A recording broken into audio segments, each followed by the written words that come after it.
3-game losing streak. They slugged the Rockies yesterday right here on 104.3 to score 9-3. So they're 35-34 overall as they take their game to San Francisco. 8:40 pregame tonight. Cubs have not officially announced a starter yet, but Javier Assad will be in the mix and on the mound. Only Mother Nature could stop the White Sox. They're 36-31. They're in first place over the Guardians, and they'll have their game against the Braves made up on August the 20th. 1:10 first pitch over at the rate. The Dodgers come to town. Anthony Kay will start tonight. It's still kind of TBD for Saturday. Could be Sean Burke, but it also could be Hagen Smith. More coming up on that in a little bit. So your Bears wrapped up that 3-day mini camp. They're now on a 6-week break. They'll return to Hallis Hall, start getting ready for week 1 of the NFL season. Game 1 of the World Cup for Team USA. That's tonight in L.A. against Paraguay. 8 o'clock on Fox. The tournament began yesterday. Mexico taking down South Africa 2-0. Stanley Cup Finals. Your Hurricanes, they're a win away from etching their name into the Cup following a 4-2 home win over the Knights. Game 6 Sunday night back in Vegas. And the NBA Finals will have game number 5 back in San Antonio on Saturday. 7:30 tip over on ABC. 5:30 on a Friday. It's Mully and Haugh time. 104.3 The Score. Yeah, we're done. Wake up! Wake up! Mike Mulligan, David Haugh. So at what point do we have to bring in Malort so Dustin can chug it? I'll take 2 shots of Malort on the air if he goes over 2 games as a starting catcher. Okay? 2 shots of Malort on the air. We got that on tape. Yep. So that means if he catches 3 games this year, if he starts in 3 games catcher, big key to that. You're doing 2 shots of Malort before 10 o'clock. I mean, honestly, this sounds like you're just desperate to get permission to drink on the job. I brought it up, and I was accused of never making a wager. Dustin is showing. No, you changed the bets. You said I have to drink a half a bottle of Malort. No, I think he said he was guzzling half a bottle. I think the 2 shots is fine.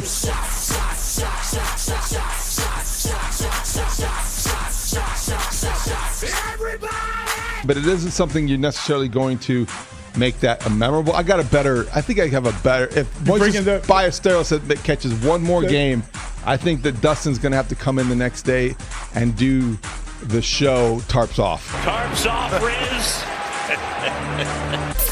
Start your mornings with Mully and Haugh, 5:30 till 10 a.m. on 104.3 The Score. But wait, there's more.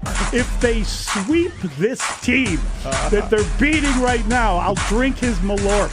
Okay.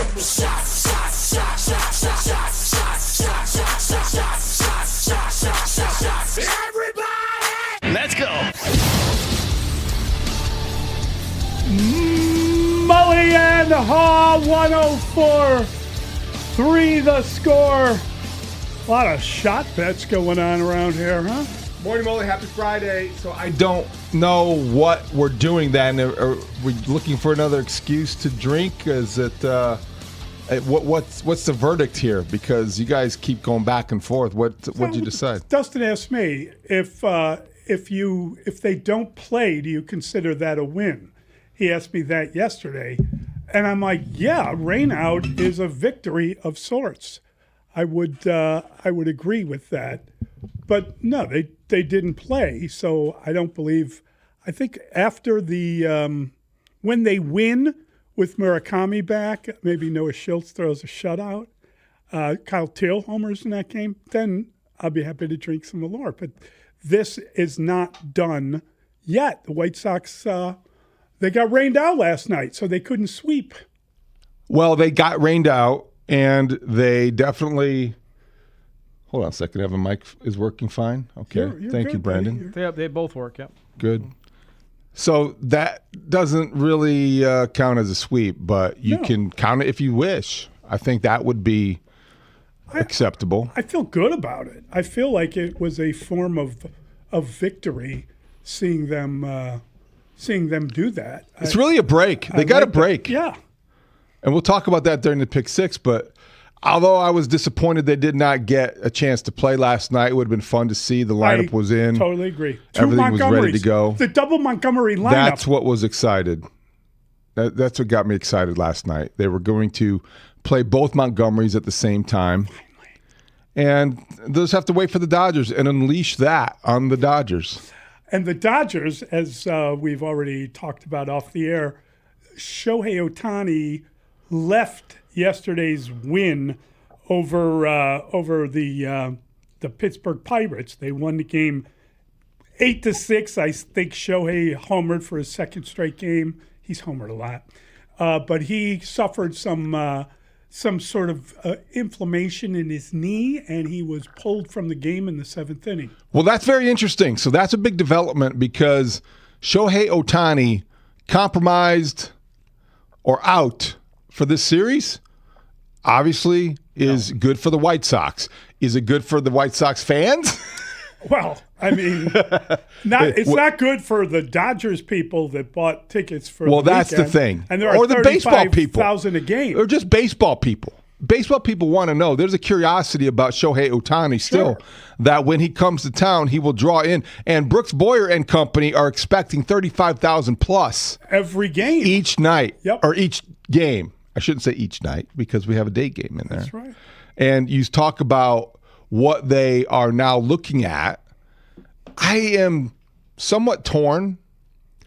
If I'm a Sox fan, I don't want to see him. Yeah, I mean, it's funny to me. I don't want to see him. That you're somewhat torn. I am like, go run to the bank. This is fantastic. Play the lotto. I know, I hear you. I mean, it's just great. I hear you. But, though, why I'm somewhat torn is because the last time we saw really up close and personal look at Ohtani, at least in my mind, my mind's eye, as they say, is the World Baseball Classic, and he's giving Mully hitting advice, and he's up at the plate. And, I haven't really paid that close of attention to the Dodgers. We see highlights of Ohtani because you can't avoid him. But there was part of me that would be definitely when he takes at bats, you're watching them. You're making more time maybe to watch the opponent. You're just more into it. You're more into it if you have the best player in baseball. I'm so into this idea that he doesn't play. Mully's out. So shouldn't Shohei have to be out? Sportsmanship-wise. Well, imagine if you were a columnist for the Tokyo Times. And you decided to... It's a long flight. It's a long flight. You decided to circle this one on the calendar, and you got your boss to approve the trip. Honey, get me rewrite.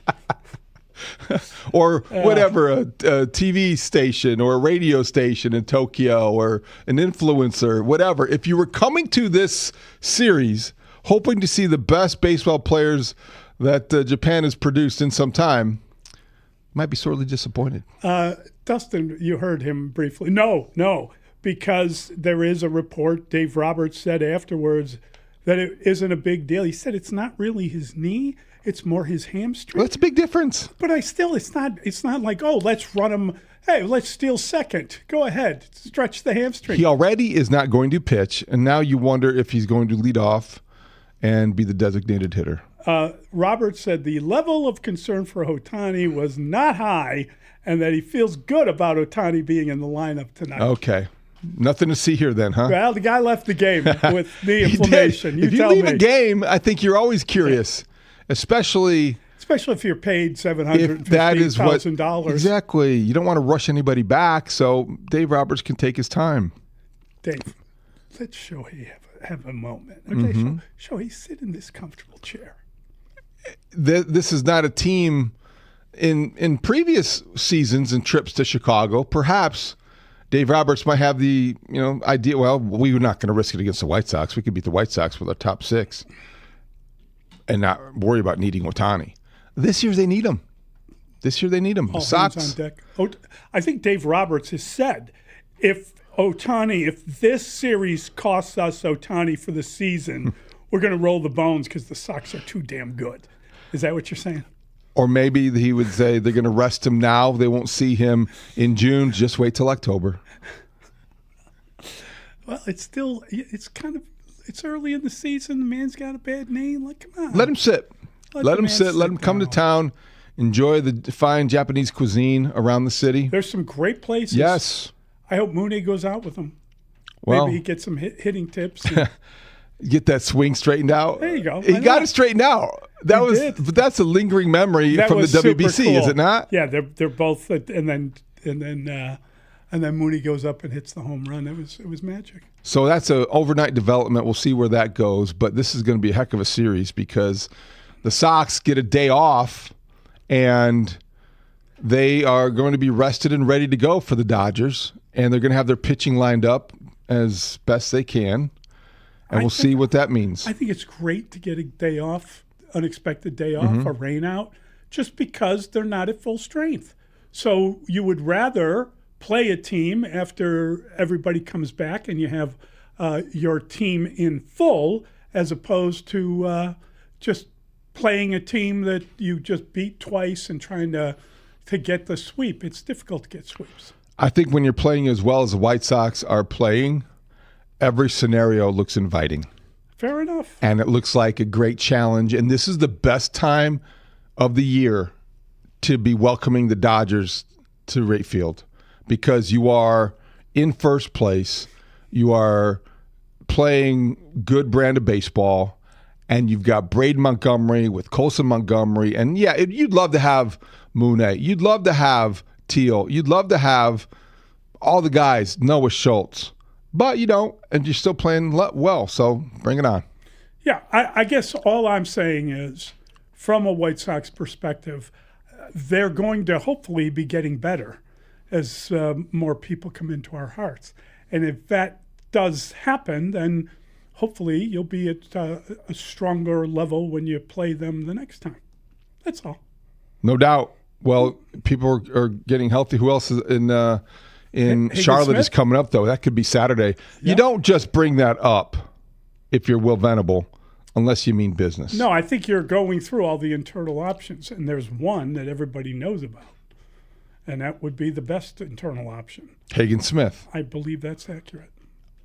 I think they agree with that, or else you don't pose that publicly. I totally without agree. It's like a lawyer asking a question that he doesn't know the answer to or she know the answer to. You better know the answer to. That's right. And if you're a manager and you're posing, thinking out loud, we might bring up our highest rated pitching prospect on Saturday just to face the Dodgers. Last outing was really good. He's continuing to build up, so he'll be among the options. I think everyone, is an option right now. Again, we haven't, made any decision or taken anybody off the table. Haven't taken anybody off the table. I heard that as taking everybody off the table except for Hagen Smith. That's exactly what I heard. That's what I heard. Sorry. And it makes sense just because, as you know, he's pitched well. They had a little bit of magic. They went down there with the wand, the $20 wand, and he's been pitching really well. And it's been exciting as guys come up and play well for a game. He didn't take the wand. He Did didn't take the wand. He didn't go to the Charlotte Walmart and pick up a magic wand. He didn't wave any magic. It was a mechanical adjustment. Okay, with the wand, and they showed him how to give it a little snap of the wrist. Is that what maybe Mike Vassal's real role is this year? Like, it's his only roving instructor? Sure. Roving minor league instructor?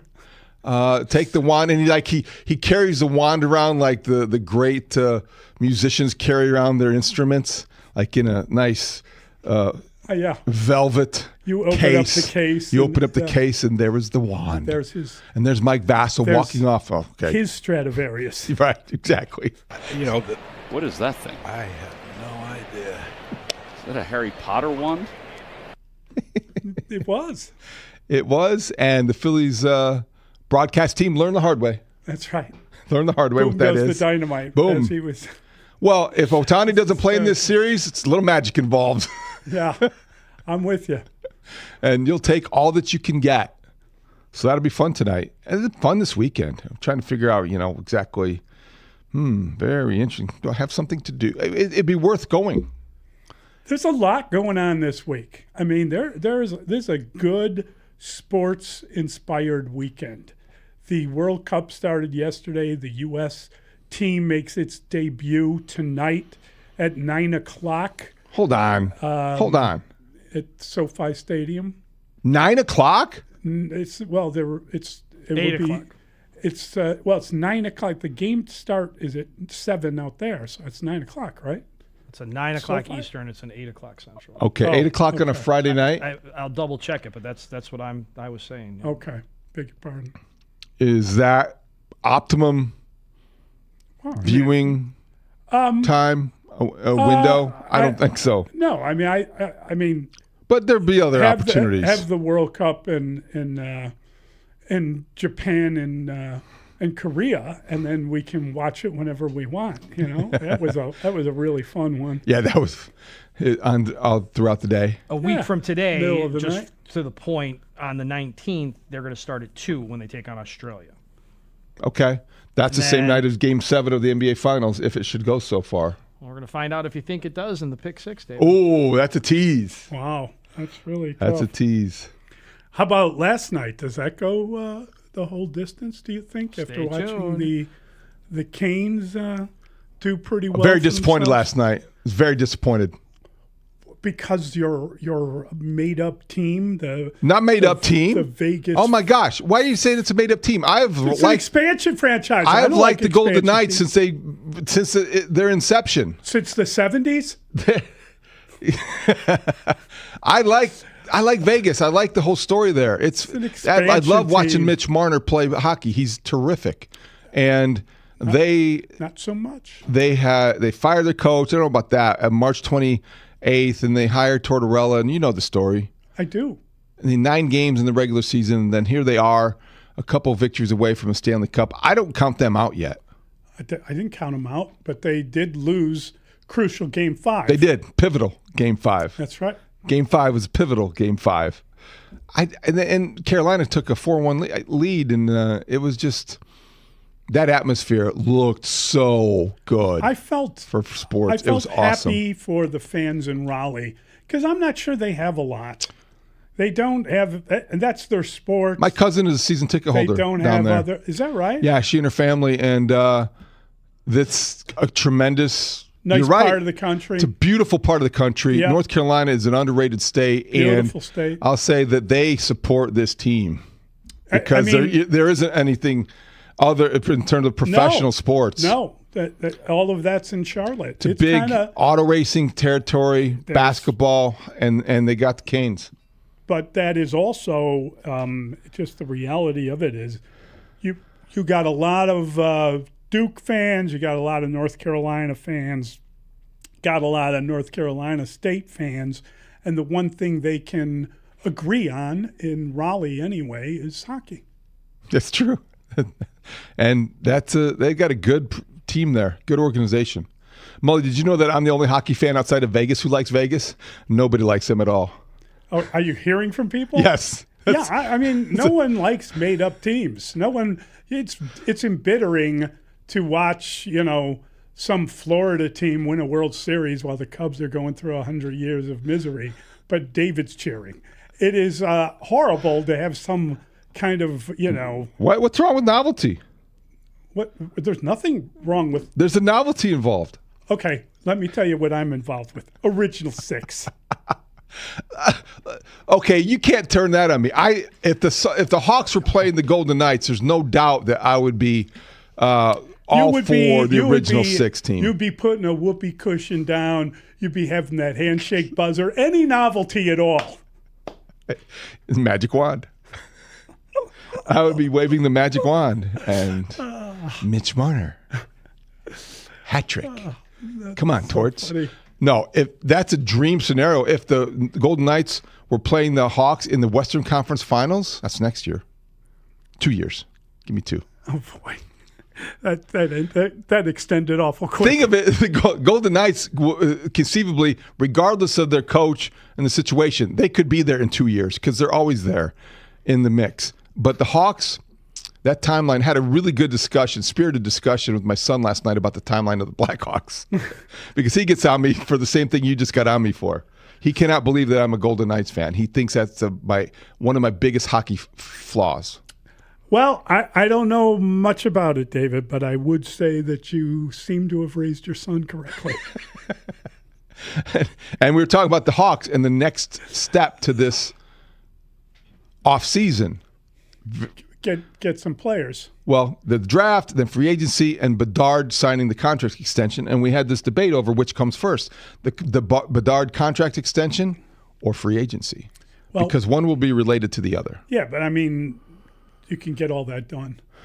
And I really think you do. And didn't we hear from the general manager? Didn't he recently say, yeah, we want to get a player? Kyle Davidson, they're definitely committed. They're going to get the deal done. It's just a matter of how much and then how much is left. No, but he also said he wanted to get a player. He wanted to get a free agent. Yeah. I mean, how many years has it been? Too many. Yeah. Let's go. Too many. So, yeah, got that over the weekend. That'll be, we'll see a little NHL Stanley Cup action. Going on. So there's NBA going on. When is the UFC fight? Is that coming up? There's a big fight. I think there's a couple of boxing matches. I was just looking through the sports calendar. There's a lot of stuff going on over the weekend. Well, tonight you have on the south side Anthony Kay and Roki Sasaki. And then with the Cubs, who are on a one-game winning streak, they are out by the bay. Yeah, and they owe that team. They haven't announced the starter yet, but Javier Assad is in the mix. What's going to happen there? Well, I think he should start. I don't think his last time out was Sunday, so he's ready. Yeah. So, the last time he did pitched very well against the Giants, and he came in for JMO and went 6 1/3. Probably his best outing, right? Yeah. I would like to see Assad on the mound. I'm not sure why they haven't announced him, though. Well, I think they want to surprise him. He'll go 6 1/3. It's just a question of, is he going to start or is it going to be an opener in front of him? Yeah, well, against the Giants, what Giants, happened yesterday with the bullpen, how much use they were going to. But I just don't know, like, who would they want to use as the opener in front of him? They don't really have anybody that is right. So just start the guy. Really capable of doing that against Landon Roop. They're going to see him again, the Rooper. They saw him last week, didn't they? The Grim Rooper. I know. That's where I was going next. He's the Grim Rooper. Don't fear the Rooper. I just hope which Giants pitcher is it that basically has his uniform like airbrushed on him? Robbie Ray? Is that Robbie Ray? The tight pants guy? Yeah. Tight pants, tight shirt. Yeah. Robbie Ray.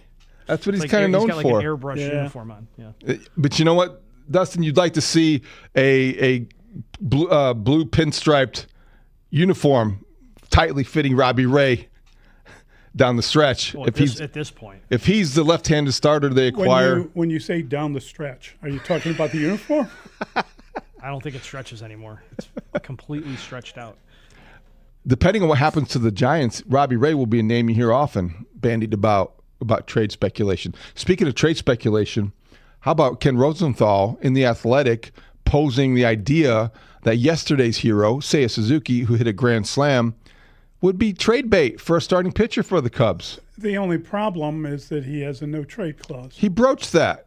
And what was his conclusion? Those don't count? The indications, the suggestion was that Suzuki would be on board with any trade. He would have to be. But I don't know how much validity there is to it. But Ken Rosenthal typically does not throw out things unless he hears things, right? So has he heard that Seiya wants out, or has he heard that that's a move they'd make? Dun, dun, dun. That's an excellent question. I don't know. Sorry, Dustin. I don't know. Oh, boy. Maybe we get Ken Rosenthal. Because it was surprising to see Seiya Suzuki's name as part of trade speculation because that very reason. He would have to be in approval. So the question on foul territory, this is the tweet, and I know it goes in more on his piece in The Athletic. Should the Cubs explore trading Seiya Suzuki? Quote, they're a team that probably will look to shake it up. Shake it up. Yeah, they should shake it up. Is that your first or second favorite Cars song? I think that's my favorite Cars song. Okay. Yeah. I think Shake It Up. Definitely that brings back. They used to be one of my favorite groups, the Cars. And that's before you went country. It's before I went country, yes. That was Going back country was a good choice. Yeah, I think so. I think My Best Friend's Girlfriend's probably the best Cars song. She Used to Be Mine? Yes. Just What I Needed. I like that one too. Best Friends, Girlfriends Go. Oh, I think you might think I'm crazy. That's a good one. That was all. Oh, that's a good one.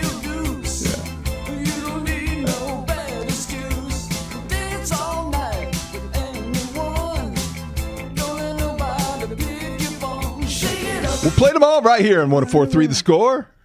I didn't even hear any like farm noises in the background. I don't understand the appeal. I think that that was definitely one of my favorite groups from the 80s. And I remember the Cars. I remember them well. Yeah. They were a very popular group in the 80s. And then who was the Rick Ocasek ended up with the supermodel? I mean, I remember the whole love story. They're big on MTV. It didn't work out. Cars were big on MTV with all the videos. Yeah. So anyway, big weekend ahead. A lot to choose from. Locally, baseball, and the Cubs and Sox. It's really, you hope the Cubs have some momentum that they take to San Francisco, even though that's a myth. But it's not even the momentum. You just hope that they take advantage of the opportunity, because the Giants are a team they can beat, and that's a series they can win. But didn't we say that at Wrigley and the Giants won that series? I know, but they got to return the favor. Okay, that's fair. 2 out of 3. Yep. And the Dodgers are in town, so that's kind of fun. Hopefully they all have a hammy. That would be great. Collective hamstring pulls. They have such depth, but you're right. You hope that test it. You hope that they're a little bit flat.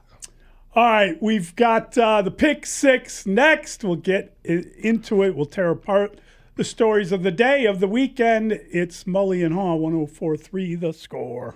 Hey, it's Layla Rahimi from the Rahimi Harrison Grote Show. Middays, 10 a.m. to 2. We are your connection to Chicago's. They're not home for their cat. And I'm like, oh, man, that's my cat. Oh, my God. And he looked at me like, bro, you just left me. His tail was all puffy. He was so upset with me for about 5 minutes. Oh, my God, his tail was puffy? All puffed because he was freaked out. Because usually he can come in and, like, if there's a sign, a hint of somebody coming up on the elevator or a door open, that cat dashes back in. But I left him out. That he is a scaredy cat. So did you keep the door open, then you forgot? I forgot, and I shut the door right in his. I slammed it in his face, laid down on my couch, heard cat sounds that I thought I was blaming other bad cat owners. I'm like, oh, that's mine. Walking around the apartment. Dave, can you believe these cats just out here? Kind of. I was Wait a second. in my own mind, I was judging other cat owners while I was the bad cat owner. Dave, aren't you glad I'm not one of them owners? Yeah. You and I got a thing, bro. I don't think Cheddar Big Booty Cheeseburger would approve of this. I don't think he moves, though. I don't think Cheddar Cheeseburger cat would want to go in my hallway. He'd want to sit on the couch. Cheddar Big Booty ain't going out that door. No, he's not. Big Booty? Cheddar Big Booty Cheeseburger did move around, but he was like a very large, fluffy cat. Living his best life. And why not? Like, that's always a question. Do I keep my cat healthy or let him live a shorter life but be happier? This is what cat owners go through. Yeah, I mean, all of us as well. Like, right. Humans too. The concept of I'm here for a good time, not a long time. Right. That was my technique was being dissected by Olin Kreutz, and I'm not going to say how I did. It was something. Hopefully, never see it again. I mean, look, Lawrence. Let's do some of this. It's a Spiegel and Holmes show. Some things you can't unsee. You know what I mean? Like, it wasn't that bad. You can't show it to me again. All right, you tell us. You tell us. Hold on. Let's see it. Anybody got this on film? Yeah, now this is on video. This is gonna live forever. Break it down, though. Break it down. Here's my set. Oh, don't see. That's terrible, man. You gotta have the Z in the knees, right? I'll bring your feet in a little bit. You gotta have a little better posture. I mean, you look like a camel. You have a hump in your back. We gotta get the hump out of your back. We gotta work on your spine extension, of your lumbar and your, mid back. Are you about to show us your bucket step too? Yeah. Is that happening? Just watch this stuff behind you. Yeah, really. I don't know the insurance. Oh, wow. Okay, your hands can't be out there. You gotta be armless from the back. So turn so the crowd can see you. Turn back that way. Don't do that. Please, no one teach your kids to block like that. Turn this way. Turn this way. Okay, now get your elbows so tight they can't even see your arms. There. Yeah, no. Yeah, just turn your palms up, knuckles up. There you go. Perfect, man. Yeah, and we'll just hope no one comes. Wait a minute. So who would get by me? Everybody? Nobody. If no one came, nobody.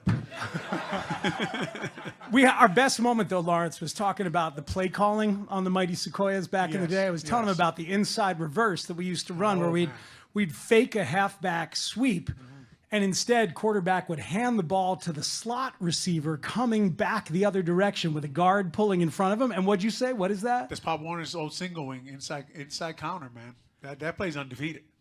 It used to destroy in our flag football league. Yeah. Called that 43 counter when Little League at St. Mary's with my kids.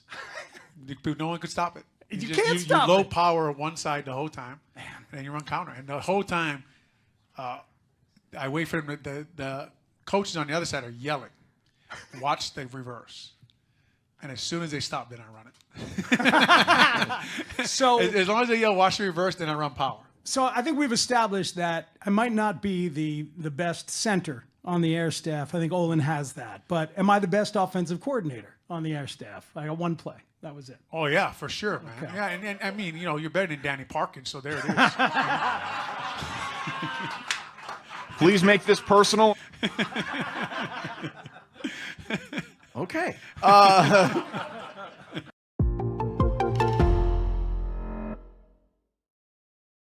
told Grote, I just like it when you two mess with each other. So sorry in advance if I just listen and giggle for some of the time where you two talk to each other. It just makes me happy.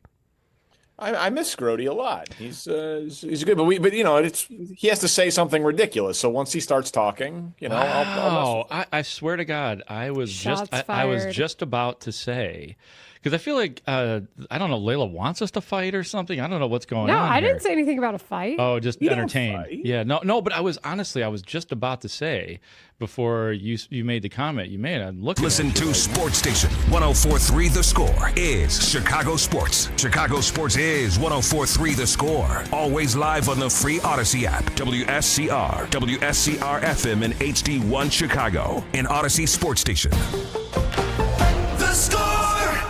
Scoreboard update. Score Update Studio brought to you by AlmostFreeTeeth.com. Confidence should never cost a fortune. 3-game losing streak in the rearview mirror after the Cubs hit 3 home runs, including Seiya Suzuki's 3rd career Grand Slam and a 9-3 win over the Rockies. Cubs looking up at the Brewers in the standings, 7.5 games back in 4th place in the division. They take their game to San Francisco to play the Giants tonight. Zach Saban's pregame 8:40. Cubs have not announced a starter, but Javier Assad is in the mix. White Sox were stopped by Mother Nature. They sit 36-31. They're in first place. The Braves game was postponed until August the 20th, a 1:10 first pitch. The Dodgers are in town, so Anthony Kay shifts to tonight. Sean Burke could be throwing Saturday afternoon, but it also could be Hagen Smith. That is still TBD. Sunday, it might be Eric Fetty, but the Dodgers and White Sox will play at the rate tonight. Also today, we've got game number 1 for Team USA taking on Paraguay, 8 o'clock on Fox. That game out in L.A. yesterday. The tournament began with a 2-0 win by Mexico over South Africa. The Bears wrapped up their 3-day mandatory minicamp at Hallis Hall. 6-week break up next for them. Stanley Cup Finals, the Hurricanes a win away from etching their name into the Cup following a 4-2 home win over the Knights. Game 6 Sunday night back in Las Vegas. NBA Finals game number 5 will be on Saturday. 7:30 tip over on ABC. And the Wolves, they're playing in the Calder Cup Finals against the Marlies from Toronto. Game number 1 tonight over at the Allstate Arena. Update Studio brought to you by AlmostFreeTeeth.com. Confidence should never cost a fortune. It's Pick 6 with Mully and Haugh, where we debate the top 6 sports stories of the day and then open it up to you, the Chicago sports fan. Call us at 312-644-6767, or you can tweet your thoughts at Mully Haugh. Pick 6 with Mully and Haugh starts now. What was the best thing about the Cubs finally providing some offense in the series finale win over the Rockies? Is this the turning point, or have we learned our lesson? How many games do they win in San Fran? I don't know if it's the turning point or not, but boy, you want to talk about much-needed runs, getting the home run going. I mean, obviously, Seiya's Grand Slam, it erased a deficit, and they never looked back. So it was great to see runs. It was great that they kind of, did that harken back to the start of the season when they were able to actually score some runs and get some things done. I will say so. That seemed great. You know, it's kind of, they've got to regain that offense. That is the most important thing. And so even in the thin air of Colorado, you get some home runs and you get some runs, you got to feel great about it. It's been a long time. As far as this weekend is concerned, I think they can win the series. I think it's time they win a series. Take whatever momentum or whatever vibe you got out of that game and just win 2 games. Win 2 games in San Francisco and everyone will be happy. They've gone, 10 series? They're 0-9-1 because they split one 4-game set. So win a series. That's how you get back. That's how you get the vibe back. Score some runs and win a series, and they can do that in San Francisco. I think winning a series is the next step, right? You end the 3-game losing streak. I'm going to enjoy it. I enjoyed it yesterday, put a smile on my face. But when you wake up this morning, you dig in a little bit and you wrap your head around what happened. 7 of the 9 runs came on the long ball. So is that going to happen in San Francisco? A little different park in San Francisco than in Colorado, but you'll take it. It's all you have to take it. Cabrera needed a good outing. He was decent enough yesterday. Assad is going to go today at some point. Ben Brown's going to go this weekend, so we'll see him. They're not going to get swept in San Francisco, I'll tell you that. They'll win a game. I loved seeing the Cubs hit 3 home runs for the first time in a game since April 25th. It's been a long time. I loved seeing Alex Bregman, who's hitting a robust 138 in June, go deep. I loved seeing Carson Kelly hit the ball 428 feet into the thin air of Colorado. But I didn't love any of that as much as I loved seeing Craig Counsell get thrown out of the game and argue and show some emotion and maybe light a match, maybe provide a spark, maybe just look as ticked off as you have been watching the Cubs over the last month. I think that was a welcome sight because it is intangible. It might be a little meatballish. It might not make any sense or have any connection to winning, but it just was a welcome sight to see the manager of the Cubs showing some emotion. If I could, did you notice what he was wearing yesterday? The number 11 jersey. He was back in proper gear. Wasn't in the hoodie. Not in the lounge wear. Dressed to the 9s or to the 11s, if you will. I think he should. I think from the superstition sport that baseball is, he should be in that same outfit again tonight. It could be washed. I'm fine with washing. Well, you got to wash it. You can wash it. You got to wash it. It might be a different uniform. It's a Friday. But it shouldn't be the hoodie. It shouldn't be the pullover. Enough of the sloppiness. Tucked in. Tighten it up. As Joe Newton used to say, shirts in, jocks tight, socks taut. Exactly. So I'd like to see that Craig Counsell was not only dressed for success, but the undressing he gave the umpires was a welcome sight. It was a really flukish play. It was like a really weird play. Yeah. And it was non-reviewable. Not that it matters, but I wonder if he was doing that because he was right. He was right. Oh, he was right. But it's non-reviewable, and he knows that. That's what I mean. So you argue it anyway, you get tossed. There seemed to be some intent, and I don't think that's a bad thing. Made you wonder, just because it's non-reviewable. And it was like one of the flukiest double plays At one point in time, we're going to have a go off his conversation leg. about the term non-reviewable. When you have all the technology in place to review. Okay, we can discuss it, but it is non-reviewable. We need to. You want to go and sit down and make an argument about what should be reviewed and what shouldn't. I would like to review that, yes. But as of this point, it was not reviewable. I think that's a good question. It's a question that has to be answered. Voice of Ron Coomer talking to Mully and Haugh at 9. Did the White Sox catch a break by postponing the Braves game until the 20th of August when presumably the Sox will have Mooney, Kyle Teal, and perhaps Noah Schultz back? What place will the Sox be in August 20th? And if this counts as a sweep, did Dustin bring in the Malort? Well, did we? No, we did not, because it does not count as a sweep because we found out last night that there will be a game scheduled. If the game had been canceled, then it would have been a sweep. But I'll get to my answer when it's my Okay, turn. I'm sorry. I didn't mean to my jump turn the yet. gun here. Yep. Oh, It's your goodness turn. sakes. It's your All right, turn. my turn. Well, I think that is a break to me because if you are in a division race as the Sox are, a playoff race as they are, you want to be at full strength when you play the best teams on your schedule. They are not at full strength, and when they play the Braves, they presumably will be. So this is good for the Sox because when they face, maybe they'll have to face Sale again, perhaps. They could have Mune, they could have Teal, they could have the player they acquire at the deadline to fill in the gap in the lineup.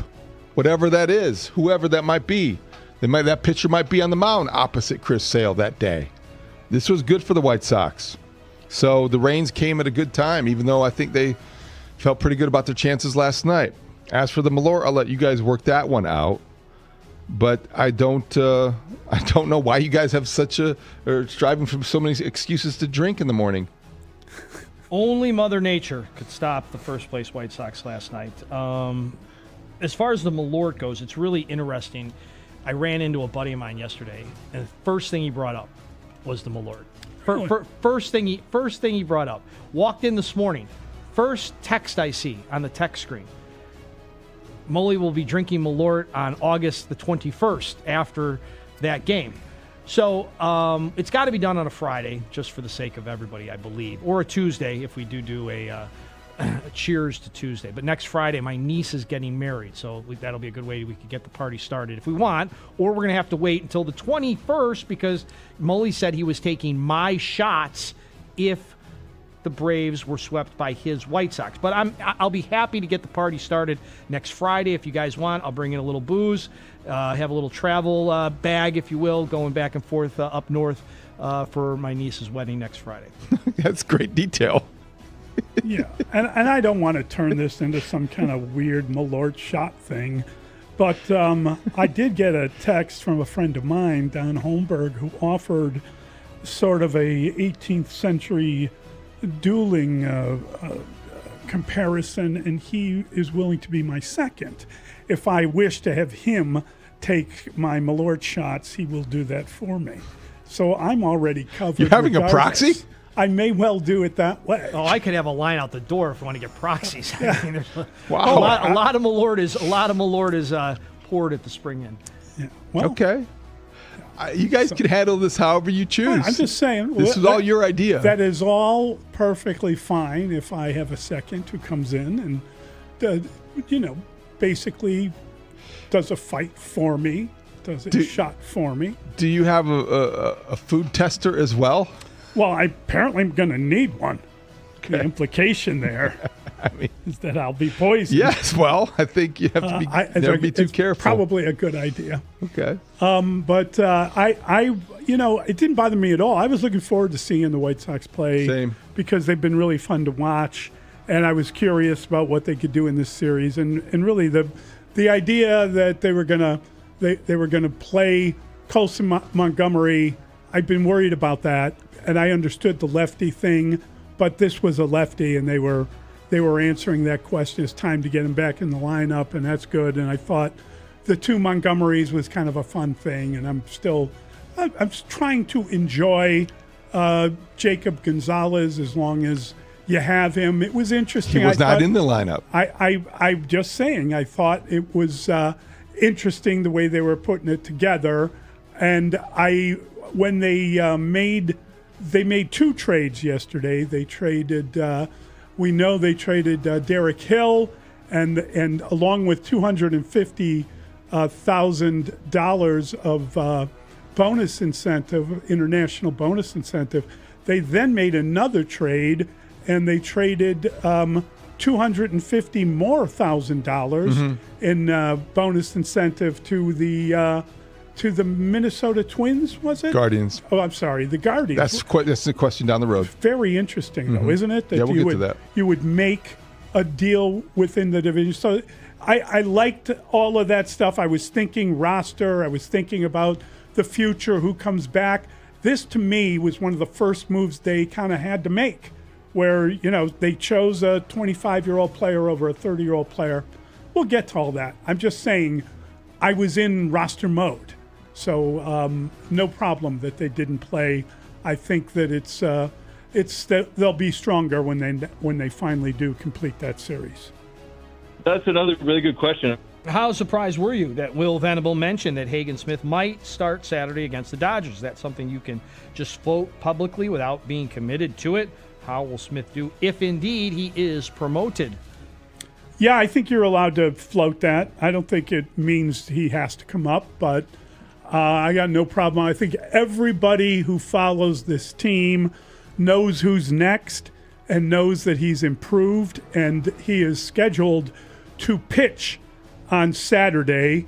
Most likely it'll be in Charlotte, but there is a chance that it will not be. It could be home against the Dodgers, and maybe they don't have the leadoff hitter that you were wary of. I wonder, if you want to find a better moment for him for his major league debut, how jacked up you be, but coming up and having 35,000 fans cheering the hell out of you doesn't sound like a bad idea to me. So there's a part of me that really hopes that it is Hagen Smith. We've been waiting on him. His last couple of outings have looked awful good, and let's hope he can do it at the major league level. I'm all for it. I'd love to see him make his debut Saturday. I don't know that you want him to make his debut against the Dodgers. That's all that I'm saying. I mean, I'm ready to see Hagen Smith too. I think they'd have an unbelievable. If they actually announce this today, I think they'll have an instant sellout. I think the place would be absolutely packed if it's not already. If all the tickets. I haven't looked. I was actually curious to just see what the get-in price is for the next couple of days on the secondary market. But yeah, I mean, they need to bring him up, but I don't know that starting him against the Dodgers is the best way to get your career started. That would be that would be. I would personally be super nervous. He's going to be super nervous whether it's the Dodgers or the Marlins. So you're going to be nervous regardless whenever you make your major league debut. And this might be for a fastball pitcher reaching deep down as Dustin shakes his head in disgust at me, openly mocking me. No, if I turn my mic on, then I'd openly mock you. I mean, so you're now the Marlins lineup is as scary as the Dodgers. I didn't lineup. say that. Did I say that? I did not say that. You can say it. No, it's not as scary as the Dodgers. I said that a major league player making his debut is going to be just as nervous, or the anxiety will be just as great regardless of the opponent, because you're making your major league debut. So don't fear the Dodgers. Don't put that in his head. I love the idea of this fearless fastball thrower coming up because you don't care who the opponent is. He's your guy. He's your top 10 pick. Where was he? 6th overall? You don't say, oh, we're going to wait for the most conducive environment for success. You're like, okay, let him face the Dodgers in front of 35,000 fans who are enjoying this White Sox revival. Now, as for Will Venable floating that idea, we can speculate. Sports talk radio hosts can speculate. Columnists can speculate. Fans can speculate. You're the manager of the White Sox, you cannot speculate. Floating this idea now made it like, if it doesn't happen, Will, why? What's wrong? Setback? What's wrong? Why are you protecting him? Why is he nervous? Because he didn't face the Dodgers? Would he have faced the Marlins? Because he might be nervous. Yeah, I don't think that it was. I love everything Will Venable has done this year, and he's handled this like a pro. But when he floats it, I think he says it. Because now if he doesn't do it, we're all going to wonder why. I'm all for it, by the way. I am too. I just hope he's not nervous. Good question. Steve Stone, 825 with Mully and Haugh. Did you like seeing the White Sox pull off a trade with the Phillies as their roster crunch forced a move? They traded Derek Hill and $250,000 of international bonus money for an outfield prospect and an infield prospect. The move came after Everson Pereira came off the IL. Everson Pereira also was in the lineup against the Braves. So he was set to make his return in center field, which I thought was interesting because Braden Montgomery, part of the Montgomery Ward in the lineup, he was in right field, and Colson was at third base. So Derek Hill was traded because Everson Pereira was deemed more important. And I get that. We just haven't seen him as much. And 5 years younger. Younger, yeah. And I get Derek Hill, though, had some value because he could totally agree. Speed, he could bunt. He had a couple big hits as a member of the Sox, so he served them well.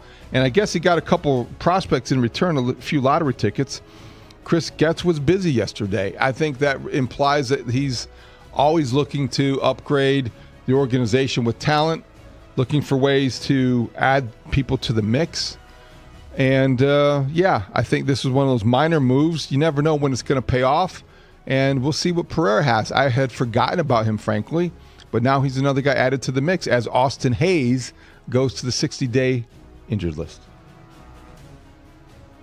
I was surprised. I thought Derek Hill has done some things. You've noticed him. But Mully just pointed out the fact that you're still a team that's building and growing, and you're going with a guy that's 5 years. That's a big difference. 5 years younger, can probably play a few more play a few more positions faster than Hill. And obviously Hill was something that somebody wanted, so you had to make that move. I get it. I like the move. I really do. You had to make a move. You had a roster spot, so you had to make a move, and you managed to get something for it. This is the first roster crunch we've seen, and there could be many more coming. I mean, there's still a lot of young guys that still have a lot of options, so they'll be able to kind of move people up and down. But this is what the future is going to look like for the White Sox. They're going to have these roster crunches throughout the season, this year, next year, the year after, as they move ahead. I like Derek Hill. He was a good servant to the club, did well, but you've got to constantly be churning things over and getting ready for other people, etc. So I kind of like the move. You got something. Now, neither of these, you got an outfielder and an infielder, neither of whom was on a top 30 list or anything like that. So you didn't really tap into a ton of it's not like you were rewarded with something great. But one of the things I read, because they also made a move, a separate, completely different trade later in the day where they gave up another $250,000 bonus pool spot, and they got outfielder Nolan Jones from Cleveland. And I heard that because of bringing up Braden Montgomery, because of some of the moves they've made, they are pretty thin right now in the outfield in Charlotte. So they got a guy in Nolan who is going to be in Charlotte as an outfielder, and he's done okay earlier in the year, and they can use somebody to give them cover on the minor league level. So it wasn't, again, these aren't these monster, wait a few years and this trade's really going to pay off. It's more stuff you got to do to just go about the business of keeping your team together. He's a placeholder. Yes. He's a placeholder. Yes. He's had 1,000 major league at-bats. Yes. So he's been around for a while. He's like 29 years old. That's what I'm saying. Is and who knows if he's coming up with something, maybe he ends up getting a shot with the big league club. You never know how things work out. Yeah, he's 28, and he has been well-traveled with Cleveland, Colorado, back to Cleveland, and now with the White Sox. But continue to develop, to work on your team, and who knows where that winds up. They're doing a pretty good job, and they're dealing with roster crunch, and like I said, it's almost foreshadowing, if you will, moving forward with this good young team. So fun stuff as far as I'm concerned. All right, we've got to take a quick time out. We will be right back. We're in the midst of the Pick Six. Mully and Haugh, 104.3 The Score. This is 104.3 The Score, Chicago's #1 most listened to sports station. We're live from Chicago, talking Chicago sports. Listen live on the free Odyssey app, AUDACY. We are 104.3 The Score. Hey, Score listeners, for all station contest rules, go to thescorechicago.com/rules, and good luck. This segment brought to you by AlmostFreeTeeth.com. Save on those dental implants today. Why pay more at AlmostFreeTeeth.com? Oh, and you look good. You look like you just got back from vacation. The hair looks good. The tie is tight, as if like you're just got off the air, but you're getting ready to go on the air. So you're looking good, my friend. Thank you, sir. You're looking good also. Don't say that. Yeah, you don't have to say that. Yeah, no, I didn't mean it. No, it's good. This tie knot is great because I don't tie it myself. What? Yeah, they tie my ties. No, they don't. Are you serious? Man. Dude, of course I'm serious. I've told this story before. I've not heard the story. Grote, not only do they tie the ties, not only do they buy the clothes, not only do they set out the outfits, when I step into the dressing room, the belt is already through the loops. True story. And I asked our lovely wardrobe designer, Christine, this was like a week into the job. So this is, almost a year and a half ago. At this point, I was like, why is the belt already through the loop? And she said two things that blew my mind. One, she was like, well, it's because our job is to make sure that all you guys have to think about is performing on the air, as if me having to put the belt through the loops was somehow going to take away from the takes. And then two, she said, no one had ever asked her about that before. Of course. I was like, wait, what? So all of these TV people are just so coddled and so spoiled that they think that is normal. And she's like, yeah, you're the first person that's ever asked. She's like, I've worked everywhere. I've worked at SNL. I've worked at Fox. I've worked at NBC. And she's like, you're the first person who's ever asked me that before. I'm like, oh, wow. Okay. Well, this is clearly different. So yeah, I mean, people are like, oh, you look good since going into TV. I'm like, yeah, none of it's me. Well, okay. Here's the question then. Do they also derobe you like a boxing trainer? Like you get off and then they pull the mouthpiece out? Like, do they derobe? Good question. Yeah. Mm-hmm. Yeah, no, good question. Mm-hmm. No, I have to do that myself. Oh. Maybe, but on my next contract. I was gonna say. Yeah, on my next contract, that's something that I'm going to be looking for. Well, then what the hell does Triano do over there? If he's not derobing you, what exactly does send him back? If that's all you can get out of him, then send him back. Why do you think I put in the recommendation? I mean, the guy is excellent at tying my shoes. He's really good at it. See, this is what I needed. This is what I came here for. Luke Getsy interviewed for a head coaching job this past cycle. He's doing a great job, clearly, with Justin Fields.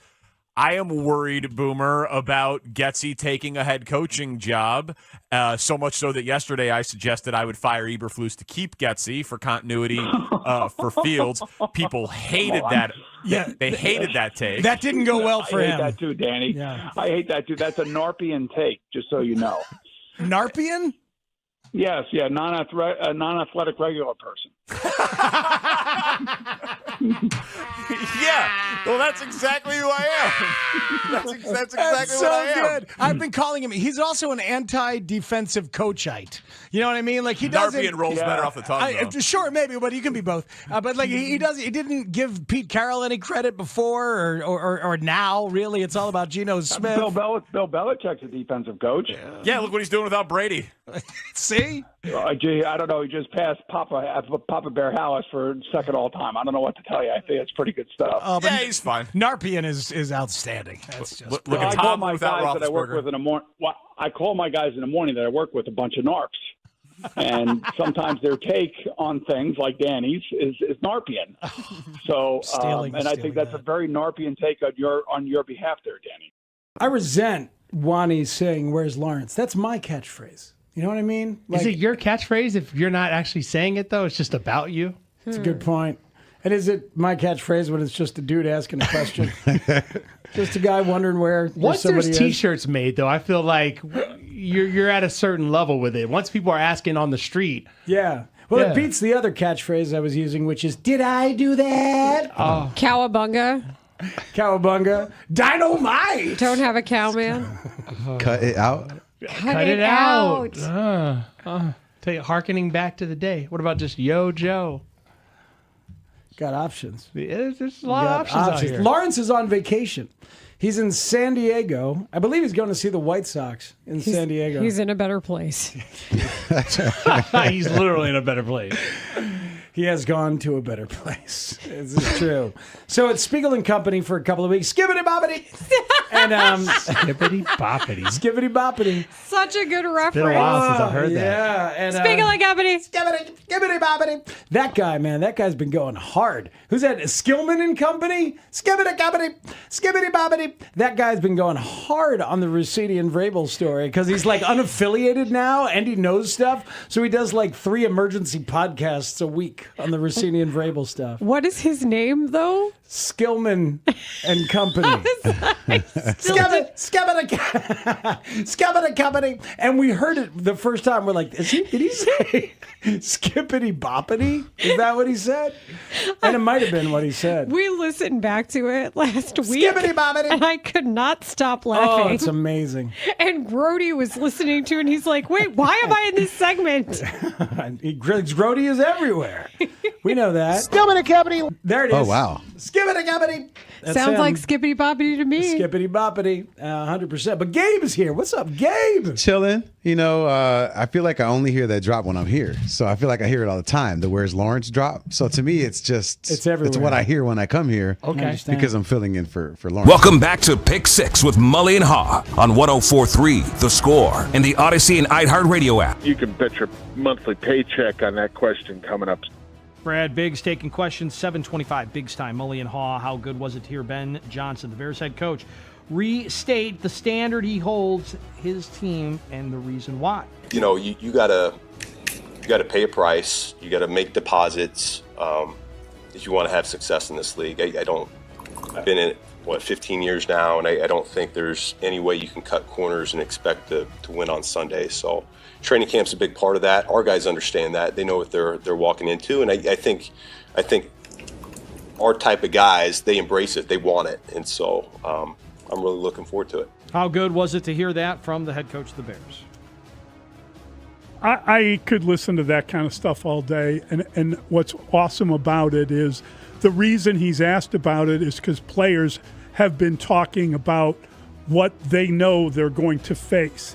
You know, you heard Caleb say that he felt at times last year like he was drowning and he was waiting for a boat to come to get it, to come save him a bit. You know, that's how difficult it was. That was his choice of words to explain what that was that they were going through. And you think about it, when he came in here, how many times did he stop practices, run it again, and they had to do something again?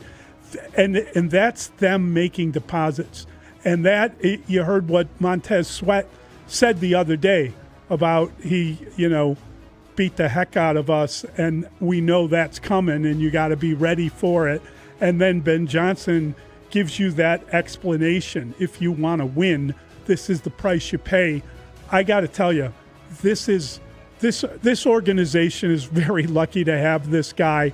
This is a professional at what he does. This is a guy that wants to win and is doing whatever he believes it takes to win. And he's got players that they are now lining up that want it the same way. And it's different than in previous years. And it's not being mean to anybody, but this kind of stuff, this should be music to your ears. This is exactly what it takes for greatness out of an organization. And they have a guy who wants to be a great one, works to be a great one, and I believe will be a great one. Well said, Mully. And the only thing I'd add to it is I think to your point, he leads by example.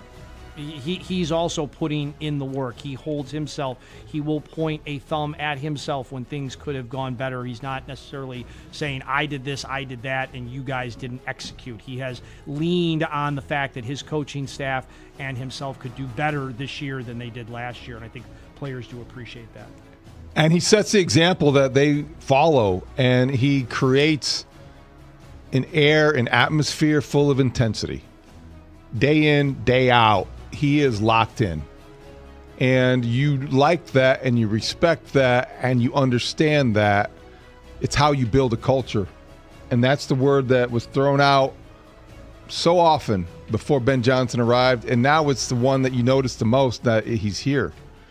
The Bears have a winning culture, and it's evident.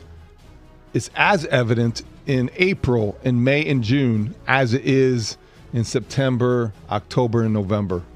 And certainly that gets you to the playoffs with that kind of mentality in January, and that's where you want to be. The best way for me to look at it, I think, is this way. A year ago at this time, when he was in his first off-season program and presiding over that and finishing up that, I think going into last season, we saw all the seven fourth quarter comebacks and all of the rallies. The Bears learned how to win in season 1 under Ben Johnson. And in season 2, the emphasis will be not learning how to win. They know that now. The emphasis is on how to handle success. And this is how you handle success. You are never satisfied. You are not looking in the past. You're looking in the future. And you are doing what you did to get to that point and then a little bit extra. And that's why when you hear him talk like that, you're nodding your head and like, wow, that is the right guy for the job. Somebody always has a stupid question. That's the voice of Mike Palm. Palm Saturdays here on The Score. You hear from Mike at 8:44 with Mully and Haugh. Who and what will the state of the NBA and NHL Finals be on Monday when we're back here all together at work? And who will be the players we're talking about because they did something too great to ignore? Well, I think that the Knicks go into San Antonio and they will remember the Alamo. They will remember being there, and they will make history. First time since 1973. I can't see this series going 6 games. I think what the Spurs did in blowing a 29-point lead, they let go of the rope. They're not coming back. They're going to get beaten. And I think it will be a Jalen Brunson production. And even though in the spirit of the tip-in and the hand of God or whatever OG Anunoby did the other day in tipping it in, as valuable as he has been, as clutch as that was, I think Jalen Brunson will be the MVP. And on Monday, we'll be wondering, how did a Knicks team with a player that short win an NBA title? The first small guy to win since who? And so that'll be the NBA storyline. And then I think we'll be talking about, with Game 6 of the NHL Stanley Cup Finals on Sunday, we'll be pointing to Game 7 because there's no way the Golden Knights go back to Vegas and lose. There's no way. Torts, as he said, he's leaving his clothes at the hotel in Raleigh. They're going back to North Carolina. They're going back there for Game 7. And I think the Golden Knights will find a way to extend the series. David, it's funny. I pulled that quote up and was going to share that with the group if you had. And I love that. You talk about confidence. I'm leaving my clothes here. They'll be in the hotel. That one's going back to Raleigh. That's Wednesday. Game 7 would be on Wednesday, I believe. David's fact-checking me. I do believe that Victor Wembanyama is going to have his best game of the NBA Finals so far. I think that game's going back to New York. I also think the Knicks maybe want to do it in New York versus San Antonio. I know that might be ridiculous to say. You just get it done when you can get it done. But Victor Wembanyama, I believe, is different. And I believe he is special. And I believe that he has an opportunity to show that. Now, I'm not saying that the Spurs are going to win this thing, but I don't think they're just going to curl up in a ball and let New York come down there and win it. So I think that one's going 6, and I think hockey's going 7, and Victor Wembanyama is going to be the reason it's going to go back to New York. Yeah, I mean, I kind of hope you're right, but I don't believe that. I kind of, with Mr. David, I think they let go of the rope, man. This series should be tied, and instead they're down 3-1. And as much as you want San Antonio to have that great moment, the reality is that they've lost both games at home already. And I think it goes on, and I like Jalen Brunson as the guy who will be the MVP of this series in the end. I could be wrong, but I would love to see the Canes finish it out, and I think Fetchnikov, what's his name, Andrei Svechnikov, the winger, he scored a couple goals. Be fun to see him get it done in Vegas. I would like the Canes to win it just because I felt all along that they had this great year and that they need it, and it's good for that part of the country. I like the idea of it. So I hope both of them end, and those are the heroes. I hope not.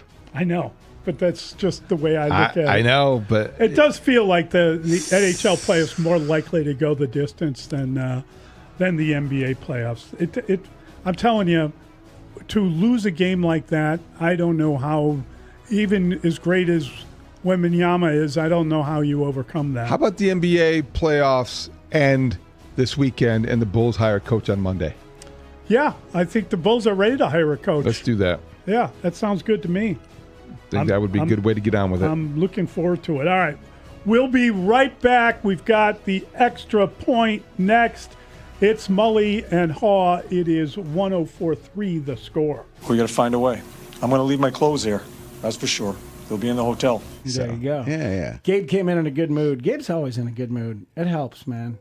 You need people like that. Vibes. I think you have to start yourself in that whole you control your attitude thing. This man, his attitude, positive vibes. Right? Yeah, I try to siphon him off sometimes, but he only let me have a little bit. Marshall is as negative as they come, so I gotta super negative. I'm always over here. Bringing Marshall up. Negative to where Nelly. I gotta say, come on, smile, bro. Relax. Negatron.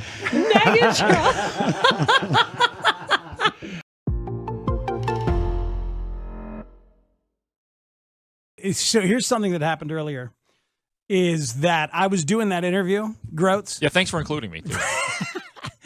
It was kind of a technical cluster bleep as it got a little rushed on us. It was earlier than expected, and then it was short, and we didn't have a chance to get you there technically in there. Apologies, but and you bolted Grote out of the room. I did. Wanted to make sure that Grote couldn't get in there, and then you still got in there, asked 4 questions, but I made sure that Tanny edited those out. Made sure that he edited those out. No, do you know what happened to me at the end? No. They cut off Bilal Nichols, and I didn't realize they did. Oh no! So I just kept going. Oh, and then what are the lost questions? Oh yeah, here you go. Chris Townhill decided that should see the light of day. You've been playing this game since you was a child to have fun. Yeah, well, you've been doing it so well and playing so well and being in a good headspace, and a pleasure to watch. No doubt that's going to continue. Bilal Nichols, when you do sign that deal, where's the celebration dinner? If I told you downtown Chicago, money is no object, and you can go have a meal at a restaurant for you and all your family and all your friends, where are you going? What's your place? Oh, no. Oh, no. Bilal, you there? All right, man. I drop an all right, man, even though he's definitely not there. That's what I would have dropped. Bilal, you there? All right, man. Bilal. That's hilarious. That's what I would have done. Yeah. You would have been going, it was Bilal. Hey, no way Bilal Nichols would have hung up if I was involved in that. Could be. Interview. I don't think it was his All choice. your family and all your friends, where are you going? What's your place? I'm a big Joe West fan. Phew. But what they have is they're teaching guys, as you say, to throw so hard so that guy comes in the 5th or the 6th and he throws hard, and it's your starters aren't necessarily the best guys anymore. Like, the strategy has changed. I don't think it's the best for the fans. I'll tell you that much. Like, the game has changed in a way that makes it not as entertaining, but there's got to be some things that you see that make some strategic sense at this point. Not anything I see up there. I think that's just ridiculous, and it's increasing injuries, and it's not maximizing on your best guys. And you guys, and just listening to what you just said, you're being dominated by the fake technology again. You think that all these guys throw 10 miles an hour faster than we did back in the day? Just watch the videos. Watch videos of guys back in our day who were the hard-throwing guys compared to now. They are measuring fastballs and balls right out of the hand now, okay? The Jugs gun and the ray gun back in the day measured it as it crossed home plate. Uh-huh. So there ain't no difference. These guys, I've been there. I've been with these guys that they say are throwing 100 and sitting there watching them going, they ain't no different than anything I saw, hitting against guys in spring training. This is not, but they're just trying to pump it up like they're doing such a great job. And look at this. It's fake technology like everything else in the world. Here's the next thing that I laugh about, and I actually have talked to a lot of the old umpires and a lot of the new umpires about this stuff too, about them wanting to do the technological robot umpire stuff too. And I'm like, okay, I understand that, but if you've actually seen the Atlantic League funny posts that people made about strikes being called at balls that are like 3 feet outside and this and that, and when, watch the news today, they're telling us all about more, watch out because Russia's going to get into our technology and try to mess with our stuff. Wait a minute. They can get into our technology from Russia. Well, you don't think that the front office can get into the technology that's running the strike zone at the home stadium? Oh, this is fun. I had never thought of that. I had never considered this either, that like another front office would override the robot the umps. umpire. Yeah. That's a good point. And it wouldn't be every pitch. It would be, okay, bases loaded. We got to get this pitch right here. Strike, quick. That's the kind of stuff that I know would happen. Somebody's going to do it now. You just gave them the idea, Jack. So thank you for that. They think they don't have the idea? Come on. That's metrics and that's technology. Ruining Do you have a smartphone? It's ruining our kids' lives. It's ruining our sports. It's ruining our countries all around the world. It's crazy. Do you have a smartphone?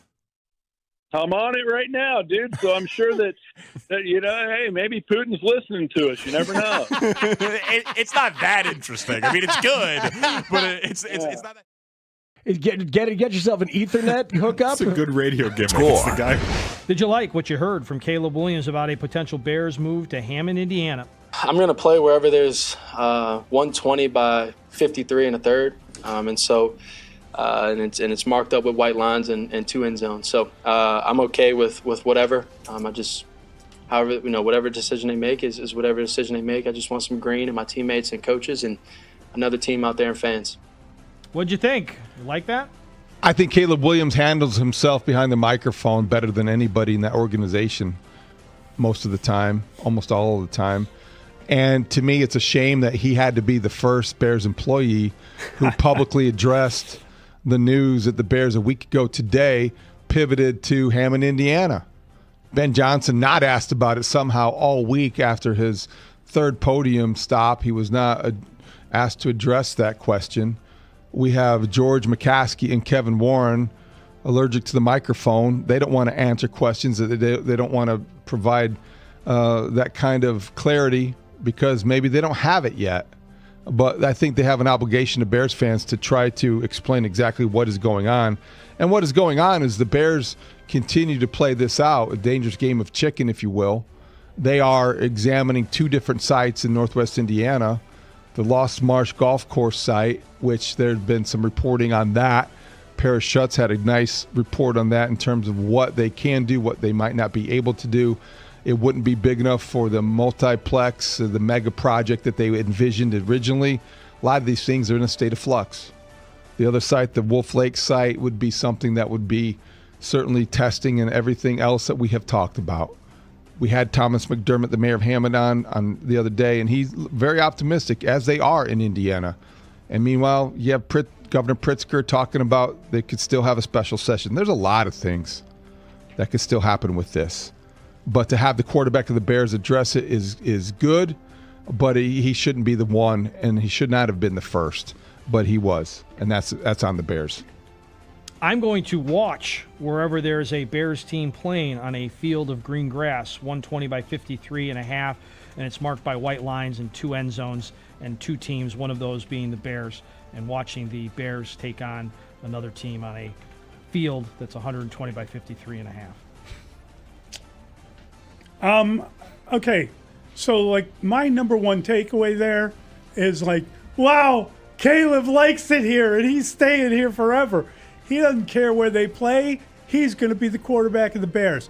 That is what I read into that, which means, hey, get the money together. Let's make sure everything's copacetic, not for the new building, but to keep the quarterback here for 20 years. Let's do that. Sell shares first. to Pat Ryan so they can Let's afford go. Caleb. Hey, why not? Okay. Why not? Get that done. Give the man his liquidate to afford your quarterback and not the stadium. $500 million Yeah. deal, whatever it is, and that was what really appealed to me most about what he had to say. But there was a tinge of kind of, boy, the Bears. You know, they have their signal caller. He's the only guy that will talk about anything. They can't even go out there and have like a proper news conference or handle questions, but this 23-year-old man can go up there and handle it and make you feel good about what he's saying. It's just kind of, it's weird that the so-called adults in the room are actually the children that are running this thing, not the would-be adults in the room. So it kind of miffed me a little bit that he was left to be the one that they would answered put him those out questions. in that position. Yes. Well, they had spent so much time and resources to the infrastructure of the public relations machine, right? And trying to polish off the image and to be different than they historically have been. Well, that's the point. But they need a public relations machine. I haven't really seen evidence of that, right? Or positive evidence of that. They made a lot of changes in those departments. Yes, they did. They made a lot of adjustments to the personnel and the approach, but when they have needed it the most, they have disappeared the most. It's a week after they issued that statement, and we still have yet to have them even have take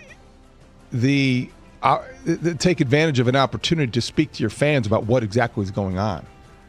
You know, it's a little bit better than the days when, you know, famously Michael McCaskey shoved an apple in his mouth when asked a question and gave you I'm chewing on an apple. But so it's not quite there, but that's what it feels like a little bit. The equivalent of that? The fact that you know, the best PR guy in the building is the quarterback. Yeah. That's the other thing. He's the most savvy character, and if not that, I'm sure that Ben Johnson would have had an adequate answer. He'd have been fine had he been asked, but he wasn't. They were focused on everything else. I thought Caleb did great. Yeah, he did. I thought he did great when he was asked about Micah Parsons and could you see yourself promoting a Packers player's number. He handled every question he was asked with great aplomb. He did, as he always does. But I really like the idea that just build a field and he will come. I think it's fantastic. Build a field and he will stay, and he will direct your team on it. So he's going to stay regardless. I know, but it would help if they could build a field. It's nice to hear. And get on with that. It's nice that he said it. Yeah, it was. That's all. It was good. It fired me up a little bit. All right, we're going to open up the phone lines a little bit. 312-644-6767. What do you want to see this weekend from the Sox and the Dodgers? Because, Mully, I see this. A couple things. Number one, is Ohtani going to play because of the knee injury that caused him to leave last night? Number two, in the probable pitchers, according to Scott Merkin last night, he posted that Saturday's matchup is Burke and Yamamoto. Yes. What about Hagen Smith? Well, apparently they said, I think it was like, it looks like, or it's possibly, I don't think it was flat out saying it. It seems as if they're going to skip Hagen Smith. Do you think you're going to see Hagen Smith? Do you think you're going to see Ohtani? One, both, or neither? Yeah, that's a good question. I think I want to see Hagen Smith, but I'm not sure that that's the way it's going to go down. If we don't see Hagen Smith, he never should have mentioned the possibility. Well, because now it's going to be a disappointment. What's wrong with Hagen Smith? Yeah, I hear when you. They're going to bring up Hagen Smith. It looks like, according to what the probable starters, it would be Anthony Kay tonight. Mm-hmm. It would be Sean Burke on Saturday and Eric Fetty on Sunday. That's what it looks like right now. But they could tweak that. Yeah, let's tweak it. let's get to it. It's fun every time they bring someone up. All right. Bring up lucky number 13, make his debut. Be the 13th White Sox player to debut this year. 24, I believe. They go from Mike to Kobe over 2 years. Over 2 years. Yeah. So that's pretty good stuff. A lot of rookies. It's Mully and Haugh, 104.3 The Score. Bears fans. It's the dog days of summer, but there's no offseason when it comes to Bears talk on The Score. It's like Ben Johnson is the cooler. Oh, you're on the cover of Madden? Don't care. Tell me about ball placement. Is Caleb Williams a top 5 quarterback in this league? Don't care. I want to know if he orchestrates the huddle better. Ben Johnson is always going to be that cooler for this guy who's a superstar, whose public image is only going to go up. This is where Chicago comes to talk Bears. We are Sports Radio 104.3 The Score, and always live on the free Odyssey app. This segment brought to you by Jewel Osco. Whether it's beefsteak tomatoes for 69 cents a pound, 6-ounce blackberries at 99 cents, or sweet red cherries for $2.99 a pound. Discover all kinds of incredible digital produce finds through the Jewel Osco For You app. I trust Pella Windows and Doors with my home when it matters most. They are the local experts who know our area best. For a limited time, buy one, get one 50% off. Visit Pella.com/radio to learn more. Restrictions apply. See site for details. Hey, it's David Haugh. You know Verizon has America's best network. Now, discover the better deal. Bring them your current bill from AT&T, T-Mobile, or Xfinity Mobile, and they will give... Who does the show from a car. Yeah. Because he lives his whole life there. Well, guess what, Tanny? Build a toilet in? I produced that segment here on The Score when Les drove back from the Eastern Conference Finals. Of course he did. In 1999. And he did the show from the car? He had to do the first segment from the car. I think Sears told me that he did it from like a drive-through one time. I'm not surprised. Wait a minute. Les was covering like a post-Jordan era Eastern Conference Finals. He went down felt compelled to do that. The Pacers-Knicks, right? So you were Pacers-Knicks, and he went down to Indianapolis. And by then, I'm a year into my tenure here at The Score. They should have just let you host the segment until he got back. Well, I'm getting to that part of it. So Les tells me, he says, I think I'm going to make it back before. And so I'm like, what? Because that was when the show started at 1. Remember, Tommy Williams was on. Yes. So Zampillo was producing that. I love you, big partner. Exactly. So he says, I'm going to have to start the show on the phone. And I'm like, that's not a thing. Terrible idea. That is not a thing. So he's like, can you load up that last break between Tommy going off the air and us starting? I'm like, I can ask Tommy. And he's like, no. I'm on 9094 now. I'm not far from the station. I'm like, okay. Les gets in. Let's call it 112, 117. All right, you guys ready? Let's do it. 112, 117. Somewhere in there. He gets there. And he's wired because he just drove 3 hours and there's the adrenaline rush of being on the air and all that stuff. Then Patrick Ewing was traveling all night long. Like mad about the Knicks. He definitely did that. And then at about 3:30, the crash happened. Oh no. And for those of you on Twitch, I'm going to show you what happened, okay? And I'm going to try to explain it. Les is sitting there doing the segment. Takes his glasses up. Uh-huh. Oh, the head just falls directly into the microphone. Now, he falls asleep while talking to a caller. Oh, man. So the caller ends and there's no host. No. That was my first moment on the air. Really? Your first moment ever on The Score? I jumped on the air. Good job. And asked the caller about what he said. And I was like, Les, what do you think about that? And he's like, well, what do you think about it? Lawrence, what do you think about it? Oh, wow. And then I gave my thoughts on it. And then he woke up and he was like, and that was that. And he was back in. And he got the shock that lasted him the rest of the show. And then he told me I can open my mic whenever I want. Oh. That is the origin story of me on the air at The Score. Folks, and from there to the Blackmobile. Right. So you owe everything to Les. 100%. Now, someone who I owe nothing to, I also have a similar story. This is not as good of a story, but it did happen. Ranji, this happened before a Sox pregame one time, where we were sending him out to God knows where, and all of a sudden it was like 2 minutes before the pregame opening billboard, which is like has to be precise timed. And he calls, he's like, "Hey, buddy, I'm I'm not gonna make it. And he was lost on top of it. So it's like, and this was before GPS was readily available on cell phones. So it's like looking at MapQuest. Well, did you turn in 0.3 miles? where are you? So he did the first segment of pregame on the phone. Oh, wow. Les was, I got to say, buddy, for a guy who was driving 90 miles an hour and holding a brick phone, it's 1999, y'all, and holding a brick phone. It was a pretty good segment. Did a pretty good job. Freddie Gibbs is joining us here on The Score. Freddie, thank you so much for blessing the show by coming through, man. We appreciate it. Bear down, bro. Bear down. That's all I can say. That's all I got to say. How about it? How about it? So, how much fun are you having with this team and this season? It's like it's emotional and psychological, healthy to live this thing, isn't it? I mean, it's just an emotional thing being a Bears fan, and we've been going through so many dog years, man. I was so frustrated with the team the past 3 years with Eberflus. I just felt like we wasn't making any strides to get where we needed to be. And I'm always live on the free Odyssey app, WSCR, WSCR FM and HD1 Chicago, an Odyssey sports station. The Score!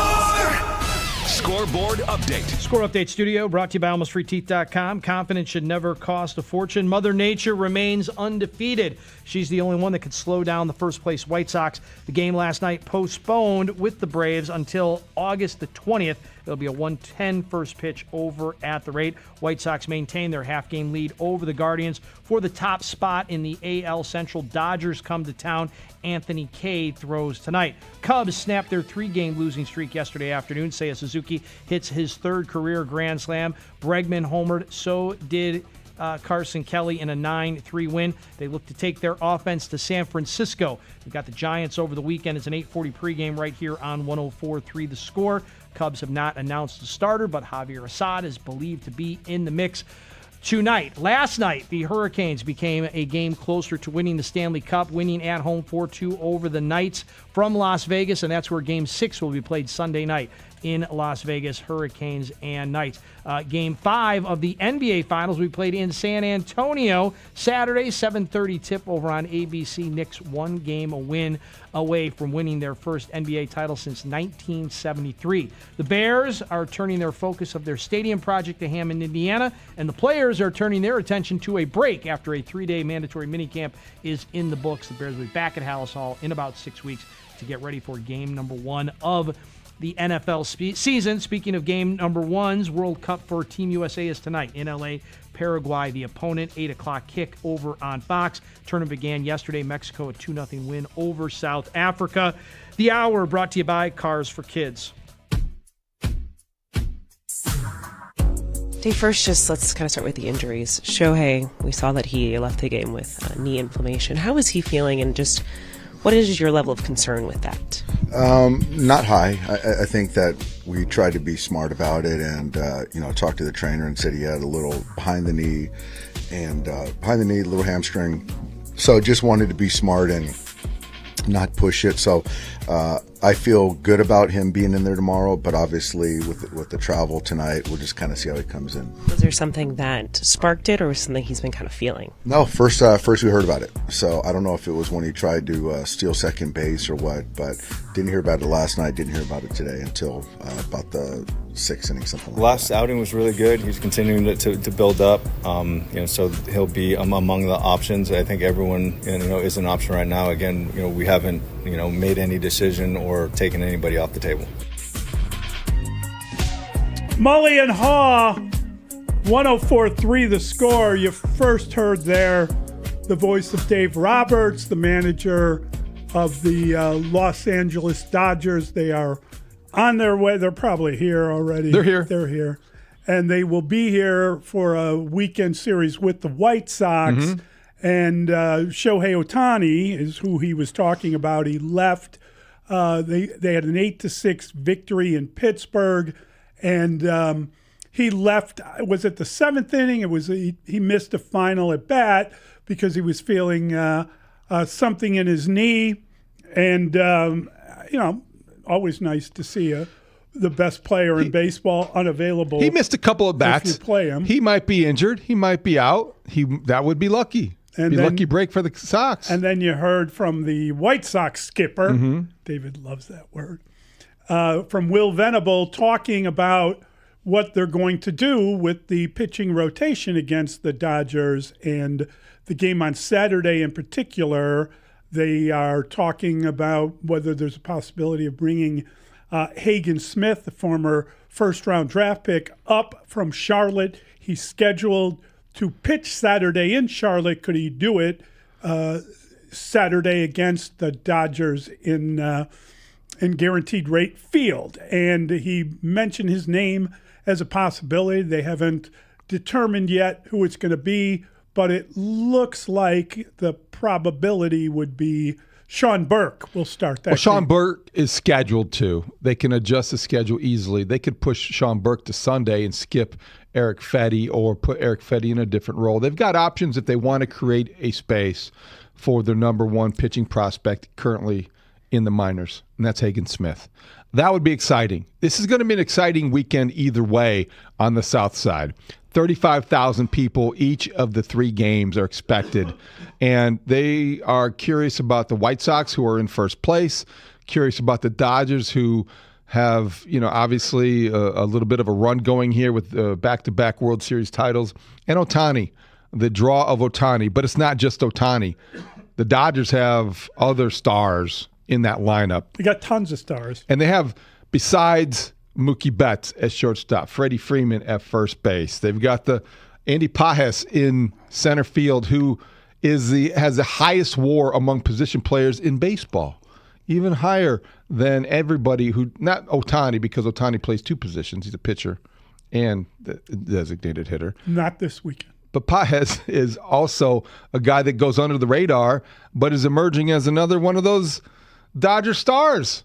And oh, by the way, any Cub fans out there, just for kicks, like to go out to the Guaranteed Rate this weekend to boo Kyle Tucker? Was that what you do? You boo him? Yeah. Okay. I think I would. Just for fun. I think I might. I think I might do that. If I was at the game, yes. Yeah. But I don't know that I would make the trip to go boo him, if that makes sense. I wouldn't make a special trip just to go boo Kyle Tucker. Sounds very passive-aggressive. Would you make a special trip to go boo Alex Bregman? I would make a special trip to see Shohei Ohtani pitch and hit. Yeah, that would be pretty cool. And when you were there, you'd boo Kyle Tucker? I don't know, because I probably would be asking Mitch to get me a credential, so I'm not allowed to cheer in the press box. That's right. You would not be able to do that. Kyle Tucker playing right field for the Dodgers. Let's check in on what his numbers are. 241 at bats, 5 home runs, 34 runs batted in, hitting .237 with an OPS of 714. Perfect for him. He can just hide out with that great lineup and not feel any Nothing pressure about having those to numbers carry anyone. scream $60 million man.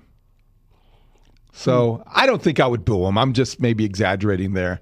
But it is something that you look at a year ago at this time, you were thinking from the Cub perspective, boy, I hope Tucker gets healthy soon, because his first 2 months of the season in 2025 are very good.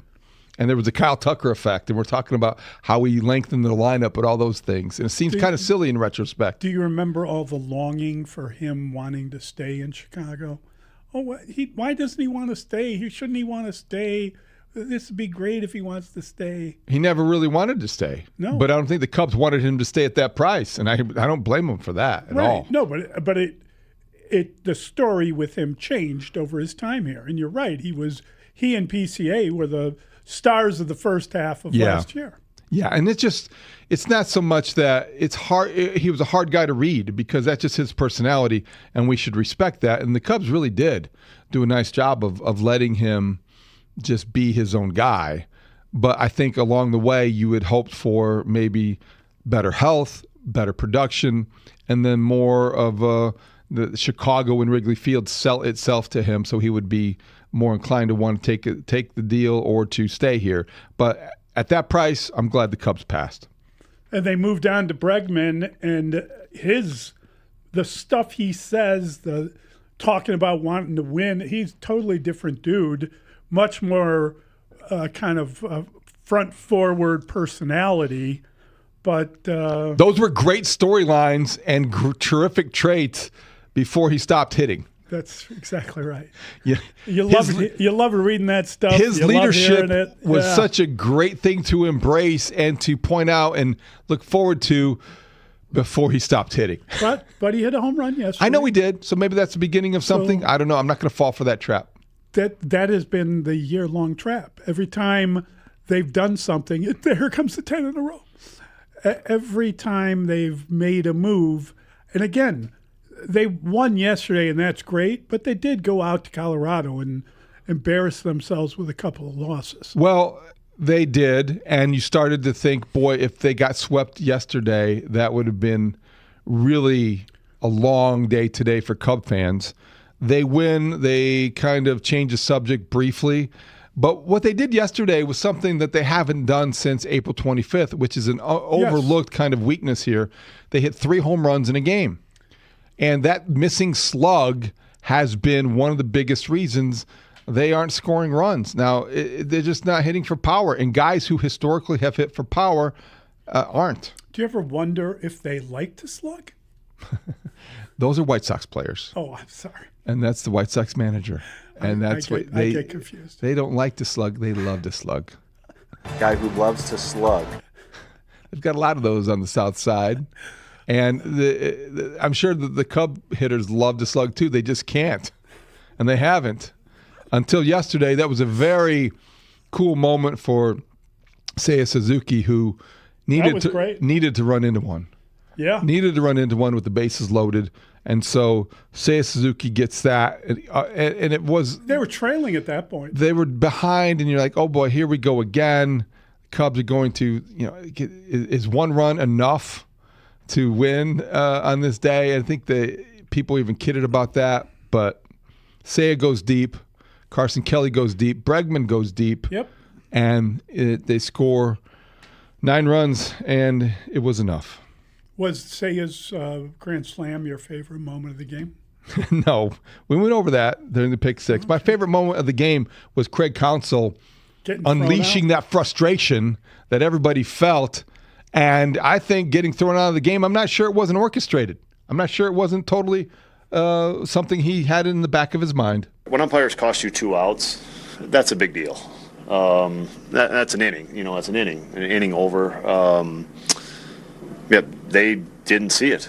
And I don't think you ever really see some of those plays, like a hit by pitch. You don't necessarily see it. But when the player reaction on the field, every player's reaction on the field is kind of very obvious. That's what they go on in those situations, and I thought player reaction on the field was very obvious. And I was shocked when they got together that they didn't think it was. That's Craig Counsell, and if you didn't see the play, Moises Ballesteros fouled the ball off himself, which led to a double play. Can't do that. And you can't do that. That's a foul ball. Dead ball. It's a dead ball. And instead it was the start of, you heard him say, 2 outs in an inning, and that cost them. What else is that play? What? As you pointed out earlier to me, it's also not reviewable. Yeah, non-reviewable call. Non-reviewable call. Yep. So Craig Counsell, who was dressed to the nines yesterday, had his... Well, he was dressed like a baseball. He dressed like a manager. Properly. He's dressed didn't have his hoodie, right? Dustin thinks there's something to this. He didn't have his sleeveless hoodie. Somebody still has to explain that one. You like a good conspiracy. Do you think that Craig Counsell, in the back of his mind, got dressed up because he figured he was going to go out, get himself thrown out? Get himself thrown out. I think he changed his clothes to change it up. I had suggested that he pack his bag and go back to Cedar Lake or wherever that is in Wisconsin. Cedar Lake? Wherever he's from. Cedar Lake's in Indiana. Whitefish Bay. Obviously, Indiana's on my mind, David. Obviously. Are they building a stadium there, too? Not Cedar Lake. Okay. Fine restaurant. He's an Indiana boy. How's your week look next week, David? In terms of? Well, could we play golf? I couldn't play this week. Could we play next week, maybe? Oh, you mean you want to play golf at Lost Marsh? Yeah. You want to play a round of golf at Lost Marsh? Oh, we'll have to look into that. I don't know. Maybe You're even busier than I am. I don't know about that, but Whitefish Bay is where Craig Counsell hails from. Yes. Yeah. But I do think back to the topic, he didn't mind getting thrown out of that game, and I also think it gave him an opportunity to just show some of that emotion, and frustration, and he even sounded a little bit agitated there, explaining himself, didn't it? After the game. Yes. He kind of had a little bit of a intensity in his voice. But it is true, though. It's excellent to hear. It did cost 2 outs. I mean, it is. It did. It's a very significant play. It wasn't a home run hit after that, right? Because there could have been more men on base. Cost him 2 outs and maybe more runs. Right. Yeah. The other thing is the umpire took his mask off. That's typical when there's a foul ball. If it's a fair ball, the umpire behind the plate, the only one who's wearing a mask, unless there's a strange circumstance, could happen before I get corrected on that, leaves his mask on. So if you take your mask off, that's also a signal of foul ball. Mm-hmm. So I just don't it's dumb. It did, I think it hit Ballesteros not once but twice. I think it definitely hit him. I think it hit him in the foot, bounced off his foot, hit him in the shin, and then went towards the pitcher. It was a good moment to get ejected, and it was one of those games, all is well that ends well. And so I think he made his point. You're right, because it was a ridiculous call, and it wasn't reviewable, which is even more ridiculous. You have all this technology that you can use to get everything right, and you have all these limitations on the use of the technology. I apologize. The home run was hit in the 7th, not in the 6th. Okay. So the home run. So you correct yourself. Yeah, maybe. Yeah, I corrected myself before you did, or the texters. I didn't correct you. You just didn't have a chance to fact. Yeah, I didn't have a chance. I didn't get a chance to fact check you. By the way, I'm going to get back to the Suzuki thing about the trade. It's really interesting to me because I think that Ken Rosenthal is not just your aggregator of Major League Baseball news and repeating things that he hears or sees tweeted out or rumored. Ken Rosenthal is as plugged in as any baseball reporter in the sport and in our business.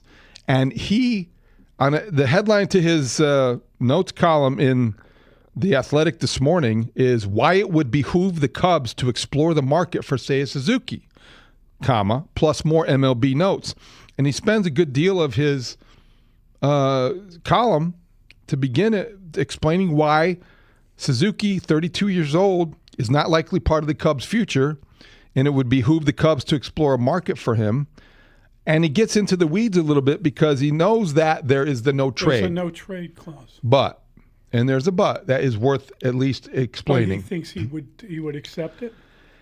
He at least have a conversation about it because the full no trade clause would complicate matters, enabling him to effectively guide the process. And this is what Rosenthal writes. However, he likely would be inclined to approve a deal ensuring he could not receive a qualifying offer as a player traded in the middle of a season.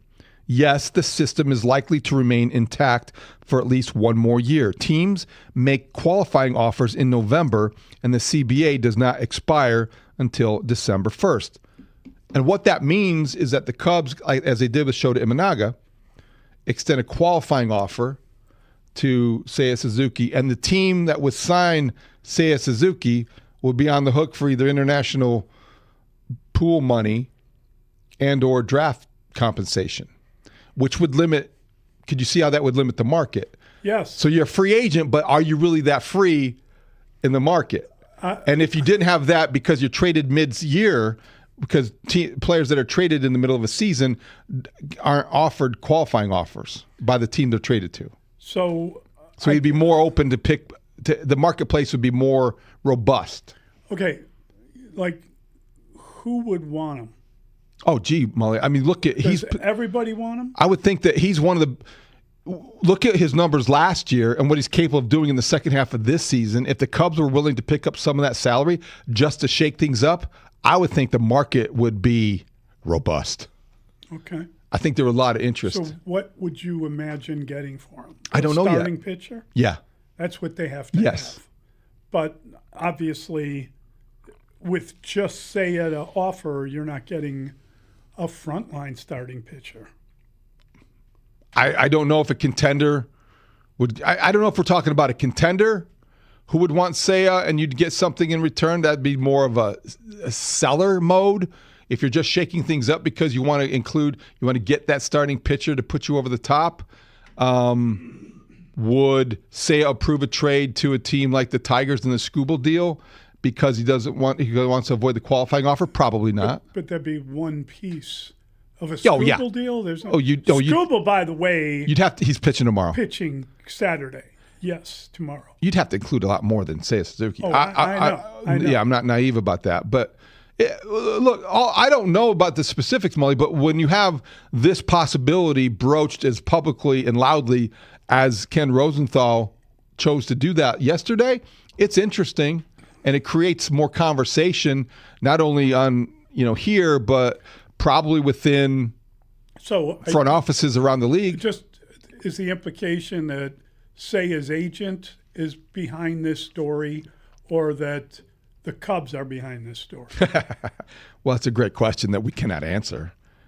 I would speculate that it might be in the Cubs' best interest to try to see if there would be a market that would exist for Seiya if he were to waive his no-trade clause. Yeah. That's not the same thing as a player looking to get out. No. Yeah. Well, if I'm Seiya Suzuki, I'm weighing my options depending on how good this team becomes. And I don't think he's probably looking to leave Chicago, but the Cubs might be looking to include him in the deal because this is a team that really does need a shakeup. All right, we're going to shift gears a little. We're going to get to some football talk. We're going to bring in our guy, Brad Biggs, the football man of the Chicago Tribune. Biggs time next. Mully and Haugh, 104.3 The Score. Biggsy, he's the best. He got some good stuff. It's a full house on Rahimi, Harris, and Grote, and at 10:25, we will be joined by 2016 World Series champion David Ross. That's right, David Ross joins us on Rahimi, Harris, and Grote. Rahimi, Harris, and Grote, middays 10 a.m. to 2 on Chicago's Sports Radio, 104.3 The Score. And live on the free Odyssey app. This segment sponsored by Pack. Thankful for Ben Johnson, man, because he has a mentality, not only the game planning, but just the mentality that we need. Like, he hate the Packers like we hate them. We love Ben Johnson. It's funny that you say that because we were actually talking about that in the last segment, that the other coaches that have come through since Ditka, they all were saying like, hey, we want to beat the Packers, but there's a difference between I want to beat the Packers and F the Packers. And that's you can't you have to hate the Packers to be with us. You can't, like, I've seen a picture of Eberflus at a basketball game with Matt LaFleur. You can't do that. That's why I said we had to get him out. I'm so glad he's gone. And now Dallas let him go. Just let you know, man. We just needed a change of, scenery around here, and I love Coach Johnson, man. Love him to death, man. Yeah, they were sitting next to each other at a Marquette basketball game. Looked like both of them had like a vodka tonic or something with a lime and a straw in it. A lot of keying going on there on the sideline. Right. Get him out of here, man. Yeah, there's no way in hell Ben would spit in that drink and walk away. And it's football. Yes. We need that in our lives. So who were you with? On Saturday? Paint us a picture. You went with our friend Spice Adams. Is that correct? I went with one of my good friend, Anthony Adams. That is my dog. Shout out to Spice. I love you, Spice. That's one of my close friends. He always comes support me. So, we share this mutual love for the Bears. So we definitely gonna go to the game. I'll be there Sunday too. Oh, that's outstanding. And then there was a picture with you and Spike Lee together on the sidelines. Did we see that? You know what? I said, you know what? This is how I know that the Bears, we are America's team now, because we have Spike Lee at our game. I said, Spike, I looked at Spike. I said, why are you here? And I love Spike Lee. I made some jokes about him a long time ago. It was just funny, but, we love Spike Lee, one of probably the greatest black director of all time. But why he was at a Bears game still boggles me. But that lets me know that we are America's team now. We're taking it over. Roger Goodell was there. I was like, all right, we in there. We in there. When Spike come to the games, then it's America's team. Well, Spike was there because the Giants and the Jets suck. That's why. For sure. Definitely. What they get, like 6 wins combined this year? Or? Not even. He was definitely trying to catch the vibe. Like, there's no doubt about it. I tell people we got room on this bandwagon. We not tripping. If y'all want to jump on the bandwagon and push the Bears, it's all good. You know what I mean? We America's team now. I love hearing you say that. You were rocking the Peyton jersey on the sideline. Is that a McKinnon that you're rocking now? Nah, this is a Gibbs jersey. I made this. This got my name on it. That's what I like. Well, how many classic jerseys do you have? I probably have at least 45 Bears jerseys alone. Whoa! I'm about to go buy DJ. I need a DJ Moore. I need a Caleb for sure. I'm about to. Hopefully, I get a Caleb jersey and I can frame it. I love Caleb. Caleb 18. We got the guy. He's gonna be one of the GOATs, one of the greatest of all time. I love him. He just followed me back on Instagram. I'm definitely gonna rock with Caleb. I love Caleb. I'm gonna make a shrine to Caleb in my new house that I'm building. 18, baby. 18. Walk me 18 through. is the one. Walk me through all the jerseys. Like, who you got? Who were the people you were like, I have to have this jersey. I have to get the Devin Hester jersey. I gotta get the Urlacher jersey. Which are the ones that Definitely you had got to a have? Devin Hester, Mike Singletary. I got probably like 8 or 9 Walter Payton jerseys. But you know who else jersey? I got a Brandon Marshall jersey from back in the day. David Terrell. Like, man, I'm a real Bear, man. I really do this. Clearly, we're with Freddie Gibbs on Spiegel and Holmes. Jerry Azuma. Shout out to Jerry Azuma. That's the homeboy, too. There you go. You know what I'm saying? It's good Spice, poker player. of course. Charles Tillman was with you guys on the sidelines. Peanut is the man. I do have a Peanut jersey as well. I got one of those. I got a Matt Forte. Hey, man, I got like 50 Bears jerseys. I'm glad that you like Caleb. Like, I wondered whether Caleb's personality or some of the baggage that Caleb came here with had been an issue with, like, people you know, with friends you know, or whatever. Like, I think that's what I like about him. You know what I mean? I feel like he like me in a way. Like, he's a rebel. He do what he want to do. They can say what they want. His nails. I just got my nails done too. Hey, Caleb, check it out. We both rocking. I'm rocking with 18. Did you see Lil Wayne? You know why 18? Because girls like your nails clean, man. Don't let them deter you, man. Hey, Freddie, and I'm not gonna lie, brother. I loved Justin Fields. That was my guy. I rocked with him. But Caleb is the one. Caleb is the savior of the Soldier Field, and he's gonna get it done, man. That's what I'm saying, man. We rocking with Caleb. You know what I mean? I'm so glad that we got him. I love Caleb at USC. When he was at USC, my good friend Mike Williams, shout out to Mike Williams, big Mike Williams at USC. I was going to see Caleb then. So I was like, man, if we can get a guy like that, a magician, a escape artist like that on the Bears, then shout out to the Carolina Panthers. When we get to where we go, we owe a lot to y'all. That trade solidified everything. We got DJ, we got Caleb. Hey, man.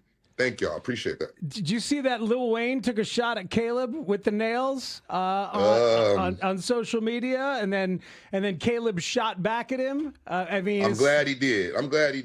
But diss him. If you need some bars, I'll give it to you. Well, I actually kind of like the bar that Caleb is already throwing at haters on that. He simply is like, your girl love it though. Come on, 18, baby. We got it. I just came from the nail shop. We gotta keep our nails done.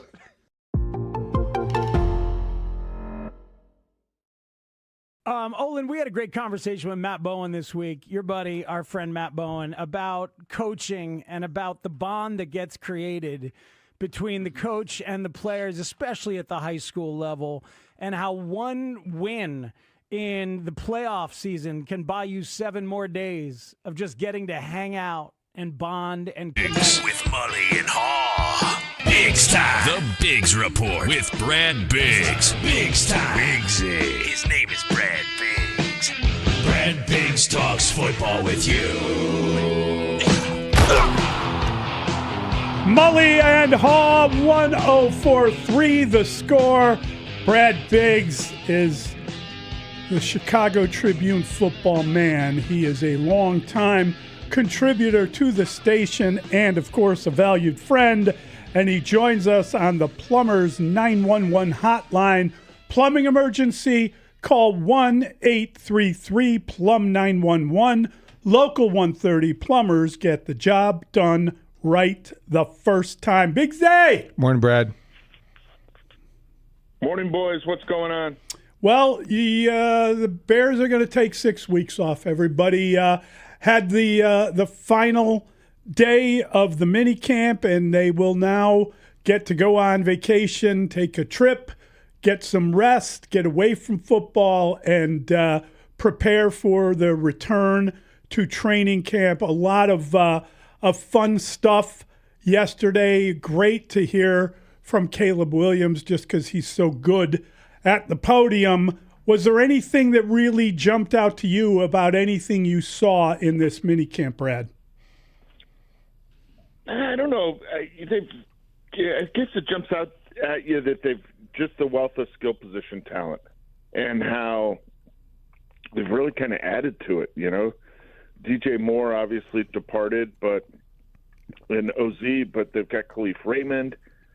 They've got Xavier Thomas. I mean, they've filled in, and you just kind of dream about what it'll look like in the season. Like, how is this going to play out? Because when they hit training camp, we're not going to hear them talking about,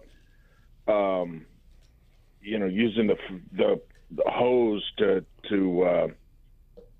feed information to Caleb Williams and the other guys on offense, where you're going to see the struggles on a daily basis with breaking the huddle, with alignment, with guys being, in the wrong spot, not motioning when they should, and then the whistle's blowing and the coaches are upset, and it's like, well, you're trying to feed them everything at one time here. Now they know where they need to be, when they're supposed to be there. So it'll be an ability to kind of hone in on some of the details and then build off that. So training camp should be crisper, it should be smoother. I thought the offense was certainly more effective in this mini camp than it was a year ago, with the kind of natural struggles, because they wanted to push Caleb and everybody else on offense. Now those guys are in a position where they're like, yeah, bring it on. What did you think of Caleb Williams when he revealed that he's used this as an example of how maybe he's growing as a leader or being more aware of his place in the team? When Khalif Raymond came up to him during a practice after he had a little bit of a fit of frustration, said, hey, man, everybody's watching you. You need to watch that or be aware of that. And that resonated with Caleb Williams in a way I thought was interesting. Yeah, well, I think that's a good message coming from a guy who's been around the league, played with a number of different quarterbacks, and understands that the quarterback is the face of the franchise. And, things like body language and stuff, that matters. And not that was something that was a problem for Caleb a year ago, but it's probably something that every quarterback feels like they can do a better job with, right? Like they can improve that a little bit, because he does talk about being a fired up guy at times, but also being even keel. That was one of the things he talked about yesterday. And if you're going to be, that even keel, body language is going to be a component of that as well, when the rest of the team is looking to you for leadership because you're that guy. It's fascinating because I think that, when you mention that the skill position players stand out, that's kind of what you get out of these mini camps. You're not in pads. You might be able to see physically a different looking position group, but you've no idea who can actually play or who can't play until you get the pads on and you get people blocking each other and you get guys able to kind of break through. You can see, okay, the linebacking core is faster. Oh, look, the secondary looks faster. But you've no idea. As much as we talked, Braxton Jones talked the other day, and you liked some of the things he said, you won't know any of that until you're in the pads and you're getting ready for games. And then obviously it's a totally different reveal once the games start. Absolutely. And that's why Ben Johnson said they don't start considering anything in terms of roster spots or job battles or anything of that nature until they see these guys with the pads on. And he added that, special teams is a big component of that decision-making process for them. And that's also something that's difficult to evaluate without full pads on. And really even some preseason games, in my opinion anyway, for special teams performances. So you've got an idea of where guys will sit heading into camp. Some of the spots how they're going to turn out, but it'll get turned up, the intensity, quickly once they report. And one thing I did think we were able to see, though, in minicamp is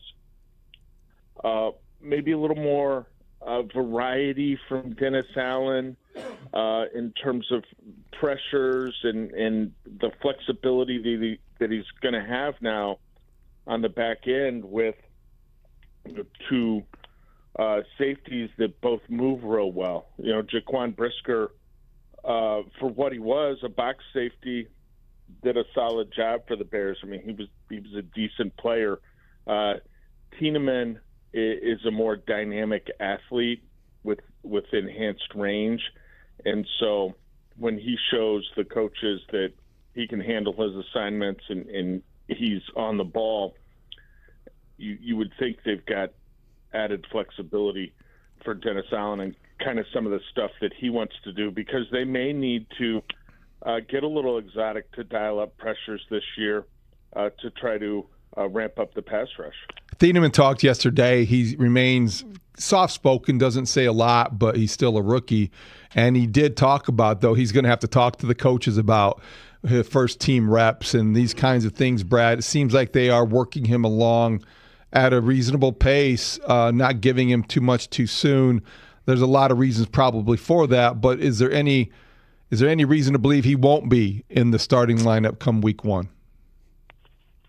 The only reason I can offer is that if an injury were to occur, you don't draft a guy, I don't care how high he is, and just plug him in. Yep, your job. I mean, I guess they did it with Caleb, but you got to earn it. Veterans want to see the guy earn it. You make them go through their paces. It's not like he's missing out on something critical over the past 9 weeks or however many, 9 practices anyway, with 6 OTA dates and 3 mini camps, by not getting more first-team reps. He's getting the same looks when he's on the second team, and they sprinkled him in with the starters. Wednesday we saw him with the first unit during the 2-minute drill. Kobe Bryant, I didn't see him yesterday. I don't know if something happened or he was excused, but so Dylan got time with the ones on Thursday. He'll be the starter week one. I would imagine it'll be clear he's running with the ones almost exclusively midway through training camp, maybe even a little bit before. They've got some experienced players in the mix there. Elijah Hicks has been the primary backup, the number 3 anyway, for the last couple seasons. And then they signed Cam Lewis in free agency. Probably would rather play him as a nickel than a safety. Certainly a special teams stalwart. He's been out for a couple weeks. We saw him leave injured, I think, during the first OTA availability. So not sure what that is. They'll have some kind of report for us in training camp. If he's not back, my guess would be he's probably back in the field.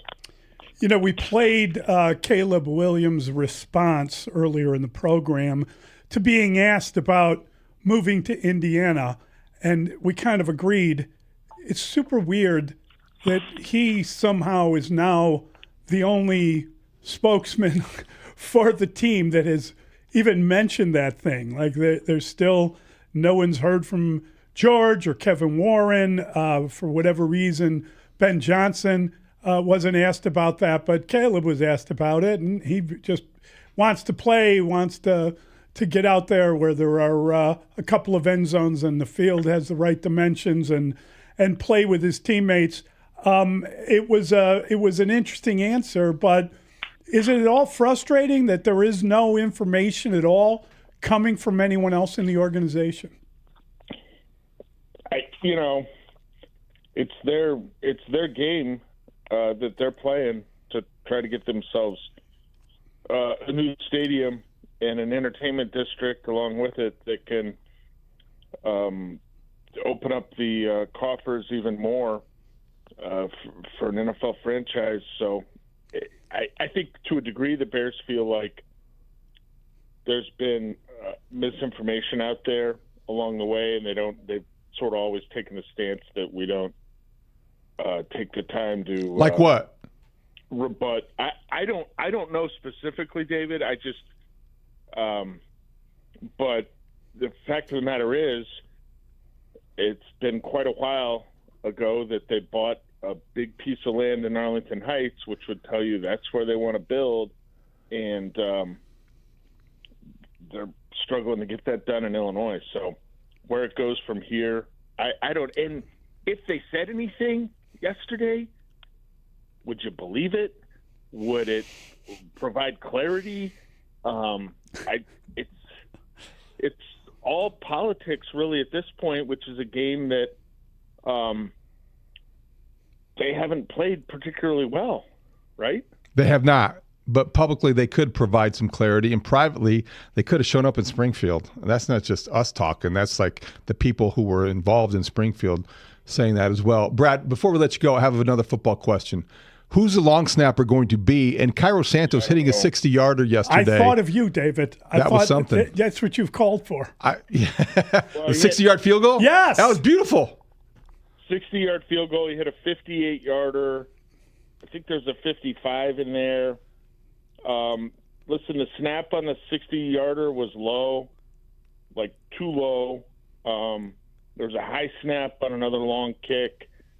I don't know if it was the 58. I think there was one from 55. He was 6 for 6 on kicks that I saw yesterday. Cairo. They've got to sort that out because you can't have a long snapper that you don't believe is going to be on the money every single time. They've got 2 players on the roster right now, Bo Gardner, the Patrick Manley Award winner, and right. Luke Elkin, and neither one of them have played the regular season game in the NFL. So if it isn't a worthy competition early in training camp, or if one of those guys doesn't clearly show they're the guy, you'd imagine at some point they go out on the street and get a guy that's played in the NFL before and has experience, because you got to be on point with the snaps, and that's a low key competition for training camp. It's not left tackle. It doesn't capture your attention like, hey, what's going on the other side of Jalen Johnson? But they've been blessed with some veterans that have done it well for a long time. I don't know why they didn't bring Scott Daly back, the local product. Maybe a little bit high from time to time with some of his snaps, but certainly a player they had comfort with. And now Richard Hightower's got to truly believe in a player with no previous NFL experience, or at least consider another option down the line here. Brad, did Cairo Santos tell you if he's going back to Brazil? He's probably one of the few humans that could afford World Cup tickets and follow Brazil if he wanted to. Oh, is that started? It started yesterday night. Brazil hasn't. I know you were started busy yet. watching the Cubs. Yeah. Hey, counsel, he solved the riddle. If he goes out there and complains, it was awesome. It was like the umpires wanted him to really have to beg to get ejected, right? So it just kept going on and on. And the base umpire is headed back to first, and he's like, okay, well, I guess I'll just really beg the home plate umpire to run me here. So he gets run, and they win the ball game. See, there you go. That's all it takes. Have you checked out, Dave? You get your baseball show tomorrow? Yeah, 9 to 11. take a look at that Iowa pitching staff's ERA. Okay. It's at about 6.5. It's the worst in the International League. And there's like 2 teams that are worse in the Pacific Coast League where they're playing at like a mile up, like Albuquerque. Like nobody, you could send Cy Young and Walter Johnson there, and they'd both have an ERA over 4.5 because the ballpark's a joke. That's how wretched the Cubs pitching is. It's not just the big league, brother. I'll get on that. That'll be the 9:45 segment. It's not just the big league. Thank you, buddy. Thanks, Brad. Appreciate it. All the advice. Have a great weekend, guys. All right, brother. That's our guy. That is Brad Biggs, the football man of the Chicago Tribune. Football man. What did he tell you, Football Dustin, that he's enjoying this season immensely? That's what Dustin was reporting. It's Mully and Haugh, 104.3 The Score. Circa Sports presents Palm Saturdays with Circa's Vice President of Operations, Mike Palm, on 104.3 The Score. Tomorrow morning from 8 to 9 a.m. Live from Bar Canada at the D from downtown Las Vegas. Mike covers the latest in the sports wagering landscape, from Chicago's teams to the biggest games from coast to coast, along with great guests. It's Palm Saturdays with Mike Palm, presented by Circa Sports on 104.3 The Score. Watch live on YouTube and Twitch. The Update Studio, it's brought to you by AlmostFreeTeeth.com. Confidence it should never cost a fortune. This segment is sponsored by Blue Cross and Blue Shield and watch these kids grow. And I just wanted to, see if that resonates with you, like it resonated with us. We've been thinking about it all week long. Yep, I knew we were getting to Spiegel's Feelings Corner at some point, so here we are. I am at the Feelings dinner table. I can at least use a Crown Royal shot before we get going here. But listen, Matt Bowen does a great job, man, coaching his kids. You help these guys through this, and you use football really to teach life, and that's it for my Spiegel's Feeling Corner. Hey, man, give yourself a shot of Crown as soon as the segment is done. You earned it. You earned it yourself. I'm going to need it. Oh, we appreciate you, man. Have a great weekend, sir. Lawrence, how do you deal with all those feelings every week, man? You know what I mean? Question. Good He's question. singing music, doing art, wants to talk to you about your feelings all day. I know. Listen, man, I know we're in this era now where that's all okay. I'm not the guy. Noted. I'll never put Olin in a feelings corner again. No, we have to do it. You got to be you, Steve. We got to do it, man. That's Every right. time You I gotta come on, be you. Spiegel's Feeling Corner. Hey, man, you get to critique my center technique, and then you got to come into the feelings corner. It's like it's a little give, a little take. One day we'll do karaoke too, and I'll sing La Bamba for you. That's my karaoke Yeah, song. let's go. That's a great. Let's That's go. a great one. Now we're getting Oh somewhere. yeah, La Bamba. You just scream it, man. You don't even got to sing it well. Now we're Garza getting Shocked. That's my song. Roberto Garza used to be Shocked. That was my song. But Warren Sapp would have probably guessed it was your song, right? Way to tie the room this together. is good stuff. Oh, man. All right, we'll talk to you, man. Appreciate it, guys.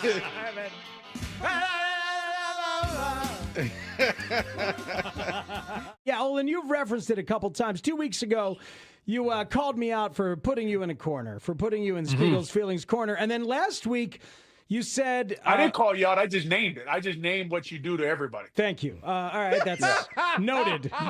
Noted, sir. And guilty. Also, I'd like to say, Lawrence said something earlier.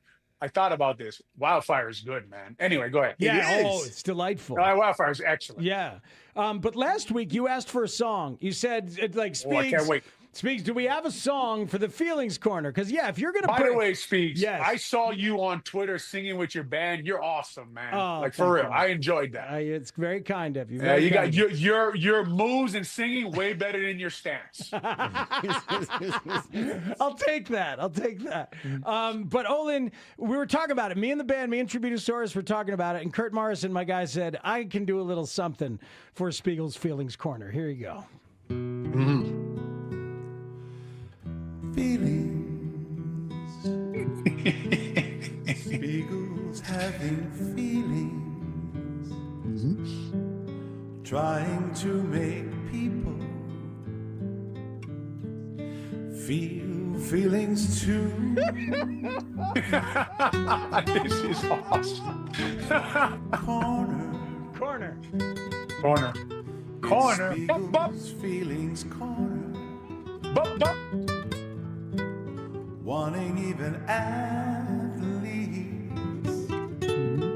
to feel the way we do. I do want you to feel the way we do, oh. Feelings. Whoa, whoa, whoa, whoa, feelings. Whoa, feelings. Go ahead. Sing along, everybody. Spiegel's feelings corner. Feeling. Come on, oh, sing along. This is really, really good. Oh, it's awesome, man. There's a little Spanish guitar going on there. Yeah, it sounds like it. Spiegel's feelings corner. I thought it was Santana.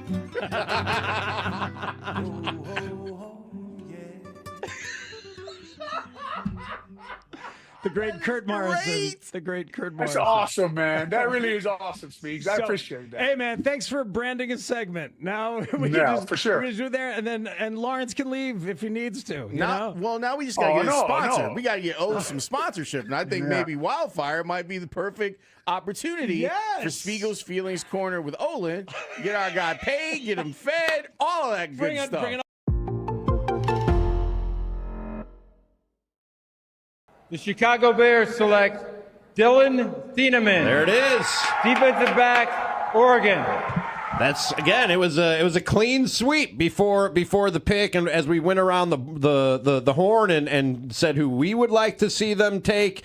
Just a quick rundown of Dane Brugler's sort of write up on Dylan Thieneman. 1-year starter at Oregon, a productive post safety at Purdue for 2 seasons, transferred to Eugene for his junior season, earned a 2025 All-America nod for the Ducks with both of his interceptions clinching victories late in the game. Collected more than 300 combined tackles in 3 college seasons, averaged 7.9 tackles per start. Open field athleticism, says Thieneman has a lot to offer in the NFL because of his versatility, making plays over the top, in coverage, or downhill versus the run. Shows impressive range and anticipation from the deep half of the field, as well as the intelligence to understand what opponent... Yeah, Iceman. I can't lie, the selling and everything is super great. Like, I won't even lie to you. He really sped his clock up. He wasn't taking as many sacks. He felt confidence in the system. I always want to see people succeed regardless of who they play for. Just don't want to see you succeed against me. Like I said, I got something for Iceman for sure. Where there's ice, there's also fire, and I'm the fire. It's just funny. Obviously, it's, good jokes. Obviously, we're football players and on opposite teams, so it's a little rivalry, but nothing taken to heart and things like that. He said he's fire and I'm ice, so see which one holds over. Mully and Haugh, 104.3 the score. That was the first voice you heard was from Micah Parsons. Micah Parsons picked Iceman as his top player in the NFL, number 1 player when they did the little NFL.com poll. The little poll. Top 100. They did a nice little kind of. He said Iceman. Video. They clipped it. Presentation, and then took some liberties, maybe. And that no one liked hearing that in Green Bay. Well, you wouldn't, would you? For him to pick the star player on your rival as the best player in the league, the guy that knocked you out of the playoffs. Read the room, man. Read the room. Well, I mean, so that's the first what voice happened. was Micah Parsons, then Caleb Williams, and then Pat Benatar. I don't think. Just in case people wanted to know. Counts. Fire and Ice. Okay. Classic. Pat Benatar. Talk about we have an 80s theme going this morning. We had the Cars going earlier. Hey, and we're going Pat Benatar now. We're going to talk to Stoney about 8:25 this morning. About his immersion in the 80s the other night. Yes, so we do. He had the time of his life.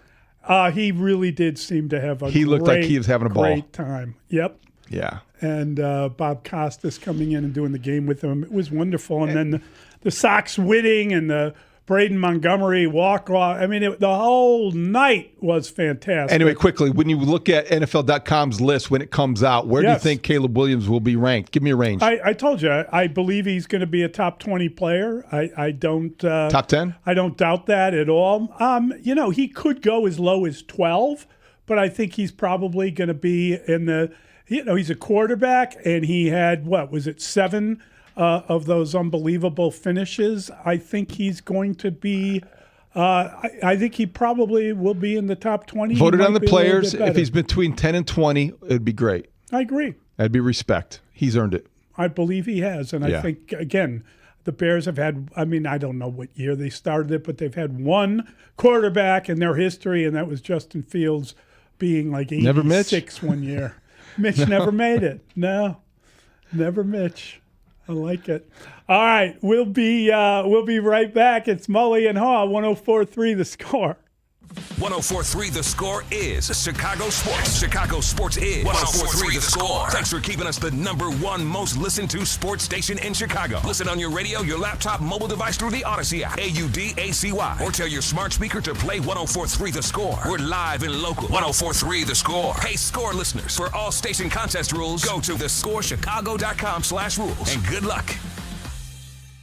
Are trying to do, although he doesn't always play up to his testing numbers. He can guard both sidelines and sort through routes. He can clean up some things in the run game, too. He has a nose for the ball and doesn't hesitate flying to the contact point. That sounds like exactly what the Bears needed in that secondary, Ant. This is exciting. This is a really exciting draft pick for Ryan Poles, for the Chicago Bears. I can only imagine what that war room at Halas Hall looked like, how it exploded as more and more picks came off the board, leading to this particular player being available to them, because I do think he suits exactly what the Chicago Bears are going to be looking at the safety position opposite Kobe Bryant. And as much as I've covered literally every game of Dylan Thieneman's career, the 2 years he spent at Purdue, the 1 year he spent at Oregon, he is a Big Ten safety, so I've seen what he's done at a really high level. You go back to him being the Big Ten Freshman of the Year back in that season at Purdue. Ryan Walters was his head coach, and at that time, he had Dylan Thieneman playing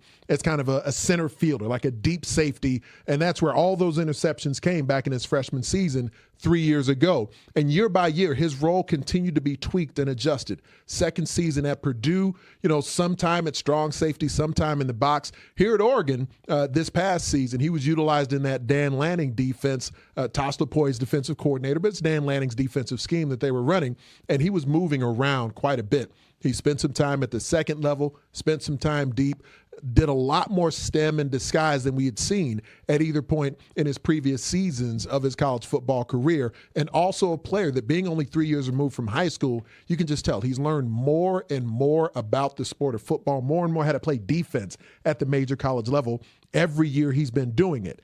I actually comp him with Kevin Byard, the player who the Bears just moved on from because he's on the other side of 30, but no player in the National Football League has had more interceptions than Kevin Byard during the time he's been here. He was such a key cog in the Bears' success that they had last season. When you look at Dylan Thieneman, he's 6 foot, he's over 200 pounds, he's versatile, he's a sure tackler. He's not the thumper that some of the other safeties in this draft cycle are, but he is a physical football player. He tackles with urgency, which I really like to see that. He will continue, I think, to get even more formidable with the way that he's able to run the alley and attack the line of scrimmage. So his style of play, not only does he have the awareness and sort of the field generalship that he showcased this past season in Eugene playing safety for the Ducks, but he's going to continue getting better as a guy who's 3 years removed from high school. And the testing numbers being off the charts, it just ended up assuring everybody that what they were seeing on film is really legit for what it can project to at the NFL level. Yeah, and you talk about the combine numbers, and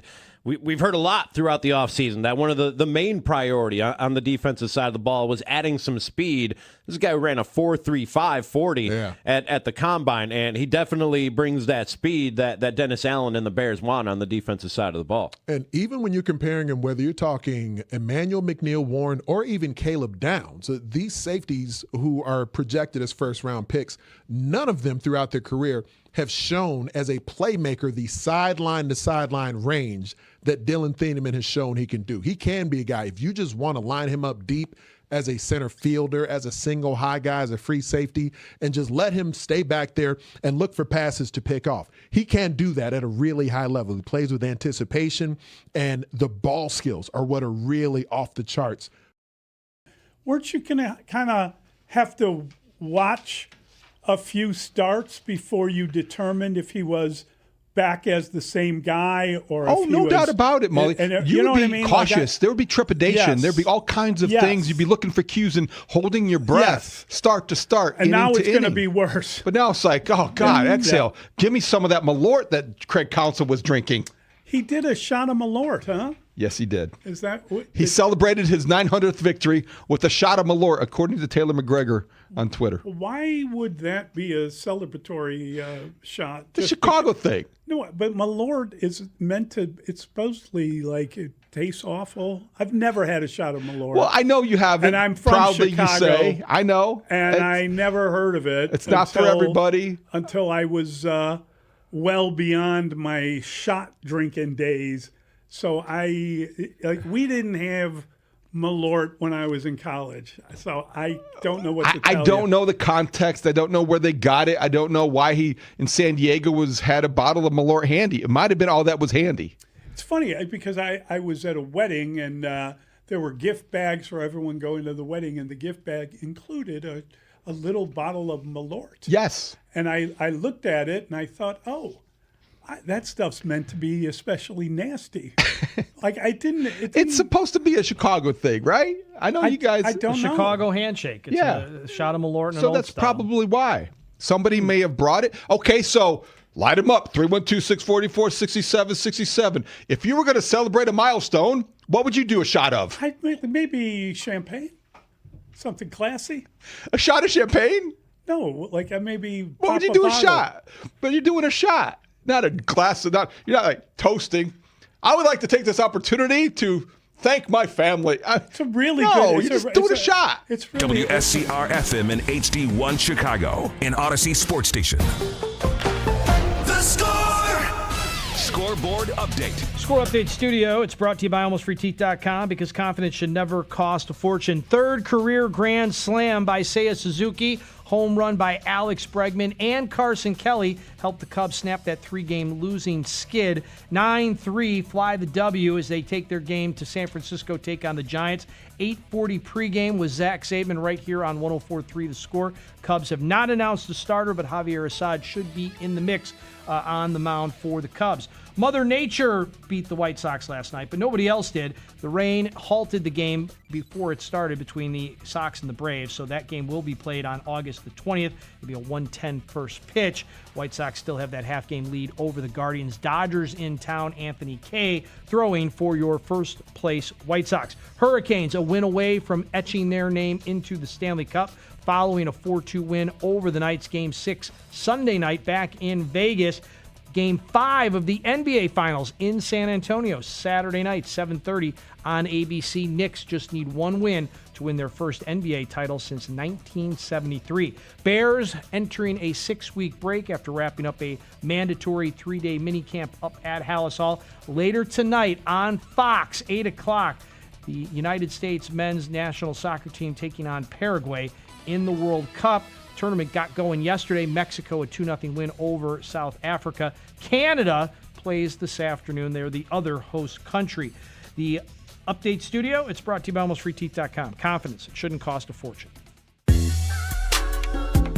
And remind our audience what you were trying to get him to do. Well, I wanted him to lower his front shoulder and get his bat to tilt back onto his shoulder like he normally does when he swings. As he was loading, he usually takes that bat and takes it right off his ear, and he'll duck behind the plate on him. Let's see. And you should see that barrel pointing slightly towards us. Hey, did it? It did. Oh, Harold. Oh, Harold. Unbelievable. That's incredible. There it is. Oh, my goodness. Yep. You showed us what to look for. He literally did it, and he went yard. So the homer hunches by accident. You were like, oops, there, he actually did it. Yeah. Boom, gone. I love that when that happens. Mully and Haugh, 104.3 The Score. Pretty nice moment. There's Harold Reynolds, they're doing a look in on the Cubs, and he's telling you what Alex Bregman needs to do, and somehow Bregman apparently heard him, and boom goes the dynamite. Well, if that's all it took, then why has he waited Where you been, so Harold? long, Harold Reynolds? Should have been here a month ago.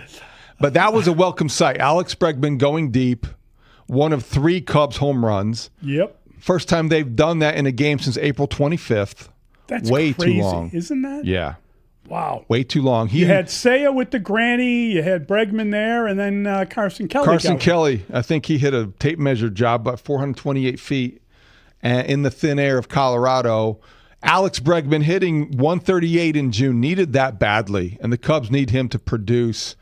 And even Ron Coomer alluded to looking forward to talking to Coomer at 9 o'clock. He's live from San Francisco. He's out there. We're going to bring him in live. By the bay. But he alluded to this during the broadcast that he noticed how much Bregman was pressing during batting practice. That even during batting practice, you could see this the weight of the world on Bregman's shoulders, or at least the intensity. And maybe that's just Bregman. But whether it was batting practice before the game or even his post-game interview with Elise Menaker after the game, this guy is pressing, it seems. There's been too much mea culpa and not enough kind of mea homer. So it's good that he did that, and it's hopefully, I hate to say it because we've said this ad nauseum, the idea though there's the turning point. Now this is it, and they collectively they hit 3 homers and they've got the offense going. They scored 9 runs.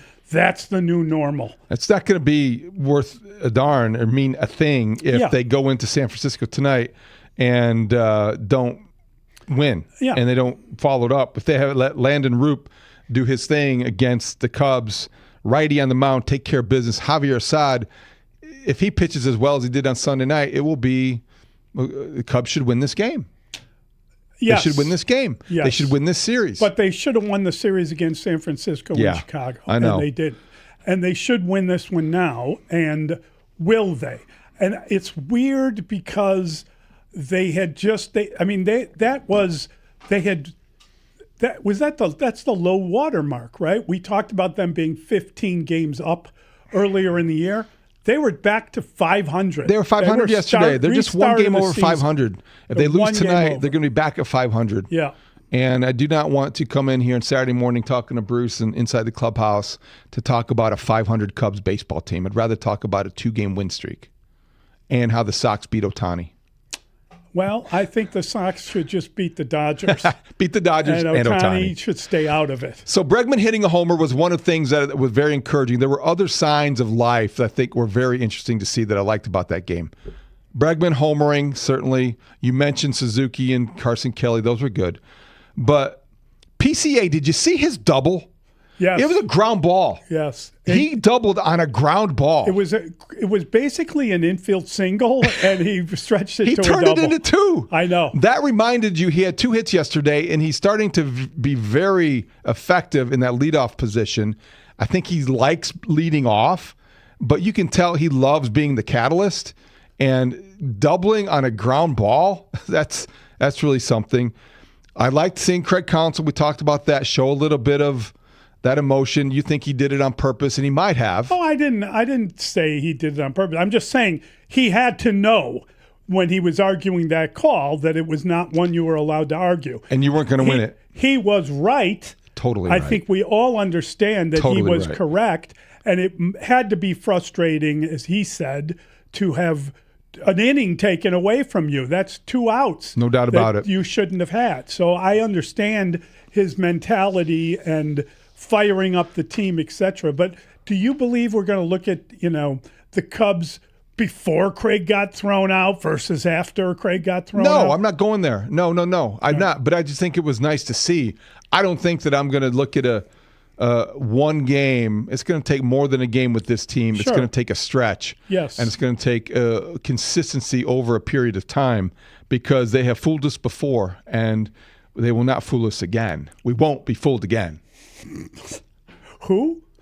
Well, see? It's another music reference. I'm here for you. That might have been the 70s, though. That was the 70s. Thank you, Dustin. The go. other thing I think is interesting that I don't think we've talked about a lot, but I wondered about this until I saw him pinch hit yesterday. Matt Shaw has not been getting a lot of playing time since his return. And I wonder what's going on there. He pinch hit yesterday. He pinch hit 2 days before on the 9th, so the first game of the series. What role does he play moving forward? Because he could either be a guy you want to see on the field in a different kind of the super utility role that he played before the injury, or if you want to give him at bats regularly, he's not going to get him at the major league level. Is he the Kevin Alcantara role now? Is that what we're looking at, or is he trade bait? I wonder that. And that's kind of the broader interpretation of what I'm asking here. Is he more tradable, more attractive if he's producing at AAA, waiting to get called up, but he can't because he's blocked, or as a part-timer getting sporadic at bats and maybe not making the most of them with the Cubs? Where would you want him to play? I think everywhere. Okay. If he's producing, you have to have a regular lineup in your head that's a kind of rotational kind of approach to the lineup. If he plays 4 to 5 times a week, he plays once at second base as Nico goes over to short. He plays once at third base. Maybe Bregman DHs. Right field, maybe. You're not playing center field. Stay away from there. Somewhere okay. in the mix. Like I said, I mean, that is his role on this team, is that super utility position. And right now, as far as today's concerned, I don't think you want Bregman out of the lineup. I don't think you want Seiya out of the lineup. Could you put him at second base and give Dansby another day off? Or Nico. Would that help? You think Nico needs a day off? Nico's struggling. Yes. And he's been struggling of late. And I wonder if, there are times when maybe Matt Shaw replaces Nico or gives Swanson a day rest, and then the next day it's Nico and he plays second base 2 days in a row. Maybe that's one of the things. And then he plays third base on the third day. But and I think it's a good point, because even if you're talking about using him in a trade, come the trade deadline, doesn't he need to play? Yes, he does. Yes. And so I think you could benefit from that as well if you think that his offense could help you score some runs, manufacture some runs with his speed on the bases if he can get on base. Then he's an asset. So, and this lineup isn't tearing it up. It's not like you're going to miss anything if you rest Swanson one day and Nico the next, and then Bregman go DH, whatever the case is. Matt Shaw can play defense, and I think that he's also somebody that has proven to be a good right fielder, so you could load up on like a left-hander, have him in the lineup. If he's not in the lineup tonight, well, Roop is a right-hander. Yeah. The next time you face a lefty, he's got to be. If they face Robbie Ray over the weekend, you want to see Matt Shaw in the lineup. It's interesting because I think Matt Shaw is their most attractive trade piece, right? He's the guy that, but I guess it depends on the team. Like you're saying, if you want slug and you think that's what you have to have, would it be if you could convince Seiya to take a deal? Or would everybody prefer Matt Shaw because he's played out there and he's a young guy and you get kind of controllable years from him? Well, that's a good question. I don't know the answer to that because it's like, what are you getting? Do we know yet what type of player Matt Shaw is going to become? Last year, could be pretty good. He could be. His best asset right now is his age because he has yet to develop really. But last year wasn't great early, finished strong. But what do you have? I mean, you had a guy that you didn't think was irreplaceable because you replaced him. By the way, Robbie Ray not going to be pitching against the Cubs this weekend, so I do wonder if they face 3 straight righties, Root, McDonald, and Webb, does he play over the weekend? And if he doesn't, then we're going to be asking this question on Monday and say, well, I wonder if Matt Shaw got 3 at-bats against the Giants, are you really making the best use of his talent by sitting him on the bench? Would you play him? I think with this lineup, I'd try a lot of different things. Yeah, I think he allows you to, and for lack of a better word, bench anyone you don't like, anyone you feel like is slumping. Yeah, I think so. Do you think Craig Counsell, and again, we get caught up on lineups sometimes, but does it seem like he is pays more attention to the handedness, the lefty versus righty thing than maybe Will Venable does? I think Will Venable's really big on the handedness.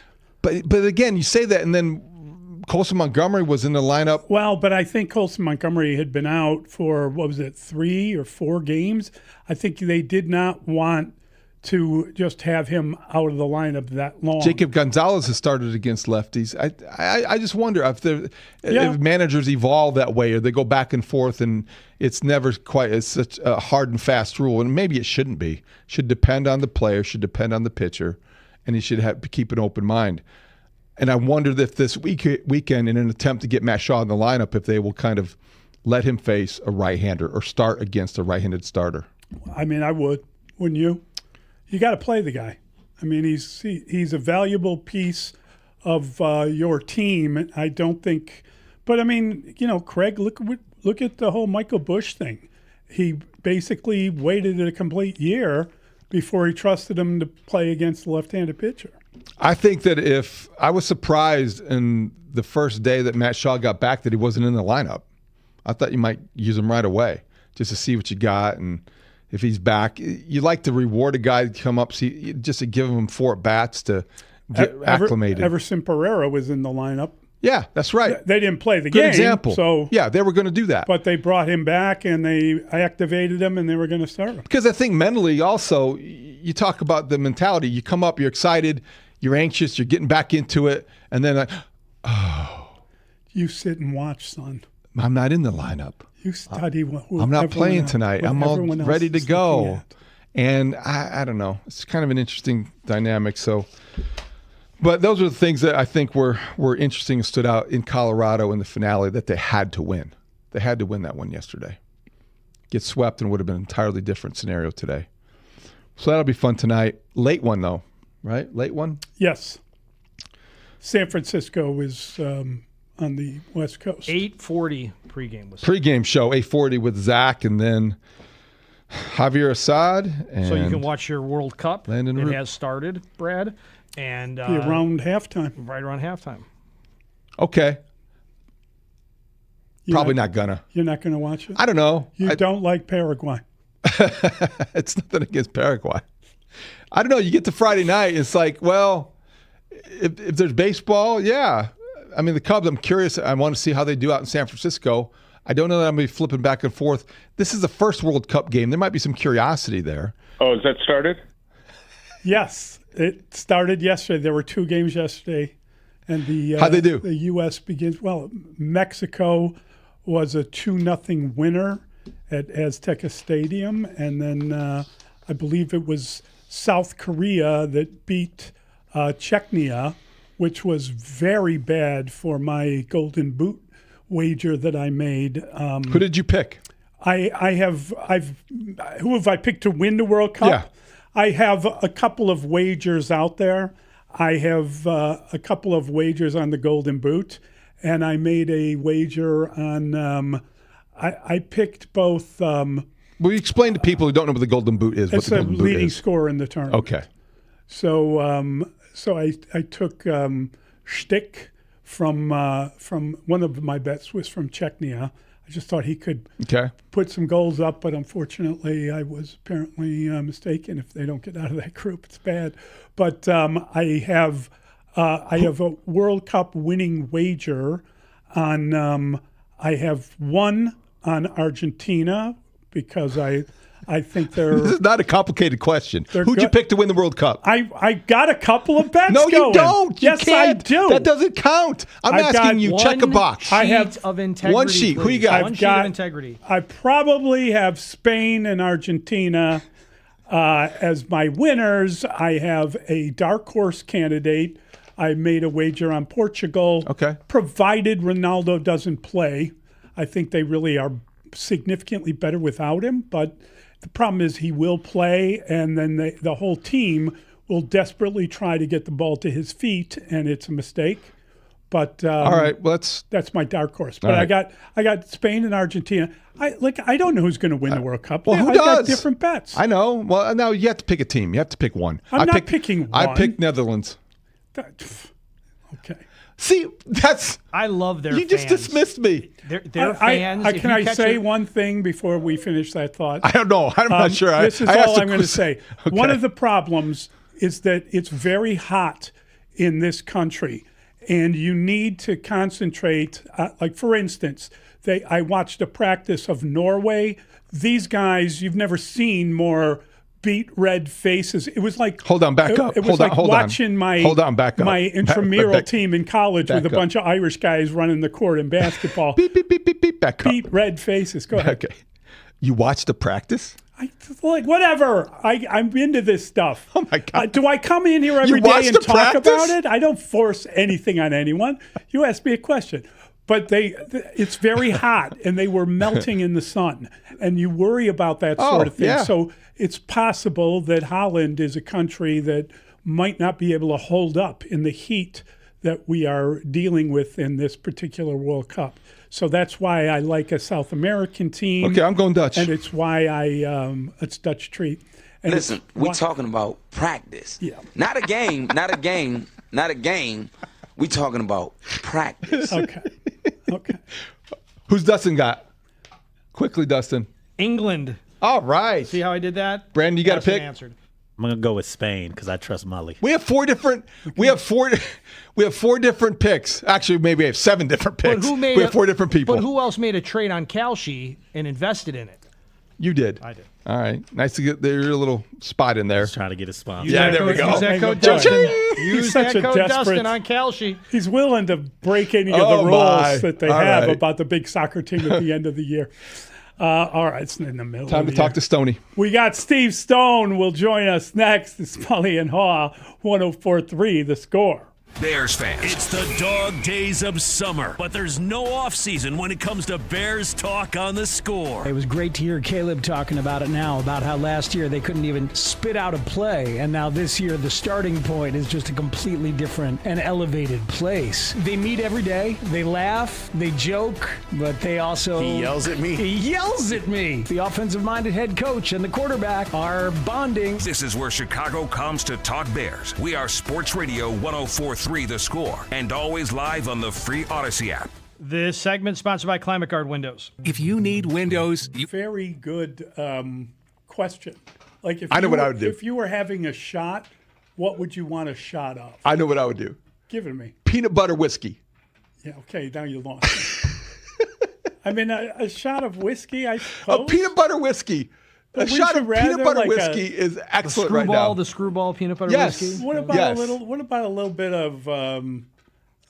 of whiskey in a glass that you could sip it and enjoy it, as opposed to I would do that. trying. But that's not the a question. shooter, not a sipper. That's not the question. So if I was doing a shot, Yes. Didn't a listener buy you a shot when we were out at Jared Payton's place for a Bears remote? I thought didn't they bring over 3 shots Yes. for you, Olin, Yes. and Pat Manley? Yes. Was it JMO? I think it was shots of Jameson. Jameson. Yes. That would be a fine choice. So you'd go with I had a Jameson? shot of Jameson. I'd go peanut butter whiskey screwball. I wouldn't. I Like halftime. Like halftime. I of would the if I Bears were game. going to do a shot, I'd probably do a shot of tequila Okay. because it's get a little Good answer. Yeah. get a little lime and a little. I need the training wheels for the tequila. What would you And- have? Oh, that's The like rocket fuel. That Your gets you 900th fired successful show at the Score. up. Oh boy. I guess successful is the key word. Yeah, still working on it. I mean, my typical shots Yes. are either Fireball or a Southern Comfort and lime chilled. Wow, that sounds fancy. What is Fireball? Is that Like a cinnamon Cinnamon. whiskey. Cinnamon. It's like a hot. Does It's it taste It's good. got a little. It's like that gum. Remember the gum? Like what was the name of that gum? Like the cinnamon gum. Big Red. Big Red. Big Red. Big Red. It's like imagine that.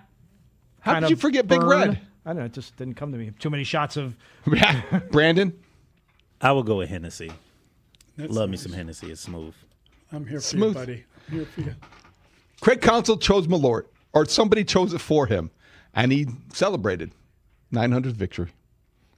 A little odd choice. I wonder if he said, "Oh, where's the peanut butter whiskey?" I caught you off guard there, didn't I? Peanut butter whiskey. It's really good. Screwball, I think it's called. A screwball, I thought. Yeah, screwball peanut butter whiskey. Yep. Yeah. It's newer. It's newer to the market. It's newish. A screwball is a drink, though. It's isn't it like vodka and orange juice or something? Is That's that a, that screwball? no that. It's a screwdriver. That's a screwdriver. Screwdriver. Yeah. Okay. Yeah. All these screws are getting to me. Screw loose. Yeah. That'll Screws get you falling all there. the time. The world's an imperfect place. Name the movie. That's a good one. I don't know the movie. Classic line from a classic movie. Filmed in Chicago. Tell me. Breakfast Club. Oh, Breakfast Club, of course. Yeah.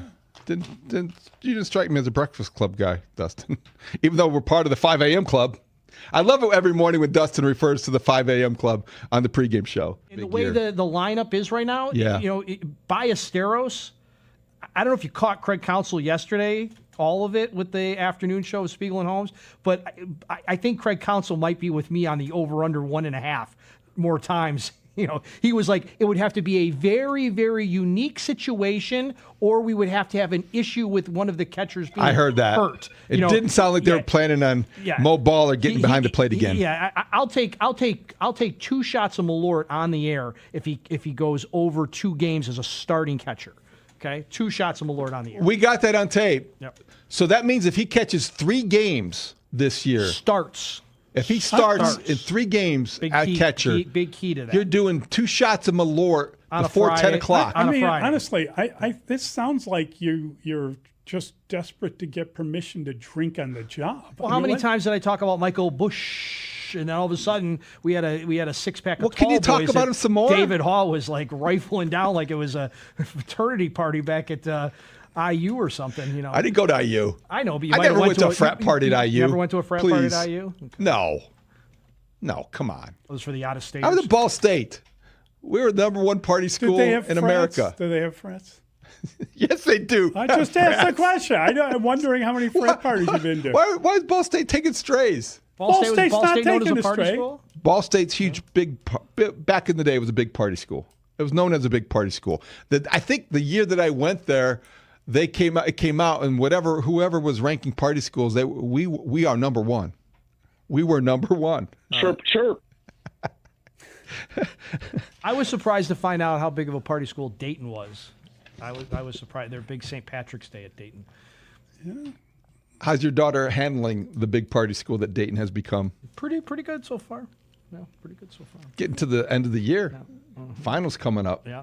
A week from Friday, you won't have to deal with me. I'll be going to Dayton to pick her up. Oh, wow. Good for you. She ready for finals? Let's Hope so. Let's hope it's not too big of a party school the next week and a half. Let's hope you're not drinking Malort that morning. I won't be here for that one. Well, I'm saying as you drive 5 hours. I'll drink a whole bottle if he catches 3 games. If he catches 3 games by next Friday. Don't say that stuff. Yeah, don't say that stuff. You never know. First of all, don't drink a whole bottle of anything, okay? Just like a Mick lighten Ultra. up there, I could Francis. do a Mick Ultra, whole bottle. Yeah, okay, great. A bottle of beer. You don't want to make these proclamations because they end up coming back and biting you. I know I have done that Who in the are you past. speaking for? I've done that. All before. humans. Yes. All humans. TV analyst. And the pitcher, a 12-game winner already this year, Steve Stone. Former American League Cy Young Award winner. Over 4 decades of excellence in the booth. No one breaks down baseball like Stoney. Apparently, we're down 1 first base coach.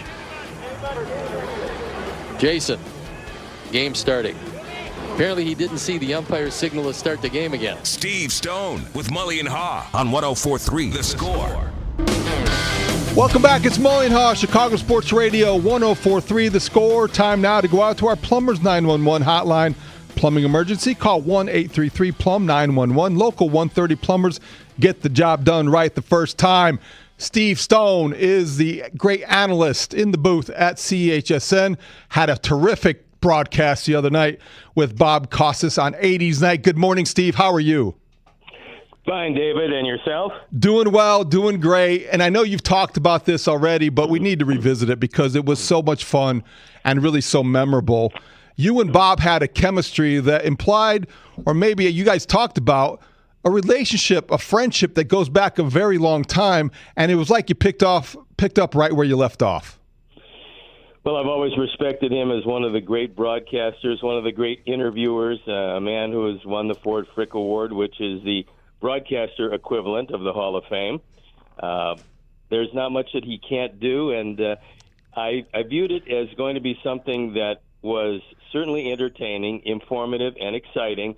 And little did I know that at the end of the day, one of the great games of the year and one of the great debuts in Major League history would pop up. And so it had everything for the casual baseball fan, for the older baseball fan, and with the Sox dramatic win for the younger baseball fan. So it was quite a night, all things considered. And Steve, I think that when you called that Braden Montgomery homer and you saw the debut, something one of only 5 guys in Major League history have ever done, that was shocking, surprising, and a great memory.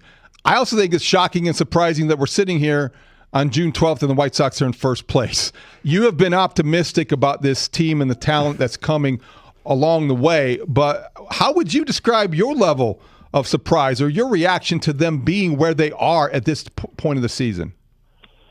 Well, David, I think if anybody told you, let's say halfway through spring training, told you that here we are, second week of June, and the White Sox would be in first place, you would probably say that person should be institutionalized.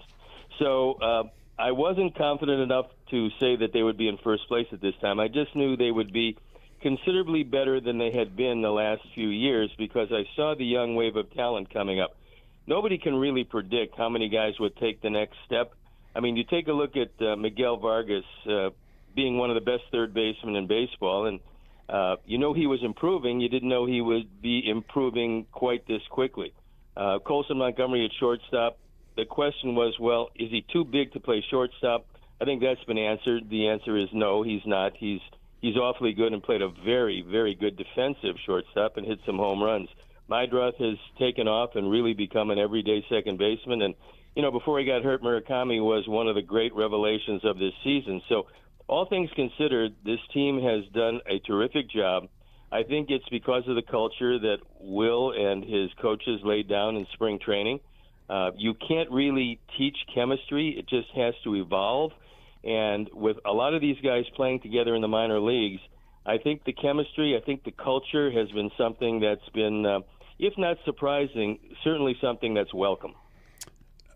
Steve, let me just second what David said about that broadcast. The 80s night was phenomenal. The game was phenomenal. It was just a great evening all the way around. And you and working with Bob Costas, the two of you you had this beautiful chemistry. And I know you'd worked together once, like 30 years ago, but it was fantastic, the way you guys were going back and forth and some of those stories and memories. Just a wonderful broadcast. I'm wondering, when we keep seeing these guys come up and be successful, the latest name now is Hagen Smith, and we heard Will Venable say that he was under consideration for a start on Saturday. It's a big thing to come up and play against the Dodgers, whether Ohtani left the game with a knee/hamstring last night or not. Just the idea of the amount of talent, the amount of money invested in that team. Is this a good spot for a young player? Is this the wrong spot for him? How exciting would it be to see Hagen Smith continue the line? Well, I don't really think there is a wrong or bad spot to bring him up. First of all, the White Sox by far have dwarfed the division as far as being good at home. They're 22-11 here in Chicago, where the Guardians are playing 500 ball, the Twins are playing 500 ball, the Tigers just a couple games over, and the Royals under 500. So the best home team in the division is the White Sox. So why not bring him up and throw him at home? And I don't know what's going to happen. I do, in doing a lot of the research for the Dodgers coming to town, I see Dave Roberts says that Ohtani's going to be okay and figures that he might be in the starting lineup.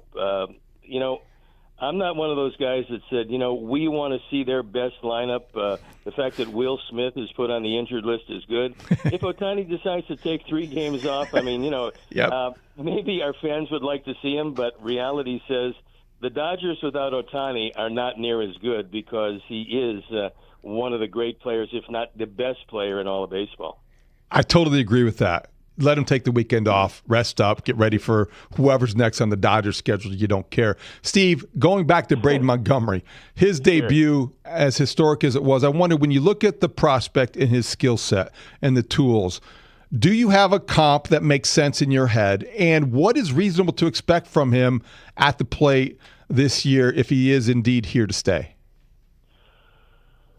Well, I think he has a whole lot of power. I think we're just seeing the tip of the iceberg. Obviously, he's only played a few games, but he shows the ability to hit the ball very hard from both sides of the plate. What I like also is watching his defense in right field. He seems to glide to the ball. And the one comp that I have, and of course he was one of the all-time greats, you might remember Devon White in center field, was a guy that never seemed to rush to the ball, seemed to get such good breaks that he was pretty much gliding when he got to it. So it's really early in his career to make great comps with him, but I think he'll probably have power from both sides of the plate.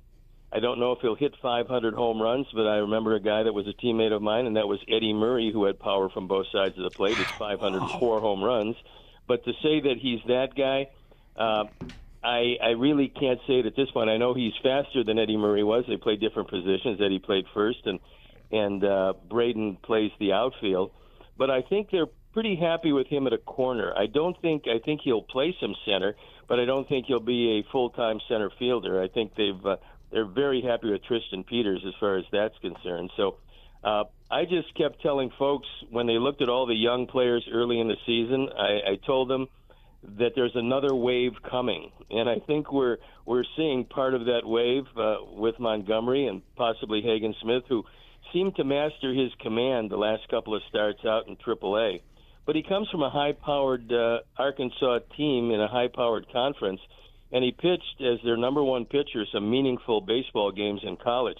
No reason to assume that all of that stuff, which is wonderful, would not translate into professional baseball. The question is, could he consistently get it over the plate?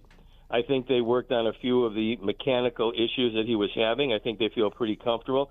And if, in fact, he is going to come up and start some games for the Sox this year, well, I don't think he would be overmatched. But there's no doubt the Sox need one more starter. They could probably use another pensman or two. But, when you look around baseball, and you would talk, if they would be honest with you, every general manager would say, I could use another couple arms in the bullpen and maybe one more starter. Maybe there's some teams like Seattle who would very happy with their starting rotation. They wouldn't say that. But most of the teams are looking for some pitching at the deadline. There's a couple of teams looking for power.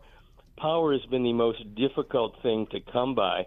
Used to be pitching. Used to be very difficult to get any type of pitching whatsoever, and I think now the key thing is power. And don't forget, boys, the draft is coming up here pretty soon. Yeah, the draft is a month away, and we know that Rock Chalowski's name has been mentioned. It's been really weird, though, to hear the contrary reports about him, just whether or not the Sox like him, love him, whether they might go with a high school shortstop, whether there's a college catcher out there that has attracted their attention. These are problems for another day, but with a guy like Chalowski, if they went that route, he seems like he's in a faster sort of move to the major leagues. And again, if a guy has been this highly rated around baseball, and a lot of people feel he's the best player to come out in 10 years, for God's sake. I'm all for getting to the conclusion. I love the waves, but I'm all for, let's not have a high school kid and wait till you see what happens with him. Let's get to it. Let's get to this. I'm getting greedy while also reminding myself it's about development. Well, there's certainly a whole lot of that. And, you find yourself looking ahead and saying, well, let's say you're sitting in that chair that Chris Getz has done such a great job in, and you say to yourself, okay, They figured out that Rock Chalosky probably is the best player right now in college. However, he did have a bad tournament toward the end. And then you look at Grady Emerson. I mean, he's a shortstop from Fort Worth. Everybody says he's number 2. They look at Bobby Witt Jr., and this guy is very similar, maybe not the explosive speed. And a lot of people like Vaughn Lackey from Georgia Tech. Right. He's the guy that everybody thinks is number 3. So the top 3, I don't think you can lose with either of them, but I think it's either going to be Chalosky or Emerson. That would be my guess at this point. And, of course, I'm not in that room, so I really don't know. I don't think you could go wrong either way. But don't forget Billy Carlson, a shortstop that was the number 1 pick just a few years back. He was a young kid who is certainly very talented. So there's no lack of shortstops, but sometimes when you get a special player, and Chalosky is that kind of special player, as is Emerson, I don't think either one would be a bad pick, and I think one of the two will wind up in the White Sox organization after that draft. Steve, in the final moment we have, how much have you enjoyed, I don't want to call it a renaissance of Davis Martin, but it certainly has been an emergence of him as an ace, and to what do you attribute it the most? You know, I just got a call from New York, and Bill Madden, who's a wonderful sports writer and has been for a long time, was asking me the same question. What the heck happened to this guy? And the only thing I can point to is last year he was able to refine that kick change, and that gave him another weapon against left-hand hitters. You know, historically, left-hand hitters are very difficult for right-hand pitchers, and I think that was the case with Davis. It's amazing to me to realize he's the longest tenured White Sox player in that locker room, and yet that kick change gave him a new sense of confidence, a new weapon to use, and with that confidence has come a guy that has 6 pitches who can get over the plate, each and every one of them. If something is working and then something is not, well, then he adjusts on the fly. He's very comfortable throwing all 6, but he's been so good that I think he winds up at the All-Star game. I think it's well-deserved, and right now he is the ace of this staff. He continues to do that, and something else to bear in mind, he is the stopper, which means after a Sox loss, he's come out and put an end to what would be a losing streak, perhaps. Every team needs that. Davis Martin is that guy for the Sox, and he's such a really wonderful guy on top of it. I always said, you know, he was a really good guy when he wasn't a good pitcher, and now that he's a really good pitcher, he still remains a great guy. So I think it's well-deserved, and I'm very happy for him. Well put. Thanks, Steve. Great stuff, as always. Thanks, okay, Steve. Guys, have a good rest of the show, and I'll talk to you down the road. That is Steve Stone. Always fun to talk to Stoney. And, you know, I know somebody said it, that there's like a Mark Burley quality to Davis Martin, which is an absurdity, totally different pitcher, different side of the mound, etc. But he does show that kind of confidence. When you see him out there are moments where you do kind of harken back to just the way Burley it's efficiency. looked. I think it's the efficiency that he pitches with. And you can hear him today, Mully, 125, along with Rahimi, Harris, and Grote being interviewed. And that will be after David Ross at 10:25 joins the midday show. So they're jam-packed with baseball guests. Yeah, that's great stuff. We'll be right back. I believe we've got our guy Mike Palm next. Mully and Haugh, 104.3 The Score. Hey, Sox fans, what's going on the South Side? Find out with former White Sox world champion manager Ozzie Guillen every Wednesday at 8 a.m. with Mully and Haugh. Plus, Steve Stone throughout the season giving you an insider's perspective on this up-and-coming White Sox team. Only on Chicago's Sports Radio, 104.3 The Score, and live on the free Odyssey app. Hey, if your garage floor is cracked and stained, you already know how it's making your entire garage look bad. And if you get a bad epoxy job, it'll look even worse. With one easy call to Comer & Cross, one easy call to 1-800-NEW-FLOOR, you can get a quick estimate for a gleaming new Comer & Cross garage floor that you will absolutely love. A Comer & Cross garage floor is the gold standard. It's guaranteed to never chip, crack, or show tire lift like epoxy or paint ever. And in one day, Comer & here, 5 on it with Rahimi and Harris. Ross Dorsey is in. So it's usually a life question here. And I have a car for the first time since 2018. And I've lived in D.C., lived in Chicago, had a car. First time driving a car in the city. It sucks. I hate having a car in the city, and number one reason why is because finding a parking spot in the city is it's torture. I hate it so much, and now I understand all the people who are in their car listening to this fabulous radio station. I understand it now. The fifth question is, why is parking in the city so insufferable?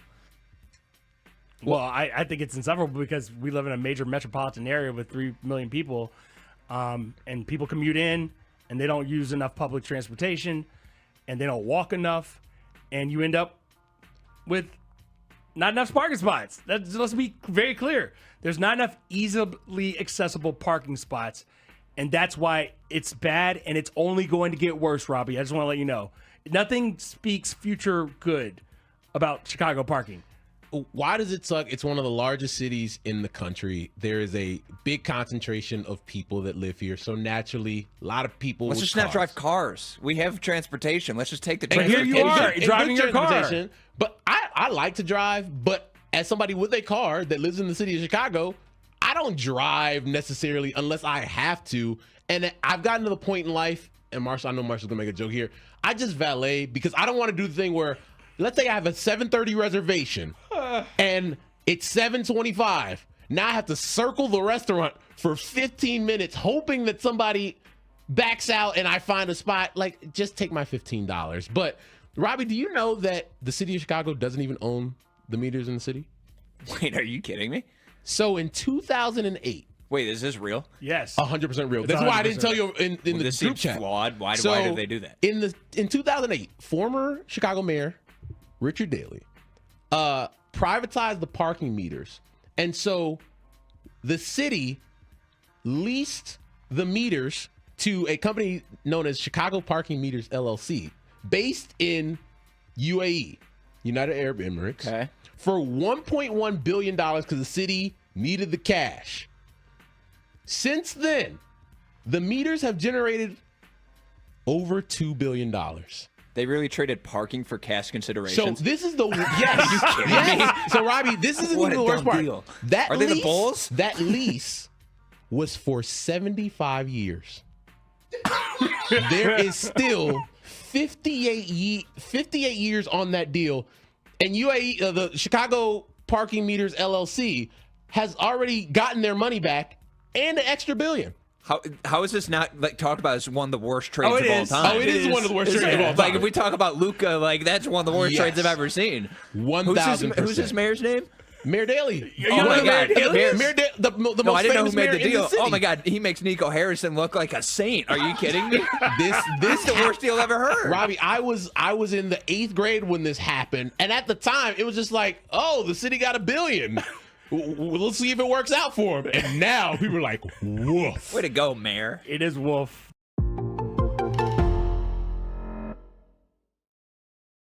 Get yourself an Ethernet hookup. It's a good radio gimmick. It's the guy who does the show from a From car. a car? Yeah. Because he lives his whole life there. Well, guess what, Tanny? Build a toilet in? I produced that segment here on The Score when Les drove back from the Eastern Conference Finals He did.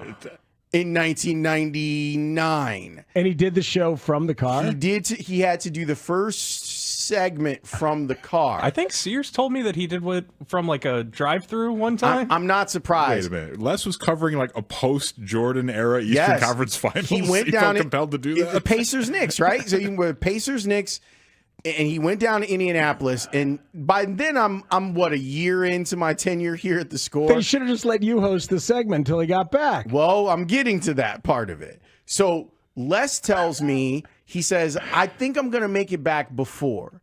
And so I'm like, what? Because that was when the show started at 1. Remember, Tommy Williams was on. Yes. So Zampillo was producing I that. love you, big partner. Exactly. So he says, I'm going to have to start the show on the phone. And I'm like, that's not a thing. Terrible idea. That is not a thing. So he's like, can you load up that last break between Tommy going off the air and us starting? I'm like, I can ask Tommy. And he's like, no. I'm on 9094 now. I'm not far from the station. I'm like, okay. Les gets in. Let's call it 112, 117. All right, you guys ready? Let's do it. 112, 117. Somewhere in there. He gets there. And he's wired because he just drove 3 hours, and there's the adrenaline rush of being on the air and all that stuff. Then Patrick Ewing was traveling all night long. Like mad about the Knicks. He definitely did that. And then at about 3:30. And now, ladies and gentlemen, proudly presents the star of our show, Mike Palm, Vice President of Operations of Circa, the D and Golden Gate. Vegas! Vegas, baby, Vegas! Host of Palm Saturdays on 104.3 The Score. Why don't I take you somewhere that you've never been? Where's that? Vegas? Let's head to Vegas with Mike Palm, sponsored by Circa Sports Illinois. Sports betting the way it should be on 104.3 The Score. Remember, what happens in Vegas stays in Vegas.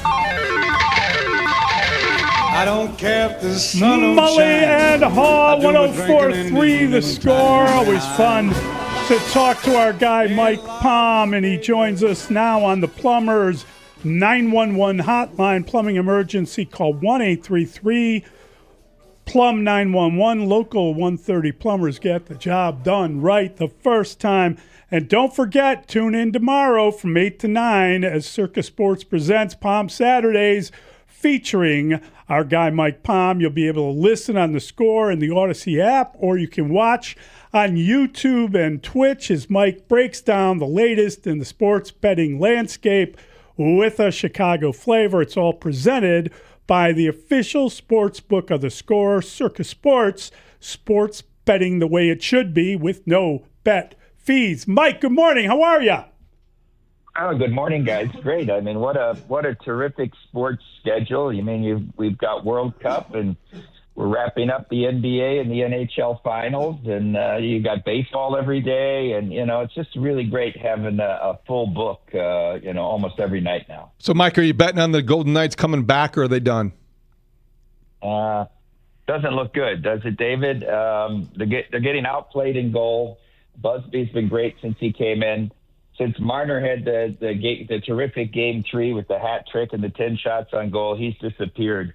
I think they're really up against it. That's not to say they won't win game 6 at home. I just don't see them winning the next 2.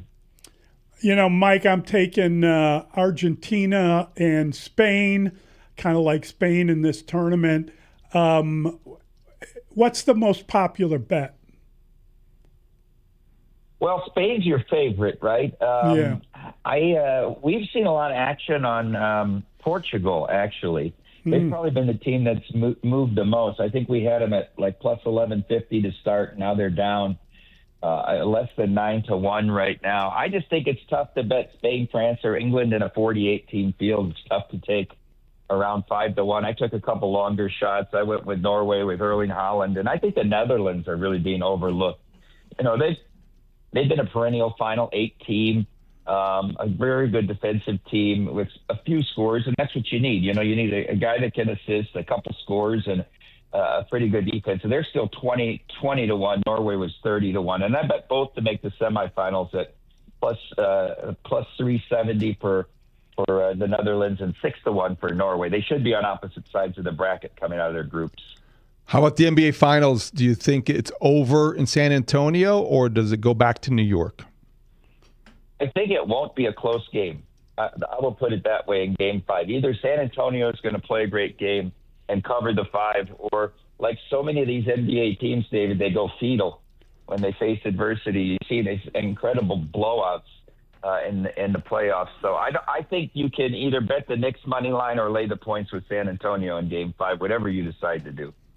It is a fact of reality that somehow the Chicago White Sox are leading their division, the AL Central. The Cubs just fell to 500, came back, won last night, now head to San Francisco. I'm just curious, how are the Sox received, or are they received? Does anyone believe? Still chilly on the board, I got to tell you, Mully. I mean, if the playoffs started today, they're the 2 seed in the American League. I love my 25-1 for the division and 4-1 to make the playoffs. I think we're seeing that the Guardians don't have the arms in the bullpen like they have in previous years. I think the White Sox are very live. Of course, they need to get Mooney back as soon as possible, but they keep bringing up kids. I like the starting pitching, and they're an exciting team to watch. So who you got in the show tomorrow? We're still working on Pat 40 right now. I want a college writer that's been covering the Sorsby situation because I think it's very fascinating on a lot of levels. Yeah, it's an amazing story, and I'm not sure what all the teams that want to ace out Texas Tech are thinking. I mean, I like the idea of putting pressure on people, but it's almost like you're going to punish everyone in every sport. I don't know. I just can't get a hold of that one. Well, I think it's comical that some judge in Lubbock can sort of oversee everything that a national organization like the NCAA stands for and what they've done with gambling. I do think that this will come to court before the season starts, and the NCAA will have to make their case in a federal court. But we'll see how this plays out. It's interesting on a lot of levels, as you said, Mully. Can't wait to listen tomorrow, Mike. Great talking to you. Thank you. Have a good weekend, Mike. Yeah, you too, guys. Thanks. That is Mike Palm. Make sure you tune in tomorrow. Mully and Haugh, 104.3 The Score.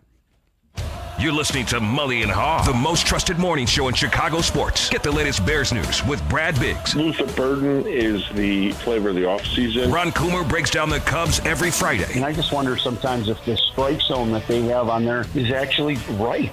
See a side shot of the breaking ball coming in chest high. How are you supposed to hit that? I don't know. Plus, Cubs pitching coach Tommy Hodovich joins the show twice a month. White Sox legend Ozzie Guillen checks in Wednesday mornings at 8 to talk Sox. And Casey Johnson brings the inside story on the Bulls. From Hallis Hall to Wrigley Field, the United Center to the South Side. Mully and Haugh cover it all. Start your day with Chicago's most complete sports conversation. The crash happened. Oh, no. And for those of you on Twitch, I'm going to show you what happened, okay? And I'm going to try to explain it. Les is sitting there doing the segment, takes his glasses up. Uh-huh. Oh, the head just falls directly into the microphone. Now, he falls asleep while talking to a caller. Oh, man. So the caller ends and there's no host. No, that was my first moment on the air. Really? Your first moment ever on the Score? I jumped on the air. Good job. And asked the caller about what he said. And I was like, Les, what do you think about that? And he's like, well, what do you think about it? Lawrence, what do you think about it? Oh, wow. And then I gave my thoughts on it. And then he woke up. And he was like, and that was that. And he was back in. And he got the shock that lasted him the rest of the show. And then he told me I can open my mic whenever I want. Oh. That is the origin story of me on the air at the Score. Folks, from there to the Blackmobile. Right. So you owe everything to Les. 100%. Now, someone who I owe nothing to, I also have a similar story. This is not as good of a story, but it did happen. Ranji, this happened before a Sox pregame one time, where we were sending him out to God knows where, and all of a sudden it was like 2 minutes before the pregame opening billboard, which is like has to be precise timed. And he calls, he's like, "Hey, buddy, I'm not gonna make it." And he was lost on top of it. So it's like, and this was before GPS was readily available on cell phones. So it's like looking at MapQuest. Well, did you turn in 0.3 miles? where are you? So he did the first segment of pregame on the phone. Oh, wow. Les was, I got to say, buddy, for a guy who was driving 90 miles an hour and holding a brick phone, it's 1999, y'all. And holding a brick phone. It was a pretty good segment. Did a pretty good job. And that's why our Chris Tannehill decided to tune in to Green Bay Packers post-game radio. That's right, folks. Sometimes you love sports so much you got to have more sports, even when your team's not playing. But I will check out because I like to know about the North. Sometimes turn the page is not enough for me to learn about the North. It's an old Score move to use the app. Usually it's meant for bigger games than that last night, but I was in the mood to have to enjoy that a little bit because when you can check out our guy Mark Tauscher, who is I've been a fan of his for years. These Packers offensive linemen, that's the thing that sucks. They have so many great former linemen that are great in media. Bulaga's a great dude. Exactly, yeah. So I was checking them out and just enjoying the callers and people they're so over Matt LaFleur up there. Oh, do tell. Yeah. Well, I'll let the audio tell the tale here, but here's one caller's theory on what's going on with Matt LaFleur right now. Jason, you're in Tosa. You're on with Mark Tauscher. Let her fly. So I've been calling in since the Cleveland loss in Game 3 to say Matt LaFleur was not a coach who will ever get the Packers into a Super Bowl, and been asking Couch to tell me why I was wrong. Does Matt LaFleur even want to be the coach in Green Bay anymore? And I'm serious. He's giving off Mike Holmgren last season in Green Bay. I know I'm going to, and I want to be in Seattle vibes to me. I think Matt LaFleur, there's a phrase out there, quiet quitting. He doesn't look like he wants to be there. He's been the worst part of the entire team all year. Wow. Wow, that is. The quiet quit is being accused of one Matt LaFleur. Tanny, this is what happens when you don't like Halloween. Yeah, what's that record? If they're 0-2 since he said that. When you're feeling the pressure of Ben Johnson, who calls you out, and it clearly triggered him. Remember all those times that he would bring it up? Yeah, I don't know. It really bothered him. Ben Johnson, I don't even know him. Why did he bring that up? What's with that guy? Yeah. What's going on with him? He's coming for you, LaFleur. We want you to cram it up your cram hole. This is the call that followed up very soon after, which I really enjoyed. Let's go to Jeff in Milwaukee. Jeff. Hey, guys. Unfortunately, I couldn't be less surprised by this performance. Because? And because I don't think Matt LaFleur is a good coach. LaFleur is so inferior to some of these other coaches in terms of designing a game plan. When you look at some of these other teams, I'll tell you who's got a really good coach, you guys. The Bears. And you just better admit it. Because I'll tell you, Ben Johnson, the coach of the Lions, the coach of the Rams, the coach of the 49ers, these teams take on the personality of their coach. You can see it. They're aggressive, they're not afraid of anything, and they have this attitude like they're going to win. And the Packers lack all of that. Wow. Folks, this is the dream. They're afraid. Hell yeah! I mean, it's been a long time. It's been a long time coming. And we've all dreamed. That's you in part by your local Hyundai dealers. This is Chicago's #1 most listened to sports station. 104.3 The Score is Chicago Sports. Chicago Sports is 104.3 The Score. Always live on the free Odyssey app. WSCR, WSCR FM and HD1 Chicago. An Odyssey sports station. The Score!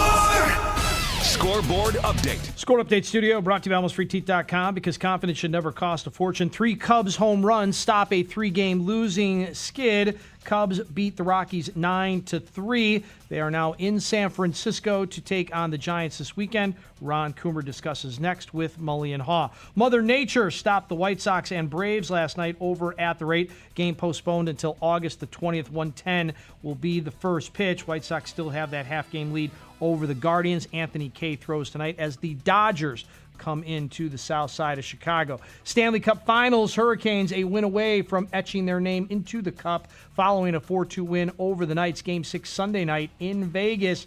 Tomorrow night, we've got Game 5 of the NBA Finals. The Knicks just a game away from winning their first NBA title since 1973. That tips on Saturday, 7:30 over on ABC. Game 1 of the World Cup for Team USA. That's tonight in L.A., taking on Paraguay, 8 o'clock on Fox. Tournament got underway yesterday. Mexico taking care of South Africa 2-0. Bears on a 6-week break.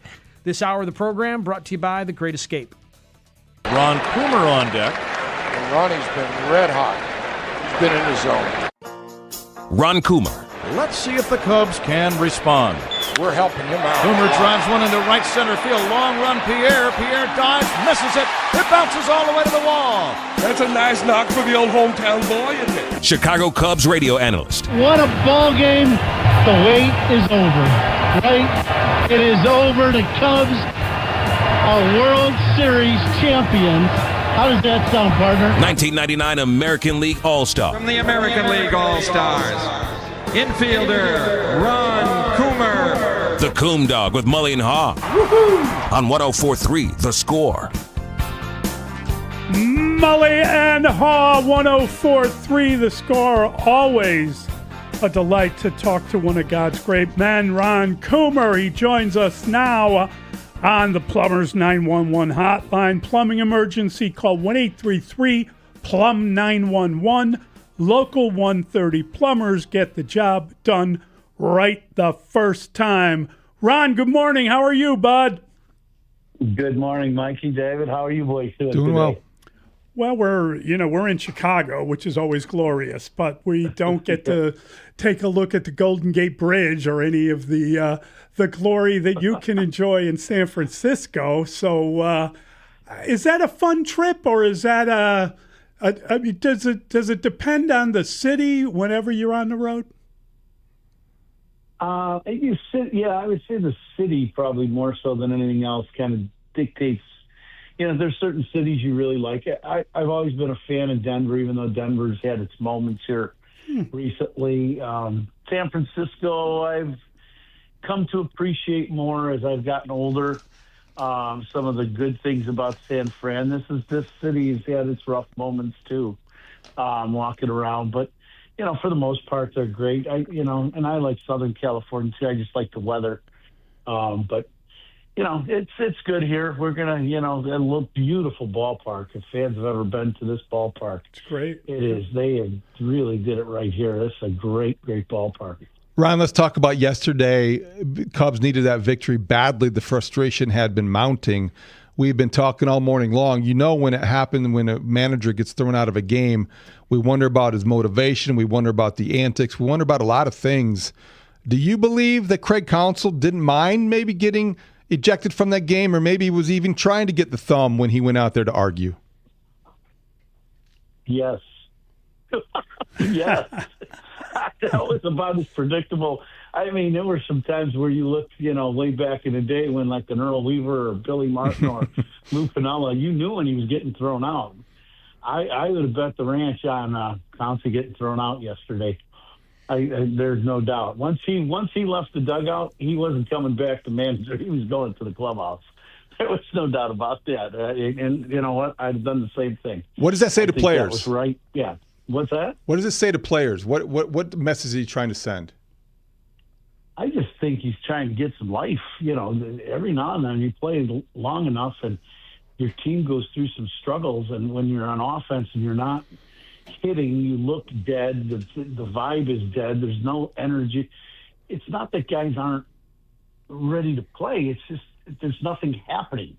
So the game looks dead. It just does. That's just the way it is. And so I think what he's trying to do is that's the one way that a manager years ago could always get some energy going in with the fans, with the players, is go out there and raise a little hell.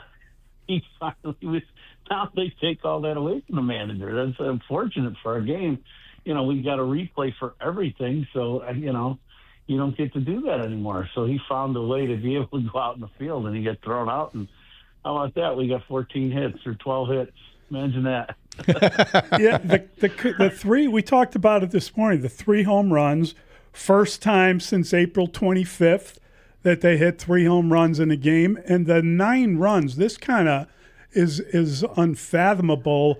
That is equal to the last 4 games in run production. 9 in one game. The previous 4 games they managed 9. I mean, and I hate to ask this question, but does that break them out of a slump? And again, we've been asking whenever anything goes good, is this the turnaround? And it hasn't been. So it's a dangerous question. But did you see anything different out of the offense that looked more sustainable? I thought it's multifaceted answer, I guess, Mikey, that if I'm capable of doing something like that. I think you scored some runs, you knocked their starter out of the game, you got to their vulnerable point, which was their bullpen, which has been, their highest ERA in the league, their pitching staff. So there were a lot of things. You get some good swings from guys are running the bases and putting pressure on the defense. And then some guys, in Colorado, you expect 2, 3, 4 home runs in a game. I mean, that's expected. That's not like, so wow, that's, you're playing in a place that the ball flies. So that looked like a normal Colorado game to me when you're playing that last game. So could it turn things around? Absolutely. But, you still got to do it. And now you face a different rotation today in San Francisco, so you've got to build on that. But it doesn't just automatically happen. But there's a chance that could happen because there's an energy that goes into playing, and a positive energy. And I believe in all that. I believe in, certain people bring that to the table. And I think, one of my favorite people of all time that I played for was Terry Francona. There's a reason why his teams won day after day, year after year after year. Minor leagues, big leagues, didn't matter. He brought this positive energy. And I always thought that was the case. I think right now that's what the Cubs need. They need some of that positive energy, some of that stuff that happens day after day where you believe good things are going to happen. And I thought they had that yesterday. Counts did a great thing by getting a little fired up, and I think that kind of shook things up a little bit in the Cubs dugout. Nobody needs more positive energy right now probably than Alex Bregman, whose pressure he's putting on himself, and it's evident. And I think coming into yesterday hitting 138 in June it explains a lot why. But Ron, I think it's curious. I wanted to ask you about this. He did homer yesterday, but you said that might have relieved some pressure, but that you saw and it was evident during batting practice, that maybe he was even pressing during batting practice. What were you referring to, and how much might a home run like that lift some of that anxiety from Alex Bregman? Yeah. Well, I watch BP every day, David, from my booth, and I shut down what I'm doing and I watch what we do. And I just think, you can learn a lot by how people feel and what they're doing by just watching their work.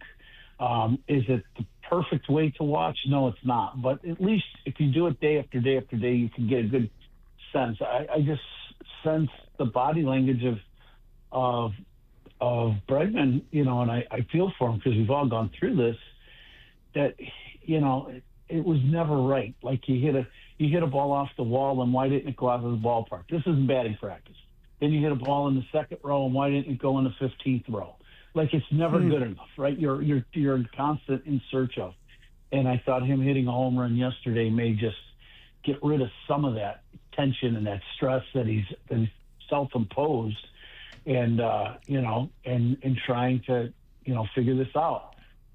He has a unique, everybody talks about his approach and it being unique. Well, it's a very difficult approach if your timing's not great and you're trying to hook every ball. That's a difficult way to hit. And right now his timing's not great, and because of the approach to his swing of trying to pull everything, that's the hard one. His approach doesn't go back to the middle of the field. So, when he's on, he can be really good. And we've seen that and seen it for seasons. So, hopefully this is just going to, get him back on track, because Cubs could really use him. He's a really good player. Ron, you said that everyone's gone through it. I'm just curious, what would you do when you were going through that? Was there a set of rules, back to basics kind of thing? What would you do to make sure that that any kind of slump or change would not last? I had two and sometimes three simple rules that I went back to, Mike, and this is all based on learning this from Carlton Fisk. It's just that simple. He had these rules, and he learned them from Charlie Lau, who's the longtime hitting coach that, was before my time a little bit, who taught George Brett and Pudge and all these guys. And then I went to Walt Reniak. Three things. One, first, your head discipline. Your head discipline has to be great. You have to track the ball to the bat, and don't watch where you hit the ball. Don't watch it hit the net in the cage. Don't watch it go out to the outfield. Make sure your head stayed at contact. And that was a simple rule. It's not easy to do. It sounds simple.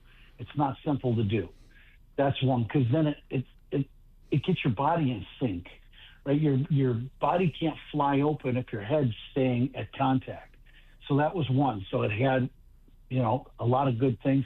And, the other thing was I would really, really try hard with drill work, with a couple tees that I would do to stay on plane with the ball.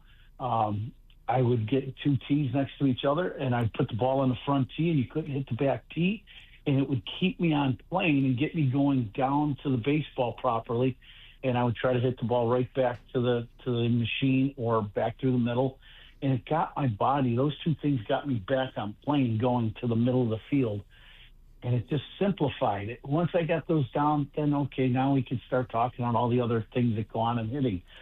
But that brought me right back to where if I did those two things in a game, I could get some hits. I could be a productive hitter again. It's a great mantra and great reminders.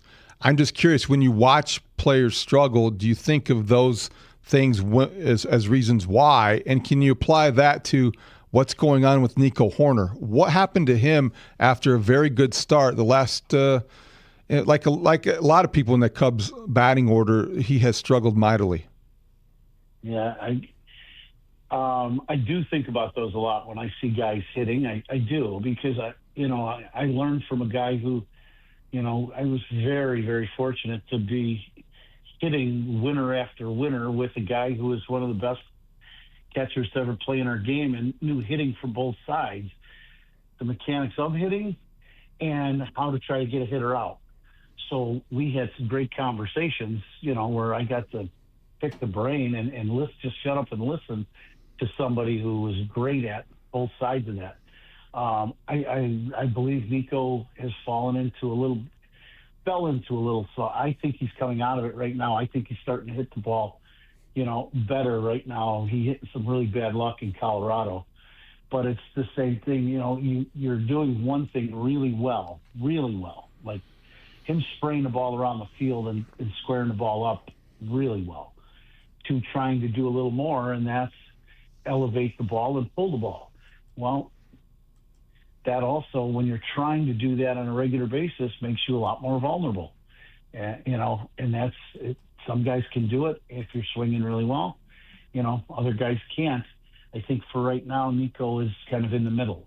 He's trying to do that some, and then he's seeing his average. And when has Nico Hoerner ever hit 240?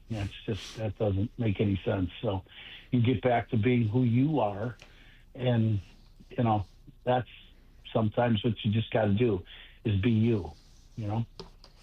It was interesting because I was reading some of the stuff that Seiya said after that grand slam, and he basically said that it feels big when something like that happens because you get frustrated and then you realize I'm not helping our pitchers, I'm not helping our team, and you get into almost like a mini crisis of confidence. And I think just from talking to professional athletes, whether it's basketball player, like whomever, you go through these tiny moments throughout the course of an actual game.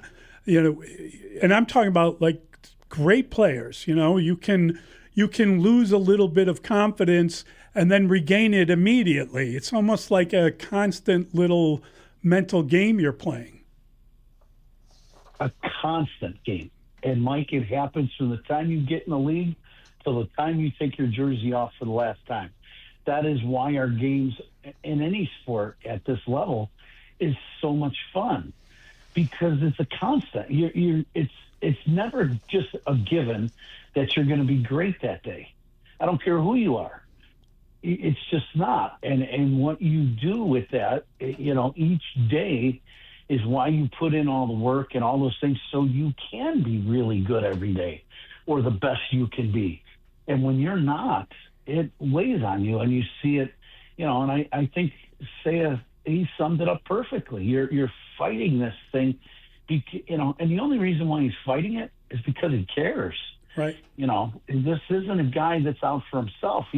When you make statements like that, that tells you how much a guy wants to be good and be good for his team. I think that's an awesome statement that he made, because you've got to have that mindset to be able to say that. You've got to be thinking that, and you don't hear that a lot. But, so that's, and when he gets hot, he gets really hot. So that's a confidence thing too. Last year's there were about 2 months where they couldn't get him out. That's that confidence thing that you're talking about. Coom, you piqued my curiosity. You said earlier you referenced Terry Francona, and I know that everyone kind of has a working knowledge of him and maybe just being around him, but did you ever play with him or for him? For him in the minor leagues, David. In the minors, okay. Manager. All right. The minor leagues, yeah. So in the minor leagues, he was my manager with the White Sox. And I was a AAA player, and Buddy Bell who was longtime third baseman in the league. Buddy was the farm director. Yeah. And they sent me to AA after a full year of AAA to play for Tito because we were just stacked up at the corner infield positions, and they weren't going to, with the White Sox. And Buddy just came to me and said, hey, manager in AA is one of my best friends, Terry Francona. I knew who he was, but didn't know him. And he goes, you're going to play for a guy you're going to love playing for, and you're going to, blah. He rattled off all these things, and I was hot. I was not having it. And Buddy had this way about him of kind of that, oh, shucks, well, you're going to do it anyway, but in a nice way. And I'm finally talking off the ledge, and I went down to play for Terry Francona, and Mike Barnett was the hitting coach. And within 3 months, I was on my path to get to the big leagues, like right now. Now it didn't happen right away, but boy, my career took off. And I think Tito brought that kind of thing to the table, day after day after day. He just did. He was a positive energy guy and a fun guy to play for. You know everybody. Yeah, that's incredible. I'm just old, that's why. I'm old. I've stuck around the league a long time. I don't have any other skill sets, guys. I got to stick with baseball. I don't have anything else. That's great stuff. We're lucky you do, Coom. Yeah, you're the best. Ron, thank you. Great catching up with you. Appreciate it. Enjoy San Francisco. Absolutely, Blake. Have a great weekend. Yep. That is Ron Coomer. What a good man. I tend to rate towns by the quality of the Irish bar. There are a couple of fantastic spots in San Francisco. I've had great times out there. Yeah, I've always enjoyed visiting San Francisco. It's a good time. It is one of the more expensive places to visit or live. It is very expensive. But it also is very scenic, and it's a great city. It has a lot of... surprisingly walkable. There are areas you can they've had walk their around. share of issues lately, like a lot of major cities in America. I know. But been they rough. definitely is one of the probably top 5 destinations if you travel a lot. Yeah, really, really good town. Queue up the cable car, just like a postcard sometimes. But you're right, they have had a whole series of issues. It's too bad because it was one of my favorite places to go. I went there with my family one time and had a gas. God, did we have a good time. Okay, let's take a quick time out. It's Mully and Haugh, 104.3 The Score. Hey, Chicago. It's Pete Crow Armstrong. Pete Crow Armstrong makes a sensational catch. Unbelievable. He came out of nowhere. You're listening to the Mully and Haugh Show, mornings 5:30 to 10 on 104.3 The Score. Hey, it's Mully and Haugh here for Window Nation. If your air conditioner never seems to turn off, worn out windows could be the culprit. Broken seals, old frames, they let your cool air escape. And with summer just That dream is supposed to look. Maybe John Fox will be the guy that takes us back over the top. I mean, Lovey did hit the ground running, and he wanted to beat Green Bay and said so. He won a lot of games against the Packers. He did. And there's been moments and flashes, but the idea that you might be passing them by and they're jealous of our coach, they're jealous of our offensive system and the way our team plays. Oh. One of the reasons we were inspired to request to have you on and wanted to make it happen was because one of your biggest fans in Chicago is in our studio, our producer, Robbie Triano. So I cede the floor now to Robbie to ask you a question. Josh, what's up, King? Welcome to the show. So not to pat myself on the back or anything, but I don't think there's anyone here in the city of Chicago that kind of praises you more than me, damn near glazes. So here's the question. As a long hair hooper like you, how the hell do you keep your hair like that during a game? Because you're playing a lot of minutes, and I understand you probably use some product. How much are you using, and what does your hair budget look like? Because it seems immense. I don't know what the budget is because my sister actually buys the product for me, but I do. Yeah, every time I get out of the shower, I dry my hair, I put product in it. So during a game, when I start to sweat as the game gets further and further into it, my hair gets, obviously more and more wet, and it's hard to keep out of my eyes. But that's kind of when I know I need to cut it, when it starts bothering me to that point. But, I put product in it. But yeah, no, when I start sweating, it does get in my eyes. So I'm actually getting a haircut tonight, funnily enough, you asked that. Wait, you're getting a haircut? Whoa, breaking news here on the score. Yeah. Are you serious? It's a trim. You won't be able to tell, but yeah, it'll keep it out of my eyes. What do you think of Robbie's question? Scale of 1 to 10. He just asked you 2 really good questions. What do you think? 10. Both great. Yeah! Robbie, well done. You were the inspiration for us to even be bold enough to request the interview. He's getting a haircut. Like, that's one of the most amazing things I've ever seen. Like, the fact that he plays a game and the hair's never in his eyes, it's insane. Like, how does that happen? You were made to do a Josh Giddey interview post-game show. You were. So how did you feel about everything? Did you get everything You guys off? nailed it. I had goosebumps. I said the word glaze. I don't know if I should have said that, but I did. He knew what you were saying. But are you relieved to know, Robbie Triano, that the haircut is only a trim and not like a full-on new look? Right, but I could see why he was taken aback a little bit by Right. that. Yeah. Do you think he'd ever go with a headband? If we ever get headband Giddey, like, the league may be on notice. He's never done that? I think he's done headband. I was gonna say, I feel like I'm pretty sure in Oklahoma City he did a headband thing. We might have had that. It would be. Would he do like the thin headband? These are the questions on the tops of everybody's See, mind. like I said, like Literally. I'm a long-haired hooper. Like, people call me the Giddey on a pickup court. Like, when I play, like, I have to have the hairband, or else like it's just in my eyes and I can't see. Let's flash back to the fateful day where Robbie got to interview Josh Giddey. And Robbie said, "What's up, King?" And then he proceeded to ask him about being a long-haired hooper and how Giddey keeps his hair out of his face while he's able to ball. And apparently Giddey said that this is a common topic that comes up, but his sister is the one who helps him out with the hair product. Well, the Bulls heard your question, Robbie. Heard. And they have something for you. This What? is courtesy of Josh Giddey, his sister, and the Bulls. What is this? Whoa. What do we have here? What do oh ye my have? God. What do ye have for us today? No way. I got the hair product. Let's go. I'm running out, too, so hell yeah. Is there a note? Is there a There's note? a Read the note and hold it up for the camera. There's right a here, note. Robbie. There's a note. Uh-oh. Oh, my God. Here's a note. No way. Oh, boy. Robbie, for keeping the flow fresh this season, Josh Giddey and the Bulls. Hell yeah. Oh, Josh they Giddey, gave that's you a why you're card? absolutely Hold the on, best. I'm going to go down there and see Robbie right now. He might be overwhelmed. I'll be right back. You're going to go faint. check on him? Throw that headset, Hawk. Go get out there. Josh Giddey, this is why you're the best. And because of this hair, that's why he's averaging a triple-double and will be averaging. And that's why he will be an all-NBA player by the end of the year and an all-star. Robbie, how you doing okay? What is the Thank you very much. product? Am I Can you Todd tell Frazier? us what the product is? Yeah, what's the product called? Oh, This is called he's gotten a hug from Mark Muck. Grote. MUK, raw muck styling mud. I got to take a whiff of this. Hold on real quick. Is it Australian? It's got to be.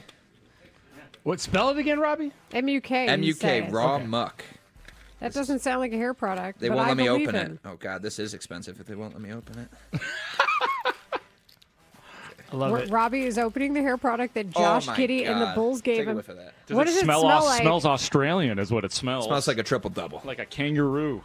Yeah, this is fancy smelling right here. Well, I guess I have to put it in my hair Does then. it smell like something else? Is it eucalyptus scented? If we're speaking of Australia, like what is it? I can't put my finger on it. We're gonna pass it around, and everyone can describe it for themselves. Take a little dab. Put a little Yeah. bit in your beard. Let's see how it looks, Ray. Yeah, We're all put a going to little bit get in a there. whiff of the Josh Giddey hair product. So, how kind of the Bulls and Josh Giddey to Thanks, give you Bulls. this hair product that Josh Giddey uses. That was not the goal of the interview. Robbie was not trying to get this hair Well. product. He's applying the product now through his hair with his fingers. It looks like a. How does it feel? A thing of ranch dressing.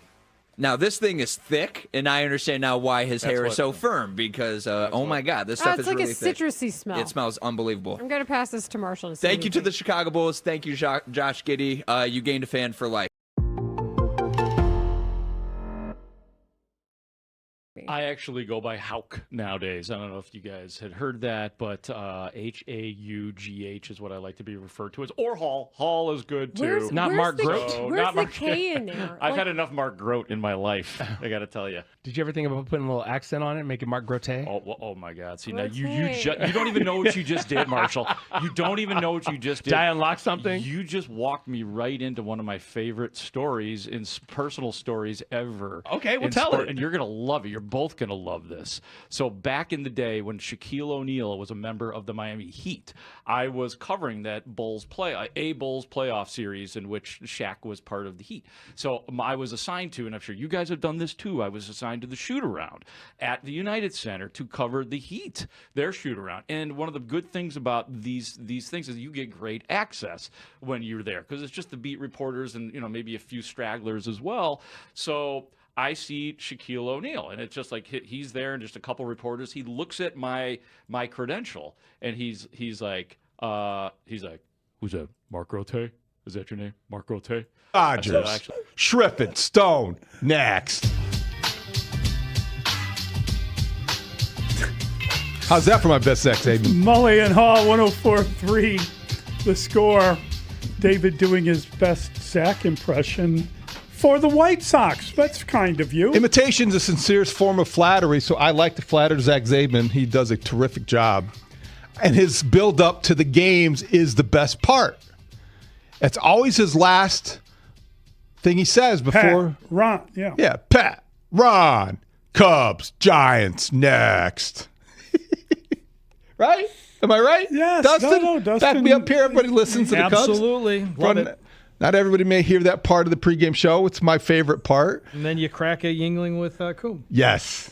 Crack a Yingling with Coombe. They're going to be packed at Coombs Corner tonight in Lockport. They're going to stay up late and watch that Cubs game. There's something very fun about West Coast baseball on the weekend. On the weekend being the key on the weekend. Prepositional phrase in that sentence. Am I right, though? Friday night, you don't know. Maybe you're tired of the World Cup. Maybe the Dodgers have already, given up 10 runs to the White Sox, and that game's no longer close. And you say, hey, Cubs Giants on the Score. Sync it up with the television. That's what I like to do. And you sit back. If the Sox are up 10 runs, there's no way I'm turning that off. That is that's you want me, suspense, right? You want that's suspense. me jumping up and down and doing backflips. I find increasingly, I know what you mean, but I find increasingly that I am going to bed on a Friday night earlier than usual. Back in the day, I would never go to bed on a Friday. I would be out for the weekend. But I have found that even of late, like I watch sports, and this is a great day to watch sports, and you try to extend it and really enjoy it because we don't get to watch every minute, especially when there are West Coast games. But I find myself aching to get a good night's sleep on Friday so I can have a better weekend. I hear you. Oh, believe me, I get it. Yeah. You don't have to explain that to me. This is a crowd that understands of what you speak. The early morning crowd will yes. get it. Yes. Yeah. It takes everything to kind of restart the engine after whatever later in the day. And it can be difficult on a Friday night to say, all right, let's sit down and watch some sports. No, but I think it starts and then you stay with it. And what's great is you can stay with it. But as you say, if things aren't going your way, I find myself less patient. Well, patience is something that I think is difficult to come by sometimes. Yes. Yeah. But tonight, I think I'm looking forward to seeing what happens with White Sox Dodgers at Rate Field. The Bears are bringing the rookies to the game tonight. Yeah. Yes. And if you want to see, I believe we're having Sam Roush and Big Pro Football Show, 5 o'clock. Chicago Lead, 5:30. We're going to have a couple rookies on each show. Oh, that's great. And then we need to know more of these rookies. We do need to know more about them. It's a good group. I like that. I like the conversation we had with Bigsy about who's starting, how quickly will they start. I do believe that you need to earn your starting position, but you also need to make sure you're not holding anyone back. If you have guys, there's a reason that you're drafted highly. There's a reason that you have chosen that particular player. Get to it is usually well, I respect a good piece of advice. I respect protocol and sure all those things, but let's face it, you didn't draft Dylan Thieneman to have him watch for 4 games. To develop. No. Yeah, it's the NFL. He was a second safety taken for a reason. Mm-hmm. He's ready to go from day one. Yes. And I understand there and might be. And you have availability at that position. Yeah. There's no question. I mean, and it's also you want to, you look for consistency. And they talk about Dylan Thieneman after they drafted, like, oh my gosh, he was the best fit for our defense because we can do so many things with him. We're going to have multiple looks, and they can be interchangeable parts at safety. And then he gets to the first minicamp. It's like, you are second team. We'll talk to you in another month. Yeah, you're not starting here. What about Logan Jones? Does he fall under the same thing, or is it different? Different. It's different. Yeah. It's different because they specifically went out and they signed a free agent veteran for that role. Also, second-round picks have a different approach than first-round picks. They traded for him immediately because they had the departure of Drew Dahlman, who retired unexpectedly. Yeah, the offseason Netflix documentary on the Chicago Bears could be all about the Drew Dahlman effect because when he retired unexpectedly, it shaped their entire offseason, and every move that came after that you could link it back to that decision.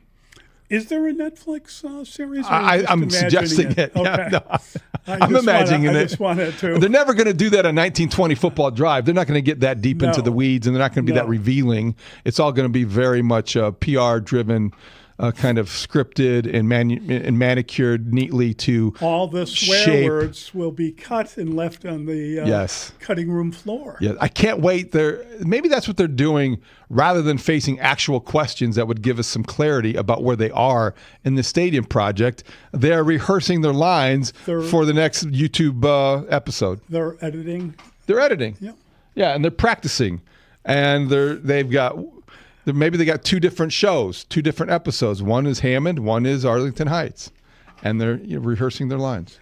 Would they, just for the sake of argument, do one for Chicago, just for snorts and giggles? No, why waste your time? To create more trouble? That never has been realistic, and it wasted everybody's time and energy. That sure did. Yeah. Boy, that was kind of a misstep, if I say so myself. I have no problem saying it. Well, I don't think that anybody would disagree with that. It's just one of those things that was a diversion, a distraction, and a waste of time. By the way, Chicago Tribune on the editorial page, our executive producer circulated this morning. Yes. It is worth our time and yours as well. I saw that. Yep. A writer by the name of Gretchen Kalwinski. She is a Hammond, Indiana native, and I think it sounds like she's living on the north side of Chicago now. But she writes a very good op-ed in the Tribune. I'm a Chicagoan from Hammond. Let me clear up some things for Bears fans. And it's very well done. She's a professional writer. She has a master's in fine arts, I believe, from Northwestern University. Wow. And so she's definitely got away with words, and she does it well. So I would recommend reading that this morning because it does. She's from Indiana, but she considers herself a Chicagoan. Growing up in Hammond, she considers herself a Chicagoan. Well, I don't know if it went so far as like I'm a Chicagoan. I'm just saying. I think she explains how growing up in Hammond, most of the people she grew up with identified themselves with Chicago interests. They went to the museums. They cheered for the same teams. They did the same types of things in the summer. And the separation of the state line, the boundary certainly is a boundary, but it's one that culturally wasn't that different with people that she grew up with. When is the last time, Mr. David, you were in a Chicago museum? Chicago Museum. Let's see. That's a good question. Probably a year or so. Dustin? Chicago Museum? Yes. I walked by Wrigley Field last week. Oh, I like that answer. No one said mausoleum. Museum. Museum of Contemporary Art. I was there last year. Okay. Yep. I went last weekend. I went to the Obama Museum. I was one of the few that get to preview it. Did you ran into Tom Skillen? You got out there? There, yeah. Wait a second. What? Hold on. The presidential We're library. going to get back to that in a second. When was yours? You go to the art museum. I go to the Art Institute probably on a weekly basis. Weekly? I mean, my wife and I came down and just went and got a cup of coffee there. She came and met me, and we went over there. We go there quite often. That's awesome. When you're members, We are members. It's a great perk. I got to get back to this. But I want to say, have you got your tickets for that yet? June 19th? No, for the Obama Museum. Yeah, that opens on June 19th. I know, but he went to the early opening, and you can't get tickets beyond, I think the earliest ticket you can get is in August. So right now, you can go to the watch party if you want. They Yeah. have Right. a watch party that's open to the public. It's Friday morning. We're in the last 20 minutes of our show. Yes. And now Brandon is telling us that he saw Tom Skilling at the Obama Museum last weekend. Yeah, well, I ran into Tom Skilling, like my mom did, and then she's like, Don't hey, hurt your back picking up those names you're dropping. Did you help him? We took a picture and stand back everything. up? He was super nice. Yeah, we got a picture. Did he tell you it's going to get very, very He did. dark later I'm not today? lying. He did give me a weather report. I'm not lying. He did. Did you see he came back to work last night for WGN? Watched him last night. Told me to go to the basement. But he was in Hawaii, wasn't he? He has a home in Hawaii. So I think he was doing that from Hawaii. Yeah, I'm going to have to ask my good friend Bill Schneider. He's his longtime EP. We'll find out because he was giving these breathless reports about Chicago, and I think he was in Hawaii, and he was doing the Zoom thing, right, at his desk. Does Tom surf? He might. In I don't know. Hawaii? He was probably wearing a Maybe swimsuit. Skilling and Thayer hang out. Yeah. That Tom surfs. I think he's still in Hawaii. Yeah, he's got a spot there. Brandon, though, can you tell us what it was like? Because I think I'm very curious. I don't want to give too much away, but I mean, a lot of history facts, a lot of civil rights facts. Gives a history of Obama, and it has. I'll say this. I'll give a quick tease. It's just you can take a picture in the Oval Office. I think it's really a cool event. A lot of pictures. You can see the sky. They got a playground for kids, restaurant in there too. It's really nice, really big, nice. There also is I've got my tickets. We're setting it up because my daughter is coming back from Japan in August, so we got the whole crew going in August. We already. It's one of those trips you got to keep lined it going up. back. You even if you go there, you can stay as long as you want. You're still not going to get everything. We went one time to Gerald Ford's presidential museum, where is that, Grand Rapids, and we took the kids. We went in there. The kids were very little, and they had the Oval Office, and there was this voice talking in Gerald Ford's voice, like welcoming you. And one of my kids turned with a smile and said, "Is it a ghost?" So there's always that to look forward to. Brandon, did they talk about the full court basketball that they have? They do have that, but for the preview that was blocked off at the time. So, but they did show us like little pictures and videos. And is that going to be open, from what I understand, Yes, to the it community? will be open. Yeah, it will be open on opening day. That's awesome. That's very cool.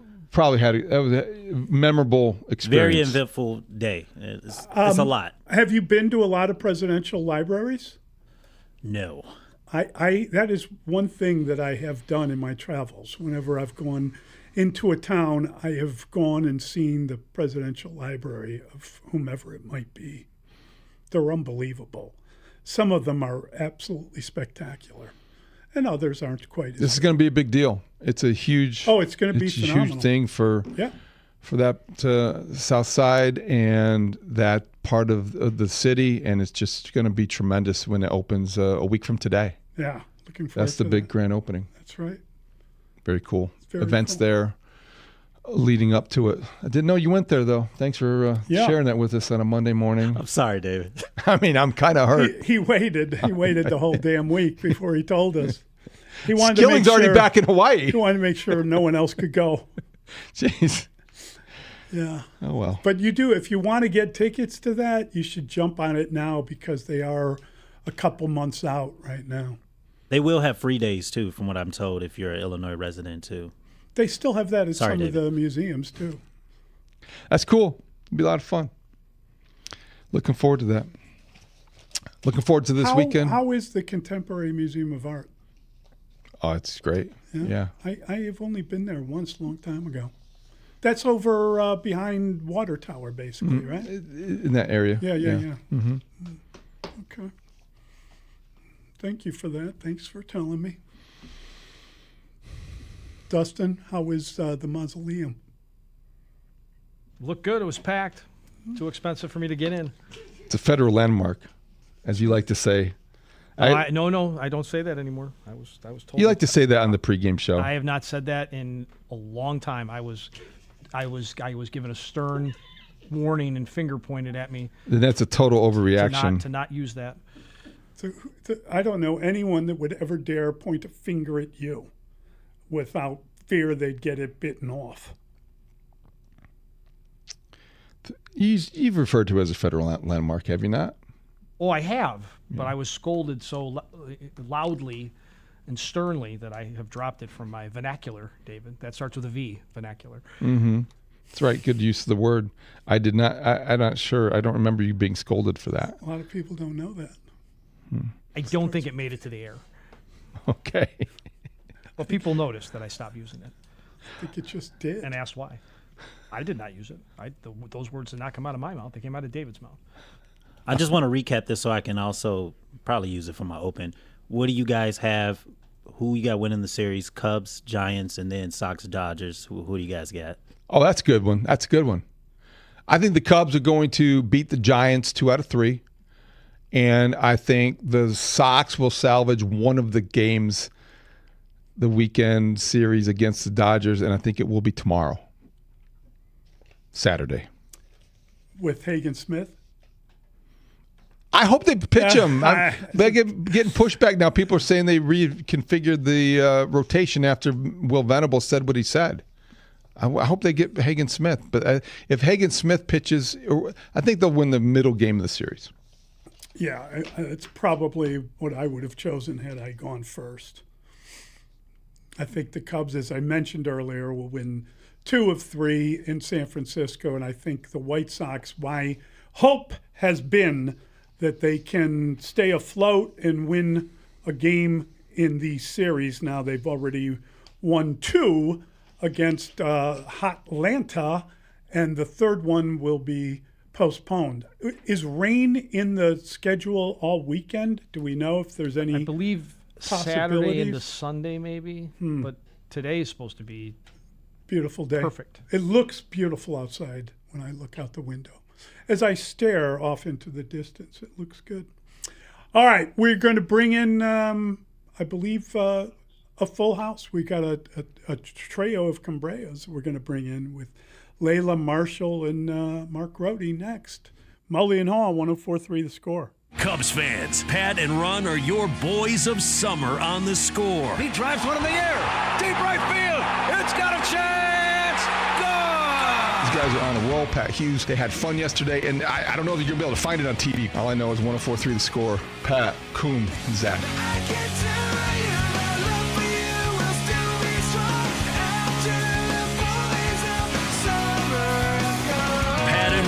The boys of summer, your sound of summer. Can you believe it? Listen to Wrigley.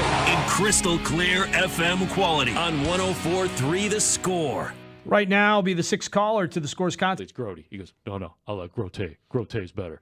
Not him strong-arming you into changing your name. Yeah, well, here's part of the reason why is because I did ask him. I said to him, this was that he was starting to age, and Shaq and I are the same age. So I felt comfortable in saying, you're getting a little bit older now. Teams are defending you differently. And he looked at me, he goes, you're getting older too, Mark Grote.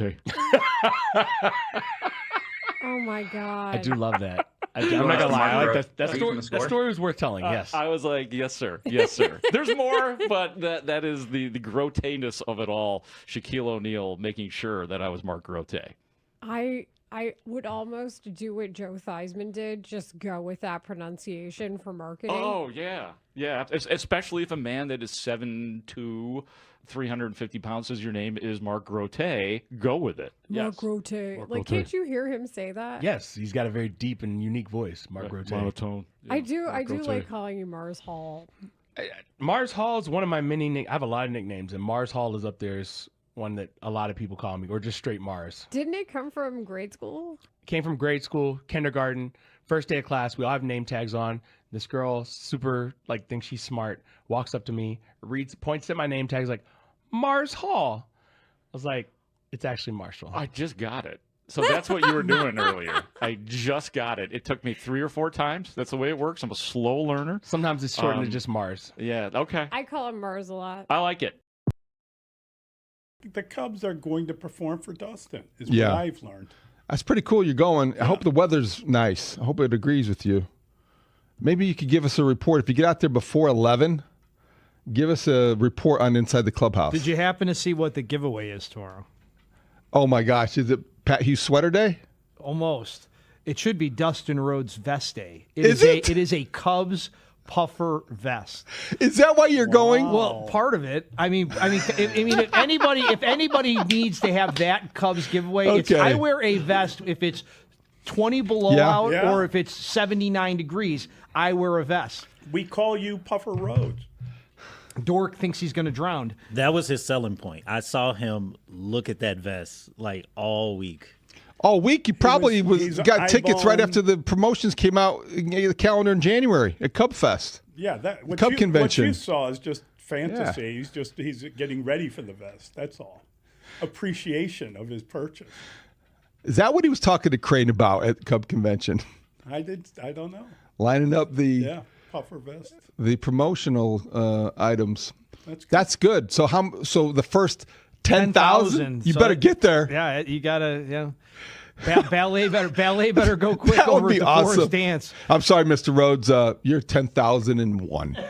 Oh, wah, wah, wah. We just ran out. Would that be something? Here's those Alex Bregman bobblehead.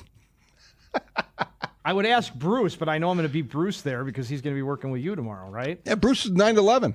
We got guys. Now, will he We're set up. Will he do it from here or will he do it from Wrigley? No. Come on, technology. He's doing it from Wrigley. Okay. So he'll beat me to Wrigley then. He'll beat you to Wrigley. He'll be there 8:30 in the morning.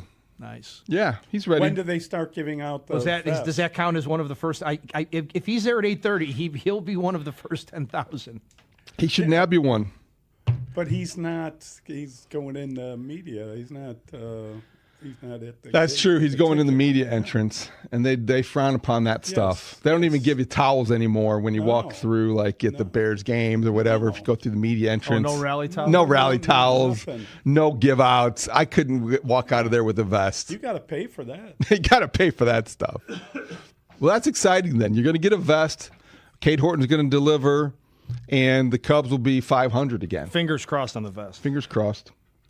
Really? You think it's going to be that close? You're really going to be delayed that much To get the vest? Yes. Well, my daughter. It's just my daughter and I. It's a dad-daughter day, and she's got to do ballet. So we got ballet finishes, and we're going to come right down. It's not a competition. Or No. It's just class, but yeah. you can't miss class. Okay. What time does class get over? I want to say 10:30. Oh, you're going to be cutting it close, right? Yeah. You're going to be cutting it close. Yeah. Maybe. And Av Noon, the famous ballet instructor, likes to keep them a little bit late.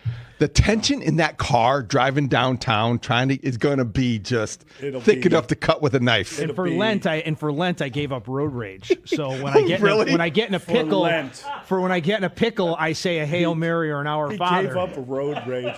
How do you have road rage when you're driving 35 miles an hour in a 50 Because zone? people are giving me a look as they pass me and cut me off. And everyone in a car slow. right now just heard you say that and say, no, that's cute. How do you give up road rage? Come on. How do you get road rage when you drive as slow as you're driving? I don't understand. Well, road rage isn't necessarily speed of driving. It's the decisions that are made that put you in a spot. Like, I can just imagine Dustin flipping off somebody who happens to not give him the right of way on when he's turning left. Yeah, but he could never catch up to him. Have you driven next to me before? Oh, that would be fun. Mully and Haugh, 104.3 The Score. We are broadcasting live from the Scores Hyundai Studios, brought to you by your local Hyundai dealers. Want to thank them. Thanks to Jacob Stutz. He gets us twitching away every morning. And thanks to everyone for calling and texting and emailing. Mo, so thank you for listening on this Friday, the 12th of June. Wow, we're flying through June. And thank you to our executive producer, Mr. Dustin William Rhodes. The Chicago Bulls on the verge of taking 3 out of 3 from the Lakers in Los Angeles. Michael Jordan with 30 points. The Bulls lead by 7. Final seconds, Magic's three-point attempt blocked. Pippen comes away with it. And the Chicago Bulls have won their first ever NBA championship. 35 years ago? Is that Wow. really 35 years ago? Yep. Wow. First of 6. Holy guacamole. Pretty fun stuff. Thank you, Brandon Fryer, for that. To get a 3 to send it to the first overtime. Oh, my goodness. Into Boston. Boston nearly lost the handle, and there's the foul by J.C. Sheldon. And Aaliyah Boston electing to not take the layup and dribble the ball out. Making another reference to something that happened last night. Taking a shot there in Fox. Why not? Wow. Doesn't matter where you are. You're going to take that. That kind was of the gratuitous Fever shot. Sky game? That was. That the Fever beat the Sky, correct? In overtime. In overtime.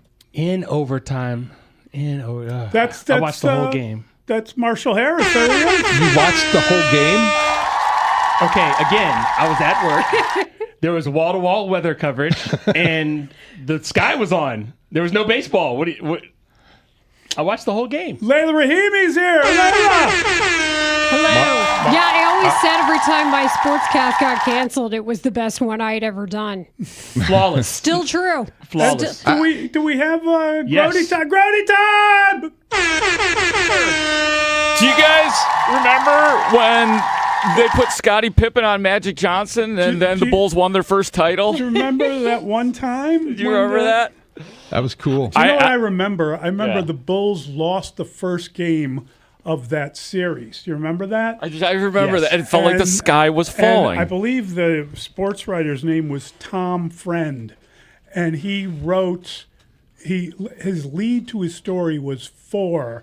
That's what the Bulls are going to be saying for. Like, he basically said that was the beginning of the sweep for the Lakers. And I remember I was at that game and I was like, what in the name of God would have given you the idea that the Bulls were going to be swept? They just happened to lose the first game. They were totally dominant, and they had that Doberman defense, as they called it.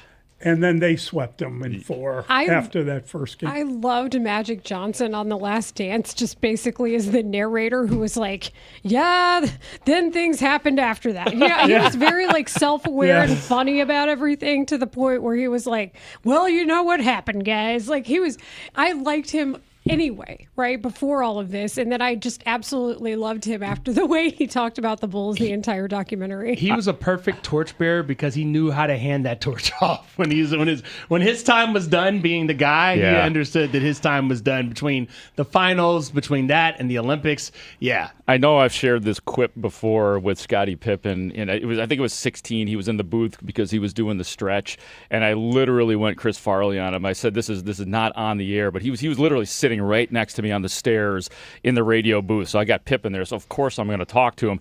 And I said, "How about when?" Do you remember when they put you on Magic Johnson and how awesome you were? And then he looks at me, does the huge Scottie Pippen smile. We all know the toothy Scottie Pippen smile, and he goes, "Oh yeah." It was so great. That's amazing. That's awesome. How are you handling all the many happenings in the world today? There's so many happenings in the world today, Mully. We want to start with the fact that the Cubs beat the Rockies. Okay, now you have to do it again and again and again. Amen. So we will ask the question, now what? The concept of possibly trading Seiya Suzuki, I think, needs to be broken down, because it really tells you where the Cubs may think they are. I feel like that was a test balloon that Ken Rosenthal floated out. So let's test it. Let's test together. Caleb Williams was really funny about Micah Parsons yesterday, so we want to get into that. And then get in depth into what he had to say. I thought was a really good media availability for him yesterday. Yeah. Halftime, 11:45. 5 on it. Is it new? Kylan Mills, my Sky broadcast partner on The Score, is now the pre- and post-game host for the Dodgers. Good call. For NBA Sport, or Dodgers, for the Giants for NBC Sports Bay Area, so we will talk to her. Clearly, I have Sox Dodgers on my mind. A segment I have dubbed Stupid Stadium Stuff at 12:45. Russ Dorsey is going to join us to talk baseball at 1, and then Davis Martin of the White Sox is 1:25. Have a great show. Big Bank Tank, Little Bank. Here's a World Soccer Championship recap. Brought to you by Liberty Mutual Insurance. Only pay for what you need. Mexico gained an early edge in Group A with a dominant 2-0 win over South Africa in an unusual... Rosarena then pivoted to English, this according to ESPN, and said that Raleigh should shove his, quote, good to see you in his big dumper. That... It does not seem. This is one of those stories that I wish that Les was still here to talk about. Oh, this is Daniel Manning. He would have a field day. This is Daniel Manning and Brian Urlacher all over again, isn't it? Do not congratulate the opponent. I don't care if it's a ex-teammate during a game. That's bull. Do it after the game. I totally agree with that. Before the game, you want to say hi, whatever. During the game, you're congratulating a guy for picking off your quarterback's pass? Complete garbage. Sorry. What the hell's gotten into athletes in this day and age? They just realize that it's not life and death. You're trying to beat this team's brains in and trying to beat them. You don't congratulate them for doing. They're taking money out of your pocket. They're trying to do something that could end up keeping you either out of the playoffs or get you a lower seed or cost you the division title. I disagree. I think it's okay. Then you're full of crap too. You're all full of crap. Cupcake, my guy. Not Adam Pac-Man Harris. Good for Adam. The pause. And they're like, yeah, I disagree. The crazy thing about Adam is like, he is literally the nicest person Sweetest. in the world. He could not be kinder. Sweetheart of a man. And you can see his eyes rolling, even though you didn't see him and have his eyes rolling. Like, you could see it, even if just hearing it. That is our friend and former overnight host, the late Les Grobstein, going off about Daniel Manning, then of the Texans, and Brian Urlacher dapping each other up after Daniel Manning had a pick. I wish Les was alive and here for the Green Bay Packers season that just was. Les really would have enjoyed that. Oh, he would have enjoyed it. He really would have. Oh my God, he would have loved that Ben Johnson is totally okay with Matt LaFleur not being happy. Can you imagine the 2 overnight shows that Les does after the Bears-Packers games? Man, just the joy. Just leaning coming in. Thank you to the texter for pointing out that was Kesha in the background for Les. Oh, yeah. And Adam Harris. Left for Les and Adam Harris, the music. It was Kesha. Oh, yeah. It's absolutely killing. Didn't he have thoughts on Kesha, too? Isn't there some Les and Kesha thoughts or some back and forth between him and Adam Pac-Man Harris? Have you ever seen the video where Kesha tries to hug Jerry Seinfeld on the red carpet at an awards show, and he's just like, no, thank you. Yeah. No, thank you. Because he didn't know who she was. Yeah. And he would like to protect his personal space. Yeah. He just doesn't have to hug everybody and anybody. In that case, he was being like Cal Raleigh. Except just dap her up. Kesha didn't come from Speak. Like, think about Speaks. Think about this from Randy's point of view. If it was Julia Louis-Dreyfus and he said, no, thank you. No, thank you. Right. Like, think about Randy's like, man, I was just hanging out with your cool-ass parents. Yeah. I gave a big old hug, and we were talking about how great you are. Yeah. And wait, we not cool now because I have on a different jersey? That's why I said F off and go to hell. That's right. Shove that up your big dumper. I think we actually have to dump that. Do we? Yeah. I did it the first time. I was like, I'll just be cool and just not mention it, and hopefully Speaks doesn't say it again. Oh, no. Yeah, because you can't. Sorry you can't about do that. the thing where it's.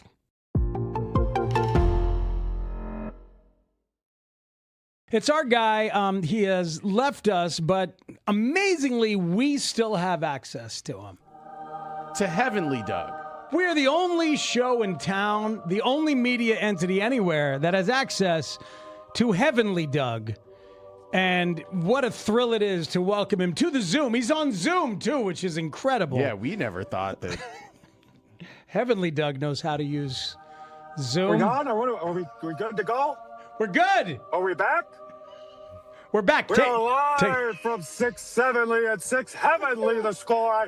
I know we're not supposed to call it that. What are you guys, 104.96 or I don't know. I go to the calls all the same. It still works. If I'm pushing, I dropped it. I dropped your Zoom. Stop yourself, Matt. I see you, little pal, laughing at me. You think I know how to do technology? No.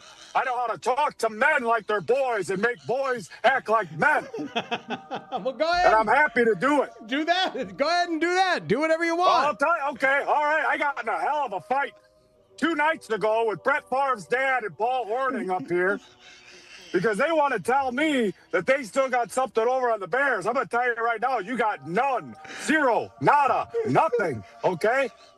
Are there post-game shows in heaven? Doug, you deserve I'm running them right up here. Majestic third star to the left. Hyundai Straight dealers, up. this is Chicago's #1 most listened to sports station. 104.3 The Score is Chicago Sports. Chicago Sports is 104.3 The Score. Always live on the free Odyssey app. WSCR, WSCR FM and HD1 Chicago. An Odyssey sports station. The Score!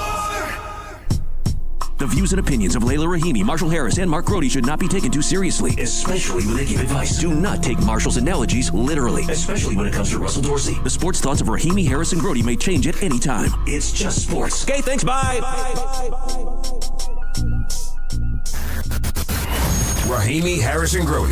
10 to 2 on 104.3 The Score. The question that we're going to ask here, and we welcome you to play along with us, is how do you feel about your Chicago baseball team? 312-644-6767. I know how you feel about your team, Smiling Marshall. I mean, look, I'm not, by no means am I someone who hates the Cubs or anything. I'm just excited the White Sox aren't going to lose 100 games, it seems like. You like to poke the Cubs a little No, bit. I just a you little. think I think No, I do like- not poke the Cubs. I tell the truth. You don't poke the Cubs. I'm talking about Cubs fans. Oh, Like- yeah. like- You got just people I know, though, not the Right. general public. Me and Yeah, others. You like to just because I said very specific things and you guys kind of laughed at me. An astute observation has led to laughter.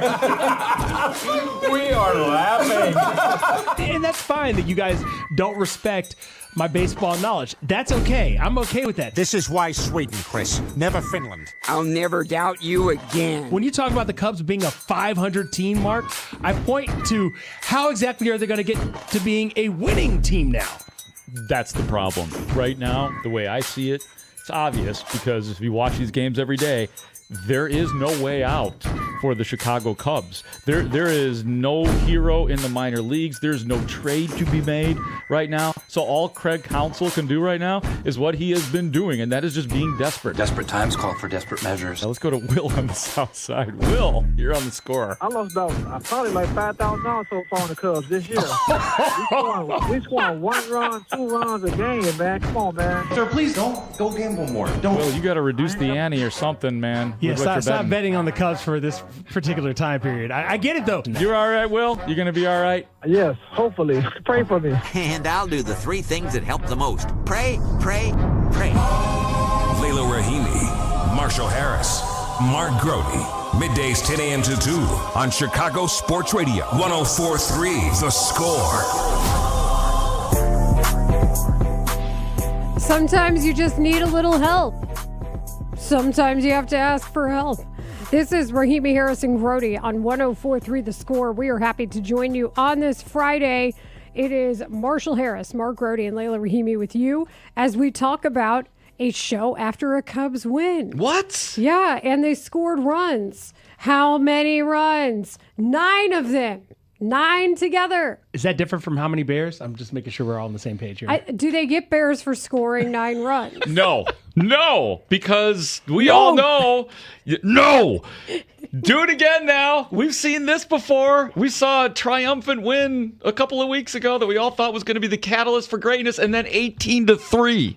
One time, I used to joke. I used to always say, oh, yeah, spread some of those out for the other days, Cubs. And then listeners actually thought that I was serious, that I thought that you could spread runs out over other days. And then I was like, why are you listening to a sports talk station? But seriously, can you not just do it in the one game? You need to do this throughout other games. And then that happens, you have a better chance of winning a series against a team like the Rockies, where the best you could do is salvage 1 out of 3. And while I'm happy you got the 1, it doesn't feel like a whole win to me. It feels like a half of a win. You know why it only feels like half a win? Because when you look at the standings, today. Understand this. If the Rockies had won that game yesterday, they would still have the worst record in the National League. Yeah! That's why it feels like half a win. Look, I am happy for Cubs hitters doing something they haven't done since April 25th.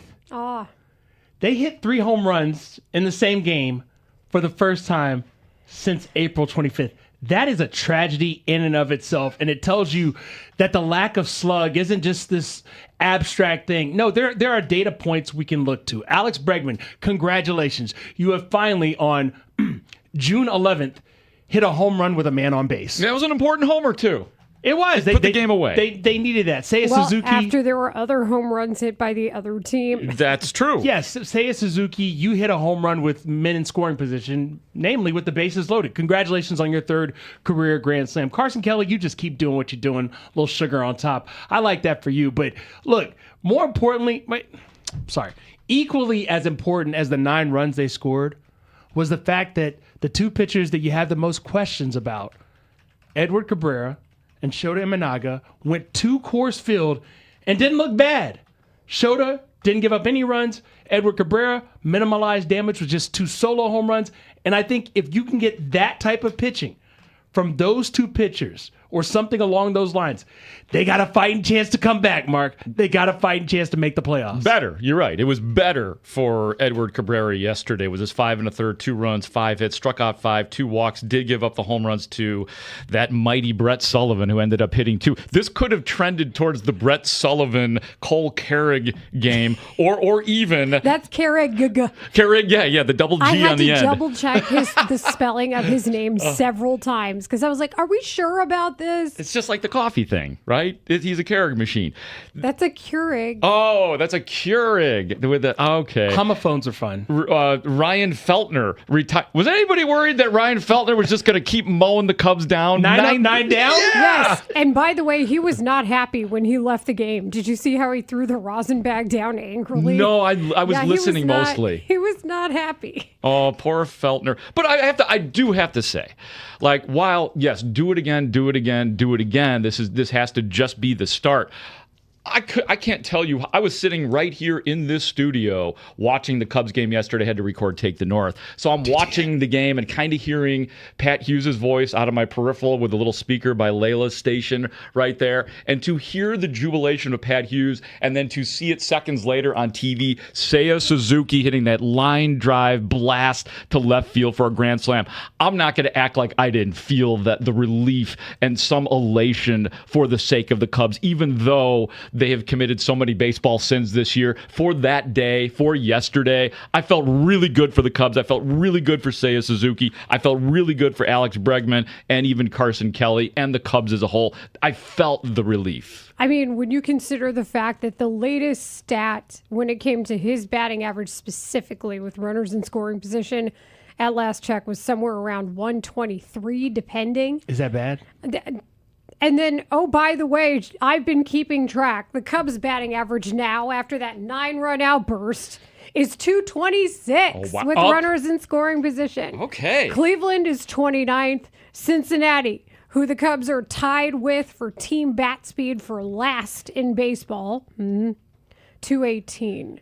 So that said, yeah, he needed every bit of that one. And it's good. You know, you have to... Like we say, you play the games that are on your schedule. Whenever we talk about strength of schedule, you got to win the game that's in front of you. But we all know that you can't rest on a game like this. And management can't say, well, water found its level today. Like, you've got to consider what the hits of consequence are in a series like this as we are careening toward that trade deadline. You know, you be honest with yourselves when you're watching the game and seeing what this team really needs, not just looking at the stats or a box score, you know, the back of the baseball card discussion. I understand why players say that, to get confidence in themselves because they know they can do it. But we know when it's against a team who's scuffling or against a team on a 4th game of a 4-game series, or maybe you're in the bullpen or something along those lines. You got to do it in the games that also matter, game 1, game 2 of the series too. Much like Mark, I do expect the Cubs to do more along the lines of what we saw in the final game of the series as opposed to the first 2 games offensively. My question has always been about the pitching. Here's why I'm confident about the offense. Pete Kerr Armstrong, did you see his double yesterday? The man hit what was a single to mortals, and he made it look like an easy double. And he's talked about that, Marshall, the stretching out a single to a double. Like, that is a goal of his when he's at the plate. So in the month of June, and we're almost halfway through June. It's June 12th. He's hitting 368 this month. And even when the power hasn't been there, he's finding ways to impact the game, had a stolen base. I like him in the top third of the order. We can argue about whether he should lead off or not. That's a kind of a sub-conversation, if you will. But I think they have the pieces to get better offensively. I was just worried about, do you have enough arms to make it happen? And with the Shota and the Cabrera, it looks like they may have enough arms. Because yesterday we were really grasping at straws trying to figure out, how do the Cubs, with 3 teams between them and the final wild card spot, with 3 teams in the National Central. Wild card. Yeah, well, the 3 teams in the NL Central that are ahead of them. How do they find their way back to the top of one of those things? And we could not come up with an answer that made sense from just a baseball sensibilities standpoint.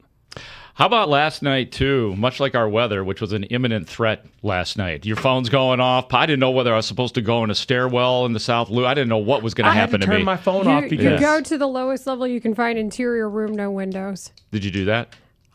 It didn't affect where I was. So, I mean, it did, but not to that extent. Yeah. I did not do that. But just so you guys are aware. The real imminent threat was the manager yesterday.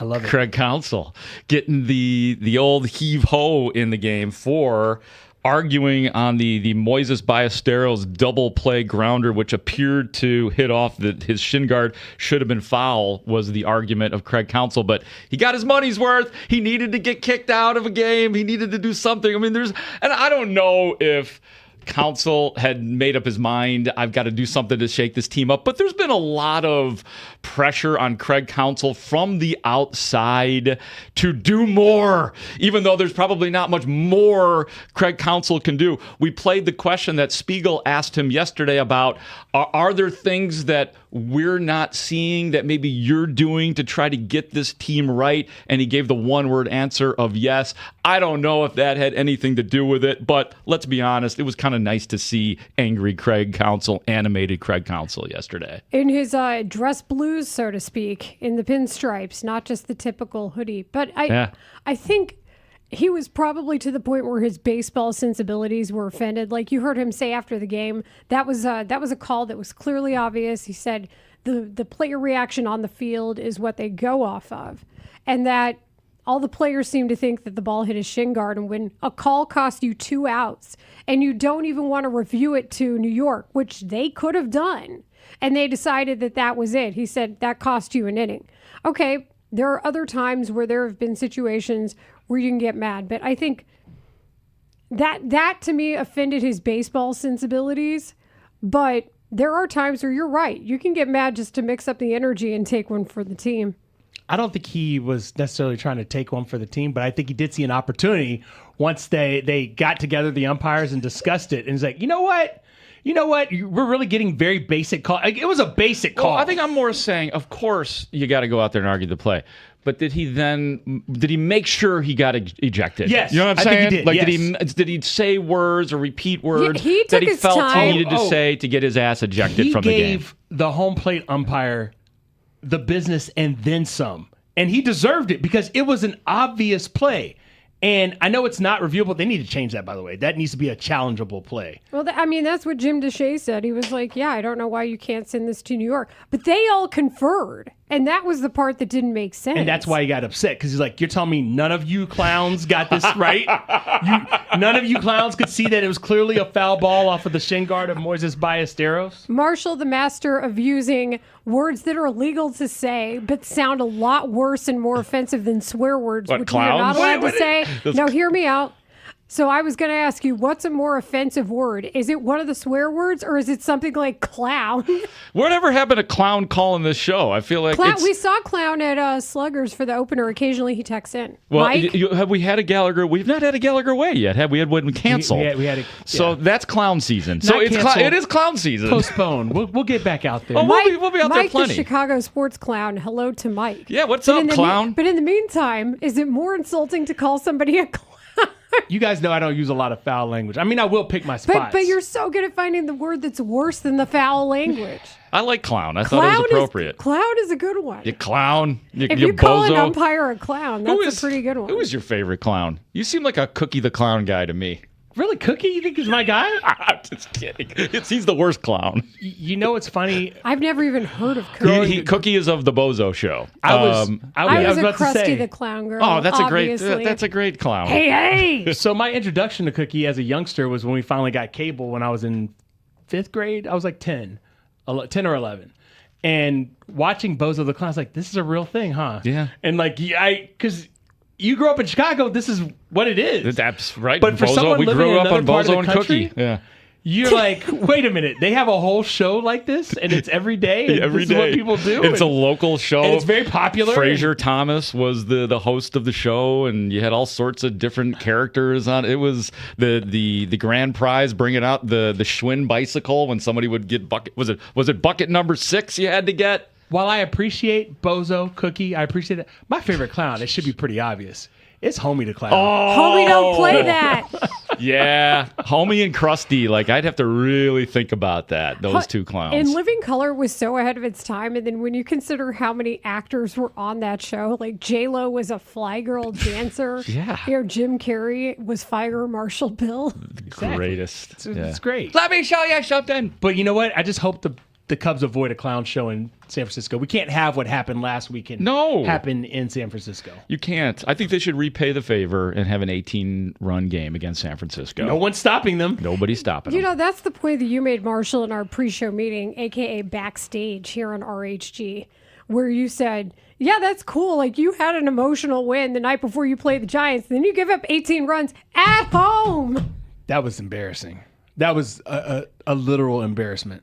Like, we thought the page had turned. And we were like, this is it. This is the start of a new day. Did we, No, though? it is not. Did we think No, I that, think we though? were holding on like, hey, let's make sure they back this up with something more. Russ, I know you're in a skeptical mood today, but I was like, this is good. This is a good sign. I needed this. Everybody needed this. And then the Okay. Giants were like, well, you need this. Yeah, the thought ran through my head, but then I was like, wait a minute. That's what everybody's going to be saying, and then it won't happen. And then it didn't happen.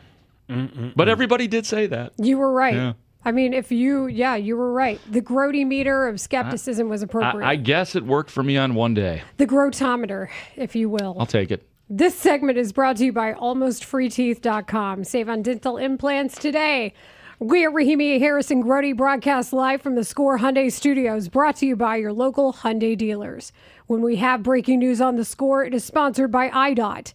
If there is a car pulled to the side of the road, move over.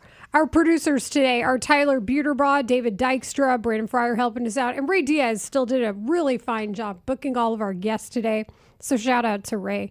You can catch us on Twitch, twitch.tv/TheScoreChicago. We see the mob. They are up and chatting, and Homie the Clown is definitely getting some discussion in our Twitch chat. So, hey, mob, how are you doing?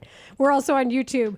The Score Chicago is our address at both twitch.tv/TheScoreChicago there as well. And you can call us and text us, 312-644-6767, 847. I leave the crusty impersonations to Matt Spiegel, not me, and the former midday host. Coming up next, there was a trade proposal that was floated out by Ken Rosenthal involving the Cubs. And it should equally frustrate you, yet have you consider the trade at the same time. We discuss it next. The Spiegel and Holmes Show. Afternoons 2 to 6 on The Score. This is why, like, whenever people talk to me about Indiana, I'm like, you get that there's stuff that still needs to be done, right? Like, if we were just starting from scratch and there was no politics at all. Hey, do you have the land? Yeah, we have a big parcel of land that will fit exactly what it is that we want out in Arlington Heights. Okay, well, what about Indiana? No, we haven't picked a particular place yet, and we don't own the land at all. The Spiegel and Holmes Show. Afternoons 2 to 6 on Chicago Sports Radio. 104.3 The Score. And always live on the free auto. Till morning. Brought to you by Black Poles Gentlemen's Club, or Black Cats, or Pole Jacks. Something like that. I figured, hey, if you want to take some calls, go ahead. You go right for it. It's your show. Let's go to Eric in Wakanda. Eric, are you on? No, No, Fine. sorry. Sorry about that. Hey, that's fine. That's fine. We'll go to Steven in Milwaukee. Let's see if somebody with half a brain cell moved north of the border. I'm going to tell you something else, too, about these Chicago Bears. I'm going to tell you the same thing I told Jerry Angelo, okay? You can call yourself anything you want, but you can't call yourself likable. That's what other people call you. You got to earn that. Why did Jerry? I'm confused. Oh Did he no! hang up? I guess Steven in Milwaukee All right. hung up. Yeah, Let's go to Donna on the 355 extension. Donna, I'm going to answer your question before you answer it. I'm going to tell you this. I still don't know why we signed Mano Money Luna, Manamaniolo, whatever his name was. That guy was a waste of money and cash. Give me that and a half a sack of garbage, and I'll buy some soup that we can all drink out of a can. Doug, you spent a lot of years in Rensselaer, Indiana, doing camp. How would you feel if the Bears went to Indiana? Oh, it's a good question. Don't care where the Bears go. First of all, half the people living in Portage say they live in this city anyway, and they can't afford to even do the coat check at Gibson's, but they more than welcome want to claim the city.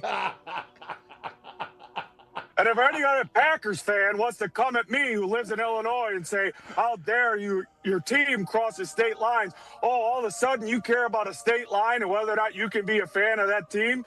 Because I see you on the way to Rockford driving between two lanes, and I got to go in the shoulder to get around you with your Packers decal. That doesn't stop you from having an Illinois plate. So I don't care where the Bears go. I'm going to follow them. Now, if you want to make them the New Orleans Bears, maybe I'm not as much of a fan, but when I go to New Orleans, I'll be wearing a big C when I'm walking around the Big Easy. Okay, that's my team, no matter where I am or they are.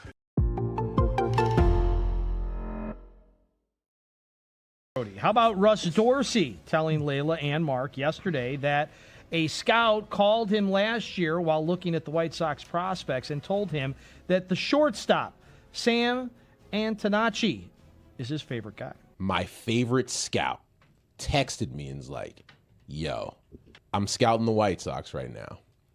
And the kid that everybody needs to keep their eye on is not one of their big boys. It's not Colson Montgomery. It's not Caro. It's not any of the pitching prospects that he's like, the guy I can guarantee you will play in the big leagues for 12 to 15 years is Sam Antonacci. Wow. Sam Antonacci, a 12 to 15-year big leaguer. Come on the South Side? Guaranteed. Guaranteed. That goes back to one of my other pet peeves, and you'll love this, Dustin. Like, when we predict success for prospects, what can we just kind of 5 to 7 is fine. I'll take 5 good years, man. I'll take 5 good years. This isn't a prediction, David. Okay. It's a guarantee from an unnamed scout. Think about what he just said. 12 to 15 years. In the year, where are we now? Okay, in the year 2041, Sam Antonacci is going to be waving to a crowd wherever the Sox are playing at that time, in the 78 or in Hammond or wherever, and he's going to be like a standing O for Sam Antonacci. Why? Okay, here's where I want to take a deep breath. Sam Antonacci is exactly who Russ Dorsey described him as. He's one of the best prospects in White Sox camp right now. So he has a chance to contribute this year. I would love to see him. I know you'll hate this. I would love to see him converted to an outfielder so he can play left field and they can find a spot for him. Because if he's got the bat and he's got the speed, I love the fact that he flipped his bat after taking Tyone deep. Wasn't it Tyone he took deep, I think? No one can take 12 to 15 and turn it into 5 to 7 like Mr. David. I know. I'm exaggerating too. I know I get carried away, but like 12 to 15 years, dude. How many prospects in the last 20 years have had 12 to 15 careers, 12 to 15 year careers for the Sox or the Cubs? Guaranteed. Guaranteed. So Antonacci bats in front of or behind Rock Chalowski? Now there's a guy. Can we write up a little? Can we do a little batting order? How many shortstops can the White Sox have? And does one end up playing shortstop, one plays third, one plays second? Don't you dare forget Billy the Kid Conrad. That's right. There you go. He's the best defensive shortstop of all of them. He's going to be there for 12 to 15 years, He's going to be there for 18 years. How many years He's will just he be in on high the school. South Side? Well, Sorry. before they trade him, is that what your point is?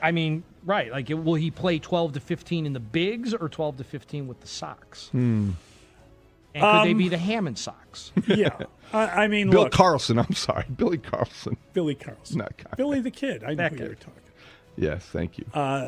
Yeah, he was. They drafted him out of high school, and he's supposed to be The the best. score. Cubs trail by a run. Here's the pitch. Suzuki drives one in the air. Deep left field. It's got a chance. Grand slam home run. Seiya Suzuki with a granny. That was Pat Hughes on the call on the Northwestern Medicine Cubs radio network. The grand slam by Seiya Suzuki that really got the scoring broken open for the Cubs after their win over the Colorado Rockies yesterday. This is Rahimi, Harris, and Grote on 104.3 The Score. And just when things start to go right for Seiya, we've seen a couple of really good hits. I think he has had a better to the eye, at least, few weeks. Ken Rosenthal on foul territory yesterday pitched this trade idea for the Cubs. Seiya Suzuki, because he is a right-handed hitter, has particular value in today's game because basically you cannot find quality right-handed hitters. It's a real problem. And I have a stat in the story today. Going into yesterday's play, the OPS for all right-handed hitters in Major League Baseball was 696. That would be the lowest since 1992. So Suzuki would have value in that sense. Teams covet right-handed hitters, and the Cubs, because of the situation they're in, not just with the number of potential free agents, but the team in general, they're falling apart. So they're a team that probably will look to shake it up. You remember at one time they were 27-12. Since then, they're 7-22. At one time, when they were 27-12, they led the majors in runs per game. Right now, since that time, in this 7-22 stretch, they're next to last, ahead of only the Padres. You see the numbers right there. It's incredible how they've fallen. They're scoring almost 2.5 runs per game fewer than they were when they were hot. I don't know how to explain this, but this is a team that back at 500 now, and I imagine at some point they're going to need to make some difficult decisions. Suzuki could be one of them. Now, he has a no-trade clause, but at the same time, players in their free agent years generally will be open to waiving their no-trade clauses because it takes off the qualifying offer. And that would be something that would be enticing. Okay, I see why he's saying it, and Ken Rosenthal is the best at explaining things. But what do you want? For the Cubs to lose every game 1-0 then? You have to retain some of your hitting. I don't know what to do about this. I think the bigger illustration here, Mark and Marshall, is the fact that this is triage, where essentially you're injured in multiple places and you have to decide what is bleeding the most. And you stop that first, knowing that you might have to hurt something else to save the other. And that's where we're at with this. Your pitching is injured. Your hitting is badly underperforming. But I don't necessarily know that trading Seiya Suzuki right now is the answer. Yeah, this is tough because, one, you have to go with Seiya Suzuki because of the full no trade clause to somewhere that he would prefer to go. I mean, I'm sure he doesn't want to just give away half a season on a team that isn't necessarily a contender. Yeah, like you're not trading him for Scooble. Right. Well, isn't it going to be a contender that's going to be going after him? Isn't It might be just a team that needs a boost and thinks they could contend. That's part of the issue. So many teams now, when you lead up to the trade deadline, like let's say like the week and a half, 2 weeks before the trade deadline, still believe that they're in it based on the fact that there are 3-4 games maybe out of either a division lead or a wild card spot. But we know only 6 teams are making it from each league. I think the main stat I want to point to here when you talk about what the Cubs need to do to get better, whether it includes Seiya Suzuki being traded or not, when the Cubs score 3 runs or fewer this season, they are 6-24. And that's a big number given they have only played so many games so far this season. Yeah, it's a big number because to realize that, understand, the Cubs have only played 69 games. In 30 of those 69 games, they've scored 3 runs or fewer. So, that's roughly half when we put the math together. And so because of that specific stat, I wonder, now that Matt Shaw is back, and you have obviously had more than what maybe you expected out of Michael Conforto. And we know Moises Ballesteros, is capable, even if he hasn't shown it consistently over time. Is your team better off without Seiya Suzuki on it if you get a starter? Because I also need to know what type of starter we're talking about, because when Ken Rosenthal talks about this, he's basically saying trade a rental for a rental. It's not like you're getting someone with club control like you did with Edward Cabrera. And I think the other thing, too, is does this only make sense because you could theoretically put Matt Shaw in right field? You've been training him to do that since the offseason began. Does that make it make sense? My issue is, even as bad as it all is as a whole, I don't necessarily know that Matt Shaw can offensively back up Seiya yet when Seiya's been better on a team that is badly, as I said, underperforming in hitting. Yeah, and this to me, with that said, Layla, this feels to me like something that would make sense if you are selling, for sure. Like if you are at the point where like you want to change the complexion of your team for next year, which may happen no matter what, because this is Seiya's final year of his contract. So that's what it feels like to me. And Ken even said it, like it's a shake it up move. I subscribe to that. Like, the Cubs need to do something. We all know that. I was lamenting it yesterday. It was in the open. What can they do? They are stuck in the mud until they can start to make moves to, if at the very least, shake it up. And that's what the Cubs are trying to do. I don't know if it's going to be to get a pitcher, but at this point, we talk about the Cubs not scoring runs every day when we come in here. So on the surface, it doesn't make sense. It just doesn't. Unless you're going to get more offensive power for, say, a Suzuki. Yeah, I think you have to measure out, do you think you're going to get the Seiya Suzuki that showed up at the end of last season, or the Seiya that had the really long slump from a power perspective? I mean, part of the reason why the Cubs are slugging at such a low level over the course of this season is that Seiya has been one of the guys who has not been productive. Well, and I'll never forget our conversation with Boog, not last year, but the season before, when they were having an absolutely horridly atrocious month. I think it was May. So that's what, May of 2024 at that point? And I remember Boog saying, Seiya should be your best hitter. Like, he should be the guy who's doing this. They're paying him. That's a responsibility they gave him. And this is obviously prior to Kyle Tucker. So that's kind of where I still see him. And I know his numbers have not been indicative of that, but we did just talk about a grand slam by him. I think it says more about how we need to view the Cubs. Because Ken Rosenthal is viewing the Cubs in this way, where you might have to cut off your ear to save your nose, then what's more important? You know, that's where this comes down to. You mean pitching or hitting? Yeah. I mean, that's it. Is you have to get rid of something very important to save something else that's also very important. And if that's the case, we know you're not a complete team. So what are you trying to salvage at this point to try to get yourselves to stay in a playoff race? And if that's how the league is seeing this, if that's how the rest of the league is seeing this, then that's a pretty interesting assessment that's been made. You know who brought up something? You know who brought up something that was great earlier today? And I was not shocked that he brought it up. It was just funny, the source, Brad Biggs. I don't know if you guys heard him with Mully and Haugh. Brad Biggs talks baseball trades with you. Did you hear what he said about the Iowa Cubs and their team ERA? Oh, not good. And it's last in the International League. And even if you take the other AAA league, the Pacific Coast League, which we know more prone for runs, home runs, than anything of the sort, they would still be like the third worst in all of AAA baseball. Because there's no answers down there as far as pitching goes. And when you don't know what's going on with Jackson Wiggins and you don't know what's going on with Jordan Wicks, and there's no where to turn. Unfortunately, I think we found out what was we going on. may know what's going on with Jordan Wicks, and he's not a viable option going forward. But my point is, I think pitching is more important than hitting, because I think they have other ways they can come up with some hitting. But the pitching, man, you got to have guys who get outs. And right now, they don't have enough out-getters. Who's your opening if level. the playoffs started today? And I get it, the Cubs are not in the playoffs. So yeah, let's do the exercise. Like, do we feel good about the Cubs in the playoffs with their starting pitching as it stands right now? So it'd be Ben Brown, Shota, Ben Brown, Shota, Edward Cabrera. Okay, that doesn't feel very good right now. I don't know that I'd go in that order. Yeah, that doesn't feel good. What order would you go? I think I might go Ben Brown, Edward Cabrera, Shota. That's ridiculous. Edward Cabrera has been objectively a worse pitcher than Shota Imanaga all season long. But one is when he's inconsistent, it's really bad, and the other one may still get you from point A to point B. No, here's why.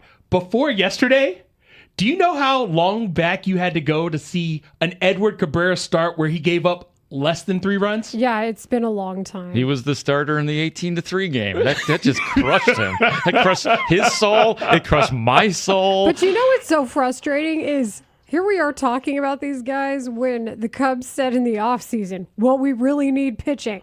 So their solution was getting Edward Cabrera. No. Which looked great. I mean, they did address the pitching issue. You know what? I will say to our texters' credit, we had a couple of texters express concern at the time about how many miles were on his arm because we knew he was coming off of a career high in innings and how there were some injury concerns. We did have a couple of texters say that. And to everybody's credit, we had a few people say, oh, have you seen how Michael Soroka's velo has been down before the Cubs traded for him? And the Cubs claim they do. And at times I feel like I don't entirely know how much they knew. For the Edward Cabrera portion of this conversation, I just want to lay it out so everybody is on the same page with this. Edward Cabrera threw 6 innings of 1-hit scoreless ball in his season debut. He followed that up with 5 2/3 innings of 1-hit ball in his second start. Since then, yesterday was the first time he gave up less than 3 runs. That's 9 straight starts where he gave up at least 3 runs in every single start. That is, Shota Imanaga has shown you way more than that. He's definitely returned to his former form more. But I think it's just the fact that I also just default to more gas at times. Like the velo does mean something to me. But you're right. He, like the rest of the team, Edward Cabrera, has to show you more. And that's the problem here is congratulations. You found your level for a game in Colorado. You have to follow it up with more in order for the rest of us to feel more comfortable about you. I think they do need to trade Seiya Suzuki for a pitcher after this conversation we're having right now. I saw your face has slowly gone from like smiling to worried. Mark, Yeah, because here's why. You saw it right. There's guys that they can put into a lineup without Seiya Suzuki. There's not arms you can put out there right now. Exactly. And, it's a tough call because that's all we talk about is the bad offense. But, man, we know what happened in the postseason last year. Everybody ran out of gas. All the starting pitchers. So we haven't even talked about the Matthew Boyd update. I was about to say, it's not like Matthew Boyd's going out there anytime soon. Yeah. I forgot about that in the chaos of this. Yeah, we talked about it yesterday. Yeah, he's going to be out indefinitely because he had a setback. Back tightness, and then the bullpen. His back was hurting, so we'll see you soon, hopefully. We're all praying for you, Colin Ray. You're the one who's going to lead the Cubs to the promised land. Yeah, once again, Marshall and I have been Team Colin Ray. Weren't we Team Colin Ray in the playoffs, too? This wasn't supposed to happen this year, though. People are like, you two are crazy. Well, are we crazy now? We weren't supposed to be Somebody's been dependable. One pair of sunglasses you keep losing. The other one you keep keeping even though it's cheaper. The cheaper pair of sunglasses that you don't manage to lose is Colin Ray in this situation. What about the readers I keep losing, though, Layla? What about these? How much money are you spending on them? Oh, I don't know. I've spent about $10 a week on readers, I think. I'd say you're even Steven then. A week? Yeah, a week? Something like that. What is your umbrella and readers budget every month? It's pretty high. I have to set aside a special bank account just for the loss of readers. You know, when people and umbrellas. Do you find them in your house later after you lose Sometimes, them? and it's great. It's golden. It's a beautiful feeling. Readers are to him like chapstick is to me. Like, I know I have chapstick. I just can't tell you where it is. And never have it when you need it. There's a very popular like meme back when life was funny, and it was like, I can't find my car chapstick and my purse, and now I've got to use my car chapstick and my purse chapsticks, and now my life is all out of whack because you have to replace one with another. Like, you just need many at all times. When I do the deep clean on my place, I find readers, I find chapstick, I find all sorts of good stuff. It's a fruitful day when I clean. You also have an animal, so I feel like Dave the cat may at times also hide stuff. You just don't know. He's destroyed many of things. Like, he turns a lot of my stuff into toys. My Take the North wristbands. He has played with all those and chewed them all up. He's a unique cat. That's a good way to get into our next conversation. There's been some, dare I say, witty banter in the NFL when it has come down to the Caleb Williams, Micah Parsons, who's in the top 100 discourse. And Caleb Williams was asked about it yesterday. So we'll discuss next. The Cubs are now on 104.3 The Score and the Northwestern Medicine Cubs Radio Network. It's got a chance. Cubs win the ball game. Northwestern Medicine, leading the way to better medicine. Learn more at nm.org. This segment is sponsored by Jewel Osco. Whether it's beefsteak tomatoes for 69 cents a pound, 6-ounce blackberries at 99 cents, or sweet red cherries for $2.99 a pound. Our listener, Kurt, from the Finer Line. You can go to finerline.com. They will brand all sorts of things for your company image. Was listening and has prepared this nameplate for you that says Boog Shambi. Just stopping by, everybody. So you've got that. Which camera am I on? Am I on that camera? Yes, Mr. TV man. He knows well. Just stopping by. Just stopping by. So now you've got a nameplate. That is incredible. This is going on my desk. Awesome. Yes. Well, I think Thank you. we need it for Kurt, whenever we get a chance to have. We So can't you're make saying another when one. I come on, I have to bring this if I'm in person? No. Yes. Yes. If we're going to be together, you need to bring that. No. Boo, let that sit on your desk, and thank you very much for playing with the bid. Quit putting labor on people. But there's going to be a time, Lawrence, in the future where he's going to have it at home. It's going to be at home. He's going to be with us, and nobody's going to know who he is. Who are you? Just stopping by. We have one more item for you, sir. Could you retell the story quickly about your mother and Pat Murphy? Please. You shared it with us then, but if you could, it's a wonderful story, if you would, please. My mom was, as she would watch the Cubs last year, and then towards the end of the year and then into the playoffs, I called her before one of the playoff games, and she said, ooh, that manager on the other team, that Pat Murphy, I don't like him at all. It looks like every time they score, he's sitting there saying to Craig Counsell, up yours. And I don't like it. So I told Murph in one of the pregame meetings, and we immediately made a video that we sent to my mom where he was basically like, look, I'm a good guy. I really like Craig. I'm sorry if I'm rubbing you the wrong way. I'm not trying to rub anybody's nose in it. Really apologize. And that's... Okay. Well, the listener was listening, and he made this for your mom. Oh, my God. He made it for your mom. Spelling's right? Did he get the name right? Well, mom's the best. What it makes it even better, and what's great is now my mom's going to hate this show because my parents got divorced, and my mom's been going by Suzanne Wolf since I was 3. Oh, no. So calling her Suzanne Shambi, it's not going to go well. It's going to be like bees stinging her face. So the idea, yeah. Oh, well. We can just take that back. Kurt from the Finer Line. Kurt. What if tell people it says Suzanne Shambi doesn't like Pat Murphy? Hates Pat Murphy. Well, maybe you could give it to Murph. You can do what you want with that. Wouldn't it be hilarious if he wanted another shot at it? My take would be Suzanne Wolf, WOLF. Yeah. Not a Pat Murphy fan. Got it. Okay. All right. Now, the miracle would be if you actually had a Suzanne Wolf nameplate in the box speaks. You're like, we didn't anticipated that. And here we go. That's right. Here it is. I just keep pulling nameplates out of the until box. we get it right. I'm going to text that to both Murph and my mom. Oh, there Maybe we I'll go. put them on the same thread. No, there I'm you not go. doing that. You could do it. Are you actually going to send it to your mom? I am going to send it to my mom. We are sorry. No. To your mom. Look. Here's a couple of pens from the the other thing I would say, I love my mom, but it's the old idea, like in comedy, somebody's got to get hurt. In this case, it might be my mom because she's not going to be loved being called Mrs. Shambi. Oh, there is always a victim in comedy. Yeah, it's very true. He is John Boog Shambi. He is the Cubs play-by-play man for the Marquee Sports Network.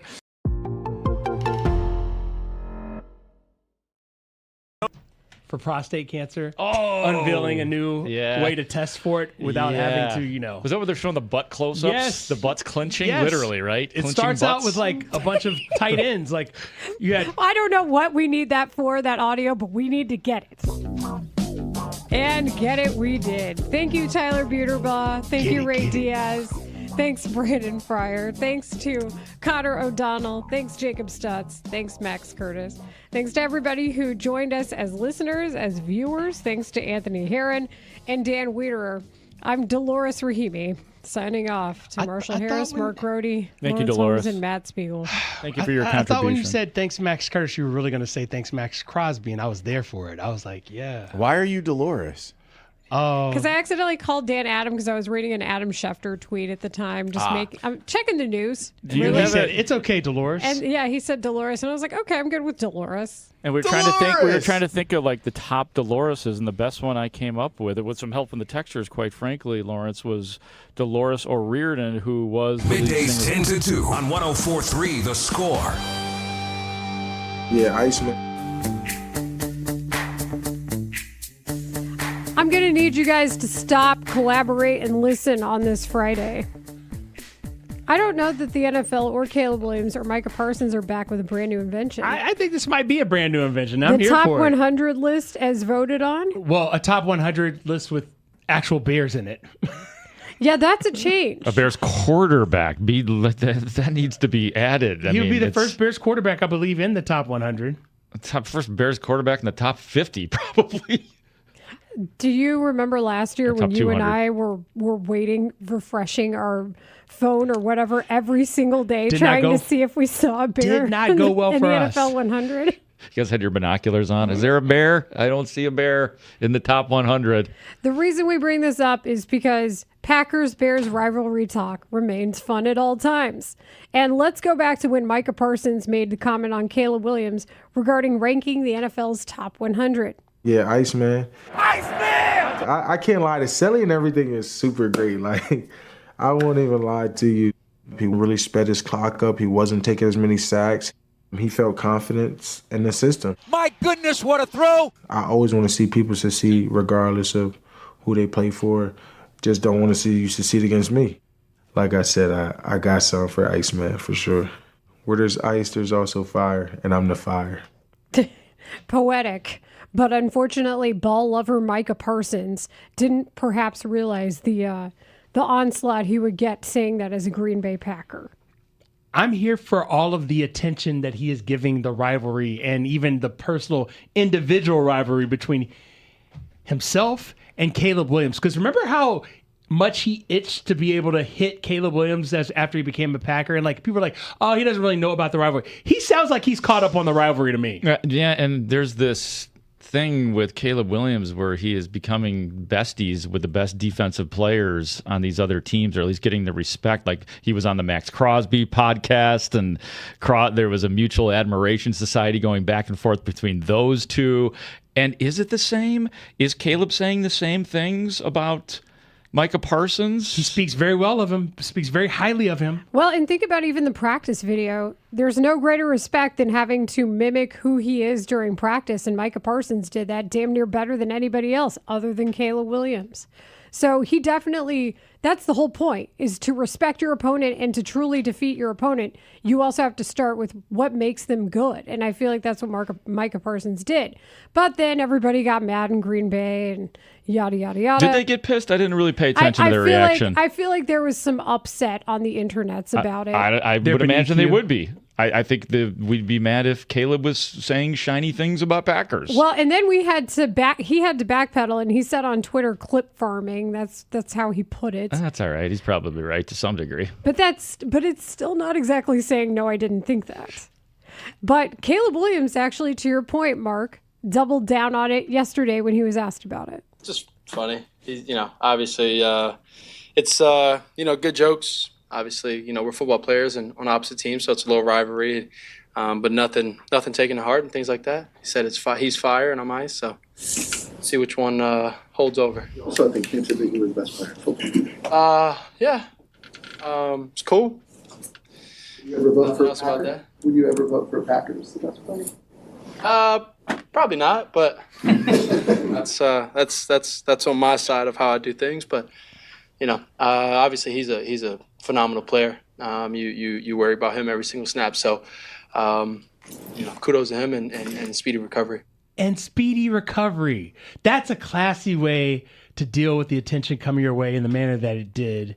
Whether he's joking or serious, Caleb Williams gave him his props and says, we'll see. Fire ice. We're going to find out if you're healthy enough, that is. We're going to find out. And speedy recovery is a very good way of putting it. Yeah. And in fact, it looks like the earliest you can come back is probably against the Bears. We'll see if it happens. And it was a great follow-up from Pat Finley to ask the question, would you ever praise a Packer in that regard? And he says, probably not. Caleb, look at me.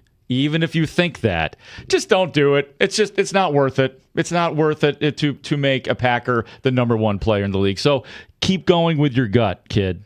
I say that, and I hear you, and I see that. But who's his favorite quarterback? Who's his role model? Don't worry about it. We don't want to talk. It happened. It was a mistake. He said it. He didn't say it was a mistake. I tried to bury it in the 24-hour cycle. It was Aaron Rodgers, right? Yes. Well, and then it was... known Packer, Aaron Rodgers. I want to say definitely Mitch Trubisky, when he came here, was all into Brett Favre. I think it was either Favre or Rodgers. But the beautiful part about Trubisky was then later on in the season, he was then asked about it again, and he was like, I don't want to talk about it. So somebody got to him. Somebody maybe with the Bears advised him, you don't have to wax poetic about Green Bay Packers quarterbacks. You mean rookie radicalization training? It was George. Yeah, it was that's George. right. Is the rookies? That's right. It was George. It probably was You're George. trying to beat around the bush. No, it was George. We know what George does every year with these rookies. You're right.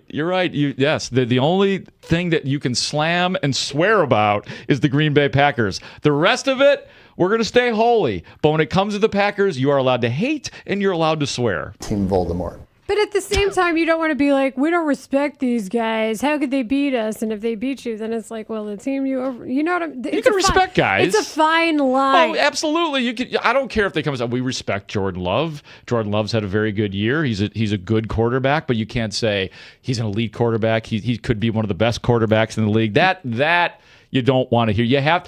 Sometimes pandering to the fan base is okay. Mark, it's okay. No one's saying that about Jordan Love. Oh, everybody's reminding us that Justin Fields did crack the top 100 once. And 734 says he was 83. Now, are you saying that because that's the score's number? Or are you saying that because that was his... you know what? I remember this. Must have been after 2022, yeah, right? Yeah, it was after the running record. Yeah. I where get that. he broke Vic's record. I may have even put him up a little bit higher after that year. By the way, speaking of Vic, Michael Vick, I think he was here for the Madden event that Caleb Williams did. It was number 86, by the way. That's where Justin was? Yeah, 86. Justin Fields, number 86 on the top 100 of 2023. That's following the 2022 season, he earned as it. you said. He earned it. He did. I mean, that was it. That's what I say about Justin Fields. He had that spectacular year mostly because of his legs, and none of it mattered. None of it mattered. He also had deep ball talent, too. Like, that guy could throw a deep ball. Yeah. Yeah, not always accurately or consistently enough, but he could. By the way, the Packers Bears talk, it just reminds me that sometimes I do miss DJ Moore.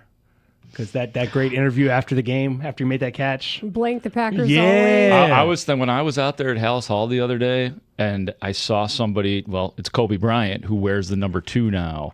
And I was like, okay, it's hitting me right now. Because that's weird. I didn't realize how much I did identify 2 with DJ Moore, because he wasn't here that long. But I was like, it hit me in that moment that DJ Moore is no longer with this team, and that's not good. At the end of the day, it's after Packers always. There it is. Keep listening for your chance to win a pair of tickets to Journey live at the United Center on October 4th, provided by AEG. Tickets are on sale now. Let's get into a little bit more of what Caleb Williams had to say yesterday. Really good interview he did just with the press at Bears OTAs and our mandatory minicamp, rather, which is now over. It's concluded. We're on break. Yeah. So this is our last fresh Caleb Williams sound we're going to get for a while. We'll examine next on The Score. Bears fans. It's the dog days of summer, but there's no off season when it comes to Bears talk on The Score. It was great to hear Caleb talking about it now, about how last year they couldn't even spit out a play, and now this year the starting point is just a completely different and elevated place. They meet every day, they laugh, they joke, but They also He yells at me. He yells at me. The offensive-minded head coach and the quarterback are bonding. This is where Chicago comes to talk Bears. We are Sports Radio 104.3 The Score, and always live on the free Odyssey app. This segment is sponsored by Chicagoland Roofing Council. Hey, Chicago. Cranberries. Yeah. Unfortunately, we lost her in the year 2018, so I don't know who's our best and most important Dolores. How about Dolores Claiborne, the Stephen King character from a book and a film? And the character from Seinfeld. That's right. Rhymes with. So then everybody sent us that, and I was howling laughing because if you look at our text line, it's pretty amusing right now. I don't know if I want to look. Yes, a That's lot funny. of people were reminding us of the female body part that they were describing. Proud of you all. Especially me, right? I didn't say it. I didn't do it. Well, hold on, Grote. Yeah. So the butts that you're talking about, Yeah.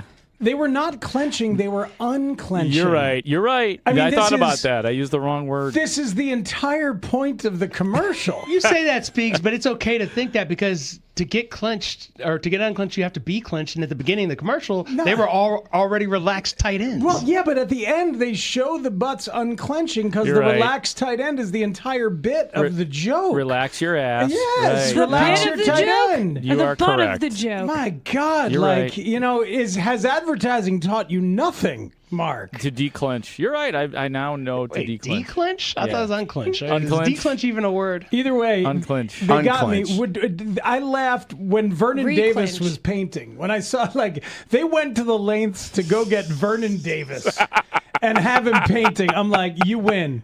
You win. All tight ends Wait are till you get me, relaxed. and wait until I get you in my clenches. I Especially can't seen as believe what- that they got away with the William Shatner stuff. I can't believe that wasn't an FCC fine. I think I missed that one. Yeah, me too. Yeah, they shortened his name to the first syllable, and that's all he was calling himself. And I'm like, I don't think you can. I think you can. It's the They past ran it tense. I by wouldn't- somebody. I wouldn't. It's the past tense. I truly wouldn't. I understand. But how about the one time when I'll tell you this is unrelated that I'm thinking of it, but one time Eddie O at Olchek referred to a high heavy shart that it wasn't a shot. He accidentally called it a high heavy shart on a hockey floor. And it's unrelated to anything, but that can be said. I'm going to let you hold on to that one, Speaks. I'm right here. I got you. See, look, anybody hit a button over there? Mitch is on vacation. We're safe. Oh, did you hit a button? I did. Damn you, Ray. He brings the button with him, by the way, on vacation. Mitch has got a scaredy big, cat. big red button on the beach. You are a scaredy cat. Ray, that is the proper move. No, it is not. Notice Yes, how it We is. used to play Eddie O saying it because he said it. You guys bleeped me for saying words that I could say on cable. I don't remember that. It was the Reddit users who broke the Quintana trade. it was right. That's right. It I was- didn't bleep you. Don't look at me. I would never bleep anything. You all had to score. Was the word wet in it? No. No. But Katy Perry Wait, yes, was. it was. Apparently, that was the issue. Dan explained it to me, but I don't remember why it happened. It's the possessive. Wet Bud 23 and Katy Perry's booty. there you go. Unbelievable.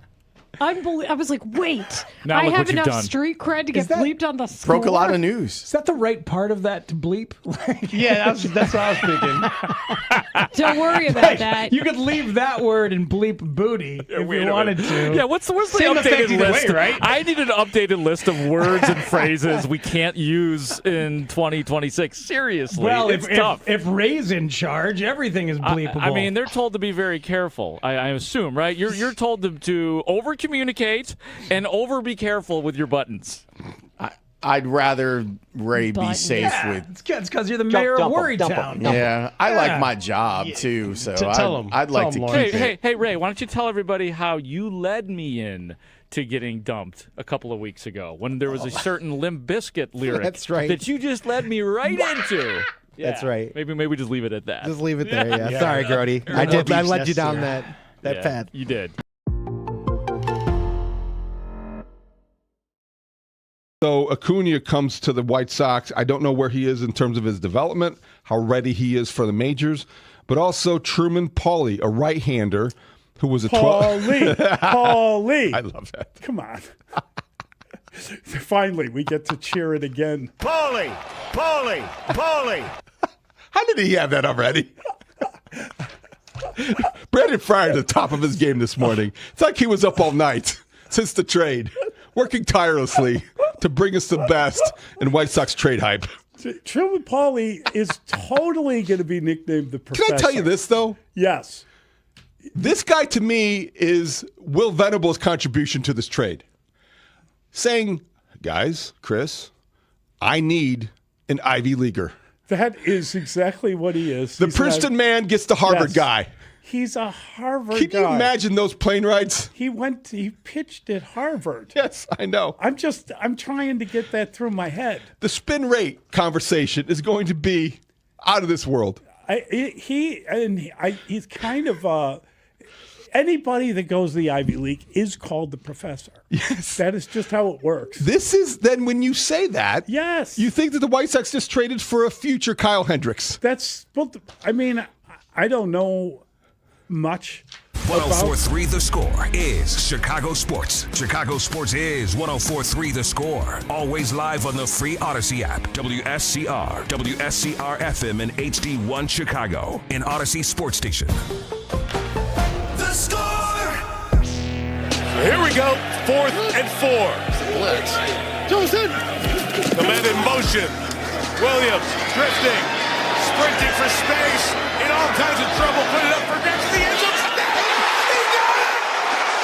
For the touchdown! They've done it again! Unbelievable! It never gets old. That is courtesy of NBC. Our friend Mike Tirico on the call. This is Rahimi, Harris, and Grote on 104.3 The Score. And the Bears have wrapped up the last of their offseason program.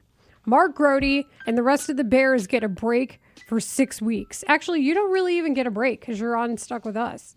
And the Take the North podcast. Like I was trying to do like an emotional, this is it for us for a while, Dan. Then it was like, oh, well, we'll be doing the podcast tomorrow. TTN. Yeah, that's right. But this is the last of the Bears we're going to see for a while. Caleb Williams was asked about that too, by the way, and it sounds like he will get to decompress a little bit and get away. Get away from the coaches, specifically is what he said. Want to get away.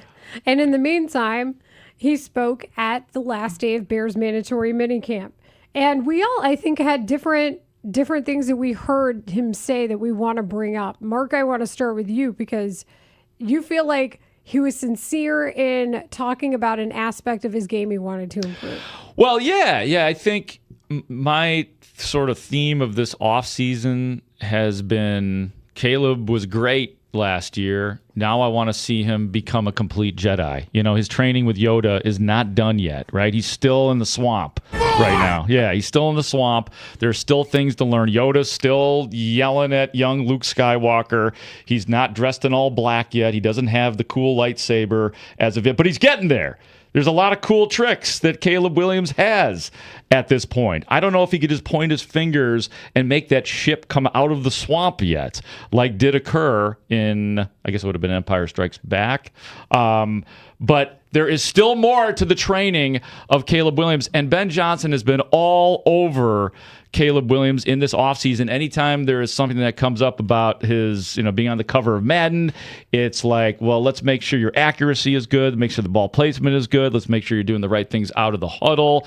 And what I like about this cut right here is that Caleb Williams gets it. He knows that there is still more to his game that exists that has to be refined. Caleb, you've had a lot of really cool things happen to you the last several months, and obviously since you've been in Chicago. How do you process that personally, kind of the successes you've had, and also knowing that there's much more on in your journey ahead? Yeah, that's the last part that you just said is what keeps everything going for me, and myself mentally and physically and things like that. Is that there's so much to unlock. There's so much to get better at. There's so much left of ball for me and us and accolades that we'll have as a team and things like that. So I think that's the part, and then having a good support system around me, having Ben and my teammates and things like that that I got to look in the face and make sure I'm doing the right thing every single day to accomplish our goal. I love it. I just love hearing that his knowing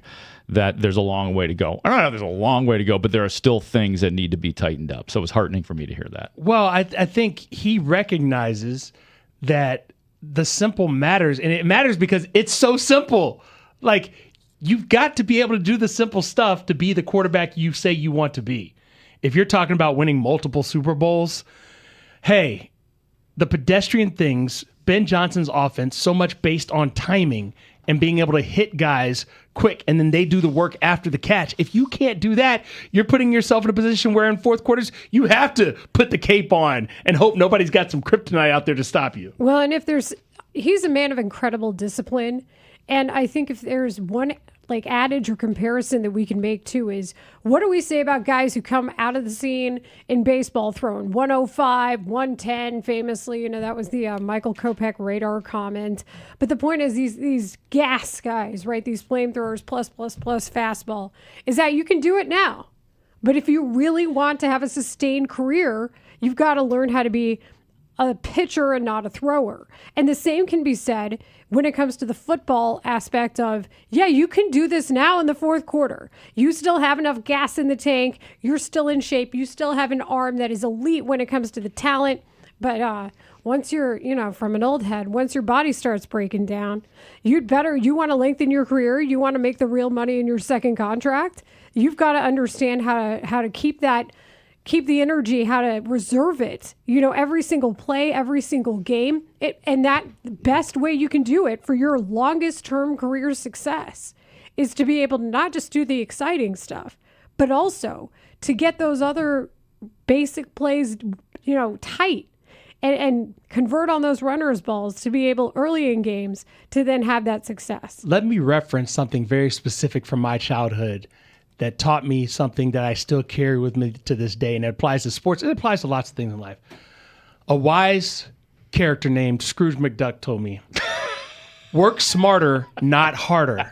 Scrooge and McDuck. For Caleb Williams to be able to do the types of things we're discussing here, where we're not talking about these amazing throws to the back of the end zone, whether it's to DJ Moore or whether it's to Cole Kmet, just work smarter, not harder. That will preserve you, your body, your career. And to your point, Layla, he's not going to be as mobile as he is right now 10 years from now. Well, and I think it was Tim Jenkins, guys, that brought it up on one of our early appearances with him last season when he was talking about how, yeah, you can do this now while you've got this body and this ability.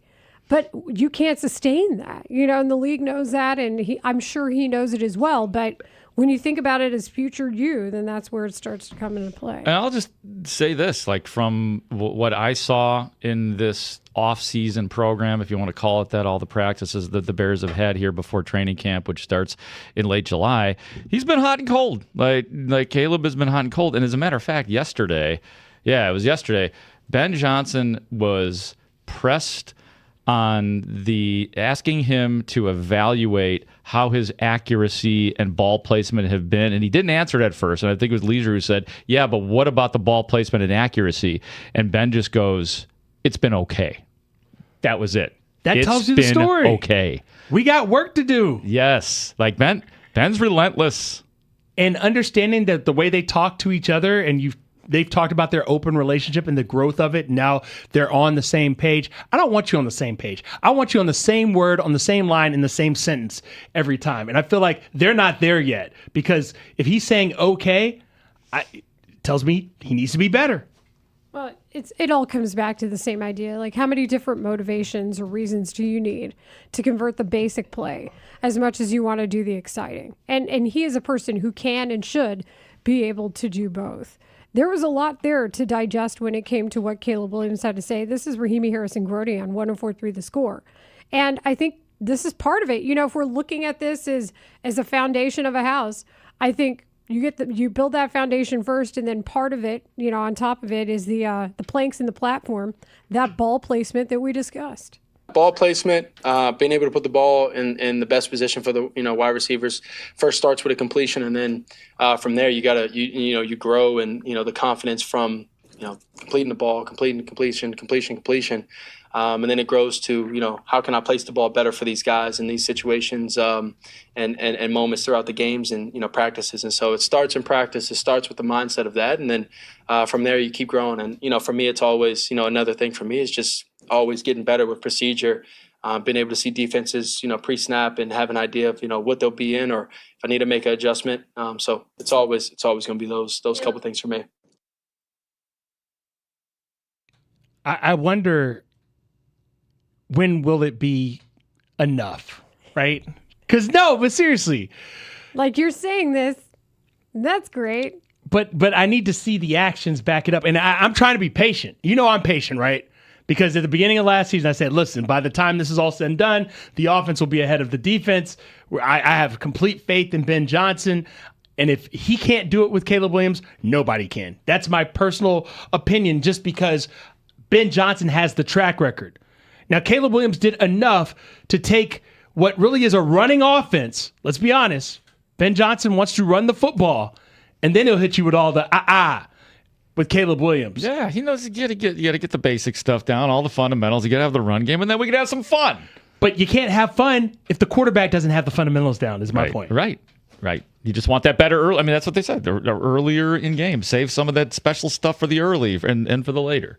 A little bit more minutiae. Yeah, you can't spell fundamentals without fun. That's actually true. Yeah, that's actually true. Unless you're just really bad at spelling. Can I write that novel? Did you just roam I for roamed. a career? I roamed and stewied. For a career. A career? Gotta make that money. Gotta have a plot. Gotta have a novel. Yeah, 815 on the text line, by the way. Who cares about accuracy in June? What matters is September to January. Do you not understand how this works? Do you not understand how this works? You play how you practice. My goodness. We do care about accuracy in June. You know, the truth is, the texter might be kind of right, but everybody cares about the Bears every single day. Every day, people care about the Bears. Yeah, I'm sorry, guys, but we have the data to back it up and everything. People would be like, why are you talking about this in this month? I don't want to hear about this. And it's also the same person who's complaining about us talking baseball and being like, it's only one game. I'm like, okay, would you like us to talk about NBA ad nauseum? Because we can do that. But the fact of the matter is the data shows that we do both. So I'll be talking Bears 3 days a week on the Take the North podcast. We'll just be making stuff up for Are a you month. guys up to 3 days No, a you week? Why did I think it was 2 days a week? I found kidding. a lot of data. I found a lot of sound. Like you guys It never can do stops. this. No, that's like it's what we do. There is always something pertinent to discuss when it comes to the Chicago Bears. Well, and Bears. even we haven't even we've just scratched the surface of what Caleb had to say yesterday. I am curious about how you don't have to spend as much time on your install at this time as you did last year. So what did he have to say about going through this offseason, being in the second year of Ben Johnson? It's a hell of a lot more fun for me than it was last year, just because it was, I was sent to Coach Stews. It was like, dude, I felt like I was drowning, trying to breathe, or stay alive and wait for a boat to come around. Last year, now this year, it's like I said earlier, it's being able to start where we finished last year, play calls and words and verbiage and speak the same language. And now it's been able to grow more from an earlier stage than, maybe doing it, maybe a little bit earlier in the season or halfway through the season. And, speaking on things that, really helps throughout the year and, later in the year. And so that's the advantage. Remember last year when Ben Johnson said, Caleb's gonna have to keep up with me. I'm not gonna adjust to him. He's got to keep up with me, and he's got to keep up with this offense. And that's what he did from day one last year. And it was ugly at times because this was coaching that Caleb Williams has never had in his life in terms of how hard the coach was. So this year feels a lot easier for him. The donuts are off the bat. When he talks about it, it's great because it takes me back to the fire hose comment. They turn the fire hose. If you've ever tried to drink from, don't try to drink from the fire hose. Don't you what's your face come off if you try to drink out of it? That's kind of the point, though. But now he's just got the variety garden hose that sometimes when we were kids, Mark knows. That weird taste. Yeah, but who cares? You're thirsty. Oh, absolutely. That's desperate thirst. You turn the spigot and you're just drinking straight out of the right. hose. Oh, yeah. It tastes like a hose. Sometimes there's not even that. You just have the spigot. Yeah, or just the spigot. But listen, that garden hose, that water comes out, it's not so hard that you can't drink it. Fire hose, Garden hose, I think Caleb Williams is dealing with a garden hose today. Well, and there's also other things. It's hard to wear your heart on your sleeve at times and be this exciting person, and then also not get upset because his energy affects the rest of the team. And that was a comment that was made regarding frustration that was shown at mandatory minicamp, and he brought this up as well when it came to his interactions with players. I mean, Leaf has only been here for I don't know, a couple months or so. And so Leaf came up to me, and I wasn't. There was another day I wasn't having the best practice, and so I got really frustrated. And Leaf came up to me and said, everybody's looking at you, and that really resonated for me because that's been something that from my first year to now that I want to be as stoic as possible, good, bad, or indifferent, and not be too high or too low for the guys, and so when he said that to me, it stuck with me and it bothered me, and so just every day having that type of mindset, be as stoic as possible, be as strong as possible for the guys. Because they're looking at me, and it's a lot of I know that's it takes a lot to do that because it's such a passionate and the energy in the sport is so strong. But it's important to me. It's important to the guys, it's important to coach. So there was a great example of Caleb's leadership yesterday on the practice field. I was not there, but eyewitnesses tell me that Caleb Williams threw about a 40-yard bomb to Luther Burden, a sick, beautiful play. One referee said that Luther Burden was out of bounds, maybe at about the 10-yard line. The other referee called the touchdown. So Luther Burden apparently chucked the ball into the woods because he was so excited and elated. But the call of record was not a touchdown. So Caleb Williams was out there imploring Luther Burden to stop celebrating. Get back, get back, get back. We still have another play to run, and he was being very demonstrative. So that's just a good example of how he feels comfortable. I think it was brought up by a reporter, I think it was Leisure again, who used the word scolding, that you're scolding your players, and that's not something that I saw him being as comfortable with, at least in his first year with the Bears. And Leaf is Khalif Raven. Yes, thank you. It's a new nickname. I like it. Didn't hear that. Sup, yeah, Leaf? it's a good one. I kept thinking of Leif Erikson. Like, who are your Leafs? I also thought of Leif Erikson. Yeah. Top Ryan Leaf. Ryan, that's good. Ryan Leaf is. Who else? Leaf draft. Light them Any up. Leafs, guys? Oh, they're having their own little party over there. No Leafs. Oh, David and Tyler. What are you two doing? Let's go. I do want to know what they're talking Dave about. cracks me Tell up, us, man. please. What are you talking about back there? Dave, you got your drink in your hand right there. You're telling jokes to the Butte. You guys doing your own podcast back there? What's happening? Listen, I don't put Ryan Leaf and Caleb Williams in the same. Okay, that's a fair point. Don't do that. He said Leafs.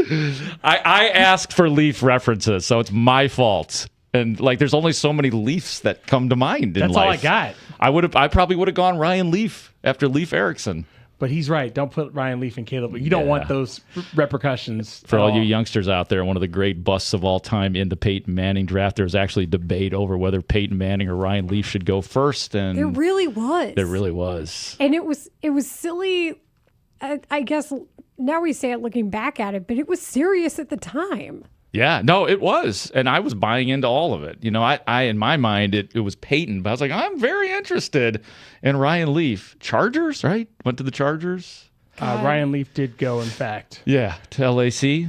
Or no, not LAC. It would have been San Diego. San Diego Chargers. Yeah, back when they were real, man. Out of Washington State. He San didn't Diego. do so well as a professional. No, God, it was Drew Bledsoe and Ryan Leaf at Washington State. He's one of the great busts of all time. Things really de-escalated there. Yeah, they did. It's like who was the guy? Kevin Durant, and who was the other guy in that draft? The big dude from Indiana. Greg Oden? Greg Oden. It reminds me of that. Ohio State. I can't miss guy who missed badly was a bust. Greg Oden. Oden's knees betrayed him. Yeah. They did. But a bust nonetheless. Speaking of recall, it's time for a segment we have not done this week. How many Bears? I'm excited about this. We definitely have a scenario where Bears are going to be taken away. It happened on our show. We got at least 3 candidates for Bears or not Bears. Yeah, so we'll do that next.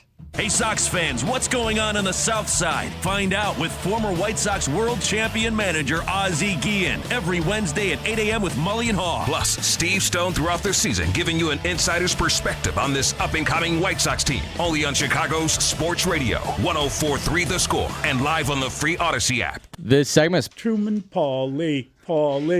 Other than he's got a chantable name. Yes, he does. We know that. Yeah. And he's a well-educated man. I think he left after 3 years, was it? I mean, he didn't get his degree from Harvard. But that we know of. But he probably could just mail in and correspondence courses. Yes. These days you can get a lot done via Zoom classes. It's hard to get into Harvard. It is. It's hard to finish Harvard. It's hard. So maybe Congratulations. he, in the off season, has been working toward that degree. How do you play baseball and go to school at Harvard? Well, it's difficult, but those guys can balance that. They're high achievers. All right. And I think now you've got very pleased with that piece of information. a bright young man. Yes, he will think it through. He will think it through. He's 22 years old, was a 12th round pick by the Mets out of Harvard, where he struck out 91, walked 48, and 70 in third innings. He was a draft eligible sophomore. That's what I mean. What does that mean? He's a long way from the majors. Yeah. So he'll be cracking the books in places like Kannapolis, on the road, and in Birmingham. I am appreciative of a man that has that kind of brain power. I'm not making fun of it. It's just a fact of the man's life. Well, when you lead with the prospect they got is a Harvard product, I don't think we're talking about his fastball or his great breaking stuff. Right. And that's the most interesting thing about him. But Will Venable gets a smart guy for the clubhouse if he makes the Sox at some point. So he broke camp last year with the Mets. He has 175 major league at-bats, and he's a speedster. You know, and I'm not look. I hope he's 16 a great stolen player. bases. Wow. Yeah, 16 out of 17. 16 stolen bases. Out of 17. Sox got faster. Well, Little they got speedy a guy. lot faster. But like in Major League Baseball, and I don't know any of this, but is there? I would always imagine that on draft day there's like a line on the wall, and it says, you know, must be this tall to ride. That's a shot. It's like a guy getting on a roller coaster. The Mydroth meter. You just have it right there. If you can't be taller than Chase Mydroth. See, that is so mean. It is Luis Angel Acuna. Luis Angel Acuna. That's the way you say it. Luis Unleash Hell Acuna. There we go. That's a good nickname. Pass it along to Schriffen. Get him going on the nicknames early. Paulie. That's the other guy. That is Paulie. Truman Paulie. Paulie. You go with Paulie. I'm going to go with the Truman Show. Truman Show's good. The Truman Show. And we'll find out when that will debut in Chicago. He's going to suddenly realize that he's not at Harvard, that he's actually playing for the White Sox. That's the big surprise at the end of the show. This is a move for the future. Nothing about television. Okay. Trying to keep focused here. I know. I'm sorry. I'm making too many sorry. bad jokes.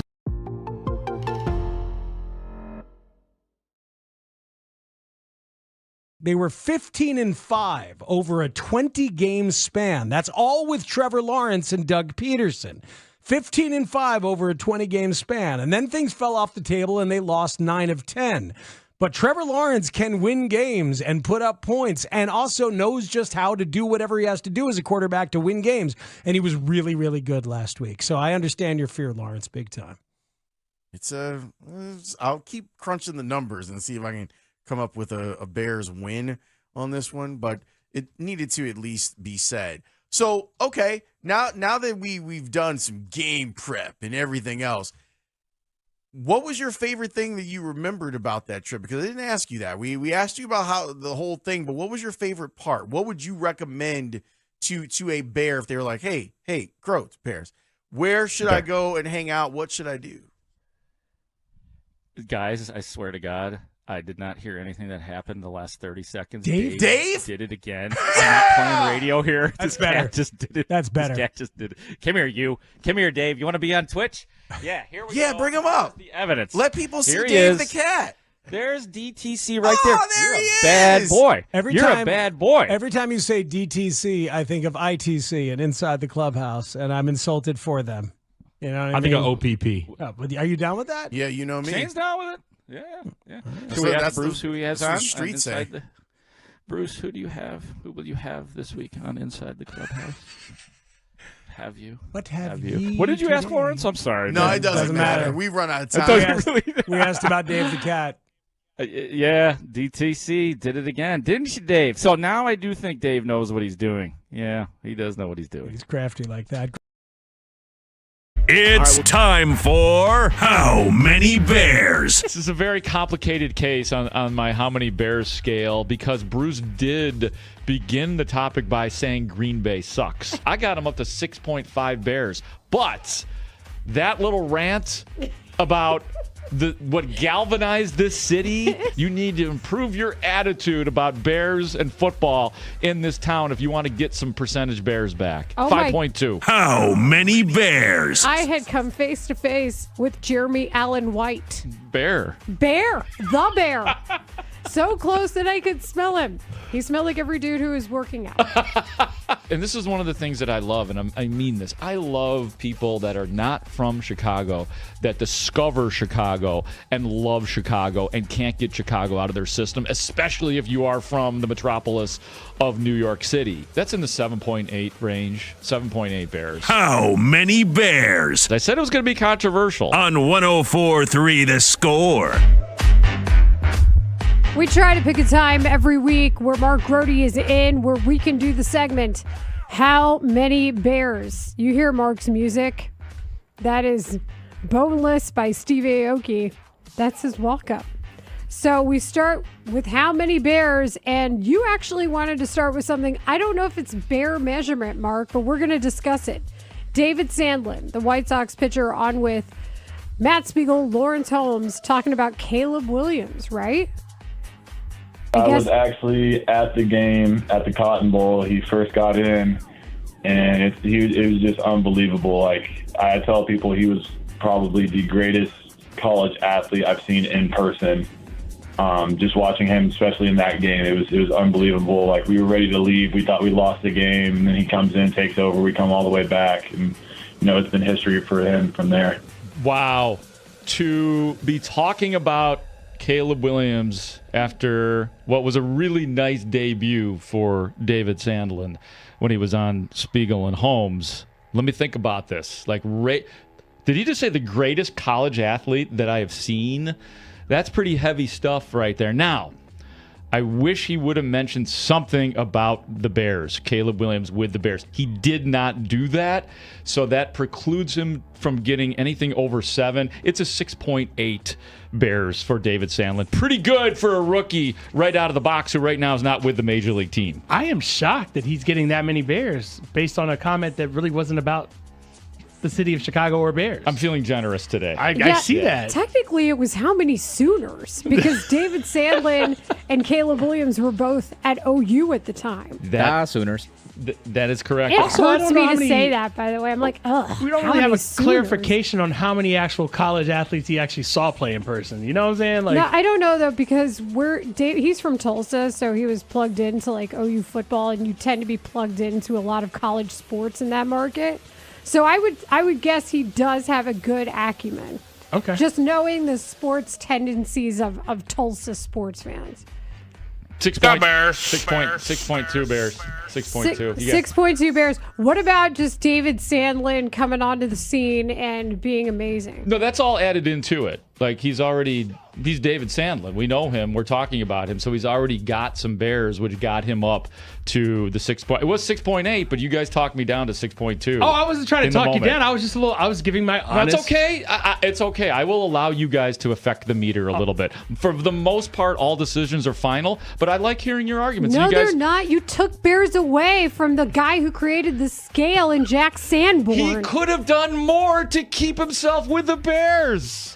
I don't think he could have. It's so at the good. time. It's It nice was not to- his decision. Every time I see 57 out on the practice field, You remember? I'm like, oh man, I hope he's not mad at me. If there's one thing I don't want to do in life, it's upset a linebacker. That's a good point. Like, especially a professional one. Weren't you going from to play here. linebacker? Yeah, that's my dream job, is to play linebacker in the NFL, because your whole job is to just mess up somebody else's plan. You know my dream job, right? To be hired as a Power 4 college football head coach. That's my dream job. And then Fire me. And Pay then me he out. gets the Pay me out. guarantee. I'm headed to the bank and the on, beach. He's on the Jimbo Fisher plan, is what he's saying. All right, next up in How Many Bears? Mark, do you want to do the honors? Sure. It was on our show. Yes, I was not here the day that you guys did that excellent interview. He was in your very seat. He was. The good mayor of the city of Chicago, Brandon Johnson, was on here, and he admitted to the following. Getting in and out of Soldier Field is an absolute nightmare. Let me tell you how bad it is. Bears versus Packers. I'm at the game. We're losing. I decide to leave to beat the traffic. Before I get out of the footprint, the Bears had come back to win. The ingress egress part, that's what we have to fix. Okay. Left the Bears game early. That's a problem. Brandon starts with, you look confused. Because I found out later after the fact that there's some secret bat cave entrance into the city where you take like this special side road for public officials for that reason, not just Bears games, but it's something that requires badges and security. I've heard of these as well. And I'm not talking about Lower Wacker, but like an actual... There are certain lanes that are for city business. Yeah. Which makes it even more egregious. Right. The indictment only gets heavier if that is the case. If he had, let's just call it an escort out of Soldier Field. So police escort. He begins with Mayor Brandon Johnson. Because he's from here, he does, and he's the mayor, he starts with 5 Bears. He's got 5 Bears. For admitting it on a 50,000-watt AM FM station that he left a Bears-Packers playoff game, which the Bears won early, he lost 10 Bears. He is at -5 Bears. I don't know. He's got a lot of work to do to even get back to even, let alone the minimum amount of Bears that I gave him. But That was a kick in the nards.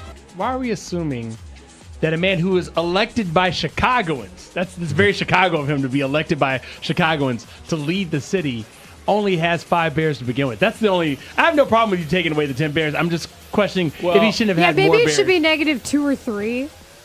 No, I'm going to be strong on this one. I'm not letting you guys talk me up, I guess. But you see where I was coming from on that, right? In this case, like he should have had more Bears to begin with. Yeah. Really, what's he done that he should have had more He Bears? got the city of Chicago to elect him. That's Chicago. Oh, you're saying no? Okay.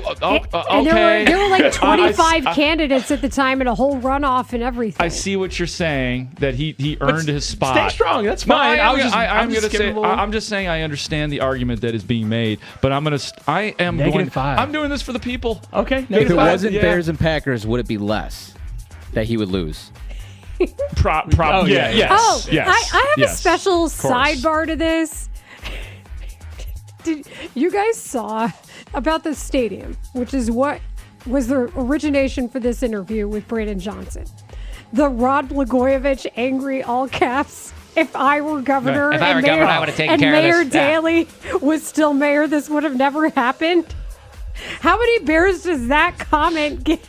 That's pretty well. Because I was like, this is the most likely thing I've ever seen to take. Complaining on Twitter, this would have never happened if I were still here. No, but we'd still be paying for it in some crazy ass way for the rest of my children's lives, and I'm old. He would have had inappropriate deals being made on the telephone that people would have heard loud and clear on his golden parachute.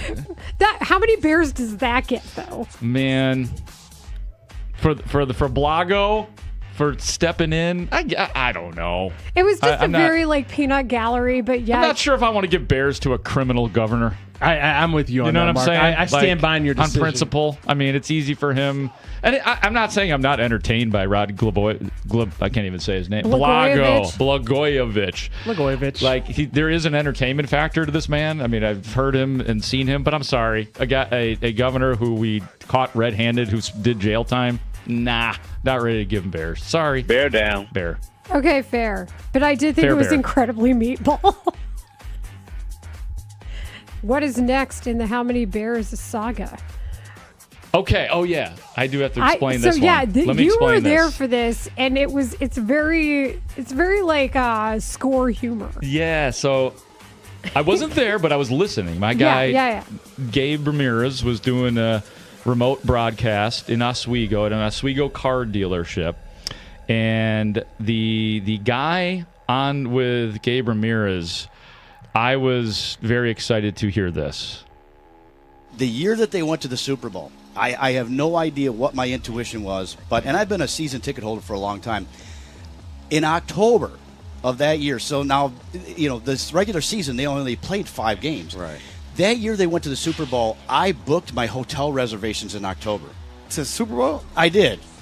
And honestly, I looked at it as the downside. What's the downside? Downside is the Bears don't go, and I go to Miami for 4 days. Yeah. And then so I kind of paid through the nose to get the tickets to go to the Super Bowl because my tickets didn't get drawn for Super Bowl tickets.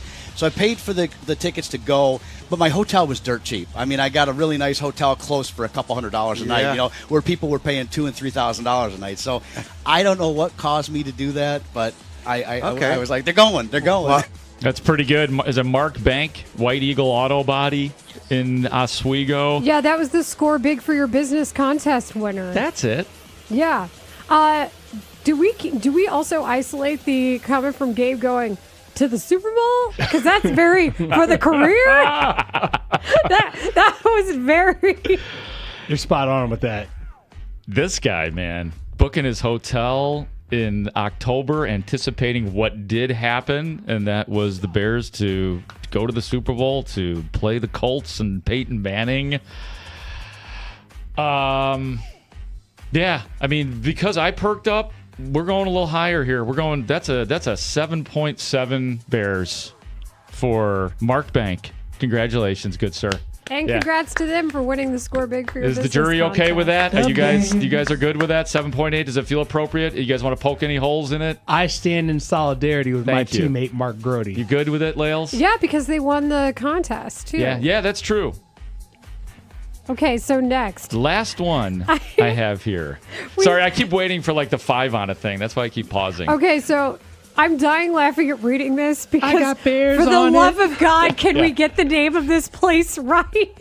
What you got? Caleb Williams on the New Heights podcast mentioned he's recently started eating tavern-style pizza at, and in the rundown it says Zarella's. It's a pillow. It's Zarella, no S. Zarella. Zarella. We've heard Zarillos. Like all the vowels are wrong. It's a pillow. No, it's Z-A-R. Zarella. Like not Zurella. Maybe I'm not the best because of the enunciation. But he said it's the best pizza he's ever had. What's the best iconic Chicago food? We got deep dish. We got the Chicago dog, a little Italian beef. I actually, and I don't know if this is like a iconic thing or whatever, but I just had a Chicago tavern style pizza. Tavern style pizza. Honestly, the best pizza I've ever had in my life. So you want to shout out the pizzeria? Or? Zarella. I don't want to. Zarella. Zarella. I think is how you spell it. It's insane. It's actually insane. Zarella. Actually, it's Zarillo. So wait, are we giving away or taking Bears here? First of all, is it Zarella or Zarillo? It's Zarella. What is Zarella. I've been there once. Did not have the pizza there. What were you doing? Yeah, it was spaghetti. It was the weirdest thing. It was a date. There was still pasta on a date. I know, and it was like a weird time. It was like 2:00. It was a bad date. There's no bad time from for her pizza. perspective too. By the way, I know. it did A, work. pizza is good at all times. Yeah. Breakfast. We both got spaghetti. Their It was the pizza is weirdest. fabulous. Hey man, their salad is amazing. And they got too. two styles, artisanal, and they've got the tavern style. Dude, their tavern style pizza was so good. I've had both. Let's plan a day that we order Zarillo? Zapillo in here. See. Just make sure there's a side of spaghetti and meatballs No, for myself and my Mark, date. That's not what it's for. Did you want to do the Lady and the Tramp thing or something? Were you like really laying it on thick? This is making sense now. I don't know what all I know is that after the day, walked her to the train station and that was it. Goodbye. You walked her to the train station. Yeah, to the Metro. She had to go to the Metro. Burps. And What? I thought that was a nice move. Isn't on my that part. the- it's Hey. the right thing I to walked do. her all the way to the Metro. That was Is- nice of me. Isn't that the worst when you go to a good place but the date is bad? Yeah, and by the way, it was like I was not having my best day either. I'm sure, like there was no like there was a mutual parting of the ways after that day. It really was. All right. Like I've been on dates like that. I could have been better. I am not blaming it on her. We never gave bears though. Oh, we didn't. You know what, Caleb? He goes over 8 for that. The fact that he said it's the best pizza he's ever had, and it is in Chicago, Illinois, USA. That's an 8.6 situation. Good job, Caleb Williams. Caleb Williams already has 8.6 bears. 8.6 bears for that. Oh, so not Caleb has 8.6 bears. That act That's is a different question. bears. If we want to do a day where we just give out bears to people, See, this is how you fill the time. Bears the for bears. 6-week break. This is how you do it. The highest rated bear right now, I believe. I got to check out my charts here. It's Pope Leo. He doesn't count as a bear. I'm saying the highest rated Bears player is Cole Kmet. Come on. Well, yeah, Cole. Come on. But he doesn't know if the Counting Crows are good. That's not his music. Well, that's why he's not a 10. As a non-Counting Crows fan, No, you don't have to I be. stand in solidarity now with Cole Kmet. I just think all these years later, it's like bands like Hootie and the Blowfish and the Counting Crows who just got overplayed so much that I was irritated by them, and now I'm like rethinking and saying, yes, these are good bands. As it turns out, you don't think so, Marshall? That's why I asked. Not everybody likes these bands. Sure. Okay, you don't like them. That's okay. No, I mean, it's a good idea. I just don't know that he's old enough to be the one to ask the question to. Yeah, Cole's not exactly. He was not an old moved. man. He was not moved by it. Like Davis Martin, who we're going to have on at 125. Probably not our target audience for that question. Oh, I got a football question for Davis Martin. Old Davis Martin? You guys know, well, I'll wait for Davis Martin to be on. He's only 29. Well, that's, I mean. On that team, though, he's the longest tenured White Sox, so I get it. He was the old guy of the pitching staff, isn't he? Yeah. Yeah. For me, it had more to do with the origin of Davis Martin calling old because Texas. In the meantime, halftime is next. Chicago wakes up with Mully and Haugh, the most trusted morning show in Chicago sports. Get the latest Bears news with Brad Biggs. Luther Burden is the flavor of the offseason. Ron Coomer breaks down the Cubs every Friday. And I just wonder sometimes if the strike zone that they have on there is actually right. See a side shot of the breaking ball coming in chest high. How are you supposed to hit that? I don't know. Plus, Cubs pitching coach Tommy Hotovy joins the show twice a month. White Sox legend Ozzie Guillen checks in Wednesday mornings at 8 to talk Sox. And Casey Johnson brings the inside story on the Bulls from Hallis Hall to Wrigley Field, the United Center to the South Side. Mully and Haugh cover it all. Start your day with Chicago's most complete sports conversation. Weekday mornings from 5:30 to 10 on Sports Radio 104.3 The Score. I'm Pat Boyle here to help. Kevin, I have some bad news. Unfortunately, Marshall did not run onto the field in advance of the last game that we talked to you about. I'm sorry, Kevin. I just didn't want to spend a night in jail. That was really classic Marshall. Yeah, my bad. You know, I just pulled through the Taco Bell drive-through, and I've got a couple of big, nasty Supreme burritos right here waiting to be eaten. And I know that they're going to go down a little bit more difficultly now because Marshall is not going to be in that scenario. Now, that doesn't mean we can't create it out of thin air. But in my mind, I might be able to digest my food a little bit easier, not picturing that in my mind. Maybe it might help. Maybe this will help. Our friend and yours, our boss actually, Mitch Rosen, would like us to say hello to you, Kevin. I've taken care of the boss. Hey, are you guys going to an FM station beginning in early February? Yes, sir. That's us. February 2nd. Congratulations. You would sound great on that FM station, Kevin, if you ever want to join us for some more talk there. Let's bring it, Layla. Let's bring it home, baby. Let's get this thing on. Let's put it on the books, and let's ramrod our way right into it. Kevin, please tell me that your Taco Bell, did you go through the drive-thru? You said you were driving. Yeah, I did. Yeah, but, the first thing they ask you now, are you using the app? The app? No, I just want my burritos. I don't want to use an app. I want Cheers, brother. Burrito. I would love. Bring a lot of mild sauce because I'm going to squirt it all over the place. It's going to be right there. Just be careful of that witch. You know what I'm saying? Oh yeah. Yeah. Oh yeah. She'll be rearing her ugly head on Sunday night. Let me tell you. I just can't. I know somebody has probably gotten your drive-through order, and they're like, "Why does that voice sound so familiar?" You're the best, man. Is that the default order? Is the burrito, Kevin? I have to know. What's that? Is that the default order? Is the burrito for you? Everybody has a default Taco Bell. I'm getting it for the boss. I'm getting it for the boss, and she'll have a couple bites, and then I get 1.5. So it's easier because sometimes, you give the order and they mess it up. You get home and you open it and go, what? They got the wrong thing in it. So it's on the menu. It's right there. It's easily understood. And you get a couple of those in you and you're set for the day. And you just kind of wonder where the wind's going to blow. I know one direction it's going to blow. Yeah, it's going to blow right in our booth on Sunday night. Seriously.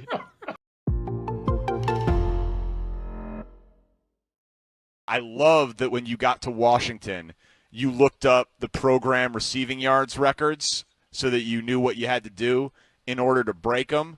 Do you know who holds the Bears franchise record for receiving yards? Ooh.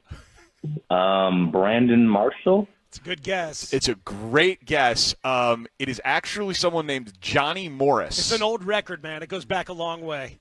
Johnny Morris. How many does he got? He's got 5,059 yards. That's it. In the career?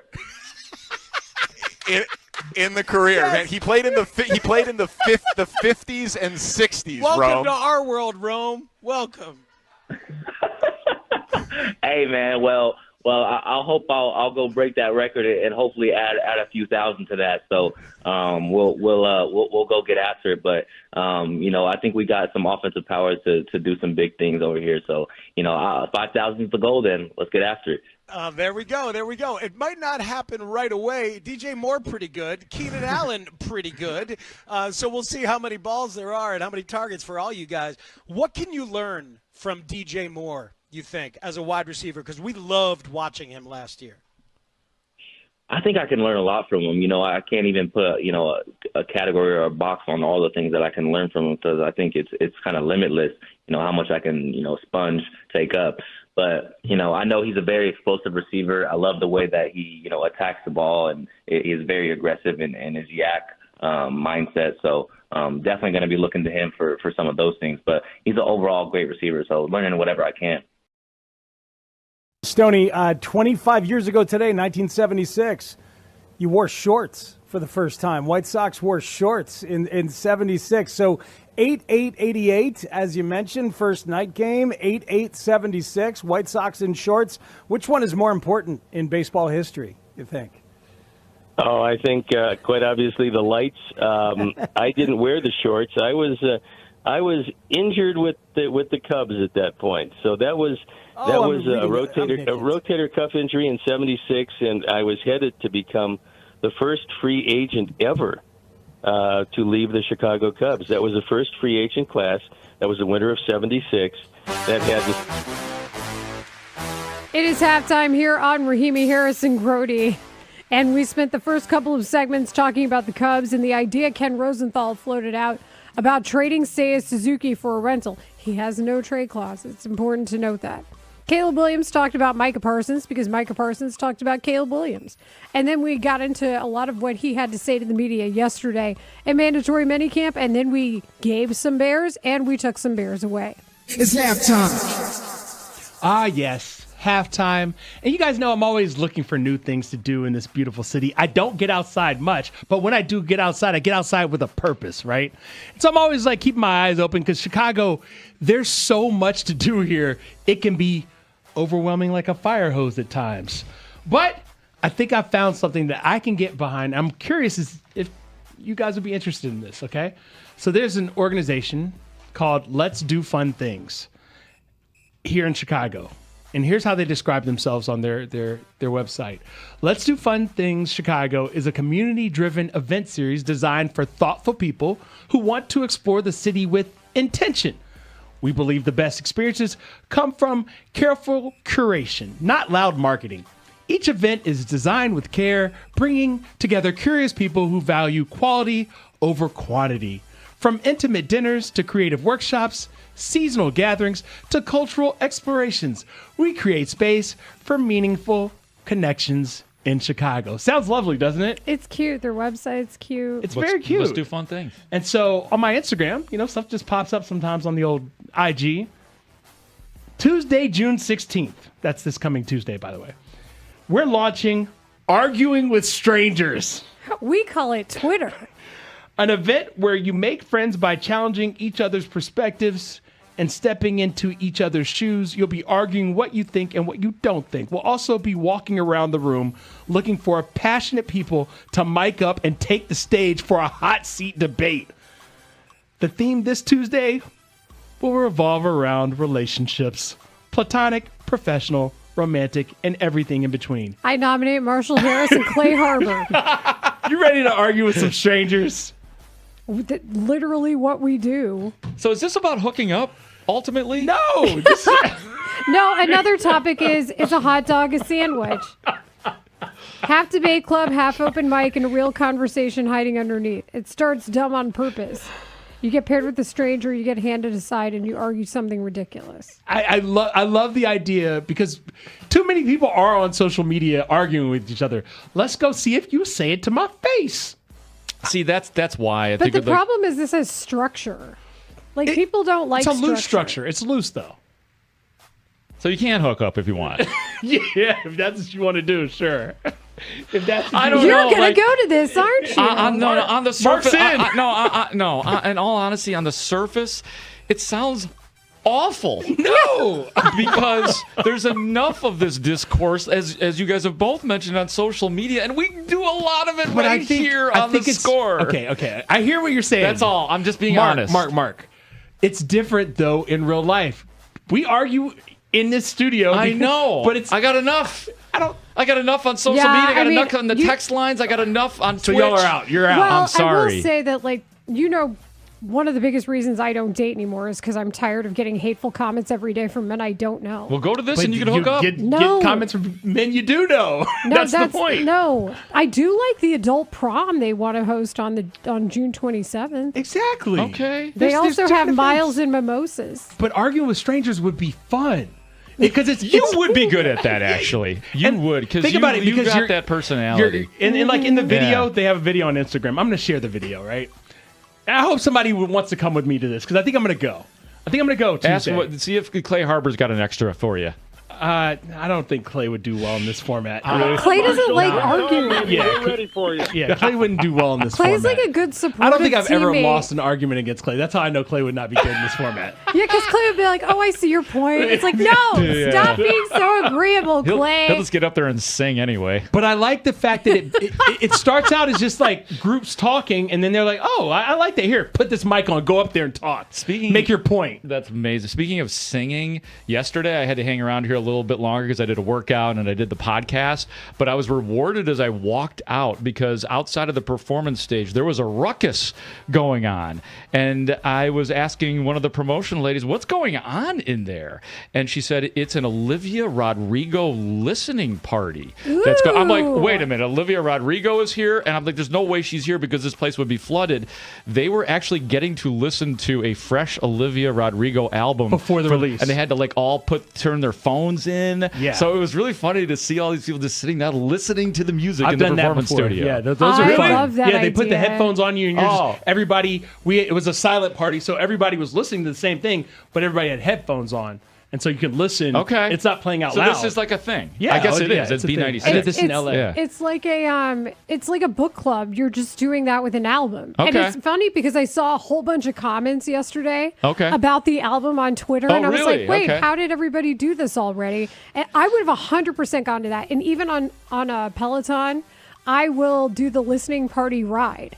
Where you listen to something, because I love a good book club or listening party. Yeah. And this place does have fun things. It's a very cute idea, the let's do fun things. A lot of their stuff is dancing. And I like to dance. Yeah, no, that's cool. That's very cool. Well, and just a fair warning, there's about to be a whole lot of Olivia Rodrigo on the radio. I like Olivia Rodrigo a lot. I can't name one Olivia Rodrigo song. I just Oh, know come who she on. is because she was Driver's on Saturday Night Live. License, She's- good for you. Bad idea, right? Probably not for me, but she's great. She is great. And deep down, Yeah. I'm still an angsty teenage girl. That's okay. I You- didn't really you- change. It's all good. No, she is popular for a reason. She seems very cool, too, just from watching some of her shows and hearing about the Lollapalooza stuff. I mean, I did not get my driver's license last week, just like we talked about. That was definitely Olivia Rodrigo. 5 on It is next. Hey, Chicago, this is Craig Counsell. A drive to right center. Cubs win the ball game. It's all over, and the Cubs celebrate out near second base. Right now, you're listening to the Rahimi, Harris, and Grote Show, 10 to 2 on 104.3 The Score. Stars of Reggie Jackson and Don Baylor and Bobby Grich had a lot of stars in that first class. I was a reluctant free agent, but that's when I went back from the Cubs to the White Sox and became a member of the Southside Hitmen in the 77 season. But wait, there's more. I'm an idiot. My bad. There is pictures of you in the shorts though, out there. No. There couldn't be. I might have gone to the beach that day. No, I don't have any. I never wore the shorts. Oh, God, it's so good. Because do I have that right? No. No, I didn't have that right. But there are pictures of you in the shorts, and he goes, no. You were Viscurgeon.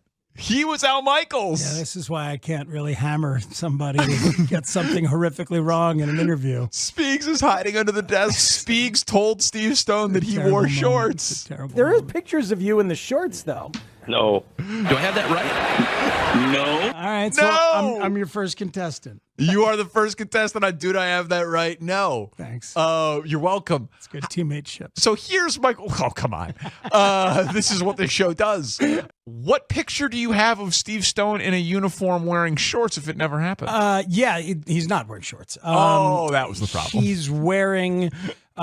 baseball pants, but they only go to the knee. He's got the high socks, and my brain tricked me. I was looking for confirmation that Steve Stone indeed wore the shorts. So for my Google image search, I saw something that looked enough like shorts for my brain to go, yep, he wore them. Was this photo like those optical illusion photos in the mall back in the day where you could stare at it for hours and see different things? Is it a blue dress? Is it a yellow dress? There's no way to know. Can we play it again? Because texters are pointing out another understated thing. Did you have 1976 as being 25 years ago? Yes. Okay, that would be 45 years ago. Yeah, that's true. Okay, well let's just hear it again. Stoney, 25 years ago today, 1976. You wore shorts for the first time. White Sox wore shorts in 76. So 8/8/88, as you mentioned, first night game. Oh, man. And so you were so humiliated by it, you texted Steve Stone last night? I texted Stoney, yeah. God, you are in your own head. I forgot about the Billy Hamilton, Brian Goodwin thing 2 seconds after it happened. But here's the thing. I texted him to thank him because... That's not true, Danny. It's definitely not true. I was wearing a jersey at the ball game. I'm lying right now to cover up my insecurities. I've got really thick skin. Yeah, no, you're right. You're right. I just told a lie. I just told a huge lie. That's true.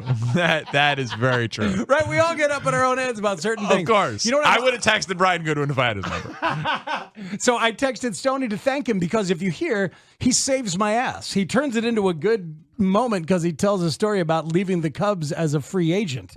So he turns it into mildly compelling radio as opposed he's a to pro. the complete cluster bleep that it could have been and embarrassing me any further. He left that for my partner to do the next day. Oh, it's so good.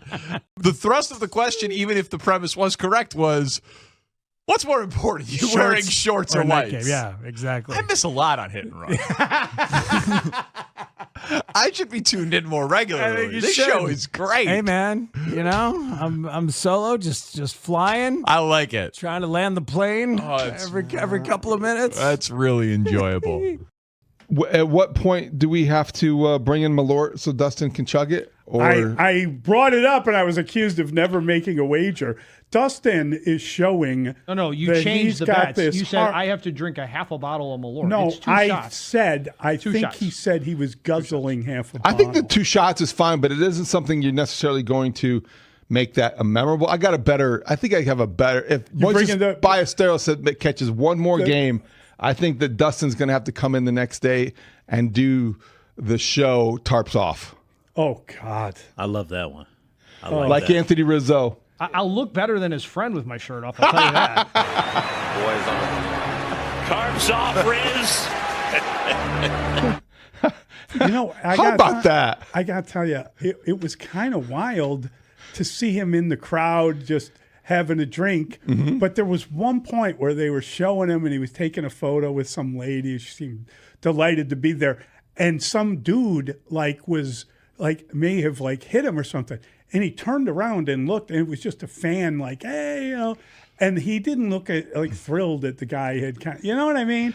You got to be a little bit careful about. Well, I think about boundaries with guys like that. I think that you're out there and everyone just thinks, hey, I think Anthony Rizzo puts himself in the middle of a lot of these situations because he wants to be a man of the people. And he I give him a lot of credit for that. Incredible. But you're right. People will that. give him an inch, he'll take a mile. Well, hey, buddy. Exactly. Hey, Anthony, remember that time I watched you and you hit that home run and we had that moment? Except for you weren't part of that moment. So all these people think that they know him intimately like that. I know. So there's no boundary. Maybe he needs some security. I don't know. I mean, I think it's super cool that he was doing that. It was great when he was out there and caught the ball earlier in the year. I mean, it's just wild to see. Peoria Matt has a better idea. No shirt, but wearing a vest. Dustin should come to work. Tarps off. I do wear a vest every day. Except for a vest. That's a really good one. That's a good one. Maybe just to upset the apple cart, I'll wear that Cubs vest that I'm not supposed to have. Oh, yeah, that's right. Right, because I had to retire that. I wore it the one day, took grief. So The Score is Chicago Sports. Chicago Sports is 104.3 The Score. Always live on the free Odyssey app. WSCR, WSCR FM and HD1 Chicago. An Odyssey sports station. The Score! This hour is sponsored by Black Lung Brewing. I got 5. It's time for 5 on it. Rahimi, Harris, and Grote bring you 5 topics on their minds today on 104.3 The Score. I got 5 on it. Number 1. The Cubs scored their most runs of 9 in their win over the Rockies yesterday since May 27th against the Pirates. Despite it being in Coors Field, are you buying into that this could be the awakening of the Cubs bats? I don't know that I am buying into a possible awakening yet. Although I do understand that there have been some swing adjustments made by Alex Bregman. I know Harold Reynolds talked about them, and what I like to see was a pitch that when he hit on the home run, it was inside and low. So that would give you an indication that maybe there is a difference in what he's doing at the plate. If there's anybody who I think can make that adjustment, it's him. He's one bat. I need them all to do better. And you face a Giants team now in San Francisco where that marine layer will come to play, where the ball you think may be going out of the yard will get dragged down quickly. So I would love to say, yes, I feel confident about this. But I don't know what about the eye test in the past month, if anybody's been watching, leads you to believe that they can produce offensively 2 games in a row against 2 different opponents, regardless of how bad the opponent is. It's really about them and what they're doing right now, especially facing breaking balls. Listen, I'm looking at this Cubs team right now, and I have all kinds of questions. This could be the awakening of the Cubs bats, but I feel like we've said that before, and it hasn't happened. Keep saying it. Well, yeah. So my answer is yes. It can definitely be something that happens. My concern is this. Craig Counsell's got to make sure that his lineups are optimized.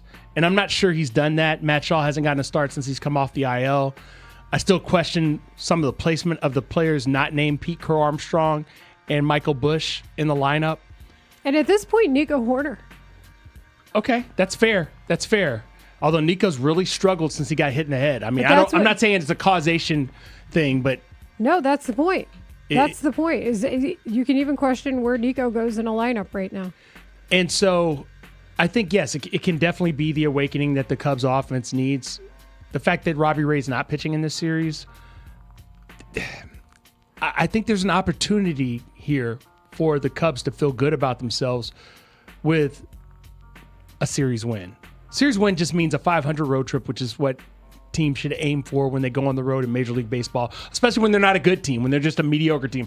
And Mark, this is a mediocre Cubs team right now. It is. Yeah, they are exactly mediocre. And we are so desperate right now for an awakening. So I totally and completely understand the question, but I just can't. I just can't look at this and say, yeah, this is a launching pad for the Cubs. Hereforth they are going to be fine. There just hasn't been enough evidence of that recently. However, I do not take for granted what happened yesterday. And in the question, the caveat is put, despite it being in Coors Field. Well, the last 2 games in Coors Field, the Cubs were not scoring runs. No. The Cubs scored 2 runs on Wednesday. They scored 3 runs on Tuesday. So I do think that scoring the 9 runs yesterday was a big accomplishment. It was really cool to see Seiya Suzuki hit that grand slam. And maybe we shouldn't be talking about the team getting hot. Maybe just somebody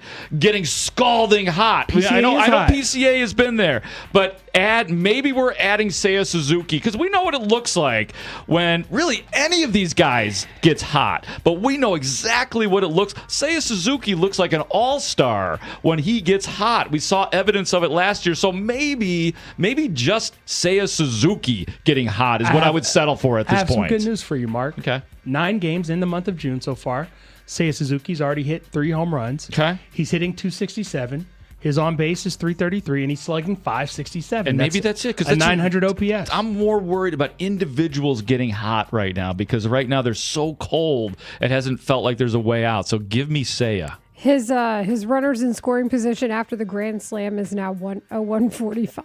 Right. Still not good enough, but maybe he's on the path. Number 2. We got a 2-parter for here on number 2 for 5 on it. How confident are you that the Cubs can? How confident are you in that the Cubs can win the series against the Giants? And how confident are you that they can sweep them? I am not confident that the Cubs can sweep the Giants. I'm worried right now about them taking 2 out of 3 against teams like the A's, which they didn't do, the Astros, which they didn't do, the Rockies, which they didn't do, the Giants the last time, which they didn't do. So I would like for them to win the series against the Giants. That would go a long way with me. But I am not confident that they could sweep or take the series, especially with the Giants being at home. The Giants. What do you say? I know Kylan Mills is coming out next to talk about the Giants in the next segment, but it's not just about what they're doing. It's about what the Cubs are trying to accomplish. And they're not hitting consistently enough to let me believe that that's going to be the case. I think the key word that you said there is due. You said it several times. And I think to go with the other version of due, not D-O, but D-U-E. The Cubs are due. I'm very confident they're going to win the series against the Giants. Mainly because they're due. And here's what I mean when I say that. They've gone 10 straight series without a series win. That's insane. It's been 5 weeks plus since they've had a series win. That is ridiculous. And against a Giants team that's not very good, that's been very up and down, I think they have a golden opportunity to really hit better. And the guys that we just talked about, Seiya Suzuki, Pete Crow-Armstrong, Michael Busch, Ian Happ, have to be at the top of that. Alex Bregman, I'm not ready to depend on him. He just hit a home run finally with a man on base. 69 games into the season. That's crazy. And so I think they're due to win the series. I'm confident they're going to win the series. I'm less confident they'll sweep, but I think it's a real thing that's on the table is that they could sweep. Oh, Sweepy Marshall. No, I don't see. I like that. I like what you did like there. that better than Sleepy Marshall? Sure. That was only in Las Vegas. No, I don't think they're going to sweep. I do think they can win the series. Despite the last time they played the Giants and the 18-3. You like bringing that up. Because it was a rock bottom moment. We talked about it yesterday. It was a bad game. It was after the elation of the victory the night before. The last time we thought the Cubs were going to launch and that would be the thing that would spark them. And then the very next game, they lose 18-3. That's not even my point, though. My point was going to be the other 2 games were very closely contested. They were both 1-run games. The Ben Brown PCA game on the Saturday of the series. And then, of course, on the Sunday nighter, no, actually that was a San Francisco win, but it was a 1-run game, but that was the Javier Saad to the rescue and looking really good. So I do think that these 2 teams play very competitively. I think the Cubs can and maybe will take 2 out of 3, but take the sweep off the table for me. Wow. Number 3. Not a possibility. Sorry, it's impossible. This is 5 on it on Rahimi Harris. Why would you think there would be evidence to suggest that I should pick the Giants or the Cubs to sweep? I think they're going to start scoring runs now. The Marine layer, though. You don't have to hit the And ball then on there's the the park to score chaotic runs. mess of right field. Like if you're a right field defender, like that's not fun, Oh, man. Zenseyo has had some very not fun moments this year. Sorry, Tyler. That's my fault. No worries, Get us no back on worries. track. Coming in at number 3 right here on 5 on it with Rahimi Harris and Technically, we're Grote. still on track. Are you hoping that Shohei Ohtani will miss some time as the White Sox get set to start their weekend series against the Dodgers after leaving yesterday's win over the Pirates with a knee irritation? Not only am I hoping that happens, I would be actively trying to make it happen. I would be like, Shohei, what's that over there 5 miles away from the ballpark? Let's go check it out. I have just the way to do so. You're gonna give a little here's kick. this pedicab that will take us there. I know it's close to game time. Don't worry about that part. Oh, you need to rest up because of your knee? That's okay, /hamstring. Well, go right ahead and rest. I have this great place where you can do so in the city of Chicago, over here outside of the park. Take him to Let's Zarellas. just do that. Yeah, I know of a great pizza place. It's a pillow. Okay, I'm glad this was distraction action as opposed to my initial thought was, Layla's our own little Miss Tanya Harding over here. That's what I thought. She was going to give him the gluing. Yeah, like I was I like, don't think that went well. History dictated that didn't end it well didn't, for anybody. but you were the way you were Just like, a little, then Tanya had some kick in the shin, maybe. Do you Just- remember there was some karma for Tanya because she broke her skate? oh yeah. So, that didn't end well for anybody. No, I'm very much more of the, look over there! And then just, I'll go with you. Let's go check this out. I wish you would go. It works for Mully. Grote. Listen, What's that over there? I'm work. one step short of praying that Shohei Ohtani doesn't play this weekend. I'm already happy that they had to rearrange the schedule and he won't be pitching. Why are you so desperate about the White Sox are good, man. Why are you so Whoa, desperate? whoa. You're 'Cause praying. you gotta stack wins when you can stack Okay, wins. you're gonna get down on your Did knees you and forget? pray. I said I'm one step short. I'm not going to do it. I think I'm you the might. only one with a viable option right now, and that is to get him out of the ballpark in any way, shape, I or might form. kick him in the shin. I Listen, don't know. Shohei Ohtani is Or a break your problem. skate lace. Shohei Ohtani is one of the hottest hitters in all of baseball. And even when he's not pitching, he's a problem. I don't want any parts of Shohei Ohtani. So I do not want to see Shohei Ohtani. Am I making this very clear? Yeah, you are. And here's the thing. The White Sox, as you said, are good, right? They're a good Very baseball good, team. And they're yes. playing very good baseball. They're in this stretch, 3-2? In this stretch that we talked about of 12 teams, Yeah, 12 games. It's a gauntlet, man. I mean, Against kind very- of, they swept the Braves, kind of. Kinda. Well, Yeah. they didn't For sweep now. the Braves. They took To be continued. They took 2 of the 2. When is that? August? Can I August 20th or Yeah. something. Can I tell you Shohei Ohtani's numbers? And see, this is why the Cubs, his 9 games in June have gone like this: 444 batting average, 535 on base, 833 slug. That's a 1.368 OPS for those of you who aren't familiar. He scored 11 runs in 9 games, and he's driven in 9 with 3 home runs and 3 doubles and a triple. Look over there! He's got an OPS plus of 261. His BABIP, batting average on balls in play, 542. I don't want any parts of Shohei Ohtani. What if we show him Sears Tower? What about Willis Tower? Look how big it is. Yeah. And we take our time moving up the elevator to what if we get tell up him there. that we went to Sears Tower and they were like, oh no, Willis Tower, this isn't it. We got to go find Willis Tower. What if we tell him about the basement in the Alamo? Okay. What if we put him on an architectural boat tour? Well, the basement in the Alamo isn't real. So then he would be on a journey, if you Well, will. We could guys, just put him in an escape room. I hate to ruin this party, but Go ahead. look, Shohei Ohtani, and I know this feeds into your argument as well, but I'm going to spin it differently. Shohei Ohtani, the baseball influencers, the reporters, the people who cover the game, like people that we respect, like Ken Rosenthal, consider him, Shohei Ohtani, to be we are watching the greatest baseball player that has ever lived. Catch him in 2 years. So honestly, I don't want to miss a chance in my town to watch. Are you going to the game?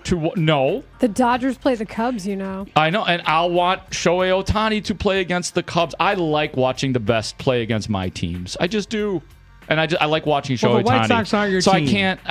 I want, and I think that the Sox can beat the Dodgers. Do you know what this is? I said that they would take. I said, so I've already gotten it wrong. I did say that the Sox would lose 2 out of 3 to Atlanta and win 2 out of 3 from the Shohei Ohtani full Dodgers. But I want to see the best. I'm sorry. This goes back to the Aaron Rodgers conversation, where either Yes. you wanted to see Aaron Rodgers wanted to play see the it. Bears as a Yeah. Steeler, or you didn't. I wanted to see it. I wanted But to here's see the them thing. beat his ass. I wanted to see them play Aaron Rodgers. I don't want them to see Shohei Ohtani. I'm surprised with you, Layla, as the baseball fan. You're both huge baseball fans. Yes, I'm a huge baseball yes, fan. but Let him do it against your team. because of that, I think Shohei needs all the rest that he can get. I want to watch the man, and I want us to watch him play baseball in Chicago. Do you want to strike out? Sorry. Do you want to watch him strike out? Do you want to watch him homer? I mean, exactly. See how this works? Don't you think even White Sox fans would have a feeling, a reaction They've watching been through Ohtani? enough. And don't you think They've that been through enough. I'm sorry, but don't you think deep down inside, even a Sox fan, They had 3 straight 100 come at loss me. seasons. Don't you think as they're driving, or maybe in a couple days they'd be like, I got to see Shohei Ohtani, who might be the greatest baseball player ever, hit a home run in my ballpark. They had the worst record in baseball. They don't need this anymore. They've seen enough. They've suffered enough. I'm here then to restore order for Sox fans. You'll appreciate it someday seeing Shohei Ohtani hit a home run in your I ballpark. saw Shohei hit a home run in real life at Wrigley Field. I'm good with that. So Do you know what need the any best more? is? You know what the best case scenario is for we, the selfish media? Batting practice, no game.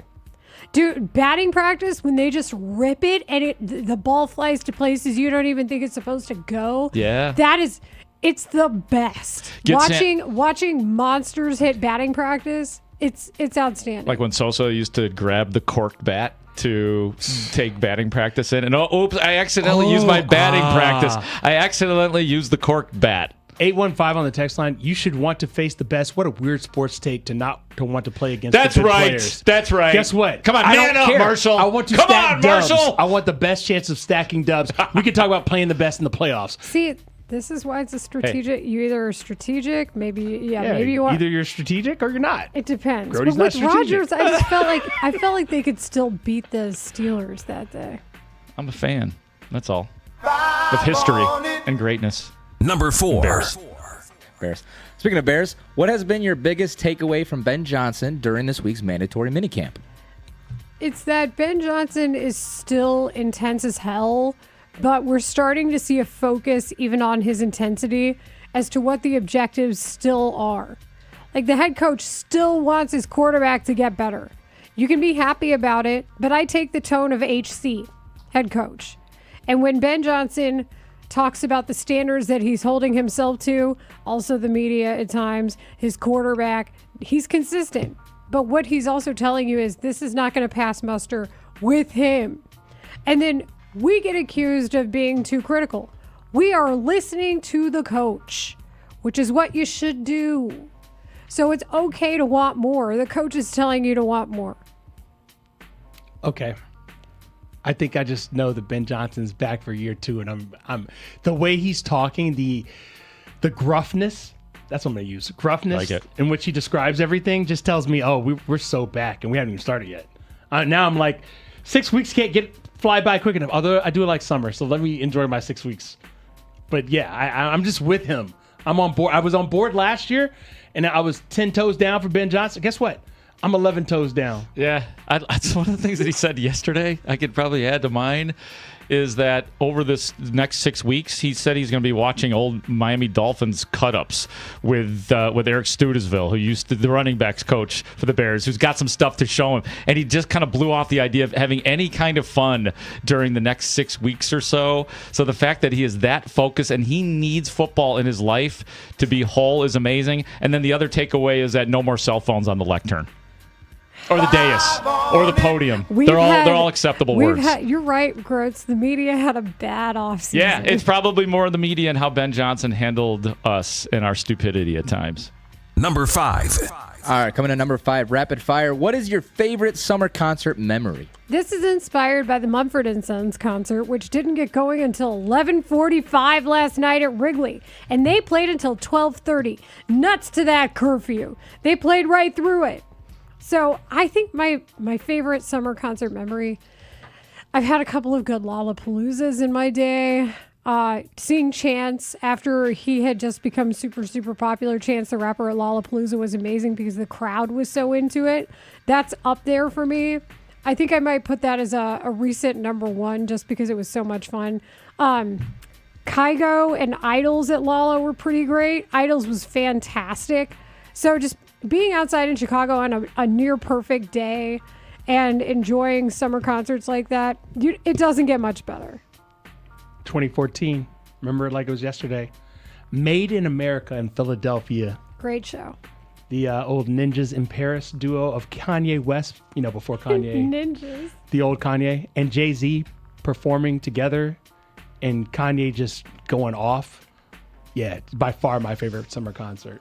I'll just rattle off a couple here. 2018 Pearl Jam, Wrigley Field, long rain delay, and I think we had just as much fun during the rain delay and sitting out in the rain with a big tarp over us, waiting for Pearl Jam to come on, and the anticipation, and Eddie and Pearl Jam going late and bringing people out on the stage. It was awesome. And then, like, low-key, it wasn't necessarily the concert that I thought I would be as moved by as I was, and it was just a couple of years ago at Northerly Island, which is just one of the greatest venues ever, seeing an Incubus show with and discovering a band called Bad Flower. Like, you'd usually kind of sift through the opening acts to get to the real act, and Bad Flower blew me away, and Incubus was absolutely awesome.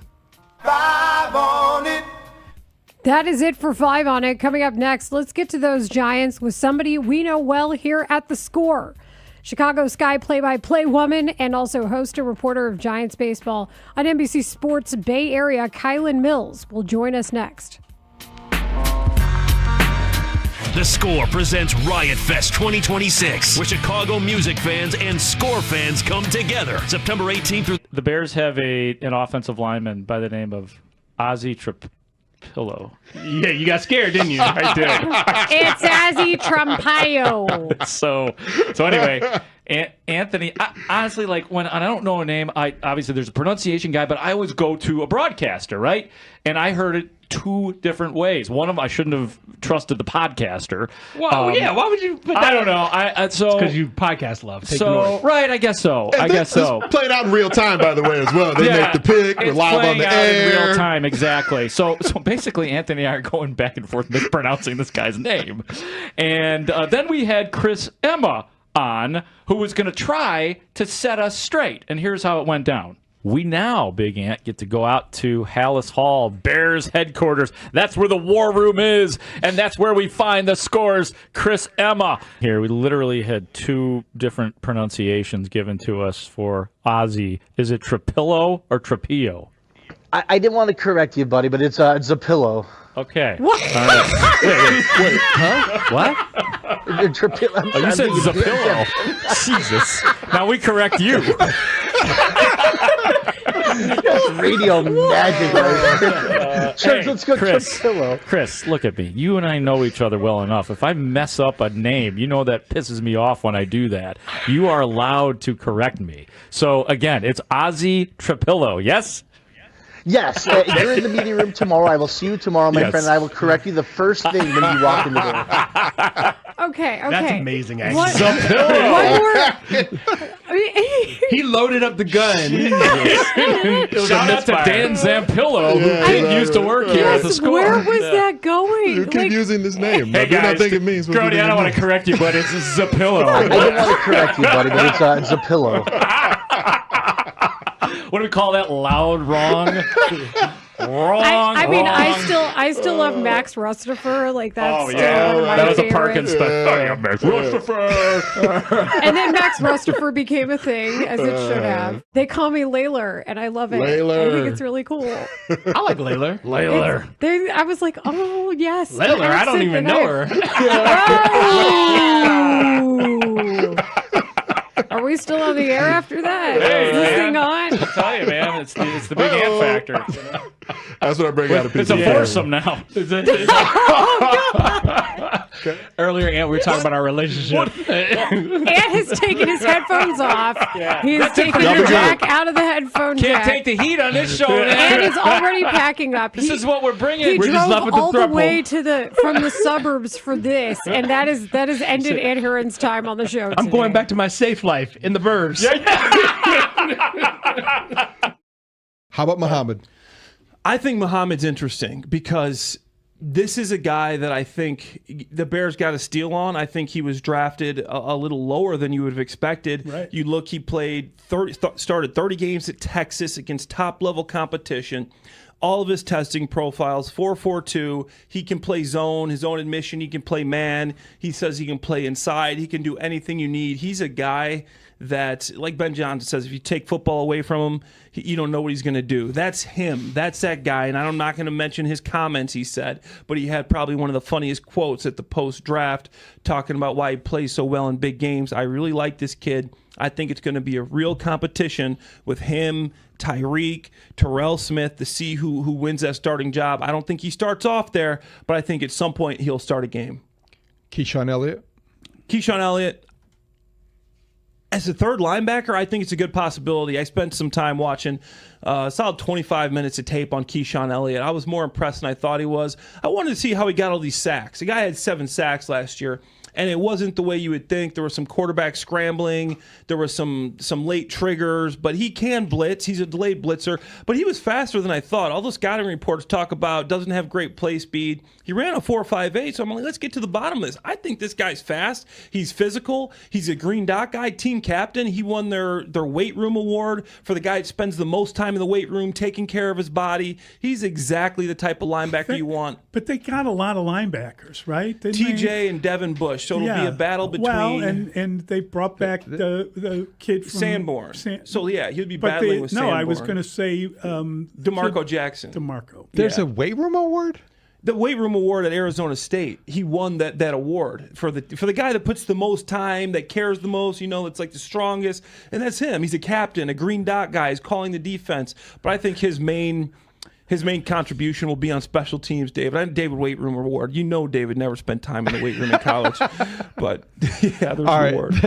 Then the favorite, maybe my favorite prospect that the Bears have, the 6th-round defensive tackle out of Georgia Tech, Jordan Vandenberg. I mean, it's funny. Bears Twitter absolutely loves this guy. And it's hard not to. When you look at his profile, David, I looked at I was telling you this last night about the relative athletic score. You know what that is, Mully? They put together relative athletic score. His was a perfect 10. Yeah, that's amazing. The second guy ever in the relative athletic score, a defensive tackle, to have a perfect 10 relative athletic score. Who was the other one? I didn't even know who the other guy was. But this is like, you look at his numbers. This guy weighed 310. He jumped 36 inches, had a 10.5 broad jump, 4.9 40. Like, I looked at this at 35 reps. Can he beat a double team? I don't care. I don't care. He's a rugby player. Yeah. So, I mean, South African, but he's right field.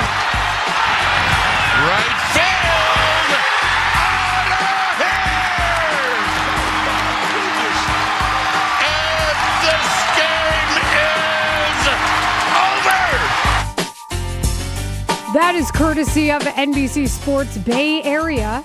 And that is where we go to find our next guest. But she is from here. You know her well. She is my partner on the Chicago Sky Games on 670 The Score. And we will get to do some Sky Games again, I think, soon. Kylan Mills, who also is now hosting because she abandoned me. Giants pre- and post-game for NBC Sports Bay Area. Kylan, great to hear you. Layla, great to talk to you, but you're putting out there already that I abandoned you. Look, like miles mean nothing between you and I. Our partnership is everlasting, okay? It transcends space and time, all right? Wow. I'm always here with you, but great to come on and great to chat with you guys. Yeah, Kylan is a great teammate indeed. She joins us on Twitch, twitch.tv/thescore Chicago. And Kylan, after the series that the Giants and Cubs just had, where we saw the Giants absolutely whoop up on the Cubs in the first game by a final of 18-3. It stands to reason that this is going to be a competitive series yet again for these two teams.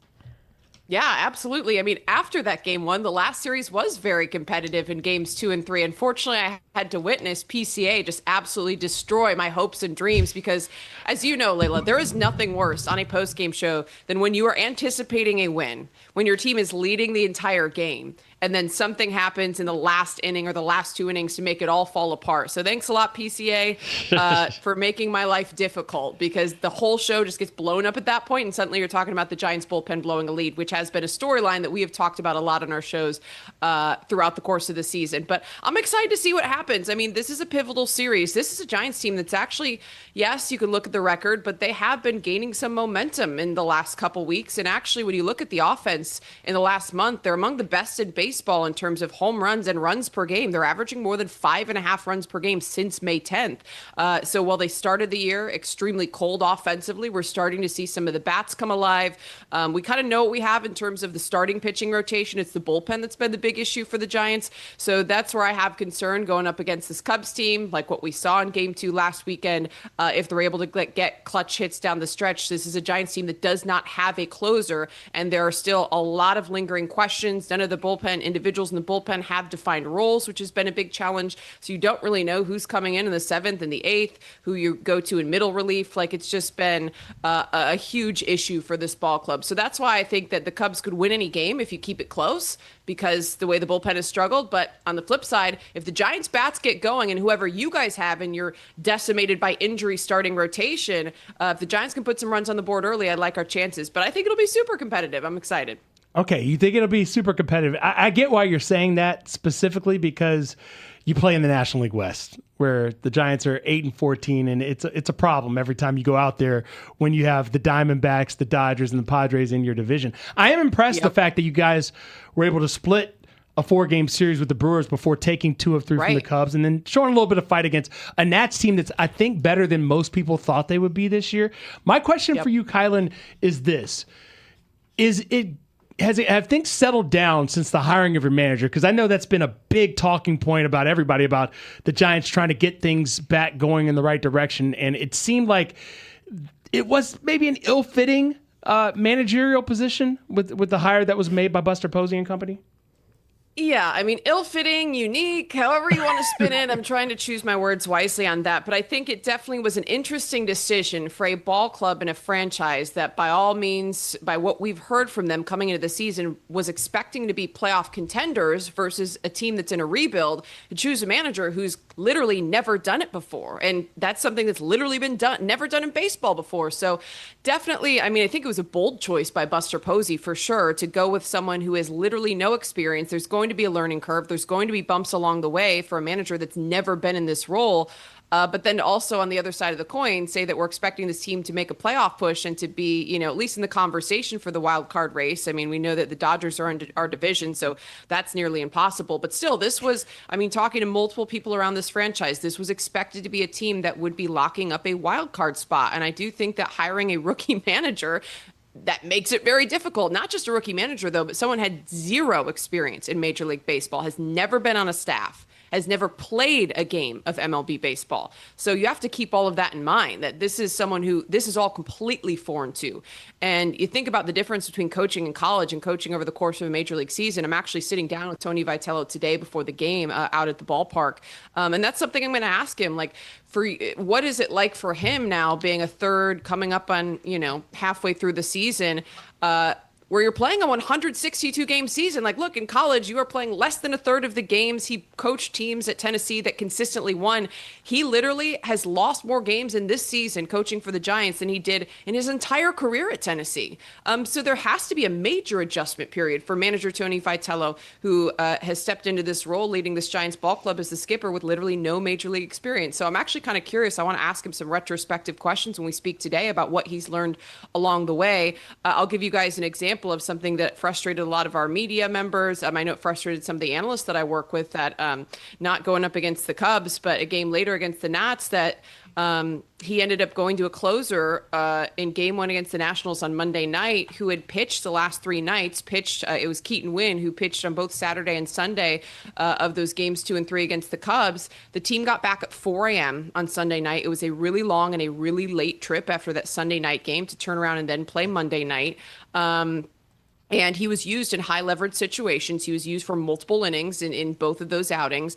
And rather than keeping Logan Webb, who's the staff ace, went through 8 innings. He's pitched complete games before. He's one of the most durable starters in all of Major League Baseball the last several years, pitching over 200 innings, and he was sharp in the 8th. They decided to retire Logan and turn to what I think was apparent once he actually got in there, an extremely tired arm of Keaton Winn. He gives up 3 runs in the 9th inning. The Giants were 2 outs away from getting the win, and they end up losing. And so I think that's one of those things where, in talking to a lot of our analysts, they're just like, those are mistakes that you don't get if you don't have a rookie manager.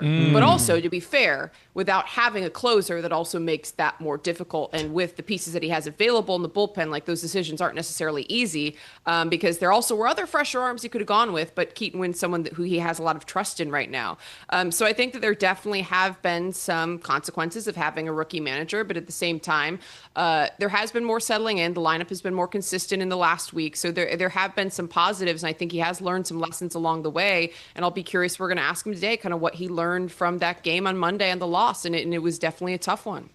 Kylan, as an extension to that, I'm thinking about the San Francisco fan base, and it's a pretty, just from my experiences in San Francisco, it's a pretty sophisticated fan base. Like, they know baseball, and they've had 3 World Series in the last 20 years that they have won. When the White Sox were there earlier, in the first game of that series, there was booing. There was booing from the fan base. Has that been a prevalent thing this year? And how are Giants fans doing with this disappointing season? So I wouldn't say that booing rather has been prevalent, but I think that one thing that, even moving here and living in the Bay in the past, after being born and raised in the Chicago area, Giants fans and Bay Area sports fans in general, honestly, I would make comparable to Chicago area sports fan in terms of people being extremely passionate, people showing up for their team, win or lose. And also, though, the fans being really educated, there definitely is a very, very, very, very, very high level of frustration within this Giants fan base because, as you mentioned, you watch this team win 3 World Series. The expectations become extremely high. The bar is set very high, and I know people within the organization expect the most of themselves as well. And again, I think that the big thing about this year is just this was not expected to be a rebuild. Like, nobody anticipated the start that the Giants had. Nobody anticipated that they would be 10 or more games below 500, which is what makes this so difficult to stomach. Like, I think if you go into a season knowing it's a rebuild, it's a little bit different versus coming in and expecting a team to be way, way, way more competitive than they actually are. I think that's made it a lot tougher. So Giants fans are frustrated. There's no doubt. What I will say is they still show up. I mean, the attendance at the ballpark, the energy at the ballpark is unreal. I mean, we're still seeing crowds of 30,000 for night games. I know for us, like, viewership has been great for a lot of the big series. The Dodger series, obviously one of them that comes to mind, the Oakland Athletics, formerly Oakland, now Sacramento / Las Vegas. So the thing is that these people are diehard, and they will watch their team. They will show up for their team. They'll back their team no matter what. People are mad. You guys, I'm afraid to post positive things on social media, honestly, because there's always the people that come in the comments. Well, who cares about Bryce Eldridge hitting when this team sucks? You're a corporate shill. I mean, you all know working in sports what that's like. And I'm just like, I can't deal with it anymore. So definitely there is frustration amongst this fan base. Don't let it break you. We're talking to noted corporate shill, Kylan Mills, here on Rahimi, Harris, and Grote at 104.3 The Score. Giants pre- and post-game host, my partner on Sky Broadcasts. And I'm glad you brought up Logan Webb specifically, because he's been ridiculous since he's come back from the injured list. I think he's got a sub-1 ERA in his start since then, and the Cubs are supposed to see him on Sunday. So it sounds like he is absolutely in true-to-form Logan Webb will shove fashion. He is absolutely in true Logan Webb fashion. We definitely have gotten a couple of vintage Logan Webb performances. His last outing, he's pitching a no-hitter into the 7th. I mean, just some nasty stuff we've seen from him, as you mentioned, since coming back from knee bursitis. I mean, the weird thing is how he started the year, Layla. I mean, this is a guy who, again, over the last 3-4 seasons has been the most consistent starter, not just for this ball club, but among starters in Major League Baseball in terms of, again, durability, 200-plus innings each of the last 3 seasons, and then just having consistently good outings where you don't usually see bad outings. To start the year, he was incredibly shaky. Obviously, the first game of the year, everyone watched it, all the pomp and circumstance against the Yankees. He was not good. But then even after that, like Logan Webb just wasn't sharp. He wasn't able to locate pitches the way that he usually is. He's typically a ground ball pitcher, and he was making mistakes up in the zone. It was just kind of like what everyone was scratching their heads, what's going on. I think that a conversation has to be had, not just with Logan, but with other guys about what kind of impact the World Baseball Classic might have in terms of wearing out maybe the arms and the bodies a little bit. And Logan would never admit it. And he says that, that's something that I wanted to do and I chose to do, and that wasn't a factor. But you do wonder if that was a factor, because he got off to an incredibly slow start this season. His last start before the injury was brutal. He ended up leaving the game, and people are kind of wondering what's going on. And that was the first time afterwards that we heard that he might have some kind of knee irritation. But I think that pause for him and the ability to take a break was huge. And now we've seen this kind of mental and physical reset. And Logan Webb is back to Logan Webb. He's an all-star the last 2 seasons for good reason. And right now the numbers aren't correlating that, but I think the rest of the way we're going to get all-star Logan Webb. So you guys are going to have to see him this weekend. You escaped that fate last weekend. So I'll be curious to see how the Cubbies bats try to solve that problem, because he's extremely sharp. Like I said, he's hitting his spots. His velo's up a little bit since the injury. And so, he's definitely the staff ace, and he's finally showing it here during this last couple starts for him since the injury. Kylan, great to catch up. And I know your dad is going to be watching on the Cubs side of things. Oh, yes. So yes, my dad was on the show, which was so fun. So my dad is a diehard Cubs fan. So after game 1, when we won 18-3, I literally read out loud on the post-game show a text my dad sent me, because I kind of texted him and I was like, dude, what's going on with this Cubs team? Like, it's 18-3? Like, what's the deal? And obviously the losing streaks have been well documenting and losing streak. And he sent me like 3 paragraphs. So we were on the post-game show and I'm like, guys, just so you know, here's the scout.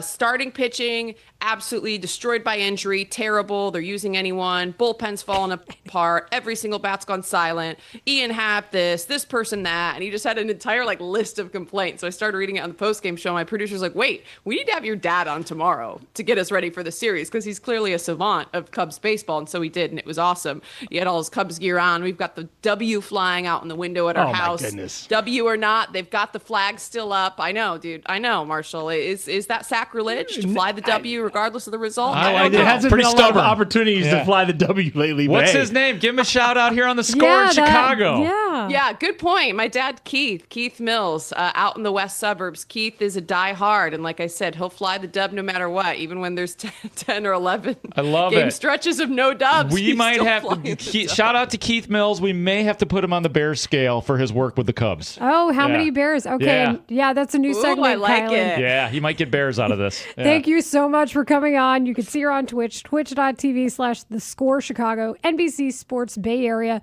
pre and post game host Kylan Mills. Appreciate you, Kylan. Guys, I feel like we need to make a bet. So, what do I get if the Giants win another series against the Cubs? What do you need? Yeah, what do you what do you need from the city? You're from here. Is there something that we could send you that you need?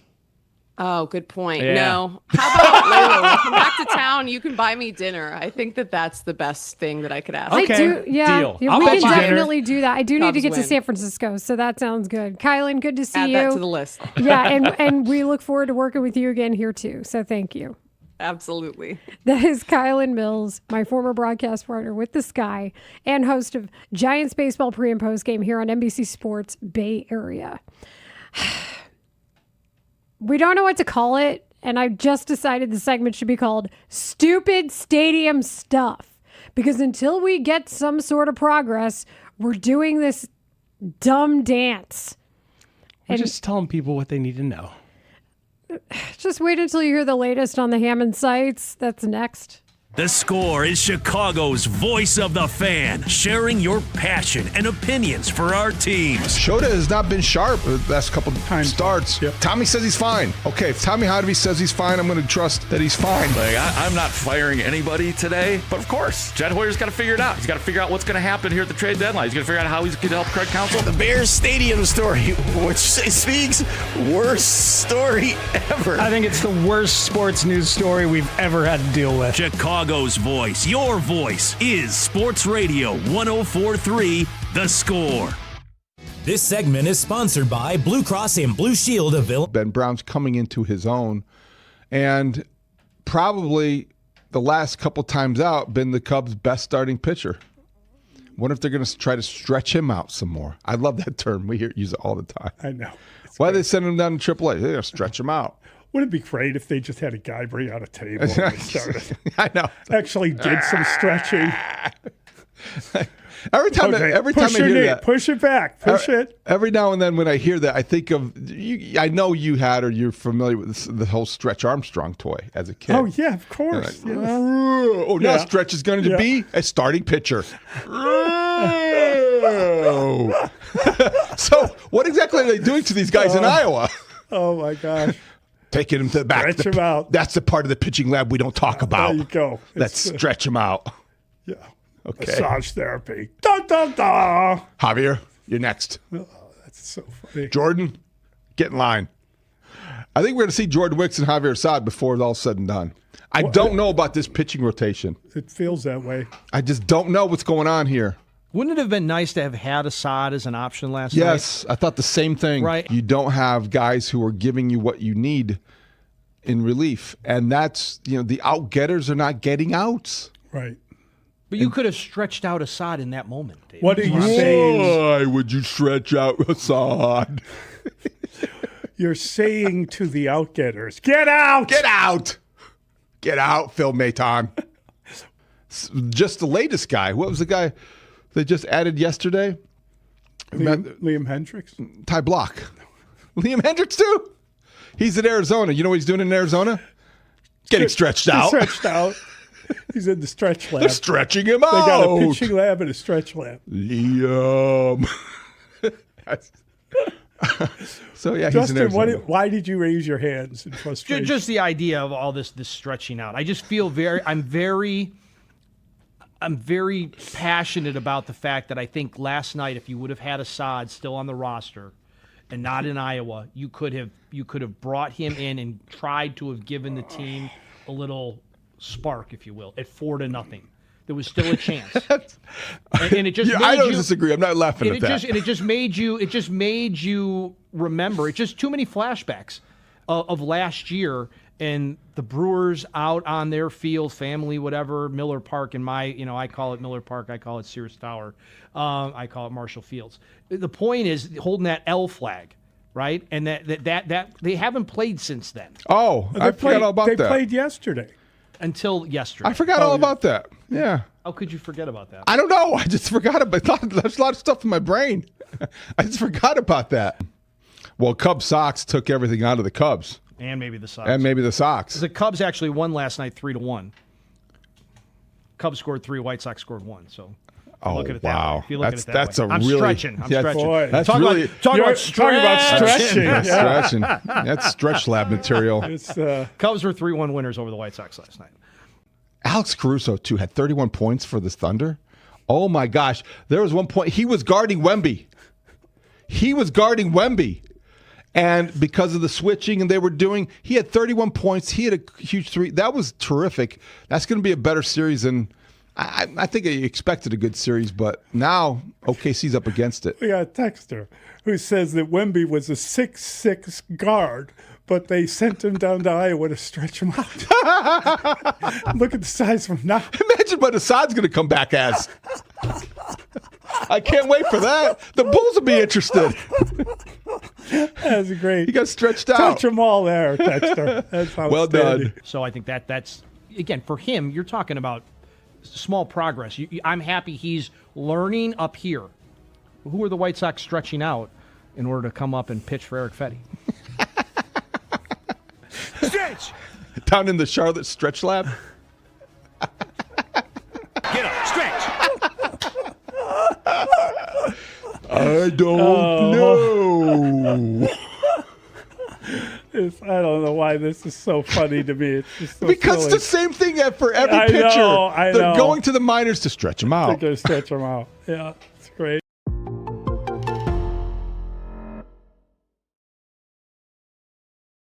I will seek out more Matt Patricia content. Okay. And that is my confession. All right. He had thoracic outlet 10 syndrome. Our Fathers, by the way, for that. Oh, for the shoulder. You're How many bears? Oh, that's a great question. How many? Because that's the absolution I'm looking for. How many bears? Well, no, the absolution is that you must say bears, 1,000 consecutive times at some point in time, whether it's on your walk home, whether I don't know if you're driving back to Hyde Park tonight. I might want to walk home considering what's going going on Lakeshore Drive. Oh my God! Yes, Southbound Lakeshore Drive no longer exists. I think you should say because of the race. Bears on the air for a segment. You know? Yeah, 20 minutes of Bears. It would probably rate very highly. I actually think that's a great idea. Probably would. And the best part would be, Bears on the score. And the best part would be, like, we'd ask the listeners what we were talking about, and they'd be like, they kept talking about the White Sox. Lawrence, you remember, that's the old Zach Zaidman adage. All you have to do is give out the phone number and say Bears. And you'll have full calls. I'm picturing the person listening to Lawrence.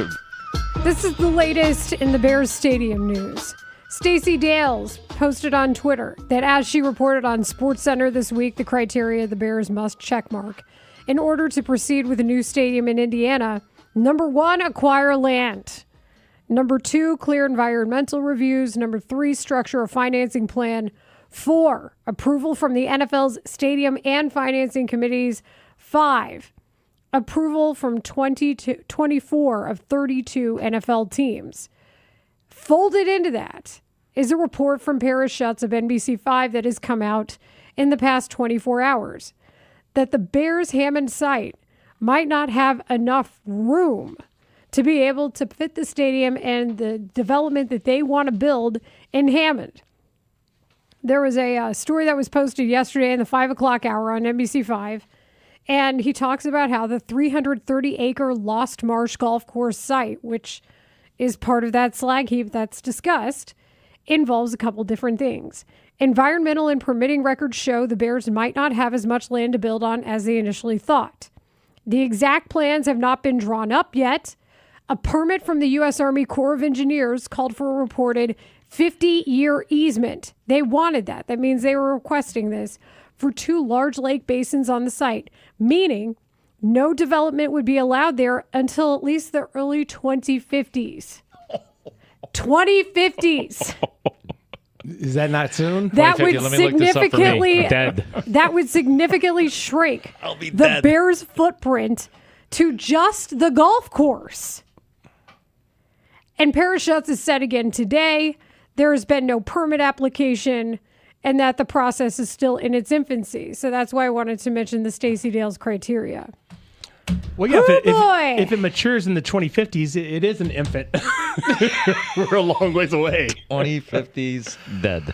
Now, obviously, some of this could change with the testing and everything else, but the easement doesn't. I mean, when the Corps of Engineers puts that into place, there's a reason. Oh no, I get that. I'm familiar with things changing. I'm not saying it's going to change, but we know how this works. Or that being disputed in some way, shape, or form by the other side, and which will happen. I'm assuming that part of the rehabilitation of the land, when there is an environmental concern, slag heap, they're estimating that 50 years would be part of that process. That it would take time. It's just a heap of slag over there, Mark. I don't know what to tell you. And if you guys recall, it was on June 10th that Thomas McDermott, the mayor of Hammond, said construction could start as soon as later this summer. Oh, my goodness. Seems to be a lot of messaging coming out about all of this. Who went to law school with Kevin Warren at Notre Dame. Listen, Layla, I'm going to ask this question. It is a rhetorical question. Where did the Bears buy the land? A-H. If it's rhetorical, I don't even need to answer. You don't. I decided to break the rule. Mark broke through for us. I broke the How do you feel about breaking a 50-year easement? Oh, man. If the Bears are going to build anywhere other than Arlington Heights, fine. But I won't believe that they're building anywhere other than Arlington Heights until there are literal shovels in the ground. And my August date is coming up in a hurry, by the way. Yeah, I'm looking real good at my 27 day. What do you guys think is, like, realistically, as we sit here, the earliest year that no matter where it's built, if it's the fastest route? Done? Yeah, done. 2030? Here's the quote from Paris Schutz, by the way. The Indiana Department of Environment, nobody has applied for any permits or plans or anything. Anything. 2031. Okay, who that plays for the Chicago Bears right now will still be on the team? I know you think Caleb because he's here for the next 10 years. Yeah, You did that last year. Hopefully Caleb. Caleb, yes. and Colston. Who Colston, right. Who said that he will play anywhere that's got the field. Yeah, yes, he did say that. Like, that was his attitude. I love that answer, by the way. It's like It's painted true. white lines. Yes. Somewhere in there is a commercial. You just draw one up real quick and see if a football game breaks out. Like on a parking lot or something. Yeah. Logan? Yeah, Logan Jones is a good answer. That's a safe answer that he would be on the Bears. Who would still be on the Bears? Maybe I would say either Rome or Luther. Oh, Luther. One of those two is going to get the extension. Luther. So you think Luther? It's Luther. There's a lot of momentum for Luther Bird. He is the golden child right now. And he's East St. Louis, so that's Bear adjacent. Ooh, yeah. And plus, stock has been purchased. Once you buy the stock, I mean, you can't. You hope for your dividends. I have a name. You can't trade it right away. Transactional cost. Good call. I have a name that should excite people. Oh, that will still be with the Bears in 2030? And? Austin Booker. I don't know if Austin Booker pops to mind. Yes, Austin Booker will be a Bear in 2030. Adam Thieneman?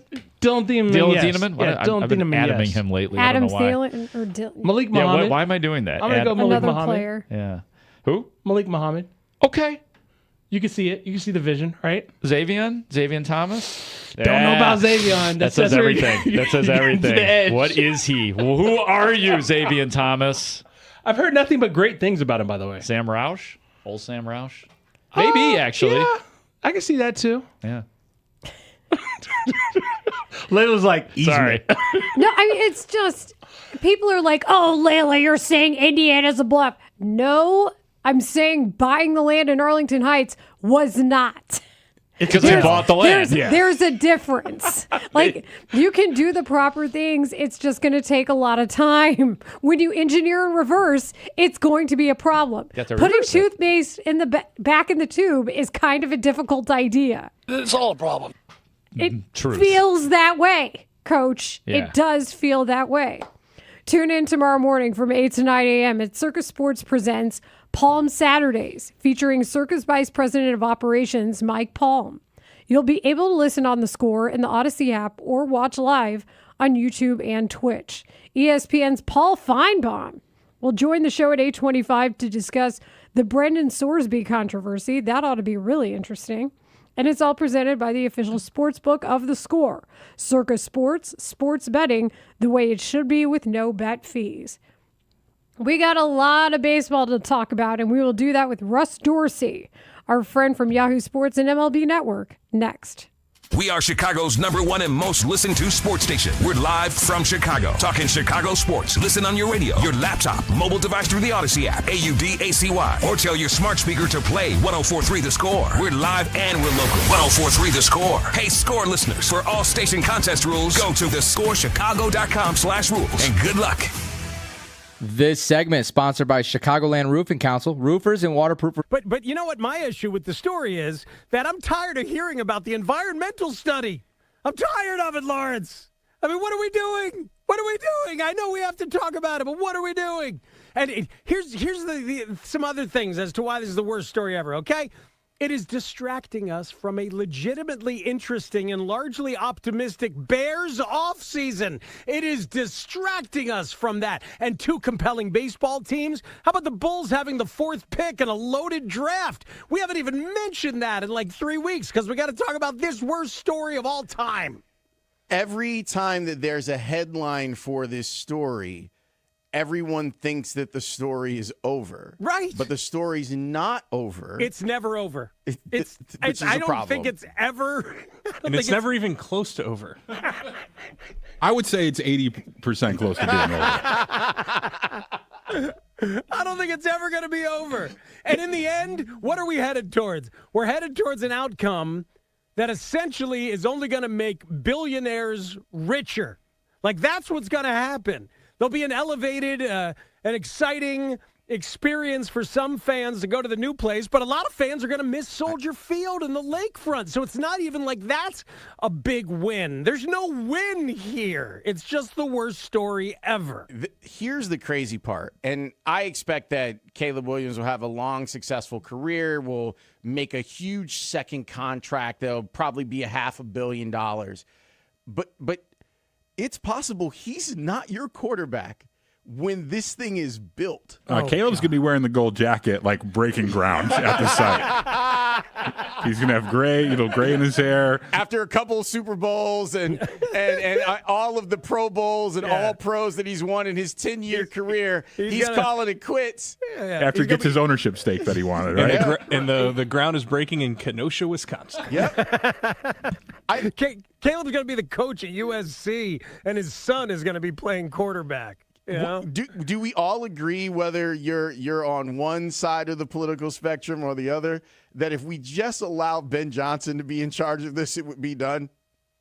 100%. It would be over. And to the texters who were saying that the Penn State story is worse than the Bears, I would argue this. At the end of that story, the righteous indignation and power of the media deposed that guy, Paterno, and made sure that dude, Sandusky, went to freaking prison. Like, there was an end game to that story. We are hopeful that there will be some people who end up in prison after this story's over. Yeah, I mean, you understand that there's a bit of hyperbole that's going on here, and we're not talking about crimes. No. Like, we're talking about actual stories that we've had to cover that have to do more with Chicago that have been more laborious than this. There aren't any. But I've said before, like, when the freight train of hate and indignation, when Bors and Bernstein leaned in on Penn State, it was phenomenal radio. It was tremendous. It was brilliant. It was journalistic. It was angry. It was healing vital for many people who have gone through abuse themselves. Yeah. Yes. It was real. It was meaningful.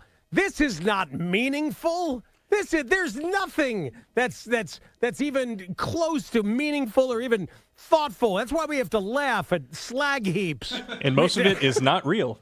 Most of it is not real. It's not real. I will give a lot of credit because I think that Thomas McDermott is a very compelling listen and a good advocate for his city. And the fact that he was able to laugh at the concept of having the Indiana Bears T-shirt on underneath his Chicago Bears jersey. Oh, God. That was funny to me. Yes. Like that was like that to me. That was someone who gets the bit. But the other thing is they haven't figured out a site. And even him, like, he was on with Mully and them boys earlier today, and he's like, yeah, well, there's another site actually. Like, there's another place that we might be thinking about presenting to the Bears as a place where they might want to build their place. That's currently occupied.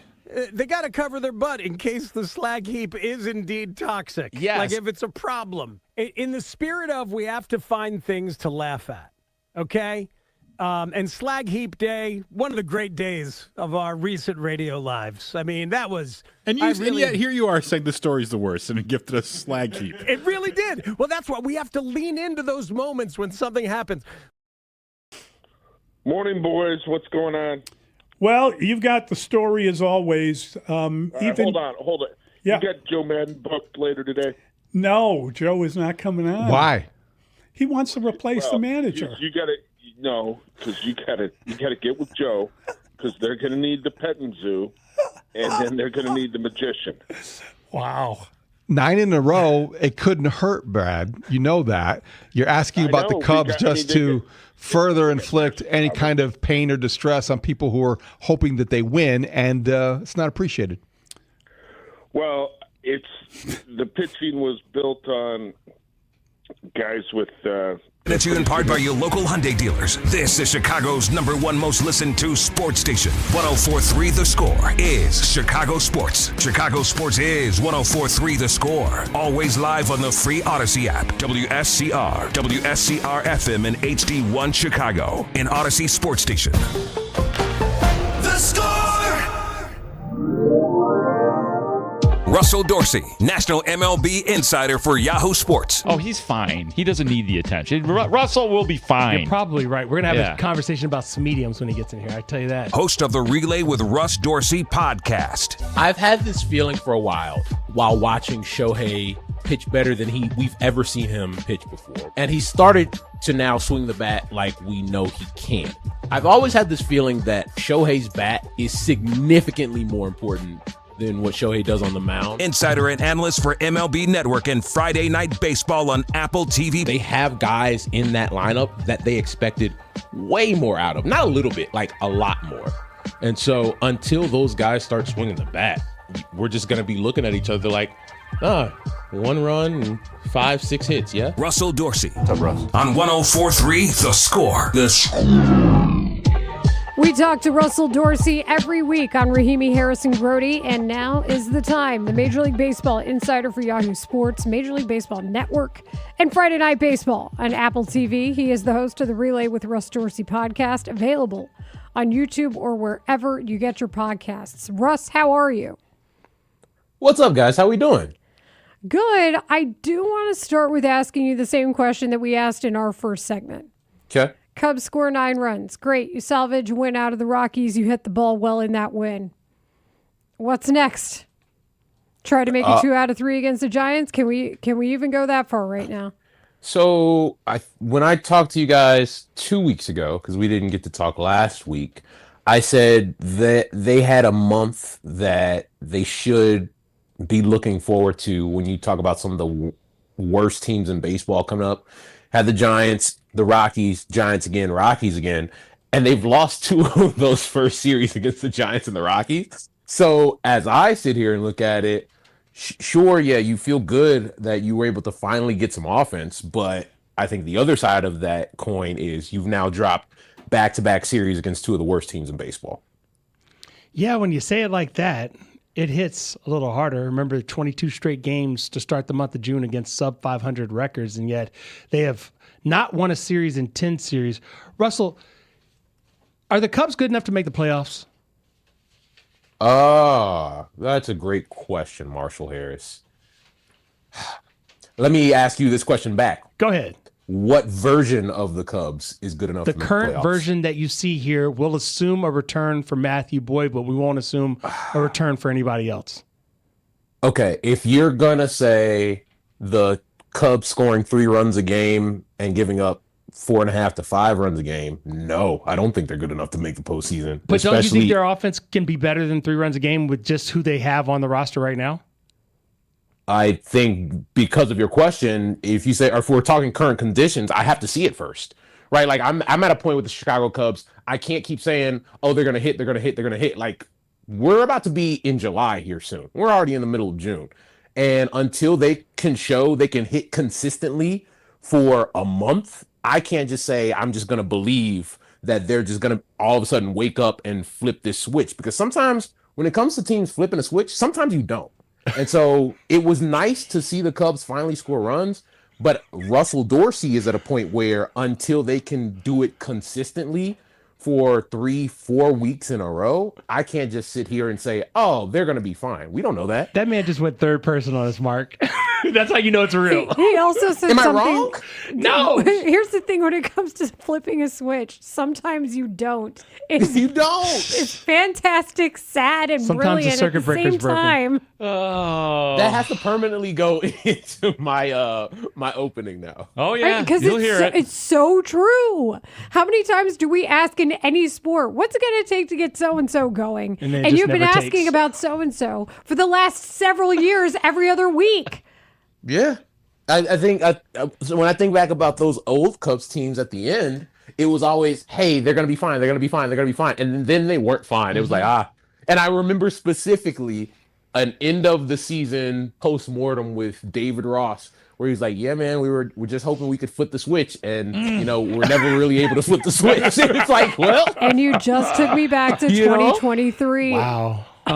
In the name, Russ, of getting the Cubs closer to fine, Indigo Girls, anyone? We were talking about thank you. We were talking about, it's a great song. We were talking about a Ken Rosenthal report. I don't know if really report's a great way to put it. You saw it, obviously. Theory. A theory of bringing up the idea of the possibility of maybe you trade, say, a Suzuki off the roster. What did you think when you saw that? And it's ironic we're talking about this the day after the man hit a grand slam. A lot of caveats in there. Yes, yes. Yeah. Let me think about this. Is this current version of Seiya? Because like when Ken was talking about that, that's pre-Seiya Grand Slam. Seiya has not been swinging the bat well. So this would be a team saying, okay, we're going to take a gamble on 2 months of Seiya Suzuki to look like the normal version of Seiya that they've seen. The only way I can see it is if the Cubs are in a position 2 months from now where they have shown Jed they are not a buyer. They are not close to being a team that can contend in the National League, and you're talking about salvaging parts of your roster that are going to be potential free agents. Yeah, I can see a world where you could potentially move Seiya. But other than that, like I think it's still too early. But I do think it's important to note, a lot of people are still talking about the Cubs as buyers. Like there is a world where they're not. And in that world, I can see a situation if Seiya gets hot over the last 3-4 weeks before the deadline, if you start to entertain those conversations. Well, and Russ, it's funny because this was the conversation of, do you trade Seiya because your pitching situation is so dire? So in theory, you'd still be a buyer, but you have to give up one of your most valuable pieces to do so. I know he's a rental and he has a no trade clause. But at the same time, Rosenthal brought up, like, maybe because he's in the last year that he might be open to it. It just, I think it says more about the Cubs' problems right now than it does possible solutions. Like, here, can we be really honest right now, guys? Yeah. Do the Cubs look like a buyer? No, absolutely not. Exactly. So if they don't look like a buyer right now, and they've now dropped back-to-back series against two of the worst teams in baseball, then you have 2 more series against those same teams. Yes, you're hoping for better results, but at some point, we need to be honest about who they are. It's the contracts for me as we talk with Russell Dorsey, the MLB insider for Yahoo Sports, MLB Network, and Friday Night Baseball on Apple TV. Also, check out the Relay with Russ Dorsey podcast, wherever you get your podcasts. Russ, so with the way these contracts look and understanding that they just signed some people long term, how do they fix this? This is selling. This is gonna be this is gonna be an unsatisfying answer, but hitting, right? Like they have guys in that lineup that they pay to hit the ball that are not hitting the ball, and so there's no prospect that you're gonna bring up that's gonna be the spark. You can't go out on June, what day is it, guys? 12th. June 12th and trade for somebody that's going to be a spark in your lineup. The spark has to be from the 9 guys that you're penciling into that lineup on a daily basis. And if not, they are not going to be the team that we expected them to be. That's the reality of it.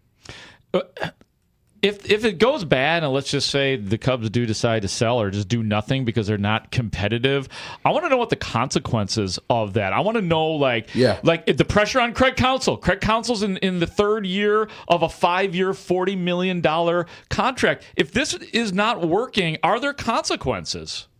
Big consequences. Do I think...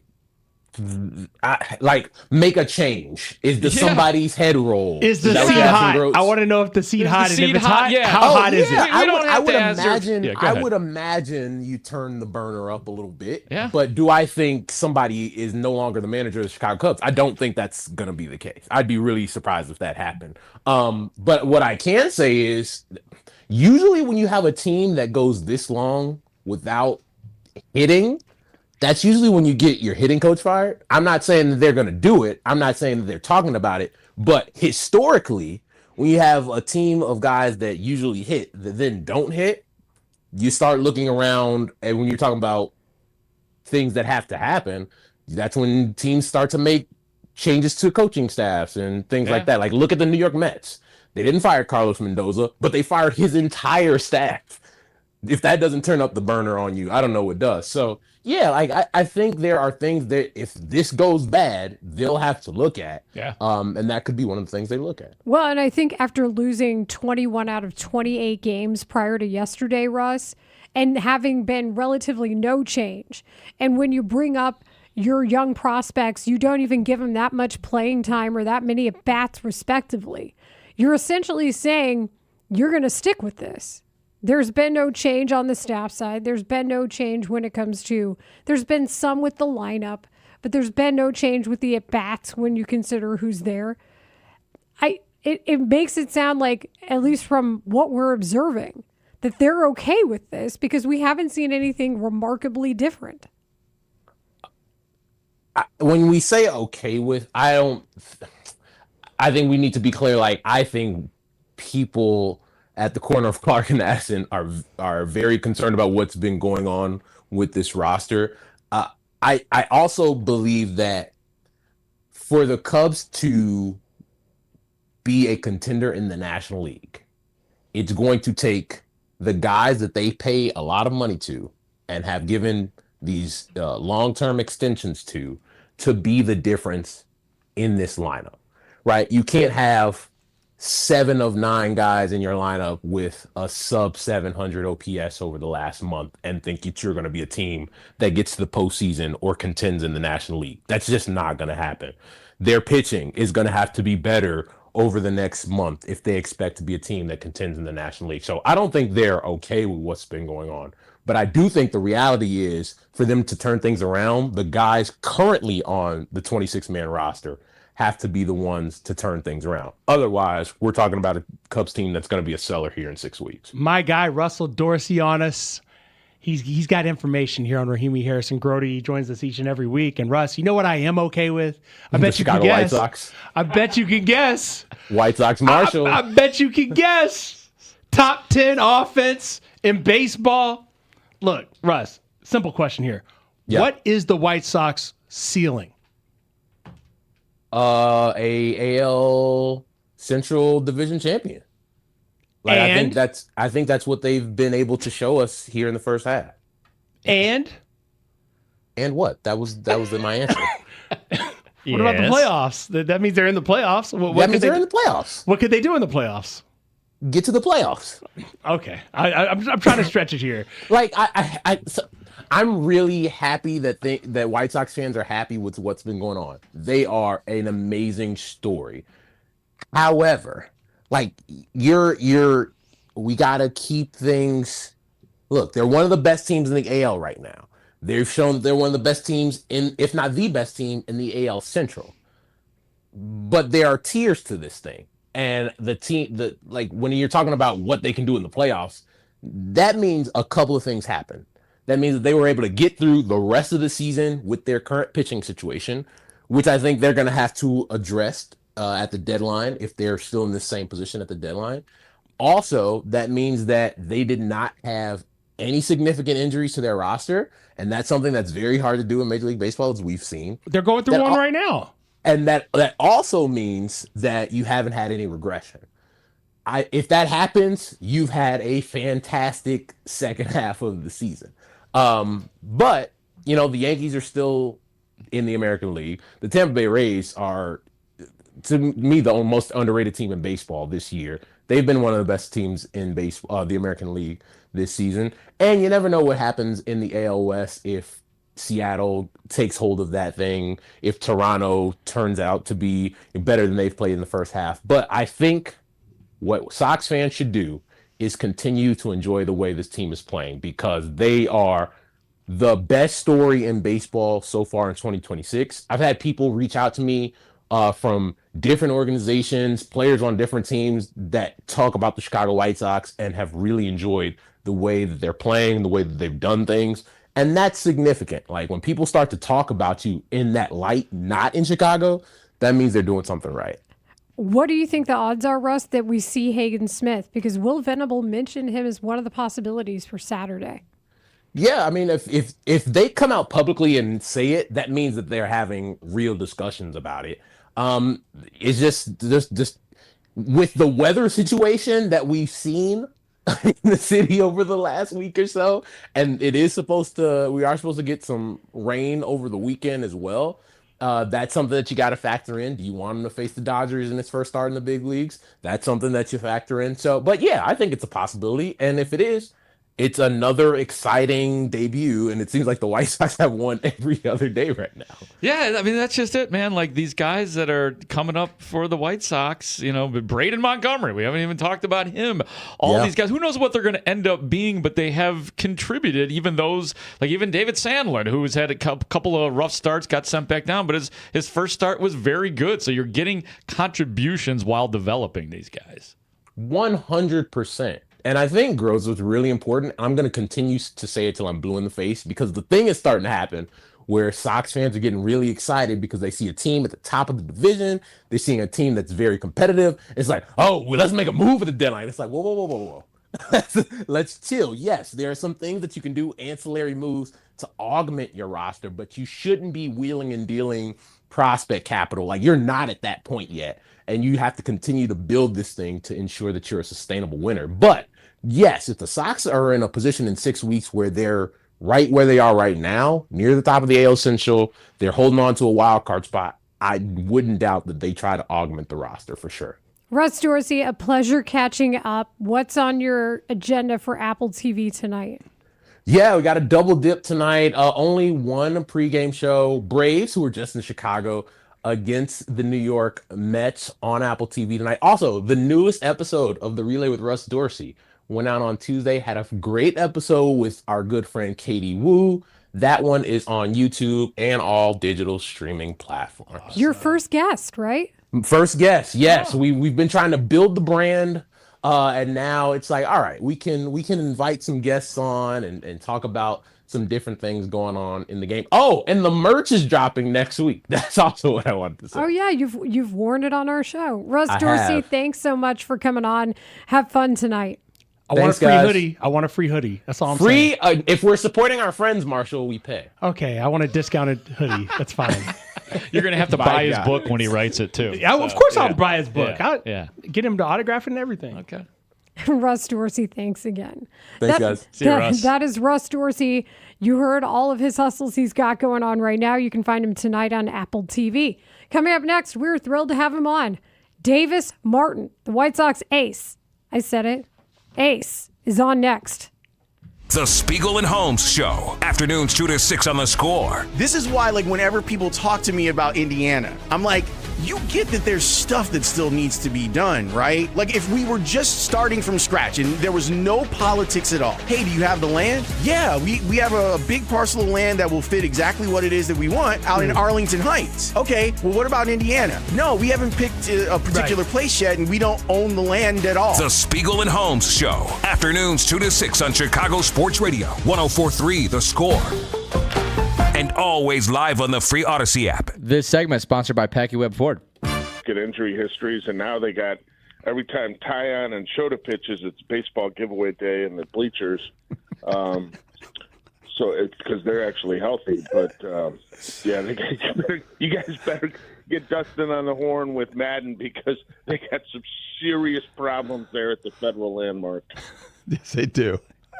Thank you for acknowledging. Well, just wondering if there's any chance of the Bears kind of being able to just keep bringing in star after star like the Chicago White Sox seem to be doing, buddy. Yeah, how about that last night? That was great. I mean, the brutal execution of these bunts. Oh. And Venable's got a answer for the strategy there, but however you feel about the calls, the execution was worse. Oh, Montgomery saved his ass last night. But I know you love the broadcast, Brad, right? You loved Costas and Stoney in the booth. That was top notch. And Dave, I'm looking forward to you, kind of ramping up the platform of Steve Stone to win a Fort Frick Award, because he's the best out there. He's the standard bearer, and Costas was great. Maybe they could go to that for a full season, Costas and Stoney. I'll get right on that. It was phenomenal. It was great stuff. Brad, did Cairo Santos tell you if he's going back to Brazil? He's probably one of the few humans that could afford World Cup tickets and follow Brazil if he wanted to. Oh, is that started? It started yesterday night. Brazil hasn't. I know you were started busy yet. watching the Cubs. Yeah. Hey, counsel, he solved the riddle. If he goes out there and complains, like it was awesome. It was like the umpires wanted him to really have to beg to get ejected, right? So it just kept going on and on. And the base umpire is headed back to first, and he's like, okay, well, I guess I'll just really beg the home plate umpire to run me here. So he gets run, and they win the ball game. See, there you go. That's all it takes. Have you checked out, Dave, have you checked out, you get your baseball show tomorrow? Yeah, 9 to 11. Take a look at that Iowa pitching staff's ERA. Okay. It's at about 6.5. It's the worst in the International League. And there's like 2 teams that are worse in the Pacific Coast League where they're playing at like a mile up, like Albuquerque. Like nobody, you could send Cy Young and Walter Johnson there, and they'd both have an ERA over 4.5 because the ballpark's a joke. That's how wretched the Cubs pitching is. It's not just the big league, brother. I'll get on that. That'll be the 9:45 segment. It's not just the big league. Thank you, buddy. Thanks, Brad. Appreciate it. All the advice. Have a great weekend, guys. All right, brother.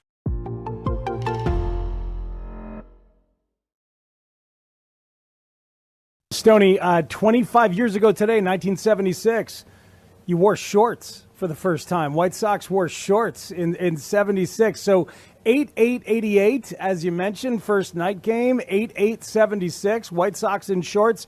Which one is more important in baseball history, you think?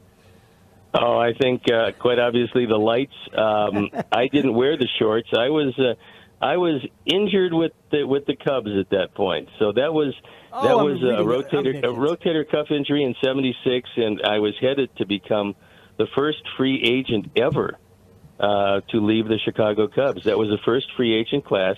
That was the winter of '76.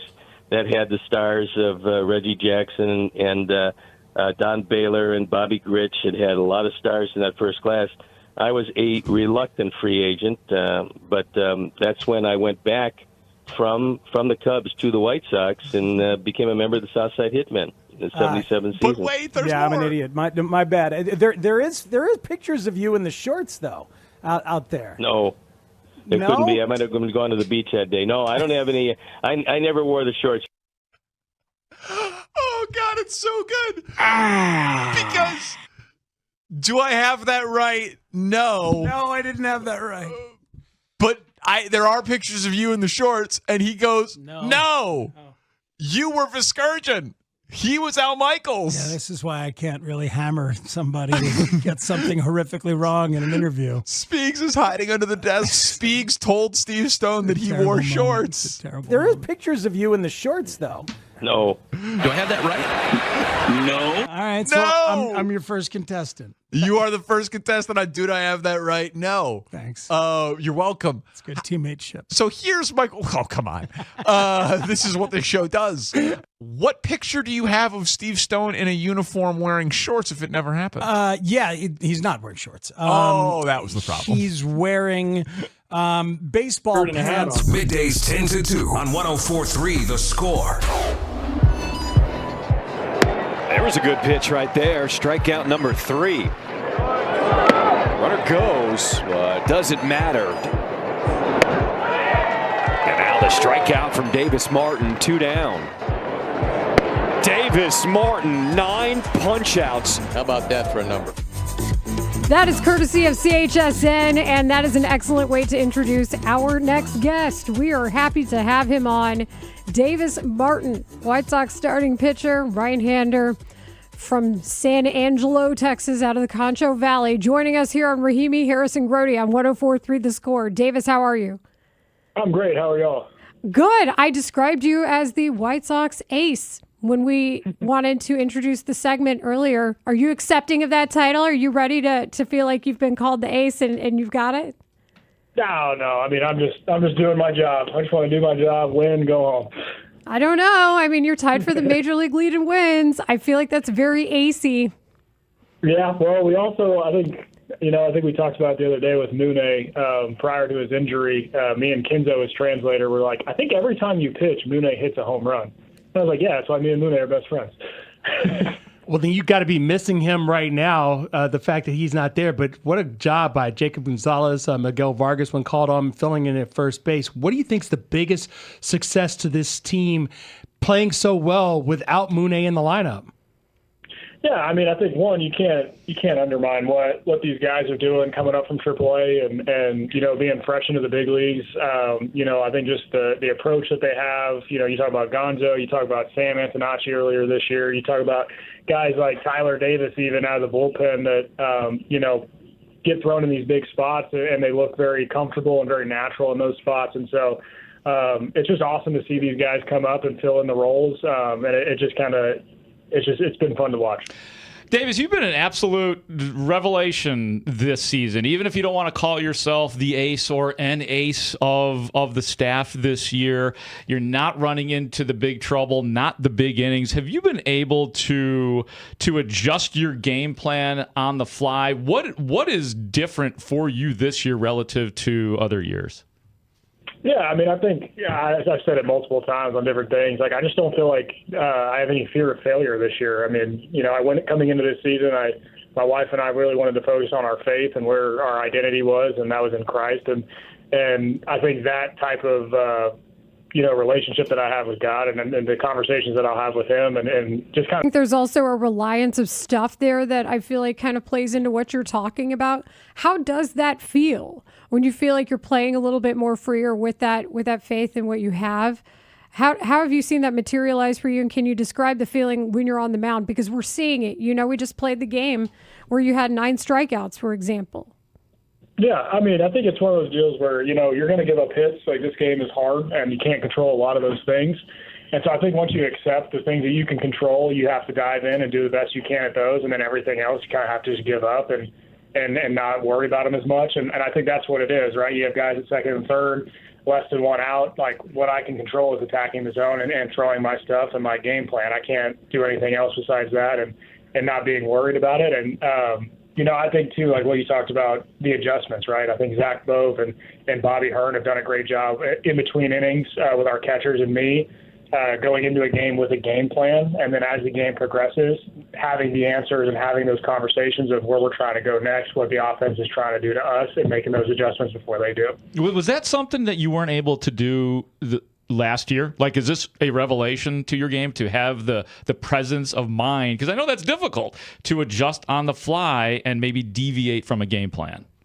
For sure. I mean, yeah, I think you come up and you're like, all right, this is the scouting report and this is what we should throw to. And then, you're like just continually throwing to that game plan, even though they've probably made an adjustment or looking somewhere else. But yeah, I think overall it's just the amount of innings and starts that I've had. I think I don't think I'm a 2 years of service time yet. So, it feels like I've been around for a long time, but I still have been getting these, repetitions. And I think this is kind of that window where you've seen enough baseball at this level to kind of understand what's happening and what you're trying to do.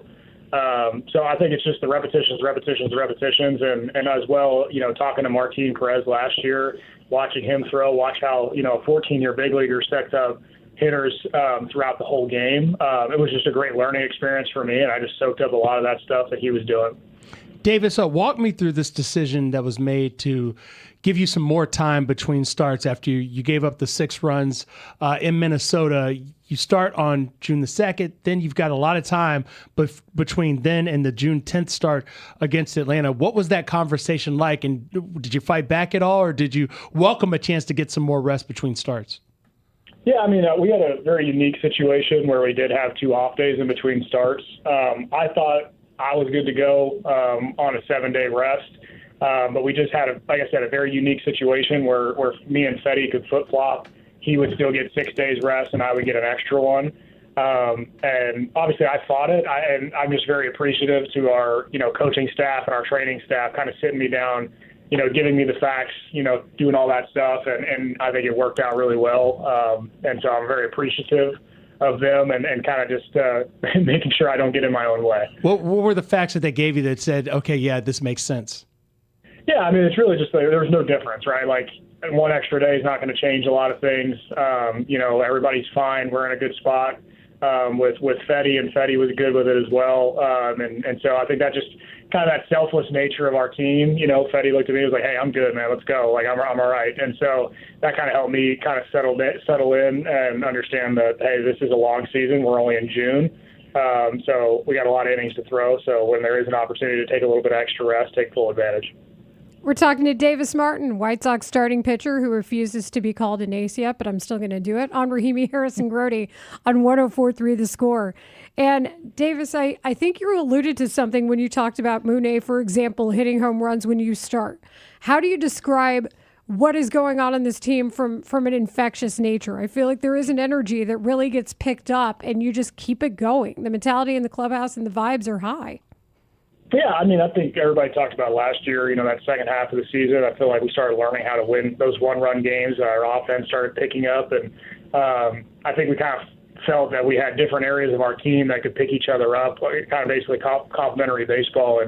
And I think what the culture was set in that second half, where I feel like this year we knew what was the expectation, what we were supposed to do, how we were supposed to do it, and then everybody's kind of filled into their roles. And it's been great. I feel like we've hit the ground running this year. Obviously, we got off to a slow start, but we kind of knew, as we just keep our head down and we continue to do our things, and we know it's going to work eventually. And so, that's where we're at. I mean, if the pitching staff, has a down night, the offense picks us up. If the bullpen has a bad night, the offense picks us up. The offense has a bad night, pitching staff picks them up. So I think there's just a constant understanding that somebody's going to get the job done, and it's very selfless baseball. And like I said, you're having a lot of fun doing it. Somebody new every night. How's it been working with these? I know at the beginning of the season, I heard you on, I think it was Inside the Clubhouse with Bruce Levine and David Haugh, talking about being the old man of the staff. And you got all these young pitchers around you like Noah Schultz and David Sandlin, both of whom we have seen already. Maybe we're going to get a little taste of Hagen Smith. Are you proud of your children on the White Sox? Yeah, I mean, that's the name of the game, right? I mean, I think, like, at this level, I've had a lot of guys older than me when I came up that did a really good job of kind of guiding me and mentoring me. So just taking some of that stuff that I learned from them and how they went about it, and kind of go take it to the younger group, like, that's great. Like, if they want to ask questions, absolutely, I'm always here. And it's fun to see guys come up and be successful. I mean, the major leagues is hard, so anything that me, Fetty, or any of the older guys can do to help these guys kind of get acclimated and get comfortable. But at the end of the day, we just tell them, hey, like, y'all have incredible stuff. The reason y'all are top prospects, the reason y'all are great pitchers is because y'all have great stuff. So there's no reason to be anyone else but yourself. And, when they have questions, we have the coaching staff and the older pitchers that are ready to kind of help them along the way. Off the baseball diamond a little bit. You're from Texas, right? Grew up in Texas, Davis. Is that correct? Yes, sir. Born and bred. Yeah. The y'all kind of gave it away right there. But I understand, too, and I need to figure out the math on this. You're a diehard Eagles fan. Is that correct? How did you become a Philadelphia Eagles fan in a great football state like Texas?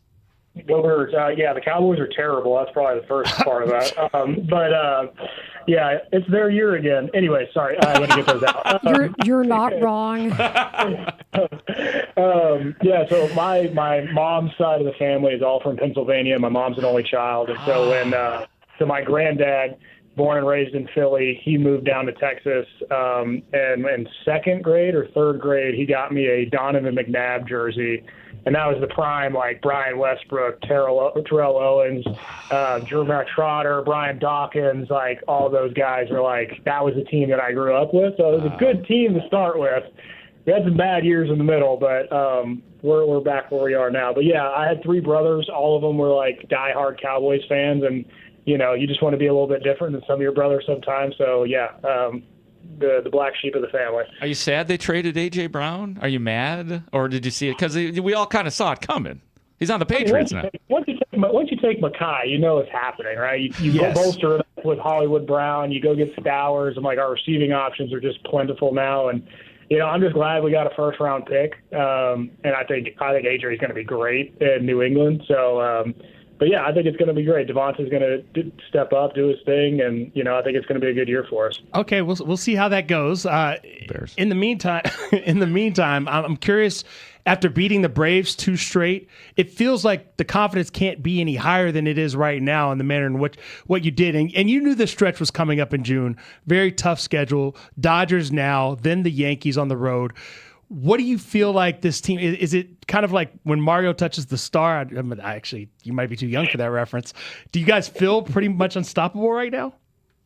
I mean, we're playing great baseball, and I think that's the big thing, and that's where Will comes in, or Will Venable comes in great. I mean, he basically just, we have to take care of every day, right? As long as we're taking care of our business and doing our job and, putting our head down and doing the little things right, we're going to put ourselves in a position to win and to be in a good spot.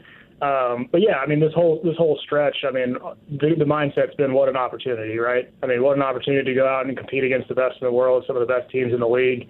And that's all you can really ask for, right? That's why you play the game. That's why you want to get up here, is you want to try to play and beat the best. So we've been having like I said, we've been having a good time, and we're just trying to focus on one at a time, and we're not trying to get too far ahead of ourselves. I asked this to Will Venable. I'm going to ask this to you, Davis. If you had to give Mike Vassal's wand, I thought wins above replacement made sense. Then we heard the stat wands above replacement. Yeah, what would you say? How many wins is Mike Vassal's wand worth right now? I don't know. I mean, it might get an all-star vote, to be honest, if there's a fan vote. But we might give Mike Vassal to the all-star game. He's a fan vote. But no, Mike Vassal's been, like I said, there's a reason he's up here. I mean, it was devastating. TJ's hard. I mean, I've had my own TJ rehab, and it's lonely, it's tough, especially when you're at the ballpark every day, knowing that you can't play and they can't help your team. But he's done an incredible job of just, bringing energy every day, making guys laugh, like just kind of being that heart and soul of the team in the dugout. He's been incredible, and we're really glad he's here. I got to ask you, have you thought about the All-Star game at all? Everybody else is talking about you being in the All-Star game. And if you go, will you take Mike Vassal's wand with you? No, I think he needs to keep it safe. Whatever he's doing with it, he needs to keep doing it. So, no, I'm focused on one at a time. And I think that's the beautiful thing about our team. Like I said, our goal is to come in here, work your ass off every day, do what you can from that day, and then wake up and do it again the next day. Make sure we keep our blinders on, keep our heads down, and make sure we're in a good spot come September when we pop them back up. But it's in Philadelphia. I thought Eagles. you'd be thinking about that. I don't know. Yeah, I mean, of course, right? Like if it's God's plan for me, yeah, I'll be there and I'll have fun. But at the same time, we have a lot of big plans here, and I think we have a lot of momentum going forward. It's just fun to enjoy the day in and day out here, right? So I look forward to coming to the field and seeing our guys and competing with them, and that's kind of all I'm focused on. Did you feel it a little bit, though, when you were the opposing pitcher against Chris Sale in that one-run win? You had to be feeling a little something, Davis. Yeah, I mean, again, I think that's the beautiful thing about this year. We've gone against Jose Soriano twice, go against Chris Sale once. I mean, it's just it's a lot of fun, right? And like I said, it's what an opportunity. You're nervous. You obviously know the talent that the other guy has, but at the same time, you can't hit off of them. You can't score any runs off of them. So my job is to make sure to keep their offense at bay, and our offense has done a great job against those guys. And that just shows you the growth and where our offense is. And Show and Joel have been doing a great job. And, yeah, I mean, like I said, it's complementary baseball. We're doing it together. We know if someone slips up, the other person's going to help pick them up. Davis Martin, thank you so much for taking the time, and thanks for joining us during what has been a really fun time to watch you work. So thanks. Thanks, Davis. I appreciate you guys. Go Sox. Thanks, Davis. Sox. That is Davis Martin. Go Sox. Eagles, Yeah, Bears. And there's also a Rechem Tech to be had there as well, somewhere in that mix. A what? Rechem Tech. Oh, is that what this Texas Tech? Yeah, that's what. Yeah, The but Techians? they've been outside of Davis Martin. They've been in the news too much lately. Yeah, not for good reasons. There was an old school tradition that they would do at Tech every now and then, where if you scored a touchdown, then everybody would throw tortillas onto the field, and then that got brought back up last year. Okay. And I wondered, do we suggest throwing tortillas onto the field for Davis Martin? But I have the feeling we'd all get kicked out of the ballpark, so maybe not. Yeah, but probably. just know that's rattling around in the brain somewhere. He's the ace.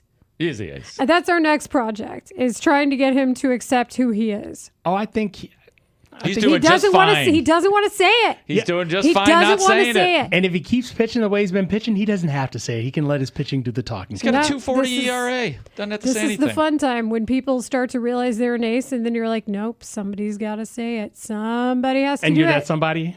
Sometimes we're that somebody. We're all saying it. Like let's be honest. Look, they're 11-2 when he starts, Layla. But more importantly, only 3 times has he given up more than 2 runs. Only 4 times has he given up more than 1 run. And when you duel with a guy like Chris Blanking Sale, come on now. Yeah. Come on. A very similar number. Actually, they have, in general, very similar numbers, win-loss, ERA, the whole thing. So you got that going for you, Davis Martin. And you know what's funny is, like, before his body type, like I would say Garrett Crochet, especially out of college when he was more slender, looked a lot like Sale in the 2-seamer he threw, too. Both left-handed, both super tall. But, like, the stats are looking pretty similar. Yeah. Don't stop now, boys. Fun to talk to Davis Martin. Coming up next here on Rahimi, Harris, and Grote, let's celebrate what should be a good weekend in Chicago. Weather, I'm looking at you. Don't mess this up for us. Next. The Cubs are now on 104.3 The Score and the Northwestern Medicine Cubs Radio Network. It's got a chance! Cubs win the ballgame! Northwestern Medicine, leading the way to better medicine. Learn more at nm.org. This segment is brought to you by Great Clips. It was tremendous. And then telling stories. Mully, before the game, I think I could tell this. We're in the back of the green room, and he's talking with people, and it came up with something about mascots. He says, "Did I ever tell you about the time when in 1982 when I wore a mask?" He was a mascot for NBC in one of his early assignments, and he pulled up this video, and he was showing it to the group in the room and then he unveiled the like he was dressed up as a mascot. Oh my God. And it was Bob Costas underneath the mascot uniform because his point was how hot it was in there. Oh yeah. How difficult it could be to be the mascot. And he was showing this story from 1982 when he was a young lad working for NBC. When my eldest daughter turned 1 year old, she was a huge fan of Elmo. So I went to a costume shop, and apparently if you rent an Elmo costume, it costs a lot of money. Never done that. They got to pay money for the name and everything. Yeah. This was called Big Red Monster. So I rented Big Red Monster, which was absolutely Elmo. And I had this giant costume that fit me, and I was covering the Bears. I was at Hallis Hall. I'm in the parking lot, and I'm in this. I was showing John Mullen, Moon Mullen, the costume, and I had the big head, and I put it on, and I was kind of dancing around the parking lot. All the players were coming out of practice, honking their horns. They thought it was hysterical. So anyway, I end up at this party, and I'm Elmo, and I'm dressed up, and I'm dancing around. I lived in a townhouse at the time. My nephew tripped me. I went like arse over tea kettle down the stairs. The only thing that saved me was this big outfit I had on. That I got to tell you, almost saved your life. Almost saved me. When I finally took the helmet off, about a bucket of water of sweat poured out of it. I was just like, how do you ever wear one of these things? That was kind of his point. Oh, he's so right. I don't think he was ever Elmo. Oh, That's my quite God. a story. Thank you, buddy. I'm here for you. I mean, when you love your kids, you do all sorts of dumb things. Yeah, that's not a dumb thing. You're not coming to Sesame Street anymore. They threatened, did you see that thing? When Elmo said he hopes both teams have fun, he tweeted that out about the Knicks and the Spurs. All these New Yorkers went after him. Pick a side. And then they had Elmo loves everybody. The street thing, they showed the sign, they named the street Sesame Street, and they told him this comes down if you don't take the Knicks. Oh, come on. He loves everybody. It's hysterical. Little touchy there. Don't mess with Elmo.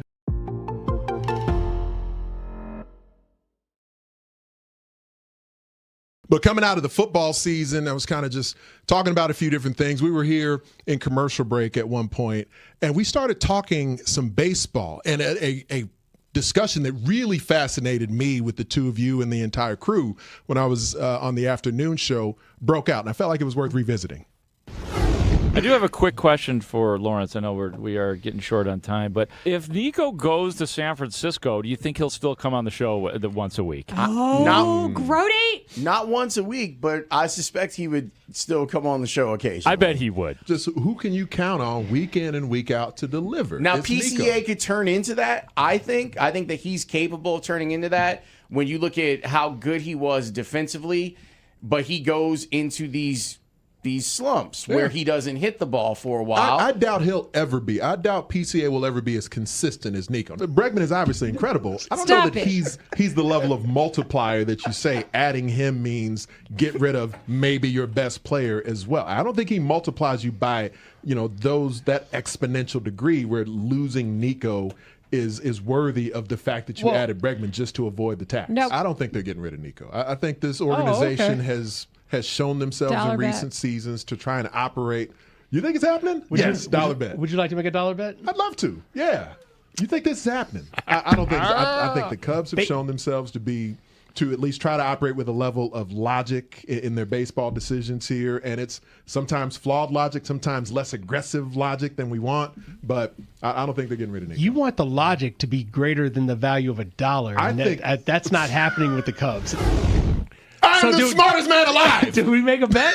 Did we make the bet? You just heard it. What do you mean? Did we make a bet? I didn't hear us agree on a bet. Yes. We did the make answer the is bet? yes. Okay, then I owe you there a was Tyler Buterbaum put a little bit of a longer version together of that, but for timing purposes, we had to condense it a little bit. Hey, Ray. Can't break up with you Hey, if we were Ray. never in a relationship. Hold on, Layla. Did Ray, we make a bet? tell Ant the bad news, though, about him getting his money. I don't even know the bad news. What do you mean? I'm sorry. How many times have I come in that room today for something? Oh, that's right. This man, Marshall Harris, doesn't have his wallet. You walking the streets today. without a wallet? Luckily for you. You grown adult walking the streets without a wallet? You better run that dollar, Marshall Harris. Run it. I think this is hilarious because, Ray, how torn up was I when I walked in today? Marshall was devastated today when he came to work because he couldn't find his wallet anywhere. I couldn't find my wallet at home, so I left. Because I need the ID just to get where I need passport. Okay. I don't have. It's the weekend, in case you can't tell by the lateness of us getting back from break just now. Tyler, guys, we're back. Guys. We started our weekend, Tyler, at 1:49, right before this segment began. Hell yeah. It is going to be a busy weekend in town. There is no shortage of things to do. Rufus Du Sol is playing at Wrigley tonight. If you have a spare $1,000 per ticket, I'm pretty sure you can go. I wish I were exaggerating. There's the Wells Street Fest, which is a wonderful time. I think at least for today, the weather is going to be better. So I think this is one of those weekends where people have to get outside and do something fun if they can. Oh no, the weather's gonna be good all weekend. We're good here. We suffered last night. You just and the saw day an before. hour's worth of weather last night on Channel 7, so you would know. 4 hours of wall-to-wall coverage. Look. I think I'm gonna go to the movies, guys. Saturday is a 40% chance according to my phone. But I the don't- phone I is don't not believe your the phone yeah. is not a That's- meteorologist. That doesn't have an AMS seal on it, so I'm not worried about that. No, it barely has a case. But I think I'm going to the movies anyway, which is going to be Yeah? an indoor affair. What are you going to see? I Steven haven't- Spielberg's Disclosure Day. It looks interesting. Okay. So the Roosevelt Theater. It's a quick little 5-minute walk for me. Yeah. Oh, yeah. So I just go up the back way and Nice. I was just thinking about that. I have not been to the theater, and I'm a guy who used to go to a lot of movies. I don't know. Maybe I've been swallowed up by Netflix and Apple TV and HBO Max, just like everybody else. Oh, really, Mark? Because what are you watching since you refuse to watch the other guys? Yeah, what have you been watching? Oh, yeah. Is that like playing with Are the you music? looking Is at a it- blank screen? I'm waiting for it to come to the music box or something like that. Then I'll go. Because I can't, like a movie that great, if it is as great as you guys say, I feel like it can't be wasted on the small screen. I need to find that at a bigger event or on a larger television. That's really what's been going on. You are running out of excuses, and that is your worst one yet. This is not some action movie that has like massive stunts. This is perfect for TV, and it has tons of witty banter and quotable content. And you know what? It's one thing that we told you to watch it, but Ranji told you should have it memorized. Yeah, he did. He did. Okay, my weekend. All right, I have a. So tonight I'm hanging out. I'm hanging out with my Elmhurst people tonight. Little deck party, just a chill hangout. I turned down an opportunity because I'm a little bit busy and I just wasn't sure if I wanted to put myself into this. I was offered, as it says here, any interest in great seats to see Santana and the Doobie Brothers on Saturday in Tinley Park. I said no. Do you guys think I should have said yes? Yes. Really? I have seen the Doobie Brothers before. I like Santana. I just wasn't sure, wasn't ready to commit to it. I'll be honest. You know my stance on concerts. It's a no unless you can convince me it's a yes. But Mark loves concerts. Yeah, I do. I still love concerts. Anything to get out of watching the other guys. Well, yeah, that's fair. I feel like you don't necessarily know in your next best chances to see a touring artist who Santana is timeless, but sometimes you don't know when their next tour is his next tour, for example, is going to be. That's funny. All you need to know is that the NBA Finals are tomorrow. I'll be watching that. Okay. You're gonna watch it? You deserve a relaxing. So you got to relax. Spurs in 7. Okay. Things have changed. The way Marshall just nervously smiled. Oh my God. What are you doing, Layla? I think if I can, I've got a birthday party, so that's number one. Nice. Definitely am going to enjoy outside today with just getting outside and touching some grass and walking. Idea. And I have friends who want to go to Wells Street, so that's been listed. I had a friend who delusionally wants to go to Rufus du Sol, and I don't think that's going to happen. Why not? Because the tickets are insanely expensive. That's why when I said $1,000, I meant it. Oh, wow. Oh. Yeah. $700 at last check. Come on. I mean, good for the people who can afford it. I'm just not one of them. Right. So wait a second, Marshall. What made you so excited about watching this movie before we go? Oh, Disclosure Day? It just looks like a Spielberg summer blockbuster style. I like getting into the theater and really sitting down and just turning it loose. Immersing. Yeah. No, I'm excited about it. I think I'm probably gonna go see Supergirl next week. I think it comes out. Love that. I'm out here for the movie. Marshall's a movie buff. And unfortunately has to translate the Marvel universe for me because me too. I've got a blind spot. Someone texted us 630 Scary Movie 6 sucked. No storyline. Felt very random. Have you seen the Scary Movie franchise? That's what it is. Wait, and something is percolating with Fast and the Furious. Did I see a trailer? What did I see? I hope not. I'm not ready for that yet. It's not this weekend, but it's upcoming. Caller 6 to the score contest line. 312-540-0670 will win a pair of tickets to see Journey live at the United Center on October 4th, provided by AEG. Tickets on sale now. Spiegel and Holmes are next, and wait till you hear where Matt is.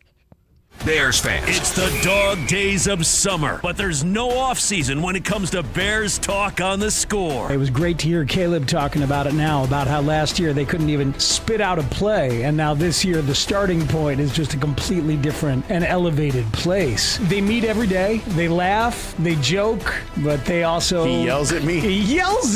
The offensive-minded head coach and the quarterback are bonding. This is where Chicago comes to talk Bears. We are Sports Radio 104.3 The Score, and always live on the free Odyssey app. My wallet. I don't have my ID. I don't have $1. I don't have $1. You had a feeling this was coming like this. I The hairs on the didn't. back of your neck were standing up. Is that what we're talking about? Your ears were burning. Meanwhile, something was going on. She's digging through folders looking for $1. No, because I got one from the ground again, and I was like, this is Yo, God you and your paying me off. Is there a for slice these of bets pizza I in there made. too? There was no ground pizza. I told you I'm close to the ground, so I find things there. I'm glad that the Cubs did not trade Nico Horner. Let me. What date was that? I'm trying to figure out how far. That was 3 right weeks after ago. the. Well, actually, it was right after the Bregman trade. That's what kind of spurred the conversation because the Bears had just lost in the playoffs, and the Bregman trade happened, and then we just kind of in transition. We're talking Nico. I was like, "There's no way that anybody's trading Nico," and you were like, "Yeah, they're gonna trade Nico." I was like, "No, they're not gonna trade Nico."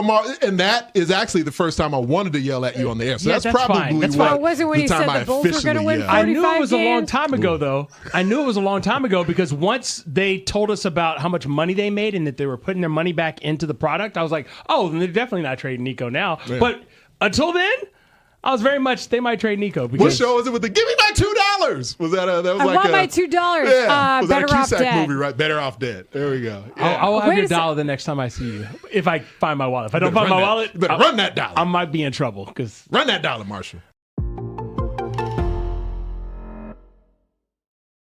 So with the 10th pick in the 2025 NFL Draft. Hey. The Chicago Bears select Colston Loveland, tight end, Michigan. Okay. Man, so the Bears were one of those teams that had a better grade on Colston Loveland than Tyler Warren. The Bears get the tight end out of Michigan, 6'6", 248, a 3-year starter at Michigan. Colston Loveland to the Chicago Bears. Dave, what do you think? Well, I love the guy. I mean, he's he's a first-round pick. I think a little bit of unfairness that this year he was banged up a little bit. And Michigan, doing Big Ten football, I watched every one of their games, and it was a Rolodex at quarterback. You know, they benched the Warren kid. I mean, they put some guys on the bench. They started a freshman kid. It didn't work out. They took him in. So he didn't have a fair opportunity from the standpoint of a great quarterback or great non-existent passing game. But I'll tell you what, don't lose sight. Jim Harbaugh recruited this guy, and that Michigan offense, when they won the national championship, they were a physical team. So I think that what they're looking at, the Bears said, okay, we know we got a tight end that we can flex out and get him in a nice matchup, just like Sam Laporta against a linebacker. We like that. Okay, well, what are we going to do with him when he's in line at the line of scrimmage? This guy was an in-line blocking tight end for Jim Harbaugh in Michigan, and they ran the football. So you're getting a tough guy. You're getting a tough guy, and you're also getting a tight end that you can move around and do different things with. So it's, I think it's a good pick. I like it. His now opportunity to compete for a starting job in Dallas, they let Eric Kendricks go. And now there's an opening, so he will either kind of play a similar role he did here. And good for Jack Sanborn. He's an easy guy to like. He was an easy Bear to root for. I'm a little surprised they didn't want to keep him in that defensive meeting room just for the special teams value and the inherent value of having try-hard guys in your locker room. Yeah. Holdovers, Hey, they brought back Josh Blackwell. But he might have reminded too many people of Matt Eberflus, a young Matt Eberflus who made every tackle at Toledo. He was a tackle machine, just like the Sandman was for the Bears when he started. You know what this is, right? Yes, I do know what this Metallica, is. Okay, Sandman. I do know. I'm not entirely in the dark about these things, Mark Grote. I just thought you would acknowledge it. Do you think I'm that over uncool? there. Am I that uncool? No, you're not. I just think I don't know what this is. I just wanted to make sure it was acknowledged. I We're wasn't off to sure. Neverland. Yeah. Next question. Do you have a baseball question? Off to Neverland. Yeah. That's coming back. See your pass. Till the Sandman has come. Till the Sandman has come. How would you describe Colson Montgomery's reaction to being sent to AAA camp? Once I woke up this morning, I was just like, all right, gotta go to work, gotta do the same thing, and just be a pro. Be a pro. What's the earliest now you can envision Montgomery wearing the White Sox uniform here in Chicago? Is this show back on the rails now? Sleep with one eye open. Grip in your pillow tight. Okay. Enter light. I wanted you to get that out of your system because I sensed that you wanted to get that out of your system. You ain't my bitch. Okay. Oh, boy. I didn't say it. The Bears have an offensive lineman by the name of Ozzie Trapillo. Yeah, you got scared, didn't you? I did. It's Ozzie Trampaio. So anyway, Anthony, honestly, like when I don't know a name, obviously there's a pronunciation guy, but I always go to a broadcaster, right? And I heard it two different ways. One of them, I shouldn't have trusted the podcaster. Presented to you in part by your local Hyundai dealers. This is Chicago's #1 most listened to sports station. 104.3 The Score is Chicago Sports. Chicago Sports is 104.3 The Score. Always live on the free Odyssey app. WSCR, WSCR FM and HD1 Chicago. An Odyssey sports station. The Score! You ready to argue with some strangers? Literally what we do. So is this about hooking up? The pivot was wild. And that's our show in a nutshell. Thanks to David Dykstra, Tyler Buterbaugh, Brandon Fryer helps us out too. Thanks to Cody Westerland. Thanks to Connor O'Donnell, Jacob Stutz, Max Curtis. Thanks to our guests, Kylan Mills. We've lost Marshall. Thanks to Davis Martin. Come on, Marshall! And Russ Dorsey.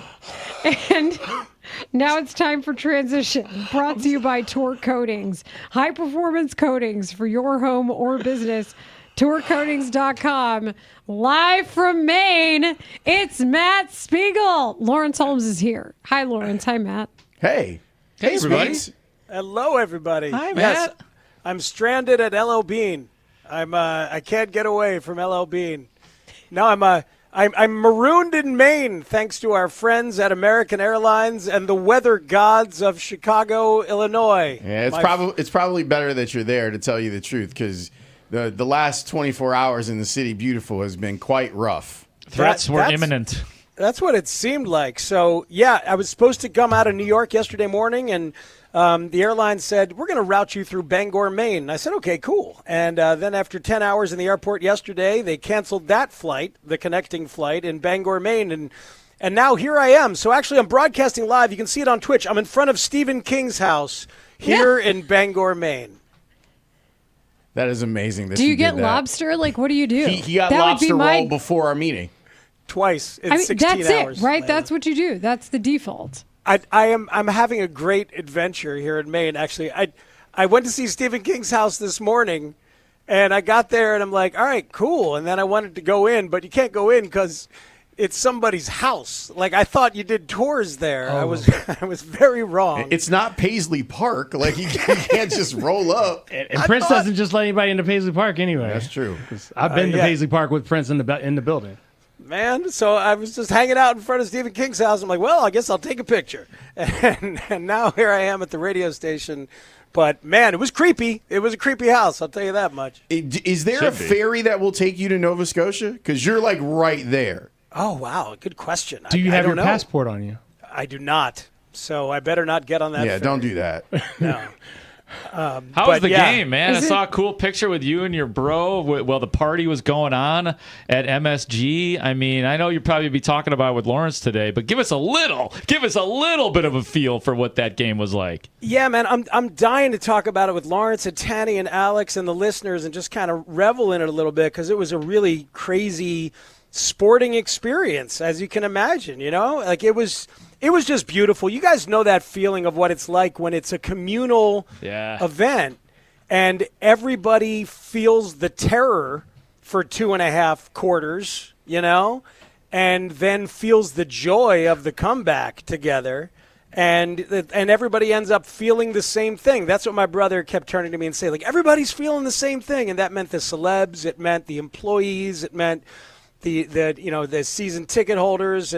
I theoretically meant the people who bought their one-offs for $30,000 a pop or whatever. But, you know, it was a very cool communal sports event. And there's a lot to get into from it. I meant to look at the ratings on it because the anxiety came through the television too, Speaks. Yeah. Like as you're watching that, and as you know, as I'm watching the end of the second quarter, I'm like, there's some missed opportunity here. And the thing that bothered me the most is they had an opportunity to get Wemby like 25 straight minutes of rest. And because of the way they played the second quarter, where he's still out there at the end of the half, you're like, ooh, that might be an issue going forward. Like it was so poorly coached. It was so poorly played out. And then when the opportunity came for the Knicks to be like, you know, we've done this like a lot. And then when it got to 15, I was like, that's a working margin. Like 15, like you talk to anyone in basketball, and especially the NBA, 15 with a whole quarter left, it's a real game now. And your whole lead, whatever it was, doesn't matter because you couldn't kick it up to 30, 33 points, which is where you probably needed it to be for those body blows to land. Yeah, I mean, like the game stuff, they blew it obviously, but the Knicks went back and took it. But like, I've never seen anything like that, and it's never happened before. An NBA team scores 76 or more in the first half and scores 30 or less in the second half. That has never happened before in any game. regular season or playoffs. So you've never seen a team that hot and then that cold. It Crazy. shouldn't, frankly. Yes. Like, No. it really shouldn't happen. It would not have happened under Pop. Let's all be very clear. It's not just a young team. Whew, it was a young coach exposed. It felt like a phone a friend moment. Yes. If Pop's available, call him during the timeout. Wow. Seriously. So this is fascinating to hear from you guys because obviously I saw some on post-game. We went back home and watched the fourth quarter on TV, back to my brother's house and watched post-game. But like seeing and Chuck putting it on the Spurs, if we were doing impressive by the Knicks or inept by the Spurs, are you guys in the inept by the Spurs Absolutely. more? Yeah. 100%. I mean, when you can, they had many times to make it a more comfortable deficit for the Knicks, but the De'Aaron Fox move at the end, I mean, situational basketball will hurt you every damn time. Yeah, it's crazy because I'll tell you in the moment it didn't register like that. In the moment, and I know that it's true, but in the moment it registered like the crowd revved the Knicks into a frenzy that overwhelmed the young opposition. So that is them falling apart, but it's like it felt like New York was inevitable. It was Knicks were column A and column B. I think so. I think Good there picture, Alex. there's a moment. There's a moment where San Antonio can really put the screws to them, and they missed it, and that's okay because you're still probably up at that point, like 23 points.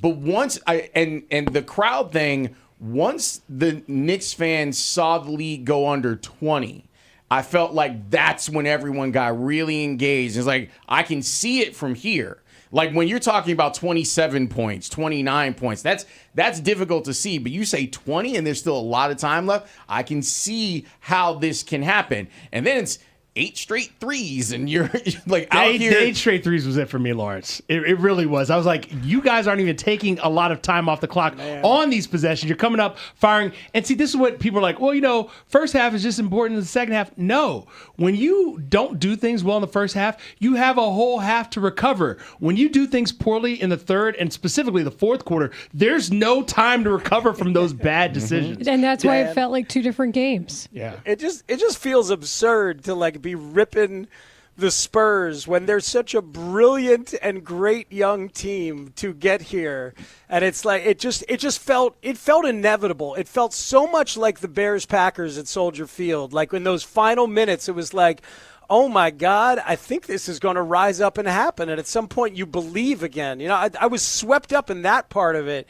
And it's like they're such a brilliant team to be ripping on them it feels unfortunate to me, frankly. Look, there's an argument that they should be up 3-1 in this series. And some of the issues that they've had as a young team, like if you look at the pace at which they played, like the pace that they chose to play in late in the second quarter and into the third quarter, it's like, what made you think that was the right way to go about this? Like, you're literally giving extra possessions because they got overwhelmed. They got thoroughly overwhelmed.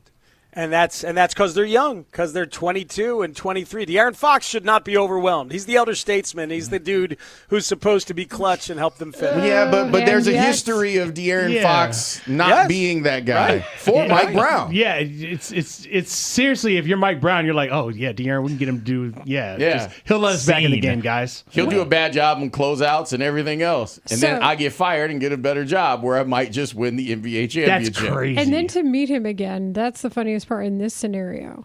Yeah, what's Dylan Harper doing on the bench? That's my big thing. This is again, Mitch Johnson. That's Pop would have read the room. That's why I'm saying, like, there's so much stuff that you can look at from the Spurs and go, Dylan Harper was out there killing them. Why is he sitting over there next to you? They have no answer for Dylan Harper. Not with Wemby on the floor too. You got to really pick your poison at that point. So, Matt, the guy who looks exactly like you is your brother, huh? He really does. I saw the picture and I was like, oh, they're related. It's a little more gray. Hilarious. That's all. Yeah. People said Ted Danson. That's good. Like. That's good. That's my big bro. It's my archetypal sports fan, big bro. He's the guy. As I switch the background now, I want to give 92.9 the ticket. I gotta give them their flowers, man. It's like live and local radio, killing it here in Bangor, Maine. Look at that. There he is at the radio station. Do you have a station mug?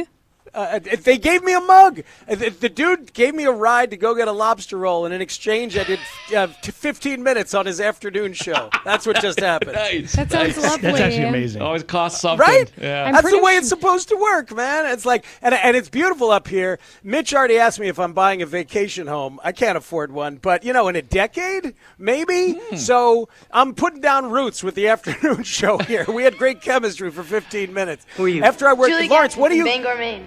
Yeah, oh, look at that. Lawrence, when are you going to Montreal? Because that's when me and Baby T take over. But then eventually I'll end up in Bangor with Mark Paulette. You're not far from Montreal either, by the way. Oh. Yeah. That's absolutely true. Yeah. I mean, Maine is basically Canada to me. You go to Vermont and hang a right, and then you're in Montreal. Well, why don't we just stay together? Why don't the Spiegel and Holmes just stay together and we can simulcast from here? I'll knock Mark Paulette out of his afternoon chair. All right. I'm down with that. The show's been successful, so let's keep it rolling. Yeah, I like it. Gets you a lobster roll, gets you a mug. You're already taking I'll it bring the over bagels, station. from You bring Montreal. the bagels? I'll bring the bagel lobster roll. Has that ever happened? I don't think so. I don't know, but it sounds like a money-making idea to me. That's what it sounds like. You guys had Davis Martin on, and again, thanks to the White Sox for providing some of their peeps, because these are exciting times for the White Sox. Like, these are very interesting times for them, and I always hate the concept of too early for anything, but it's nice to see them in a position, and with this American League, there is an opportunity here. I think if I had told you, hey, June 12th, one team will be in first place, the other team will be a game above 500, everybody would be happy, except it's two teams in different directions, different spaces that I'm talking about. But no, the White Sox, that series against the Braves was just a thing of beauty. And to have yet another youngster come up and make an immediate impact in Braden Montgomery. And now I think a lot of us are just hanging on to our seats. Just Colson Montgomery's back. I want to see what this looks like. Mooney will be back in 3 weeks. Yeah, like Hagen Kyle Teal's Smith. out here running. Yeah, Hagen on Saturday, maybe. No, I think they so. shot that down. Is it official? I think they shot that down. Oh, they did? Who shot it down? I thought I was reading that it was not happening. I haven't seen that. When the manager brings it up as a possibility or admits that it's a possibility, that means he wants it, doesn't it? It means he wants it and he thinks it's the right thing to do, or he knows it's going to happen. I think that was pretty telling that Venable actually is willing to talk about it. And Lawrence, we brought him up, a couple days ago. He's been tremendous. And at this point, you don't waste bullets from that kid. From a kid who's ready, you don't waste their bullets in the minor league when you all of a sudden have a chance to be a playoff team. You got to seize this moment, and you could do that with trades, or you could do that with elevating your kids when the moment is right. And it feels like the moment's right for him. We haven't talked about this yet, and maybe it's something that we end up doing at some point next week. But I wonder in front offices, and I don't even mean specifically the White Sox and Cubs, but we could make it specific to them. If you're the White Sox and you kind of know that there's going to be a work stoppage for an extended period of time, the hope is that it doesn't happen, but the reality is it probably will. Do you hit the gas? Like, do you, inside of a season that you weren't expecting, do you hit the gas and try to make some stealthy moves that give you a real opportunity to try and win the American League? Do they want Seiya Suzuki? They already traded away a good pinch hitter. We're not interested in Seiya Suzuki. I just want to point that out. The Derek Hill thing feels emotionally complex, doesn't it, Layla? Well, I mean, it's the concept of there was a trade, the Sox were sellers, but ultimately, for what move? And you wonder about like the vibe of that. Like, well, this is a guy that's been part of like the really good vibe of your team, and you feel comfortable enough to be like, we're going to break away from one of these guys because we don't have any room for him. He's helped them win games. That's the big thing. It's not like he's a utility guy. No, he's actually helped them win baseball games. Yeah, he's not like Riku, although he did help them win games too. Yeah. I think you're right. Derek Hill helped them win games, and he also filled a component, which is the veteran who's been through the effing rigors and understands how special this is, understands that like how wonderful this is, and brings that. I get it. Braden Montgomery's not going anywhere, and they want Everson Pereira on the roster more than they want Derek Hill. So he would have been DFA'd. But it doesn't feel right to remove him from the chemistry. I'll be honest. They'll probably survive just fine. I thought about the Sox being sellers versus holders, and right now I feel like they hold. Like Sir Anthony Dominguez is who I have in mind when I think about that conversation. But to still trade away is an interesting move for this team. I think there are times, guys, where we've talked about trades that happened at the trade deadline where you knew it wasn't necessarily a this year move, it was a next year move. But we saw so many of those blow up in GM's faces over the years. I don't know that they're going to do that anymore. The trade deadline isn't what it used to be, as we know. What is go for it in 2026 for this White Sox organization? Like that's one of those things where we hope that we can find that out at some point. That if we get to July and we're talking about a White Sox team that's already on 60 wins or whatever, and then you start going, How would they secure the American League or the American League Central? Are there choices that they can make to do that? Or do you go, well, this is a team that's young and they're growing up together. Is there power in letting them learn and not doing it? Like there's a granular nature to covering the White Sox now that I think is fascinating and that we have to do because they have placed themselves into the zeitgeist. I like the idea of letting the quote-unquote learning happen with the hitters because you know who the hitters are and you've got guys and you're still waiting for guys to come back and that can fill up a roster. And they've scored runs with Munetaka Murakami, without Munetaka Murakami. Mm-hmm. But I'm never going to be like, don't go get more arms because you always need more arms. So if they want to go get some arms, I'm good with that. There's all kinds of starting pitchers available. So, yeah, they'll get a starting pitcher of some kind for sure. Here's what we got planned for today's show. Steven Nelson, our friend and Dodgers broadcaster, is going to join us at 5 o'clock. And closet White Sox fan. Dan Wiederer is going to join us at 4 o'clock. We will talk with him about all sorts of stuff. What? TTN. Weed Man. Yeah, TTN. Yeah, we're going to do that. I don't know if you guys know this, but you probably did because you guys just did a 4-hour show. There's more information on the worst story ever. I've dubbed it stupid stadium stuff. That's good. That's what we do. It's now the worst story ever. So there's stuff to share about that.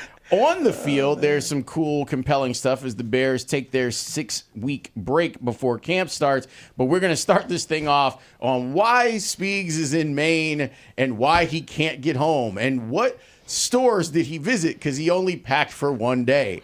All of that is confident. You got to be confident. Yeah. He's right. You know, but now you got to take a trip to Ross or to Target or something. You know, like that's a thing. It's kind of exciting. Or stay tuned. Or stay tuned. All of that is coming up after Tanny's Open, which you know is must-listen radio. It's next here on The Score. Good job, Tyler. Thanks, Lawrence. This segment is sponsored by Hattie B's Hot Chicken. Born in Nashville and breaded in Wrigleyville. Hattie. You look at the Seahawks opponents, and it's the type of thing. Oh, man, is that they're calling me with my room service. Is that Robbie? Robbie's got your food? Yeah. Robbie, iron my shirt. Robbie. Just leave it. Thank you. Oh my God, they were calling you? That wasn't an excuse. They're at the door. They're at the door. He can't get up from his interview to go get the door. With my food. I apologize for that. It's so unprofessional. What were we saying? No, and we have Chiefs. Chiefs have been knocked up. Right. You can just leave it outside, please. Thank you. 1 second. Don't skimp on the dessert now. It's going to be sure the tiramisu is Danny, there. let's be honest. It's either going to be the Patriots or it's going to be the Bears, and I'm thinking it's going to be the Bears. Because does the NFL want that smoke? Vrabel front and center off just from the tip. That's the other thing. Can you promote Vrabel? That's what I'm saying. It's going to be the Bears. I'm convinced. I'll be shocked if it's anybody but the Bears. It probably will be. I have a very angry room service person at my door. Can you guys hold on for Yeah, 30 go, seconds? go. You got. We are listening to Danny Parkins go get his room service here on 104.3 The Score. You know, they say people get promoted, and you don't really understand the lifestyle. But then he starts talking about Robbie getting his bagel, and then next thing you know, the Room guy service. who's hosting your segment just abandons us for the room service. Robbie, butter my bread. That's right. That's actually hilarious. Why do you think he's listening? Maybe there's like an issue with the room Robbie service. is not in the room next to you. Is Robbie's listening right So now? sorry. Oh, And he's back. I called when I called for room service. I said, if this is going to come up really quickly, I'm going to be on a work call. Can you leave it outside? And I pre-charged it to the menu. They clearly did not relay that message. And so she was just banging on the door, yelling, I need a signature. I need a signature. Oh, did you give her a little cash? You're listening to Danny Parkins complain about the best room service ever on 104.3 The Score. No, again, tip her? this is I think it's bad room I'm service, sorry to actually. you. I'm thrilled that my food got here fast and will be piping hot for me to eat as soon as this call's over. I'm just saying I try to avoid the situation. What is for you. under the lid? What is room service? Yeah, because our food's probably better than yours. So what we're feasting on right now. Definitely, just a chicken Caesar with a side of fries. Nothing crazy. Love a little good girl chicken dinner. Caesar. Okay, I got you. Yeah, girl dinner. Exactly. I like it. Well, Hell yeah, Danny. I got a big meeting coming up in a couple hours, and so I need to have a light lunch. Got to keep the stomach under control before any nerves set in, that sort of thing. So I'm going out big for Mexican food tonight in LA. So light lunch, big dinner is the plan. How did you feel about the Bears draft? I liked it. I did like it. I think, and I posted in an article, and I got a little ahead of myself maybe, but I said when the Bears win a Super Bowl in the next 3 years, this is going to be the draft that we look back and say, that's how they did it. It's Caleb Williams, it's Colson Loveland, it's Luther Burden, but this is the draft that was the final piece to the puzzle. I'm that much of a believer in Dylan Thieneman. I'm that much of a believer in Logan Jones, that much of a believer in just how they are continuing to build this team. Everyone's going to talk about D tackle. One doesn't go till late, but Jordan Vandenberg, I thought was a steal in the 7th round. So this was a good draft for Poles. It's hard to be as excited when you're picking 25 instead of 10. The household names in this draft were pretty much gone at that point, but man, Thieneman is such a baller that I think Bears fans got to be happy. I'd start ordering the jersey. As soon as it's out there, I'd be ordering one. Oh, look at that. The Dylan Thieneman love is flowing from Matt Miller. I want to ask you about Logan Jones, though, Matt, because we haven't really talked about him in detail yet today. And clearly, they loved him so much more than Jake Slaughter or Sam Hecht, who doesn't even go till round 5, which is crazy. Like, what separates Logan Jones, and does Ben Johnson specifically being smitten, his word, with Logan Jones make sense to you? It should. Look what the guy did last year. In Ben Johnson, we trust, right? I mean, this guy identified his type. Bears fans were pissed last year because they took Loveland over Warren. That worked out. Then you go Luther Burden in the 2nd round. That worked out. Even, in the 7th round, getting a running back who ends up stealing carries and common on guy. If Ben Johnson wants a player on offense, let's give him the player, right? Holmes and Dennis Allen can handle the defense. What Ben Johnson wants on offense, he should get. And I'll tell you, the nickname in scouting circles, and I've got buddies, around the league, we all talk.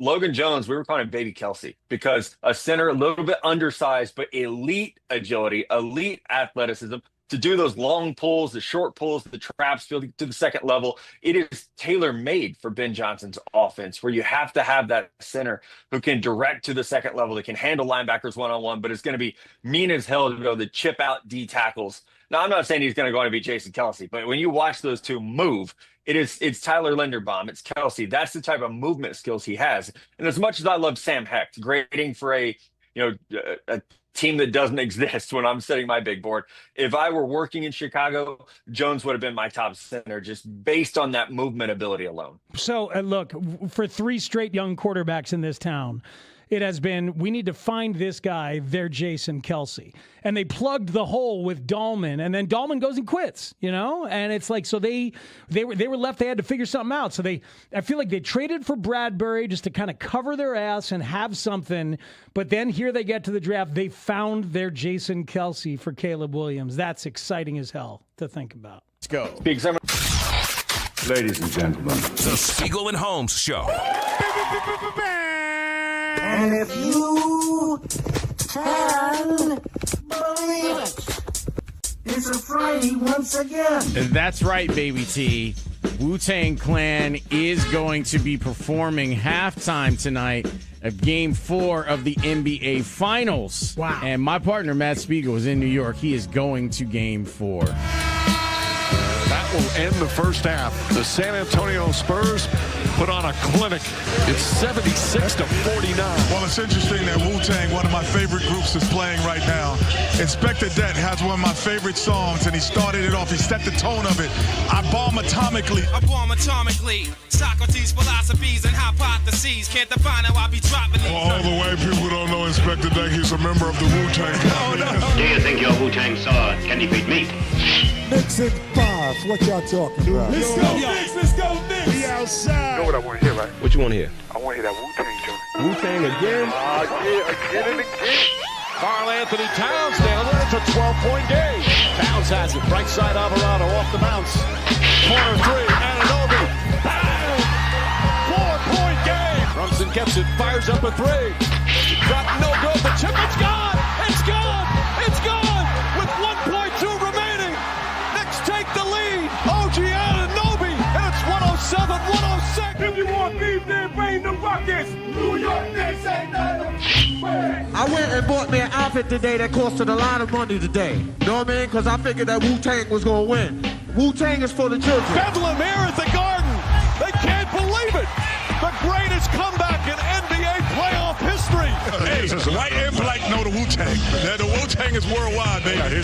They love the kids. He's been a ghost space killer. Chilling with my man Rusty. Ghost is a beast. Mighty, healthy, off supreme, hardest track ever. The Knicks pull off a miracle comeback and lead it 3-1.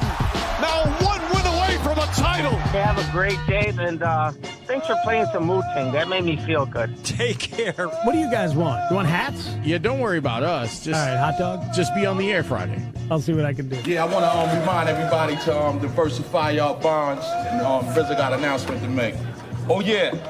Old Dirty has now changed its name from Dirt McGirt to the Old Dirty Chinese Restaurant. The best Friday in the history of Fridays. Happy Friday. It is Friday, right? I swear to God, you already know the vibe. Come on. Just to be clear, we love fun. Oh, say less.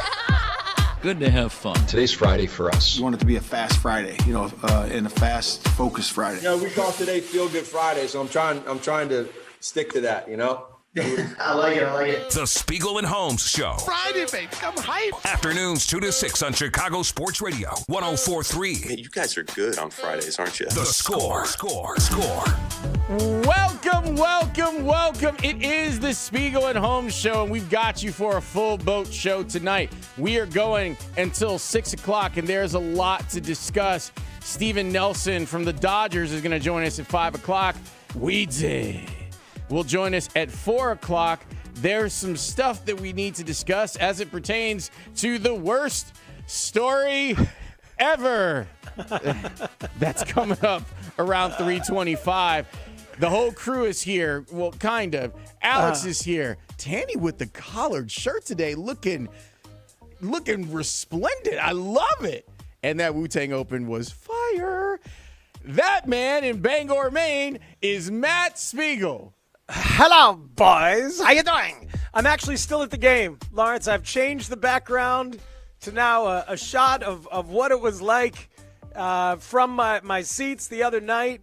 Nobody wanted to leave, especially after the Wu-Tang Clan lit that place on fire at halftime. I thought of wow, you. Speaks, you are still there. That's pretty cool, man. Say hi to Steve Sharippa for me. I will. He's right across. Look behind me, behind my head. He's in an orange shirt right across the way. That's Steve Sharippa. And tell him to say hi to Ellen for us. And see if he's got any thoughts on Aaron Rodgers as well. He was there next to Edie Falco, and the other side was Chalamet and whatever Jenner it is. I get confused. Kylie? I think that's who it is. Wait, is that Kylie right behind to the right of your head? Right there behind? No. Yes. Right next to my head. It's Chalamet and Kylie right across the way. I do think that the underscored and under talked about part of this conversation is how damn good your brother's tickets are. Because you guys weren't on Celebrity Row, but you weren't far from it. Hey, man, you know, he's a guy who's worked his whole life in New York, and he's achieved some stuff, and he bought season tickets 4 years ago. That was a good time to buy season tickets. And he's got half a package of season tickets. Lawrence, just before tip-off, tickets 2 rows behind ours sold on StubHub for $30,000 a piece. $30,000 a piece. And he was looking, and I looked at that. I'm like, hey, man, I'll leave if you want. If you want, I'll leave. And he said, no, this is why you get tickets for a moment like that. It's why you invest. It's why you do it. And there was a lot of people who were real Knick fans, you know, including some celebrities. Tanny's guy, John Turturro, the legendary actor John Turturro, was like 2 rows over with his son. And Turturro's had season tickets for 10 years, just sitting out there because he loves the Knicks. So, like, that's what it was, you know? People just wanted to be there. That's for damn sure. Did you get the cup? Oh, I got the cup for Nico. Absolutely. Okay. And I got 2 extras. Who wants a cup? You guys want a cup? I got a cup for you guys. I'm good. Absolutely. On the cup, but I'm real good on it. Oh man, it would have been so delightful had the Spurs been able to hang on and win that game in Game 3. For me personally and professionally, but what I sat there while I was watching the game, and the anxiety is just pouring through the television. Like, you can see the Spurs collapse. You can see the Knicks, like, getting stronger and willing themselves to get back in this game. And I tell you this much, Jalen Brunson doesn't blink. Like, he is not afraid, and it's amazing to watch what might now be an arc to him becoming an NBA Finals legend. Yeah, you know, I think he is. He's in the superstar list now. You got to call him a top 10 player in the NBA, and he's under 6'1", which is an insane thing to have to do. But man, it was the thing was, Lawrence, security gave up. The security staff at Madison Square Garden gave up, and I shared a video, I think, on my Instagram of just like 5 minutes after the game.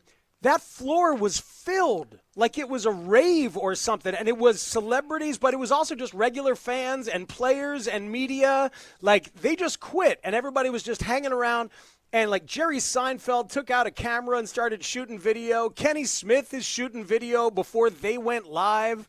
It's like everybody was just feeling the same thing and, like, bonding and just wanting to remember it, and nobody wanted to leave. Everybody just wanted to soak it up, and that's just such a special and rare thing, you know? Was there anyone that – because, look, when you're not here, you're on stage, so it's not like there's a lot of things that throw you from a celebrity standpoint. But was there anyone where you were like, oh, wow, I wasn't expecting, or wow, I didn't realize we were that close to blank? Yeah, I wasn't that close to the sidelines, but like seeing Tay-Tay and the Hames sisters and their T-shirts with your girl Mariska. Is that your girl or is it Tanny's girl? That's Alex's girl. It's actually America's girl. I mean, guys, like, come on. She's it's my Olivia girl, but Benson. She keeps us safe from the predators. Damn right.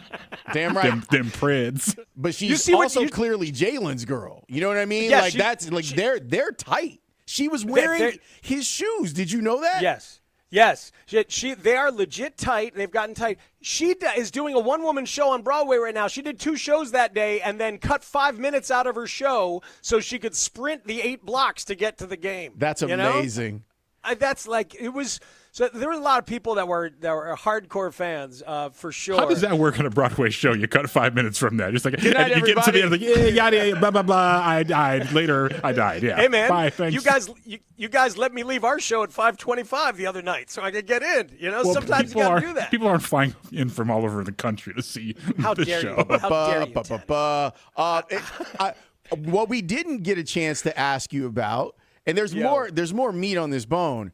Walk me through, because the reason that you left the show early was because all of the different perimeters that had been set up and apparently kept in place. So get us to the game. Hey, man. Well, so, imagine you're my brother and you got season tickets and you live 12 blocks away. He's got it dialed in. He knows what subway to take, and then the subway lets you out there underneath the garden. So we did that, but then they wouldn't let us go from the subway to the garden. We had to go outside, and then they wouldn't let us get to the entrance that he always goes to, and he's losing his mind because he's used to the efficiency, the king bleep way of getting to Madison Square Garden, if you would.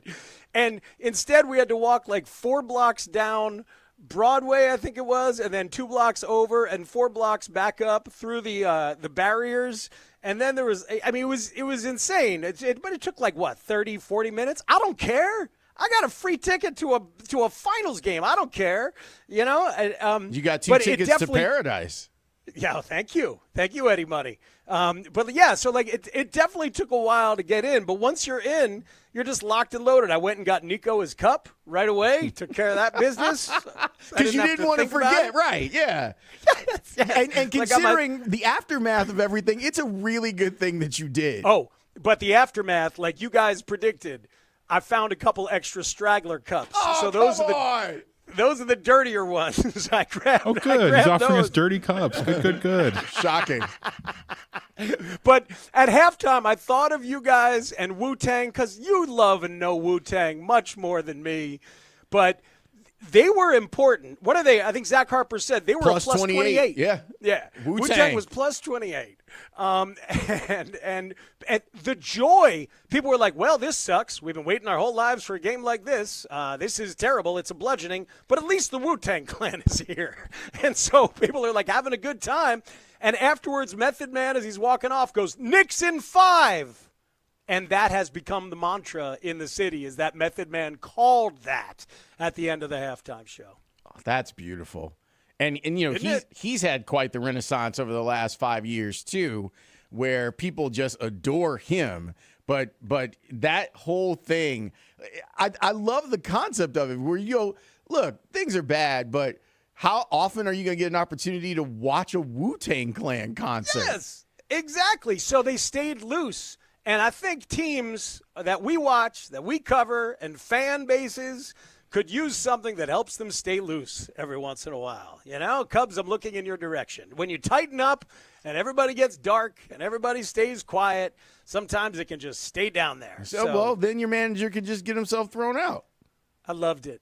I can't wait to talk about it later with you. It was like you don't get many opportunities to express your displeasure and unleash the hounds emotionally, and I was glad to see him do it. All right, so look, we need to take a break, but when we come back, there are 2 things that we need to discuss as it pertains to Speegs' trip. One, how that game felt like another game Speegs was at, and 2, how the hell is he in Bangor, Maine? And just wait till he drops a name on you like he dropped on us in the meeting. Someone else was in the same position that he was, and Speegs turned down an opportunity for an adventure. We're going to share that with you next here on The Score. Hey, it's Mully and Haugh, mornings 5:30 to 10. When you're on your way to work, we're bringing you the latest Chicago sports talk in crystal clear quality on 104.3 FM. Driving around outside of the Chicago area? Well, you can still get us on 670 AM or live on the Odyssey app. You want to watch us do the show live? Check us out on YouTube and Twitch, talking all of Chicago's teams. We're also on CHSN weekdays 7 to 9. And if you're working from home, make sure you listen to us on your smart speaker. There's no one way to listen or watch Mully and Haugh from 5:30 to 10 a.m. So listen and watch your way today. Steve, what type of ball player were you? I played in college, Division III basketball. I was pretty good. Wow. I could play. I played in the Garden my senior year. Then I lived in Vegas for many years, so I played with all those guys, Larry Johnson, and I know Greg Anthony since he was in high school, and Ricky Sobers. And there was one place to play in town, which is, I'm not joking, it was called the Sporting House. It is now Sapphire's Strip Club. That is where everyone played, and you had everybody there, all the UNLV Rebels, all the guys, if they would come to town, they would play, and it was some great runs there. Yeah. Who's the best famous actor ball player that you've played with? Woody Harrelson thinks he's good, but he was no good. He played with us. No good at all. He thinks he's good. I think Adam Sandler's okay when he was younger. I think David Duchovny could play a little bit. Did you ever play at Larry Sanders' house? Larry Sanders used to have those. Yeah, they used to have a game, but I don't know I don't know if they were any good. I mean, Sarah Silverman was in the game. Yeah. I mean, she could be good. I mean, I don't know. I like Sarah. I like them all, but they used to play on Sundays there. Yeah, I don't know. Woody Harrelson really thought he could play. He's a way better actor than he is ball player. And of course, I meant Gary Shandling, who played Larry Sanders. But yeah, those were legendary games. So we're going to Vegas in a couple of weeks. Our good friends at Circa are bringing us to Vegas, and I didn't realize you were the talent booker at the Riviera for a long time. Is that true? That's insane. Who's some of the big acts that you booked at the Riviera at the time? Dennis Leary, Bill Maher, Richard Belzer, Rosie O'Donnell.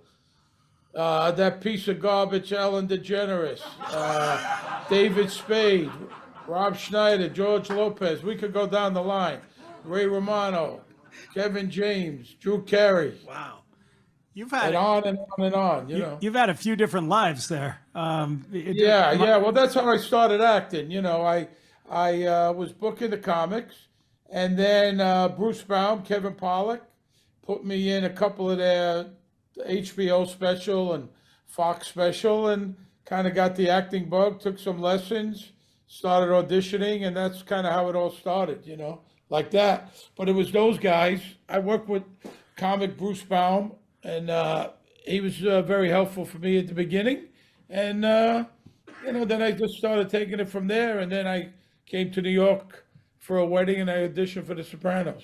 When you're in Sopranos, while it's going on, not looking back, did you know that you guys had struck gold with the cultural importance of the show? Like, it just seems like the acting was so good on every level that it would have been hard to not believe that it was going to be a success.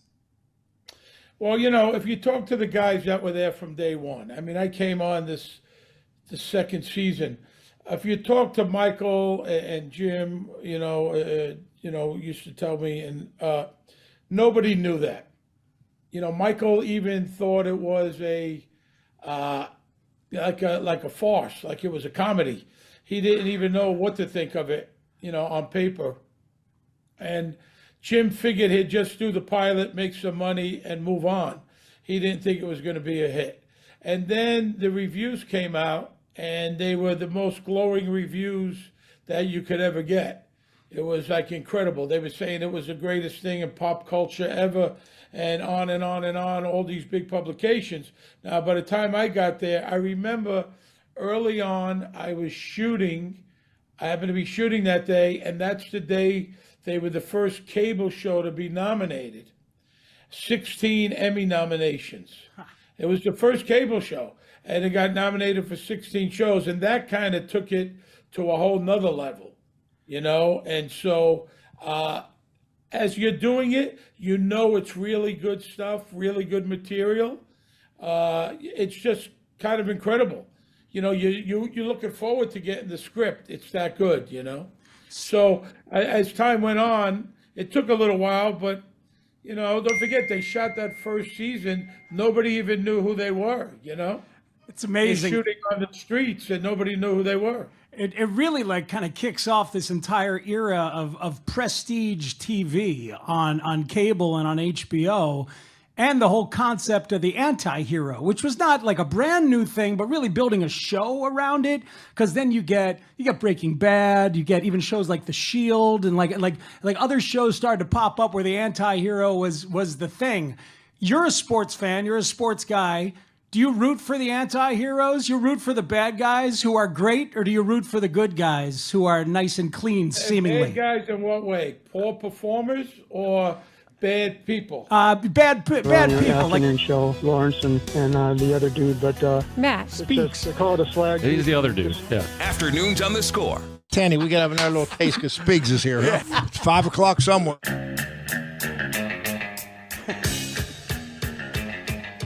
I'm always here, Coach.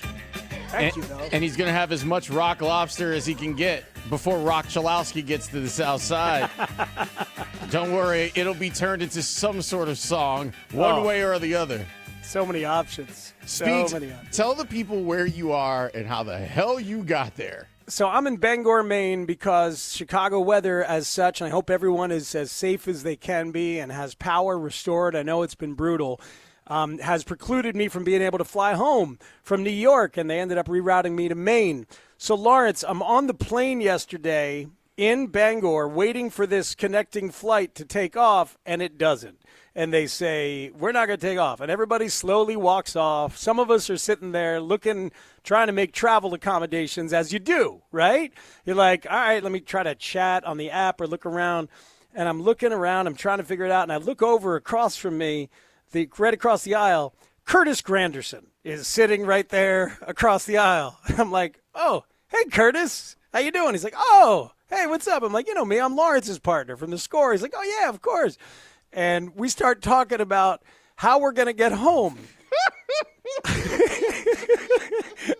And I'm like, hey, I'd love to talk to you about baseball. Hey, I got to figure out a guest for Sunday morning for Hit and Run. What are you doing? He's like, I'll be busy, actually. Oh, okay.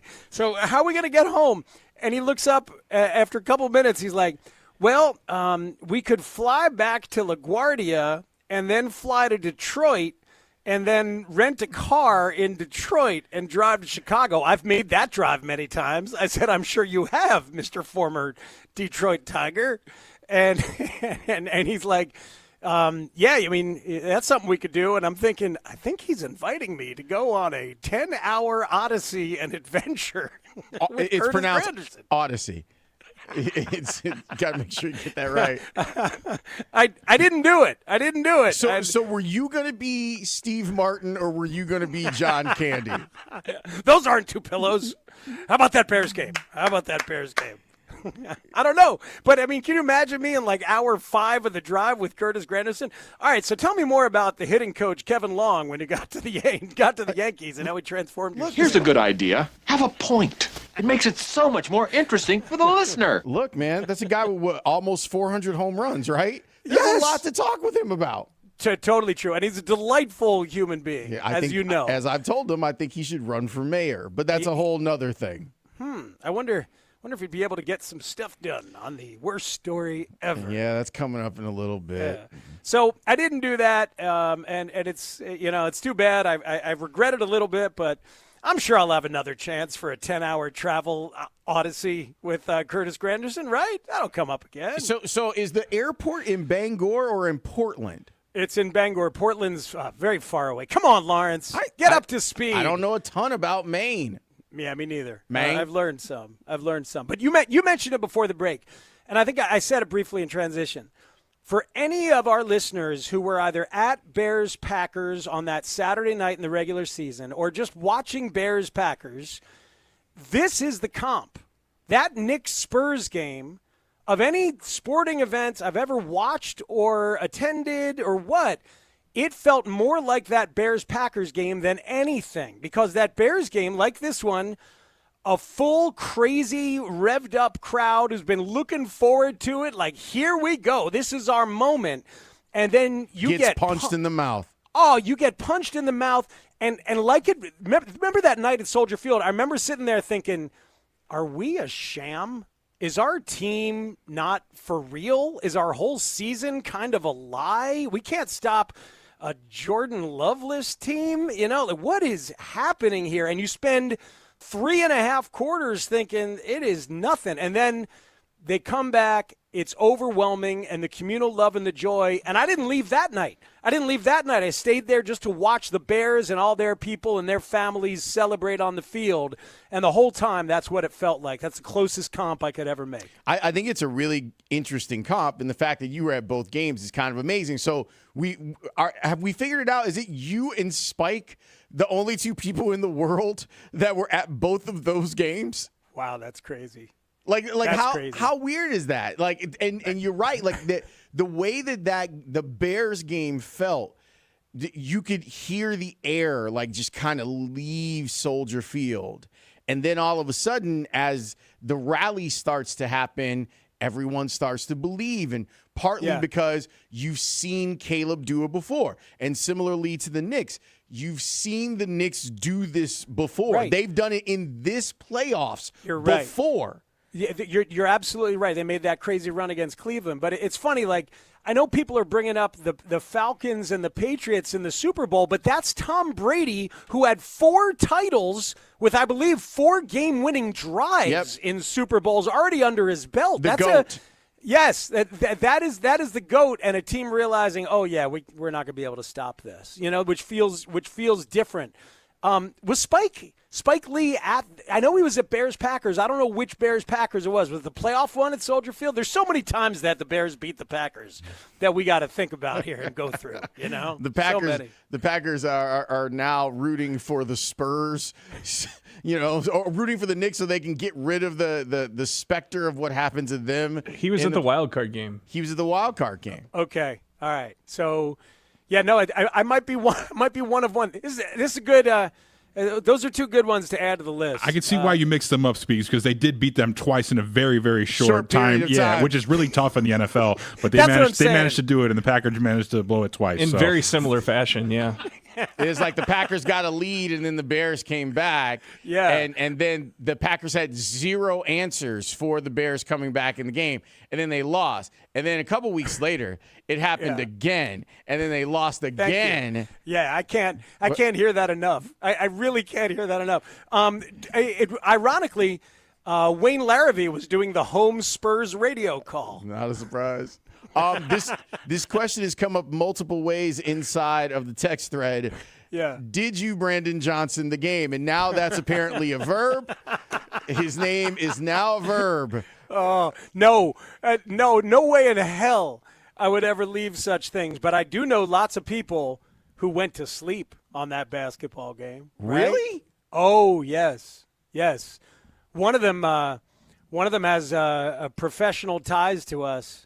And I don't want to out him, but his initials are Boog Shambi. Went to sleep on that freaking game. Wow. Oh, yeah. Another one, I don't want to out her, but her initials are my wife. Went to sleep on that game. Speaking of which, is she all right with this? You've been gone a long time. Lawrence, I'm not having a good time in Bangor, Maine. Just make sure. Don't tell anyone.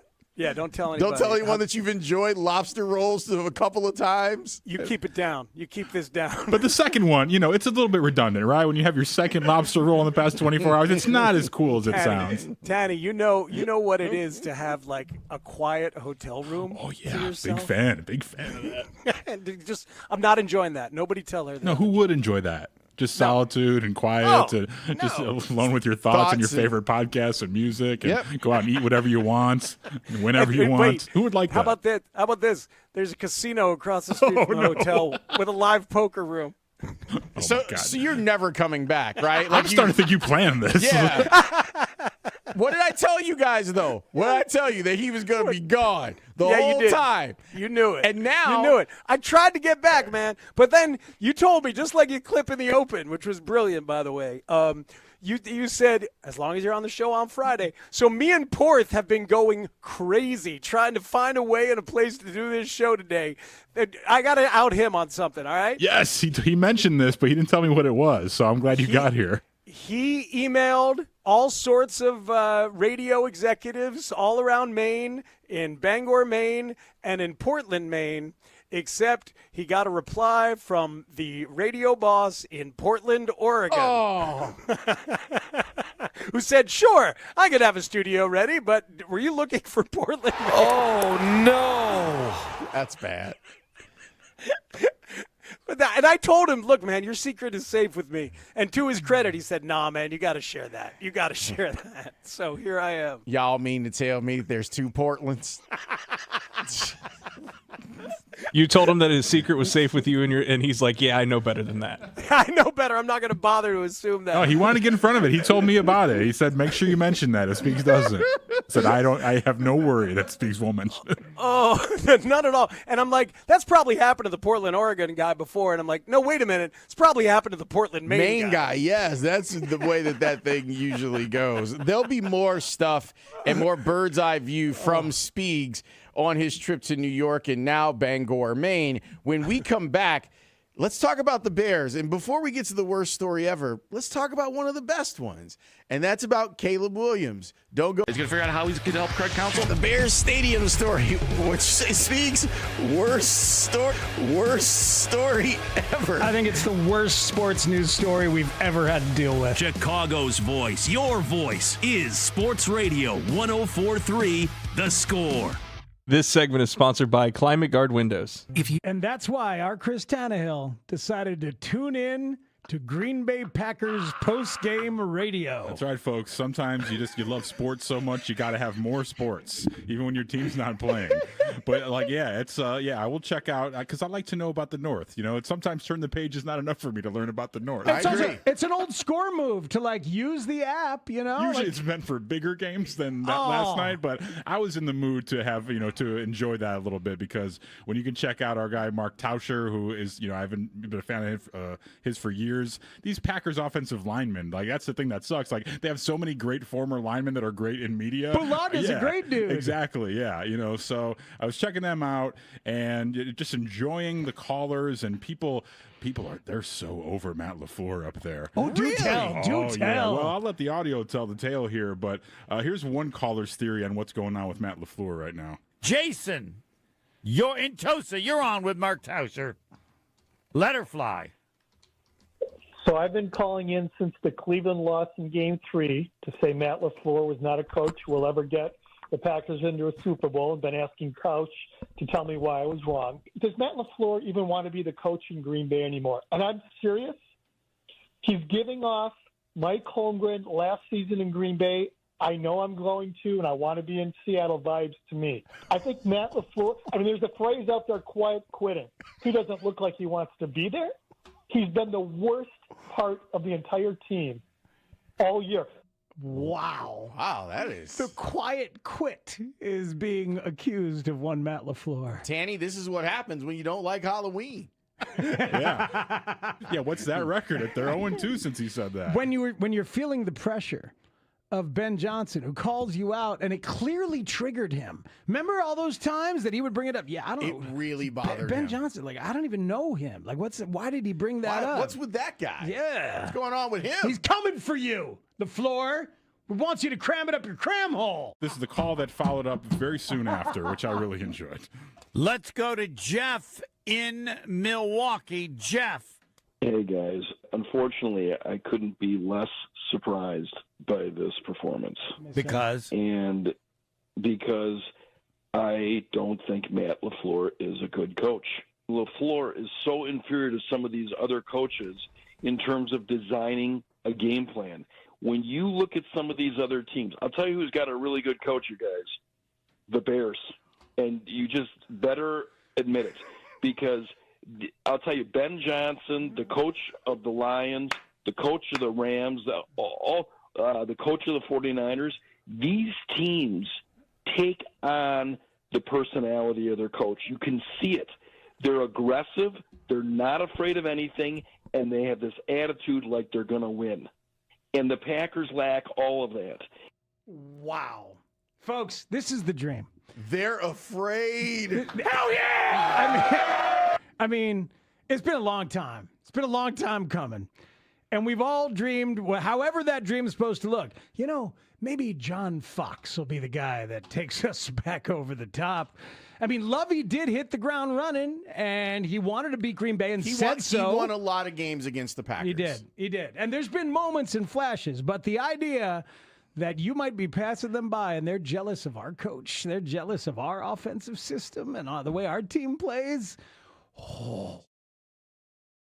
One of the reasons we were inspired to request to have you on and wanted to make it happen was because one of your biggest fans in Chicago is in our studio, our producer, Robbie Triano. So I cede the floor now to Robbie to ask you a question. Josh, what's up, King? Welcome to the show. So not to pat myself on the back or anything, but I don't think there's anyone here in the city of Chicago that kind of praises you more than me, damn near glazes. So here's the question. As a long hair hooper like you, how the hell do you keep your hair like that during a game? Because you're playing a lot of minutes, and I understand you probably use some product. How much are you using, and what does your hair budget look like? Because it seems immense.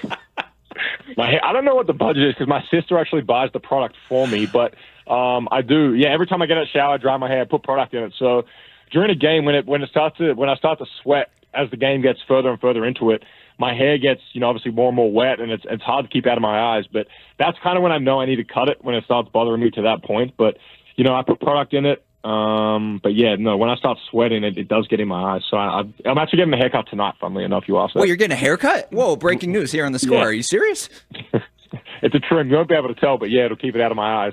What do you think of Robbie's question, scale of 1 to 10? He just asked you 2 really good questions. What do you think?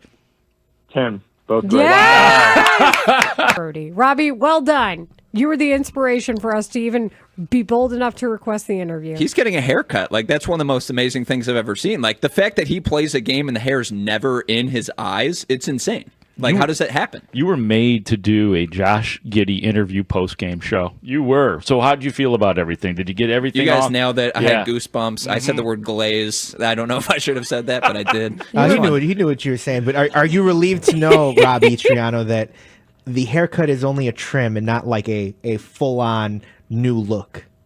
Right, Score. but I can see. Always live on the free Odyssey app. WSCR, WSCR FM and HD1 Chicago, an Odyssey sports station.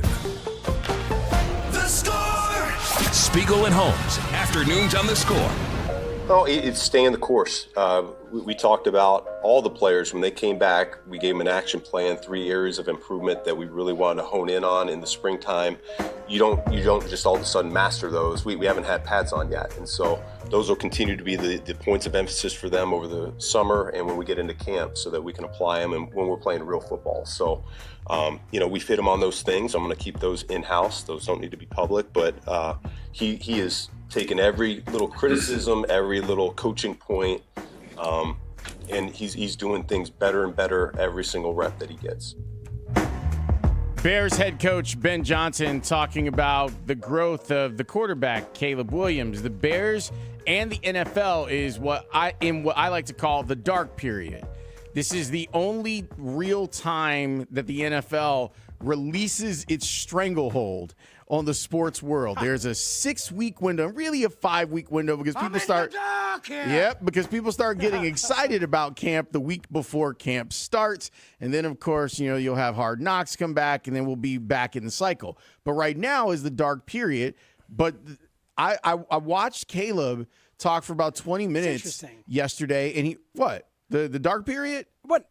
Yeah, because I get what you're saying, but I also feel like they do such a good job of having the off-season schedules mean that you get a chance to listen to Caleb for 20 minutes. Does that still feel dark in that sense, that you got a chance to hear him? That's I think it's kind of fascinating that he gets a chance to talk. Yeah, but you won't hear him again for another 6 weeks.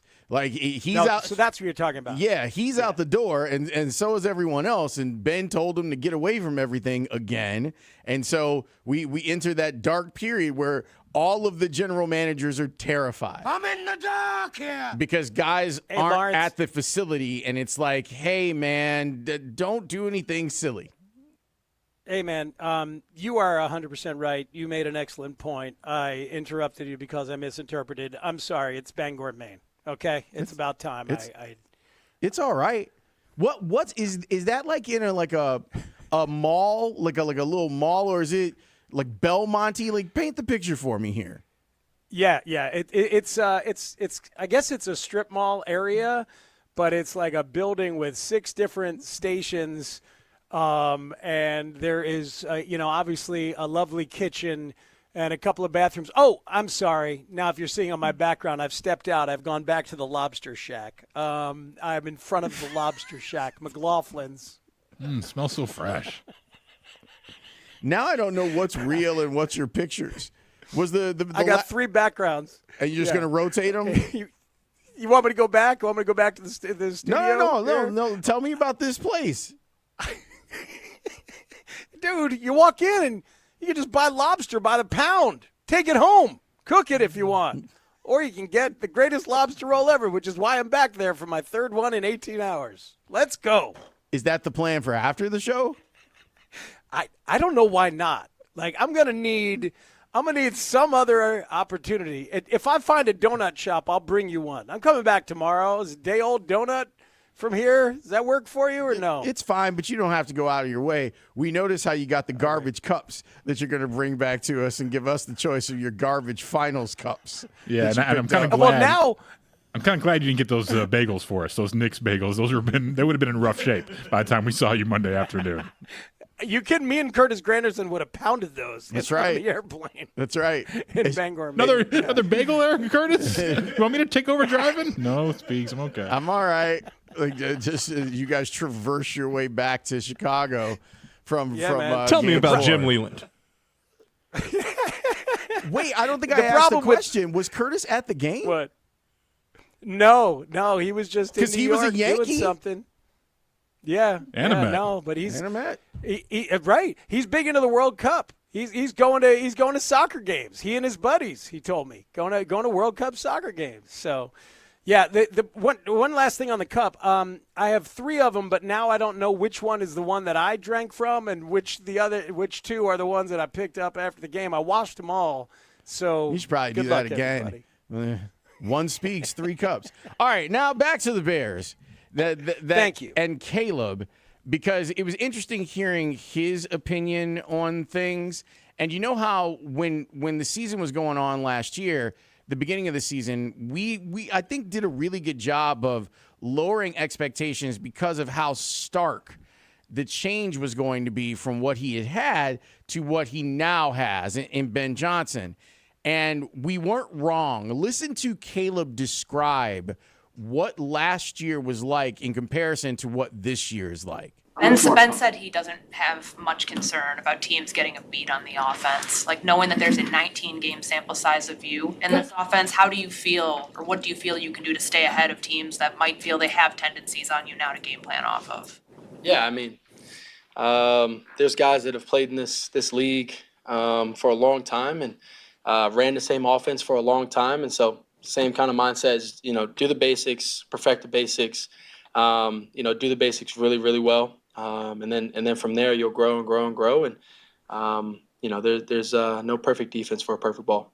Have you gotten more comfortable with situations like the one you were just talking about a minute ago where you have to be the authority figure on the field and you have to keep track and almost scold guys if necessary? Yeah. I think that's a part of growth. Being in a position, you don't just get those little those nuggets and things like that just because of the position. You gotta work hard, you gotta grow, and you gotta go win games on Sundays. And I've said that before, and that's always my mindset. Win games on Sundays, be the same guy every day, come in here and work, do all the things right that I'm supposed to do. And if there's extra that I need to do, if it's sitting down and talking to them, if it's on the field, and you gotta yell and get them back to the huddle, or any of those, little things, it's whatever it takes to get to the end goal. What's the advantage for you of knowing what to expect in training camp this year, where at this time? Yeah. It's a hell of a lot more fun for me than it was last year, just because it was, I was sent to Coach Stews. It was like, dude, I felt like I was drowning, trying to breathe. Or stay alive and wait for a boat to come around. Last year, now this year, it's like I said earlier, it's being able to start where we finished last year, play calls and words and verbiage and speak the same language. And now it's been able to grow more from an earlier stage than, maybe doing it, maybe a little bit earlier in the season or halfway through the season. And, speaking on things that, really helps throughout the year and, later in the year. And so that's the advantage. Caleb, Ben said that ball placement is one of his areas of refinement for you, but what do you see as your areas, especially going? Yeah, ball placement, being able to put the ball in the best position for the wide receivers.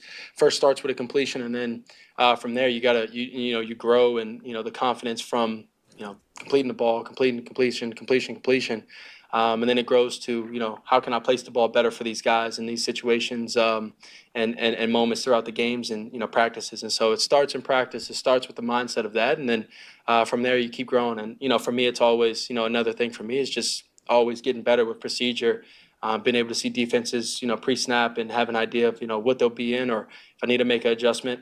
So it's always going to be those couple things for me. All good. You said earlier there's a lot more to unlock in your career. What do you think is next there this summer, this season? What's next to unlock? For me, it's just get the completion percentage up, keep the offense on the field more, score as many points as possible, be the highest score in offense, because that's my part of the offense, or that's part of my part in the team. Going out there, orchestrating it, and then being able to go out there and score, whether it's handoffs or passes, whatever, that doesn't matter. It's just being able to put up as many points as possible to help our team win as many games as possible, and then keeping the turnover rate low. All right, Speeds, what are you hearing there from the Bears QB? Oh, man, it's so exciting. It reminds me of what this offseason is supposed to feel like and be about, which is the continued growth of those two guys' relationship, the quarterback and the coach, and the fact that we've got them together. Two things. One that jumped out, that list there at the end is an amazing template to have for us to look at and think about once the season comes, and we should write it down, and that clip is cut and save. Completion percentage matters. We played that audio of Ben Solak kind of brilliantly contextualizing the completion percentage problems of the second half, and that was all really valuable data. It felt like how BBIP and batted ball data can mitigate your batting average conversations in that way. But here's the quarterback 2 weeks after the coach still saying completion percentage. So it's okay for fans and us to look at completion percentage, and for all of us to know as a group that it's got to get higher. So I love that he gave us that as a specific. I'll start there and I want to know what you think about it. To me, there's a quote that should be put on a shirt. There's no defense for a perfect ball. Yeah, that's a great point, and that goes to the completion conversation as well. Giving guys a better ball, a better runner's ball, which came up in week 1 of the season last year with Troy Aikman talking about that. So that's something that's coming from the Bears coaching staff, is that they want that to be better. The idea of him now being in a better space to lead, because he's not drowned, like the hearing him really explain that and kind of take a deep breath and let you know that was a lot of stress on him. The idea of I needed someone to come save me. I'm looking for a boat. I'm looking for a boat to come save me because I was drowning in all the stuff that Ben threw at me in year 1. Yeah. I mean, the feeling, and it's fascinating who he tells it to, and he's reminding. It's a new guy in Coach Studes. So it's Coach Eric Studesville, the running backs coach, who's a new person to get to know and talk to, and somebody who's been around the league for decades. Studs, as we like to call him. So when he says, hey, man, how you doing? Or like, is this better than last year? And he gets a chance to answer that to somebody he's trying to build a relationship with, somebody he trusts and stuff. And so he thinks about it anew. It's like, man, yeah, this is better. This is so much better. I was drowning, and that's really visceral. He wouldn't have told us that last year because he's trying to represent confidence and represent strength as he needs to in that position.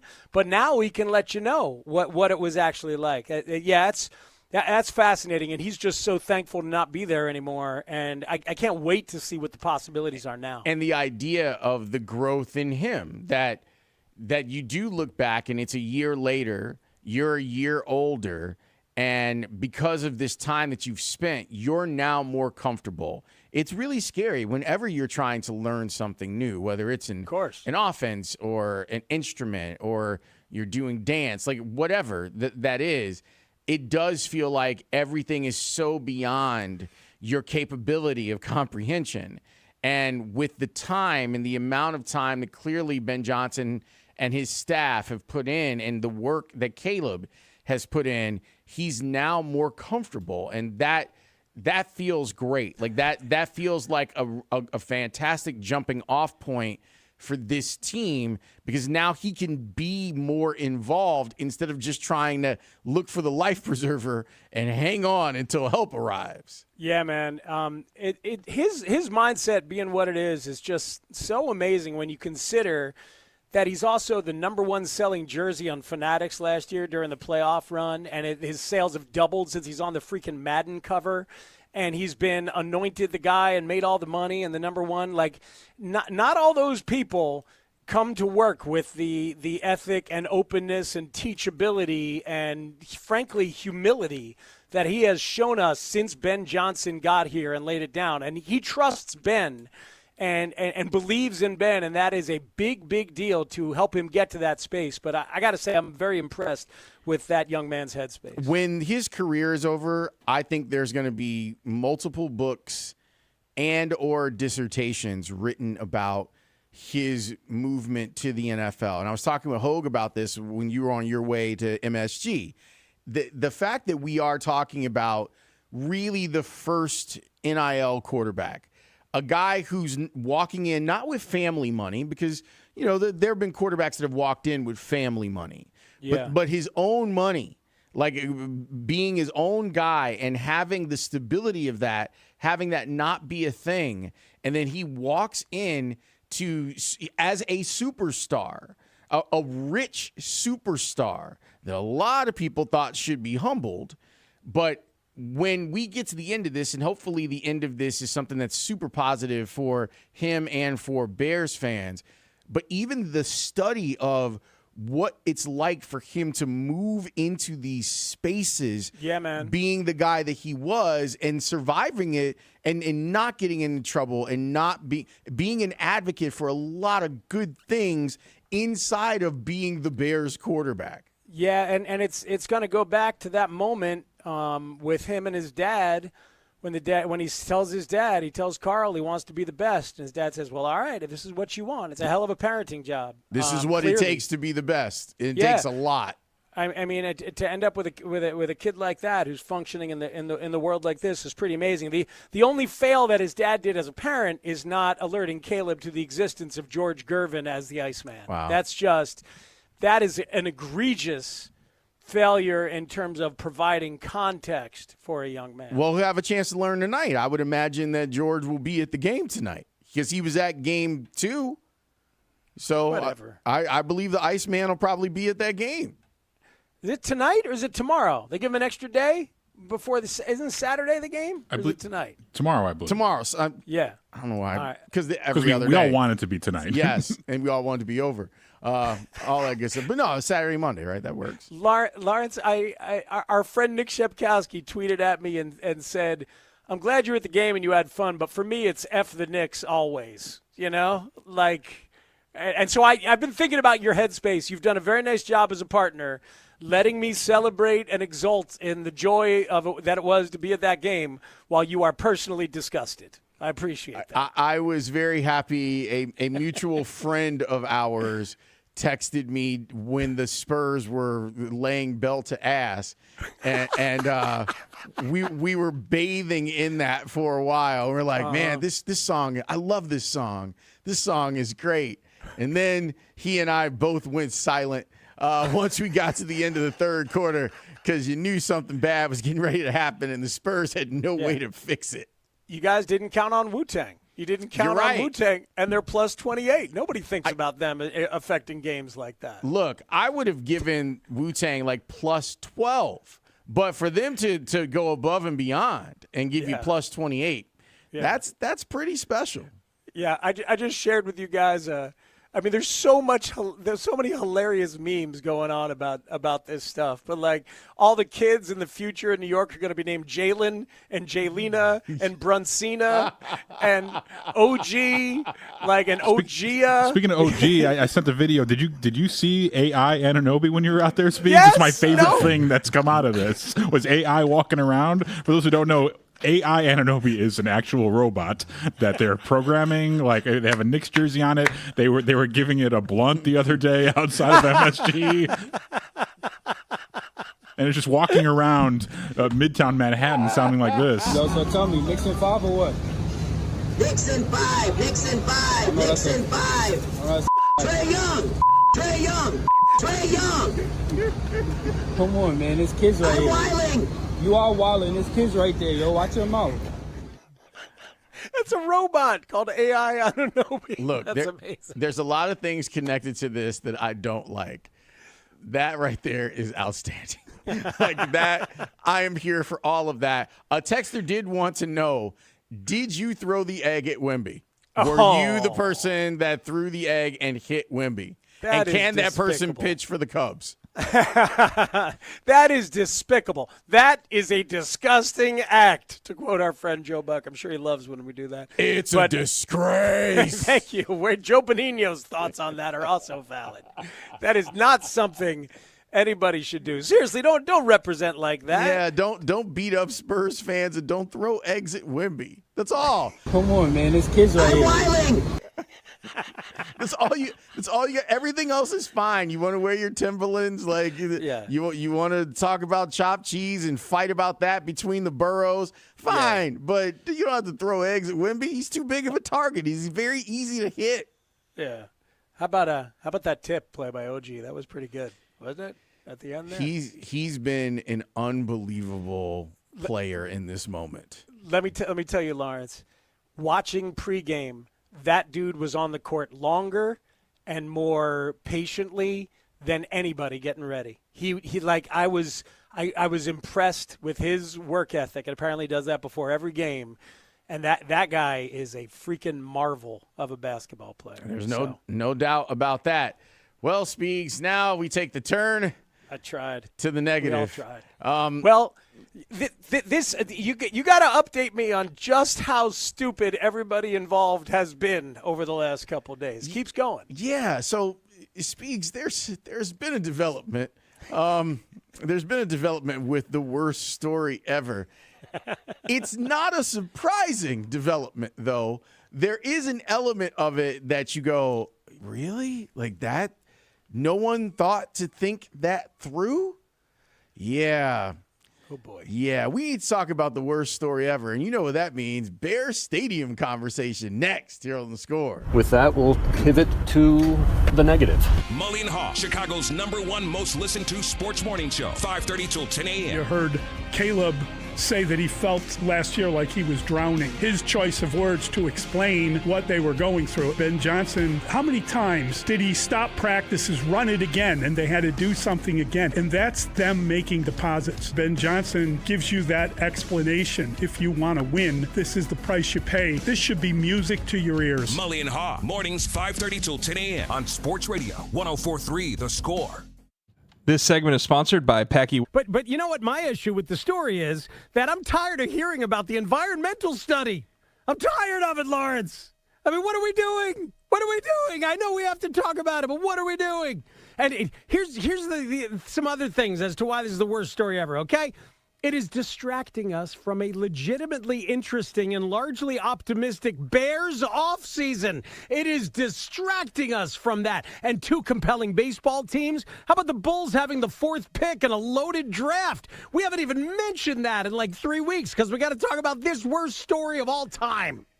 Every time that there's a headline for this story, everyone thinks that the story is over. Right. But the story's not over. It's never over. I don't think it's ever. And it's never even close to over. I would say it's 80% close to being over. I don't think it's ever going to be over. And in the end, what are we headed towards? We're headed towards an outcome that essentially is only going to make billionaires richer. Like, that's what's going to happen. There'll be an elevated, an exciting experience for some fans to go to the new place, but a lot of fans are going to miss Soldier Field and the lakefront. So it's not even like that's a big win. There's no win here. It's just the worst story ever. Here's the crazy part, and I expect that Caleb Williams will have a long, successful career, will make a huge second contract that'll probably be $500 million. But it's possible he's not your quarterback when this thing is built. Caleb's going to be wearing the gold jacket, like breaking ground at the site.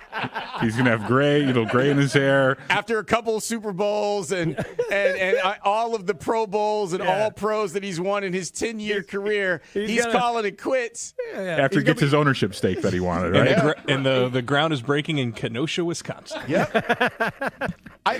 Caleb's going to be the coach at USC, and his son is going to be playing quarterback. You know? Do we all agree, whether you're on one side of the political spectrum or the other, that if we just allowed Ben Johnson to be in charge of this, it would be done?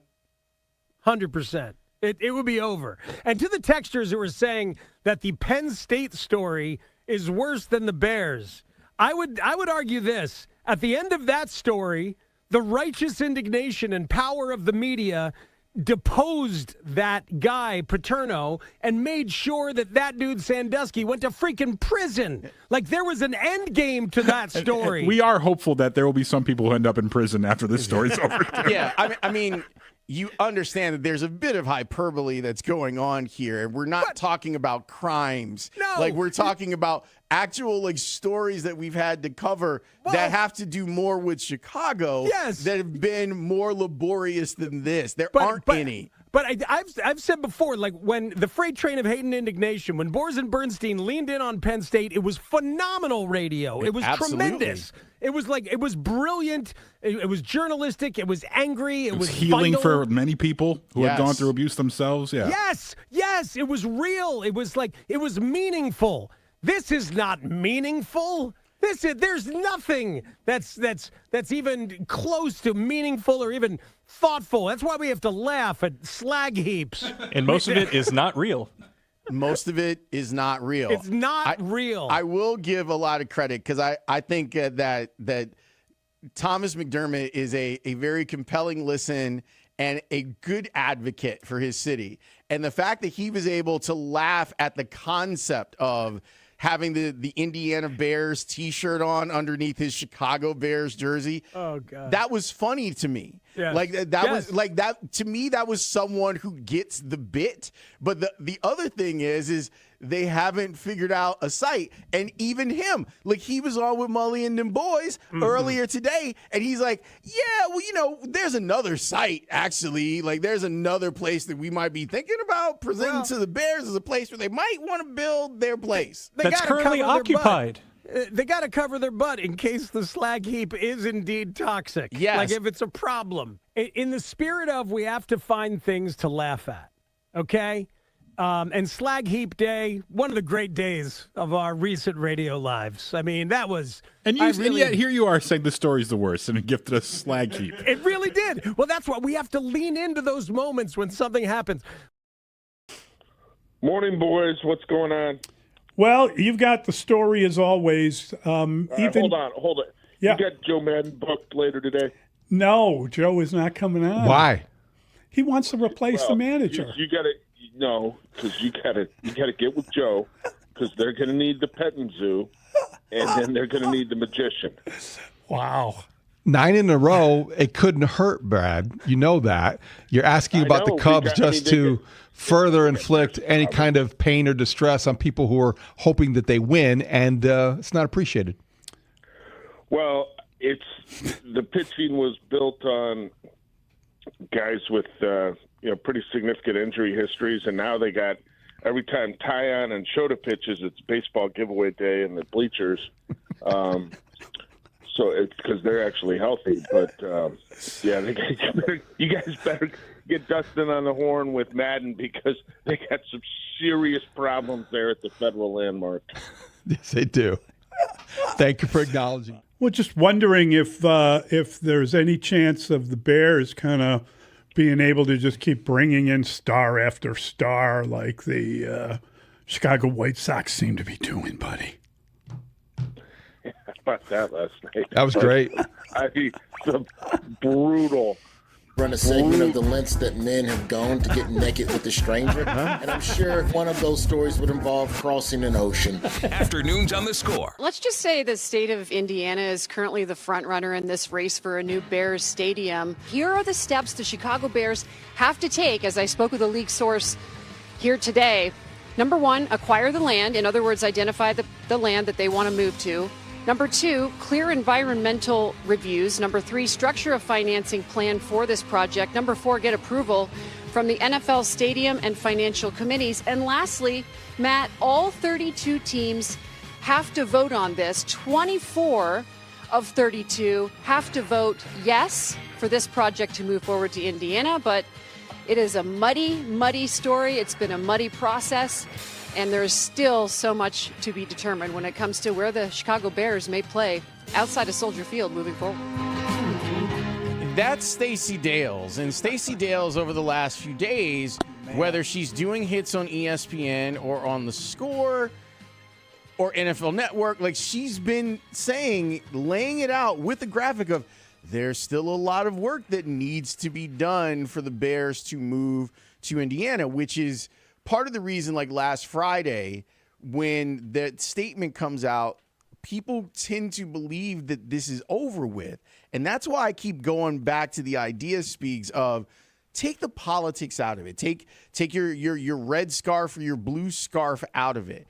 And just think about it from the standpoint of stuff needs to get done, like a checklist of things needs to happen before you can declare Illinois or the city of Chicago or Indiana or the city of Hammond as a winner in this conversation with the Bears.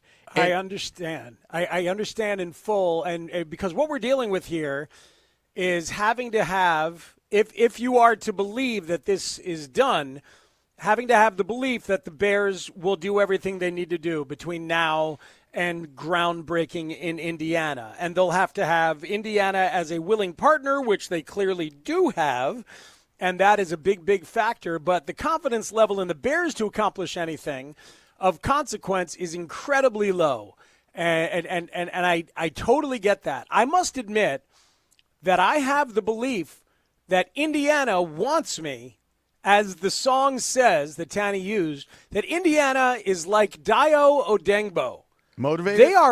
They are motivated. Motivated Indiana, I think, is going to pack a legislative and administrative wallop in ways that motivated Illinois is not interested or incapable of packing. And I believe that the Bears are counting on motivated Indiana to help them get this done. Well, they're going to need that. There's an update on this story, and I know that this is the worst story ever, and I know that people are like, are you guys talking about this again?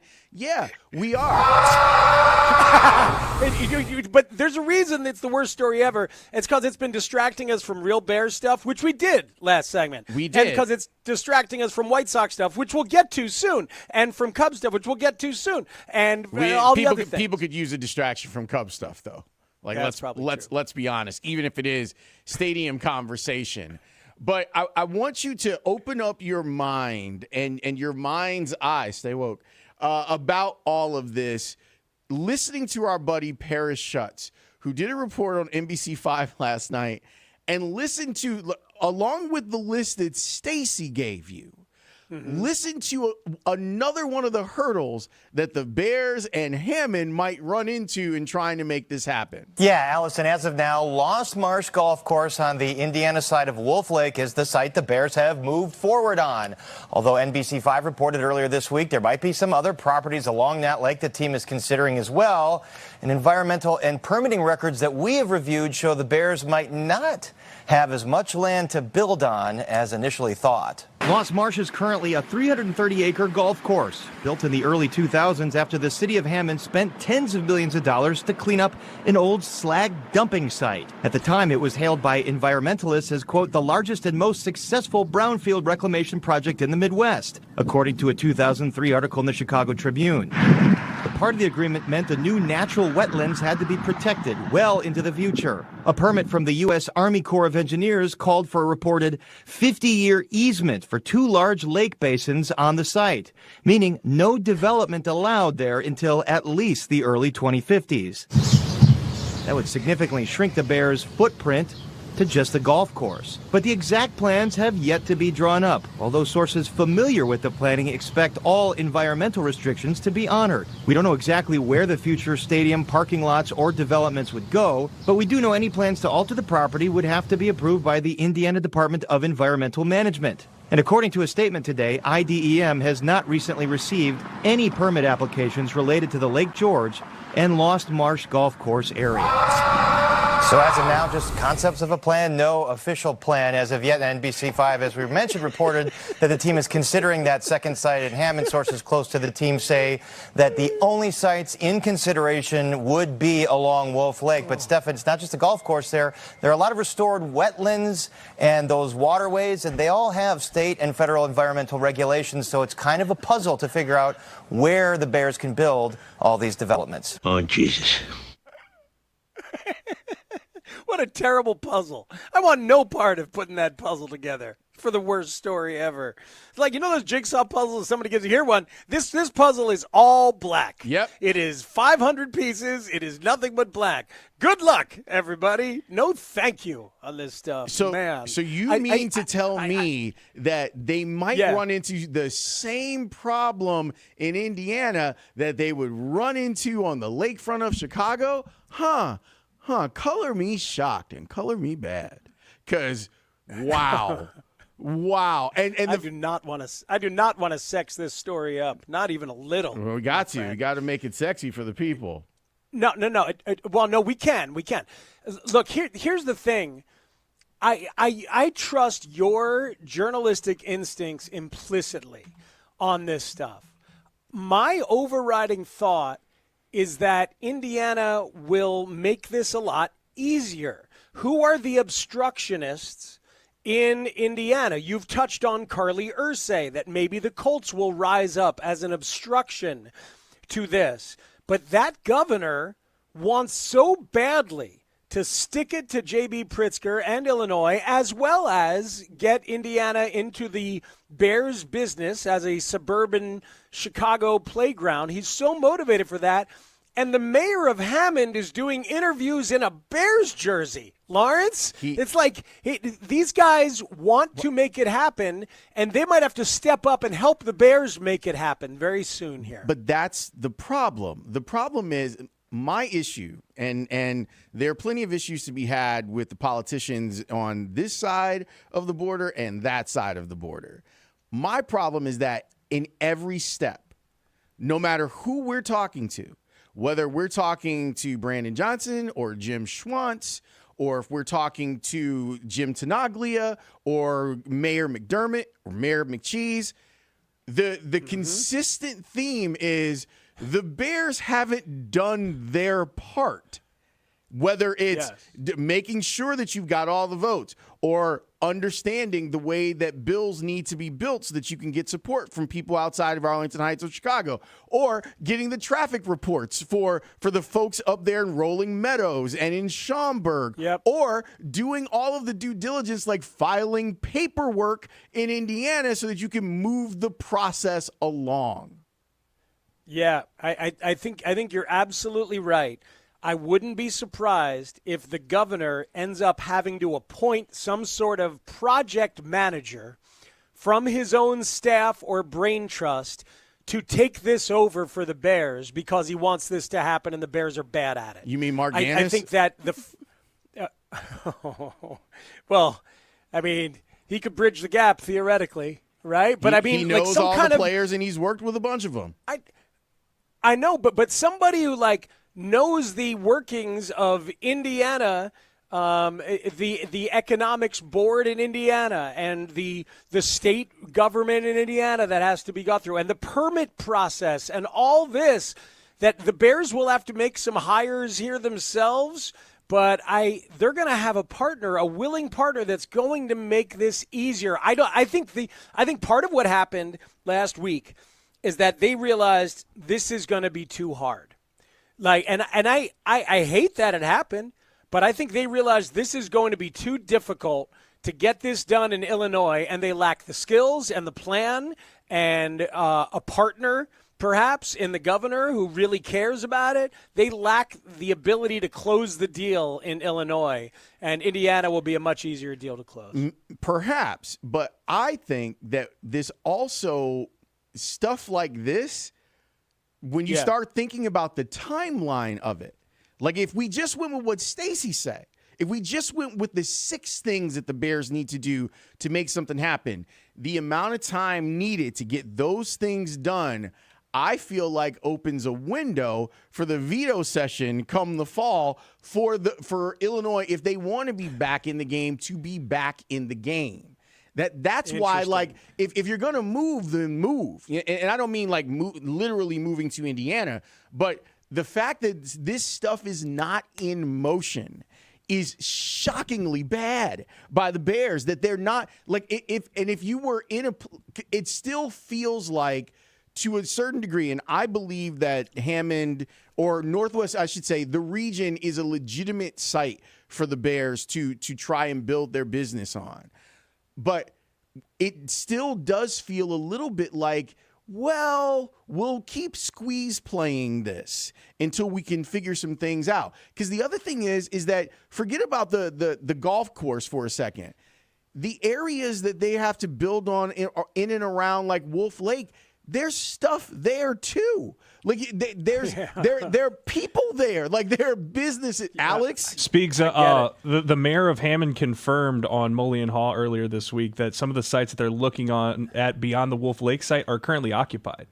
So they would have to acquire the land before they did anything on those sites. So, and he also confirmed that they have done none of the environmental studies on any of the sites at this point. So, Alex, do you think that it's plausible that they'll find Indiana to be so problematic that they accept an inferior deal back in Arlington Heights because they already own the land and that's a better idea anyway? You think that's possible? I feel like they haven't done the due diligence to the point where they're going to do the due diligence and at the end of this be like, oh, well, we tried. Back to whatever offer or back to the drawing board, like they've done 4 times already with 4 different sites. I understand. I understand, and I'm not really arguing on behalf of the billionaires to have it be easier. I'm arguing that they're so bad at it that they need more help logistically and politically, and not just financially, and they've exposed themselves as such. But Speaks, that exposure for them has been happening for at least 18 months. And their inability to recognize that is part of the issue here. Like when you've had people like Mark Gannis, when you've had other people, you've had lobbyists that have said, here's the way to do it. Here's a really easy path for you to do it. And then the Bears go, no, that's not quite what we want. Let's ask some other lobbyist to do all of this. They don't know that they don't know. That's the issue here, all the way around. What do you? It's interesting because what is our job in terms of urging fans? Is there a role for the fans as well? Like, I wonder if the fans have a role here in expressing their displeasure, or if that ship has sailed. Because I must admit, I feel like that ship has sailed. I feel like. I don't know that the Bears are convincible to stay in Illinois anymore. In that way. I don't think that the fans really ever had any power in this, which is why I find it fascinating how passionate people are about this. Because to me, it doesn't matter where they play. It's a better TV product, and most people aren't going to go anyway. They're going to consume it at home. But for the Bears themselves, I think that they will be able to create whatever public narrative that they want, which is why they don't do scientific polling on it. They do we talked to a bunch of season ticket holders and we threw something up on ChicagoBears.com, and 80% of the people think that it's 80% done. All of that stuff.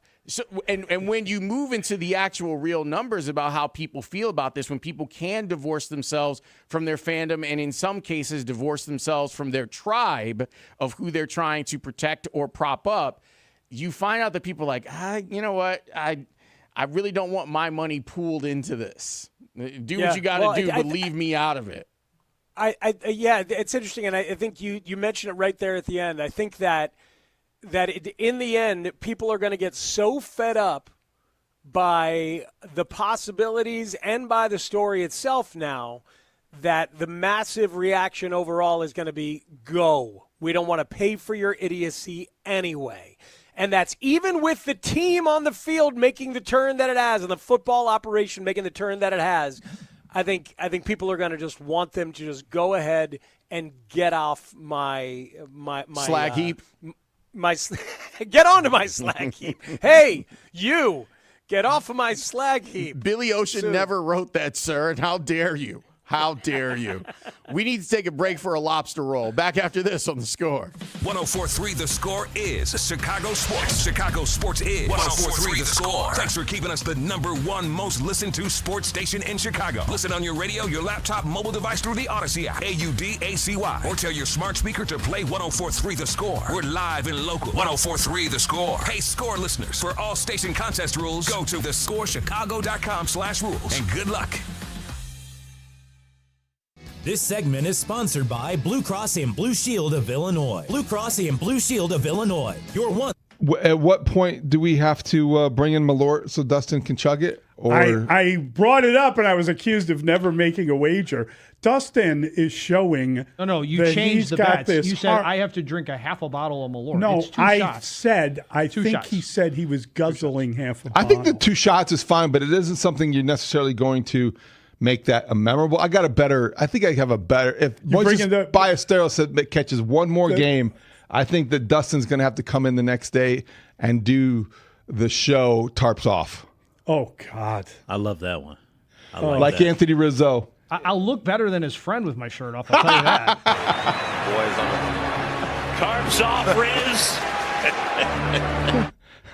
on You know, How about that? I got to tell you, it was kind of wild to see him in the crowd just having a drink. Mm-hmm. But there was one point where they were showing him and he was taking a photo with some lady. She seemed delighted to be there. And some dude may have hit him or something. And he turned around and looked, and it was just a fan hey, and he didn't look thrilled that the guy had you know what I mean? You got to be a little bit careful about. Well, I think about boundaries with guys like that. I think that you're out there and everyone just thinks, hey, well, I think Anthony Rizzo puts himself in the middle of a lot of these situations because he wants to be a man of the people. And I give him a lot of credit for that. Incredible. But you're right. That he's People doing will that. give him an inch, he'll take a mile. Well, hey, buddy. Yeah, exactly. Hey. Anthony, remember that time I watched you and you hit that home run and we had that moment? Except for you weren't part of that moment. So all these people think that they know him intimately like that. I know. So there's no boundary. Yeah. Maybe he needs some security. I don't know. I mean, I think it's super cool that he was doing that. It was great when he was out there and caught the ball earlier in the year. I mean, it's just wild to see. Pure Matt has a better idea. No shirt, but wearing a vest. Dustin should come to work. Tarps off. I do wear a vest every day. Except for a vest. That's a really good one. That's a good one. Maybe just to upset the apple cart, I'll wear that Cubs vest that I'm not supposed to have. Oh yeah, that's right. Right, because I had to retire that. I wore it the one day, took grief, so that one isn't. I don't wear that one to work anymore. What were the circumstances of the Cub vest? How did you take grief? We'd have to rewind. That's right. We got that. He got a vest at the game. You gave me grief that I was gifted. I went to the game. Mm-hmm. Went 2.5 hours early to get the vest. The vests were gone. Then I got a text from Mitch who said the Cubs were listening to the show, heard that you are a vest wearer, and there is a vest for you up in Pat and Ron's booth. Oh, we love the fact that they listened and they responded that way. And you got grief about that? I did. So Who right gave now, you grief? You. Oh, no. That's not fair. Yes. No, you are the guy. There's let's another tell, free let's, item. You know, There's another free item for Rhodes. Here is a guy. That's not how it works. This is the guy that will not wear any logo on any shirt. Okay, because boys. he doesn't support anything. And I was giving you grief because you were wearing logos. That's what happened. So the next time Moises Ballesteros starts a game will be his 4th start at catcher. And then the next morning, Dustin will come in shirtless with the vest, and we'll have some Malort, and we'll do shots in the last segment. Malort and Mick Ultras. All right. I don't know why Malort would be something we have. I thought Malort was like an incredibly. Well, he could do it. We'll do something else. Bitter. I thought you said you were going to bring in. I'll bring some Screwball. No, you said peanut butter whiskey. Yeah, peanut butter whiskey. I'll bring in that. The Spring Inn has already sponsored the bottle of Malort. We already Excellent. That's right. We're set. We're set for our next Mo Baller catching. Another stint. freebie for Rhodes. I will buy my Mick Ultra at the Jewels. Excellent. Did you pay for the Malort? I did not. Okay. Point taken. That's okay. Doesn't matter. The bottom line is if he can. Didn't ask them to sponsor it. Is the name Malort on it? Is it on the bottle? Yeah. There's a label. You gonna wear it? No.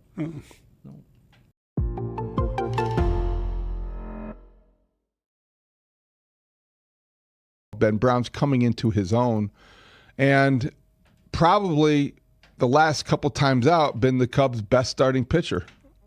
Wonder if they're going to try to stretch him out some more. I love that term. We use it all the time. I know. Why are they sending him down to AAA? They're going to stretch him out. Wouldn't it be great if they just had a guy bring out a table and they started? I know. Actually did some stretching. Every time I hear that, push it back, push it. Every now and then, when I hear that, I think of you. I know you had, or you're familiar with the whole Stretch Armstrong toy as a kid. Oh yeah, of course. Like, now Stretch is going to be a starting pitcher. So, what exactly are they doing to these guys in Iowa? Oh my gosh. Taking them to the back. Stretch him out. That's the part of the pitching lab we don't talk about. Lionel Richie. The Sing-A-Song All Night Long, the tour continues at the United Center on June 26th, provided by Live Nation. Tickets available at Ticketmaster.com. Beat caller 6 at 312-540-0670 the next time you hear this. They took Tina Turner. They took Michael Jackson. They took James Brown. They gave him back. Who else they take? Lionel Richie. Oh, they'll take stuff from him. So the next time you hear that, make sure that you call in. Speegs, I am currently looking at lineups for Dodgers v. White Sox. That is the best team in the city against the best team, one of the best teams in the game. The best player in the game is not in the lineup.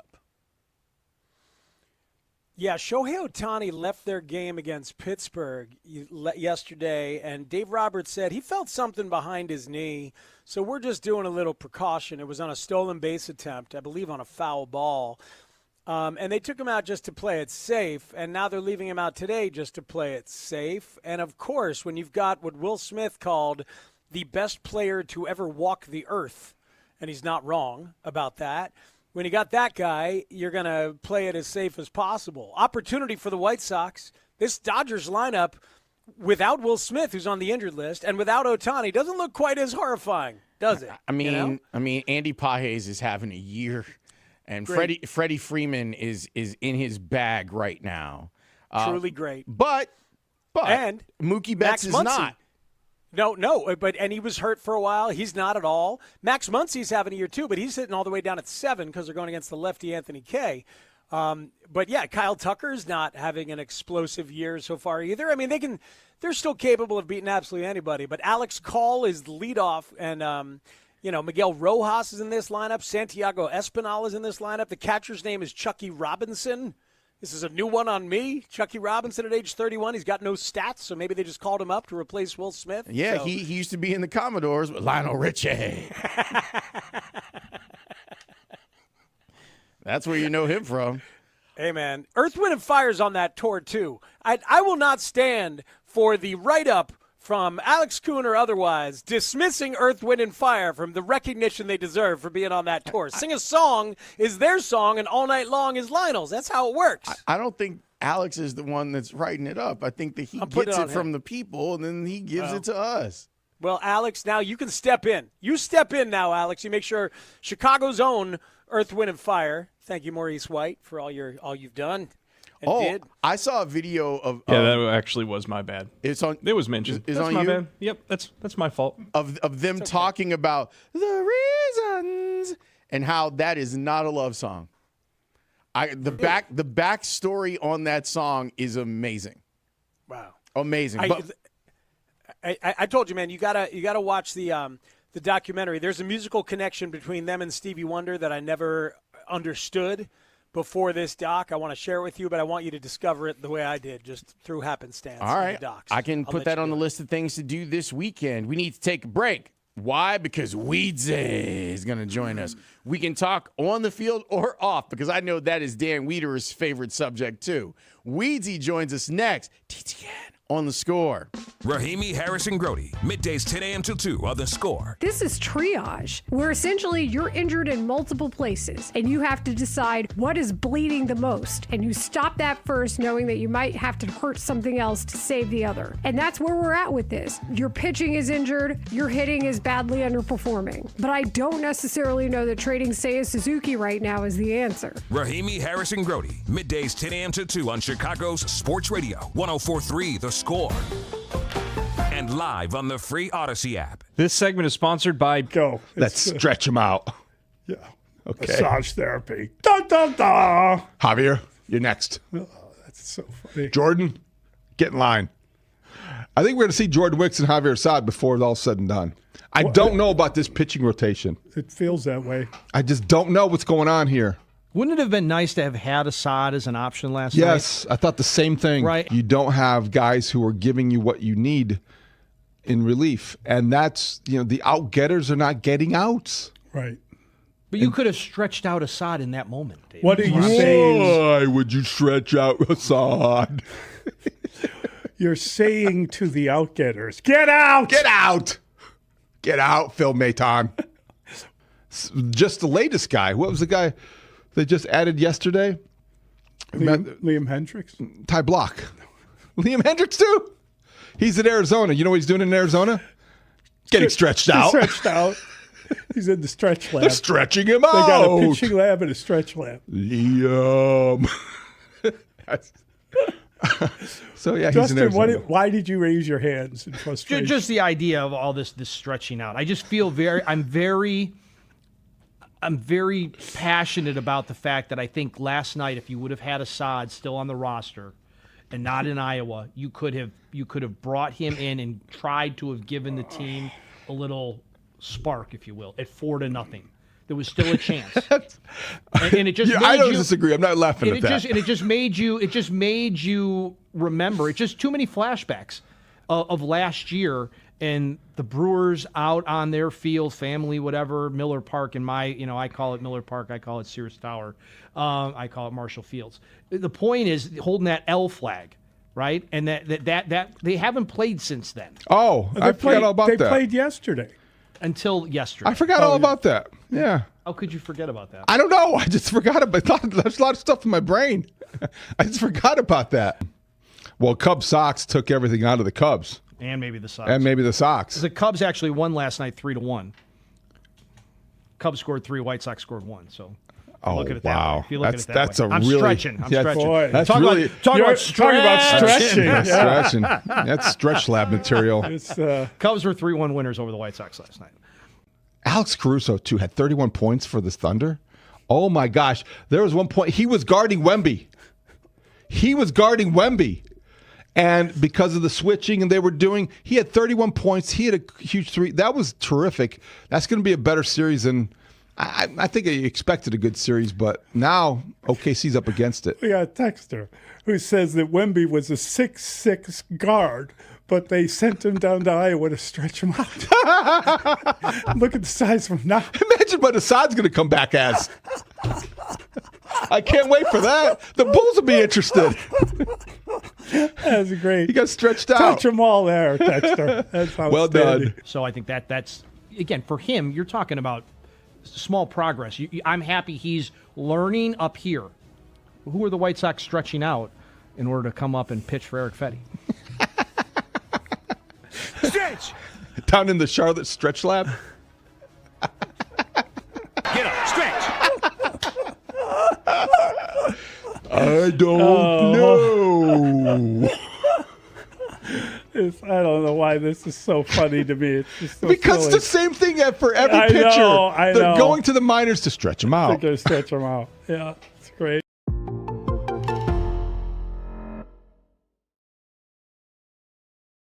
I will seek out more Matt Patricia content. Okay. And that is my confession. All right. He had thoracic outlet 10 syndrome. our fathers, by the way, for that. Oh, for the You're good. shoulder. You're How many clear. bears? Oh, that's a great question. How many? Because that's the absolution I'm looking for. How many bears? Well, no, the absolution is that you must say bears, bears, bears 1,000 consecutive times at some point in time, whether it's on your walk home, whether I don't know if you're driving back to Hyde Park tonight. I might want to walk home considering what's going on Lakeshore Drive. Oh my God, yes. Southbound Lakeshore Drive no longer exists. I think you should say because of the race. Bears, bears, bears on the air for a segment.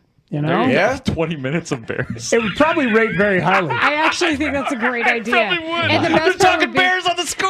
And the best part would be like we'd ask the listeners what we were talking about, and they'd be like, "They kept talking about the White Sox." Lawrence, you remember that's the old Zach Zaidman adage. All you have to do is give out the phone number and say bears. and you'll have full calls. I'm picturing the person listening to Lawrence do bears, bears, and the guy in the car going, "Yep, Exactly. yep." You bet. He's right. The guy in the car Oh, yeah, being yeah. like, "Oh, I'm so glad someone finally said it. Someone finally said bears." You gotta turn on a score right now. They're doing the Bears thing. I'll tell you what nobody's talking about. Lions. Lions. And lions, tigers. Lions. Oh my. This sounds like an improv exercise. Isn't the whole day? I was gonna an improv say this is exercise? what Well, radio yes, is. yes, Yeah. it is. Yes. I also, Someone texted laughed. in and said, "Let's do bears instead of categories." Bears, One most listened to sports station, 104.3 The Score, is Chicago Sports. Chicago Sports is 104.3 The Score. Always live on the free Odyssey app. WSCR, WSCR FM and HD1 Chicago. An Odyssey Sports Station. The Score! This hour is sponsored by Black Lung Brewing. Dan Wiederer, his nickname is Weeds. Dan Wiederer, We'll mention this mainly because Dan Wiederer said we would mention this nugget. Bears beat reporter for The Athletic. Over the last 2 months, where do you think the offense has made the most progress that's meaningful taking you guys towards camp? Yeah, I think just starting off where we ended last year. Play calls, checks, man checks, alerts, kills, just seeing formations or defensive of structure and things like that, making checks, a little bit more stuff at the line and things like that. So I think just starting off where we ended last year, I think that was a big jump for us and big step. And then I think it's just overall getting better at everything we can, from pre-snap procedure and not having penalties, not having MAs, and then when bad things do happen, just being able to recover mentally and physically to go out there and execute from there on out. Co-host of the Take the North podcast. I would say that I raised my concern level from minimal to moderate, and it's I made a list yesterday of things that I want to put to the eye test when camp begins in August. Hey, fellas, real quick, let's go to our list. Let's see how we did. Ooh, let's go. All right. Dan Wiederer. Man, you guys are good on Fridays, aren't you? With Spiegel and Holmes on 104.3 The Score. Weedsy does an incredible job of covering the Bears, whether it's stadium stuff or it's just, football stuff. He joins us now on the Potawatomi Casino and Hotel Hotline, Midwest Best Casino. Weedsy, thanks for joining us, man. What was the last day of Bears minicamp like? What was interesting to you? Yeah, I just think this team is in a really good place mentally right now as they take this little break and get themselves ready for training camp. I think Ben feels really strongly about how well the expectations and the standards have been cemented with what they built last year. And I think guys are ready to come back in July, understanding that this training camp is going to be very demanding, that wasn't just year one head coach trying to send a message last year, that's a way of life that he believes in. And so I think they've prepared themselves accordingly and had a pretty productive spring in getting themselves on the runway for that. So, Dan, it was impactful to hear Caleb yesterday for for a lot of us and for the fans. What did you take away from the state of their partnership, which continues to be one of the more compelling Bears stories of our lifetime, frankly? Yeah, I think that's, yeah, you're right. And I think it's in a really good place, and you just feel like you've got two guys who, from a football competitive standpoint, are wired very similarly, even though they have very different personalities and are 16 years apart in age.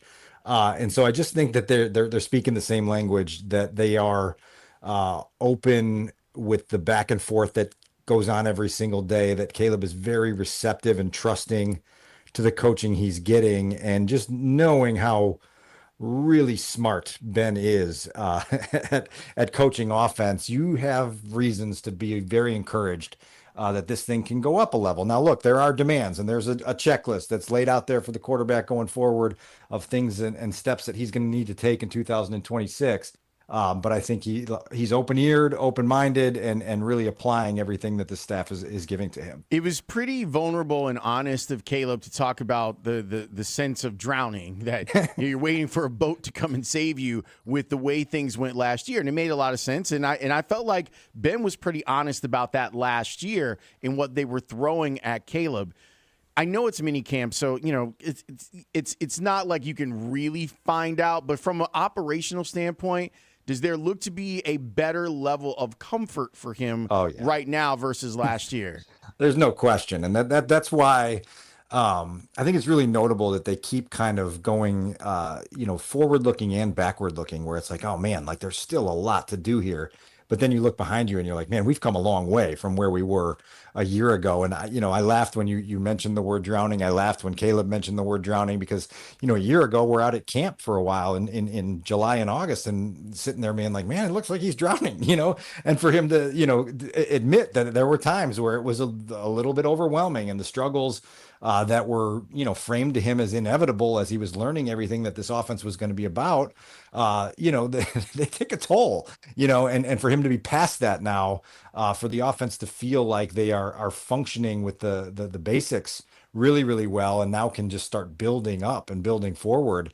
It's great stuff. And again, you feel the continuity too. I know we have questions about who's going to start at left tackle. We're not sure what the timeline on the center position is going to be for when that baton gets handed off, but you can feel the continuity of quarterback, play caller, weapons. Like they're all kind of in rhythm right now, and that's a great place to be heading for training camp. He gave us a checklist, Dan, of like wins, but also keeping the turnovers down and being the highest scoring offense in the league, and also completion percentage. Yeah. I like that both he and Ben are still all over completion percentage. That lets us do it too. 100%. Yeah, that's a green light to keep your eyes on that every single day. And then on top of that, one layer deeper than that is ball location. And Caleb talked about that yesterday as well, where it's like, yeah, completions are nice, but completions that give our playmakers the chance to squeeze the maximum gain out of a play are even better. And so that's why they have been putting letter grades on every single throw he's made, whether it's in routes on air or individual periods or 7-on-7 or team drills, to show him like, this ball not only needs to find your target's hands, it needs to find his hands here, so that he can then, get the maximum gain out of a play. And so that's going to be all part of this as we go forward. And look, like the one thing I tell people that ask about this is no one has set the bar for Caleb Williams to be a decent quarterback. Everyone thinks he has the potential to be one of the top 3 guys in the league. And so when you put that as your context about how he is going to be judged, that's why the demands are the way they are, because they see a guy that's got the talent to clear that bar. And so the bar is set higher in a lot of levels. If you were Kyler Gordon, how comfortable would you feel? Not really. There's just, you got to be on the field, and particularly with this staff that believes so strongly in building trust, and trust with your play and trust with your availability and all those types of things. And so like we were putting together, Kevin Fishman and I, for The Athletic, kind of a look at our early 53. It's really, really early on that. And you look at the cornerbacks on paper and you go, man, like this is a good, solid group. But each one of them has questions that need to be answered, in the short term and over the course of the season. that tell you that they can be big time difference makers for this team. We know what Kyler can be when he's at full strength. We saw it in the game against the Rams in January. You see the kind of weapon he can be for a defensive coordinator. But if you're not out there, eventually you start to lose the trust of the coaching staff and you lose the faith of a coordinator to build things around you because he doesn't know if you're going to be there week to week. So what do you walk away with most concerned about on that defense? Is it Kyler and the depth as it sorts through for that defensive backfield, or where are you on the defensive edges as well, Dan? Yeah, look, I think that they have done a lot of promising talking throughout the spring about ways that they can take the guys that they have and get them to the next level up front. And I want to see it with my eyes. And Ben has been emphatic really throughout the last 6 weeks of saying, like, you can't judge line play in the spring. You know, the pads have to come on in August, and everything that has been learned through the spring can then be applied, but you have to prove that you are a football player when you're playing real football. And so, like, that's going to be a question that lingers until we get a few weeks into August and start to see with our own eyes. Are these guys playing with more burst? Are they getting off the football the way they're being coached to? Are they creating more disruption, not only in terms of getting around the quarterback, but knocking down passes and just, you know, disrupting the timing of an entire offense? And so that's stuff that in the, you know, the hot dog days of August, we'll get our eyes on, and we'll be able to judge it a little bit more and take the stuff that they've told us and put it to a test. I'm guessing since Go ahead, Lawrence. You got it.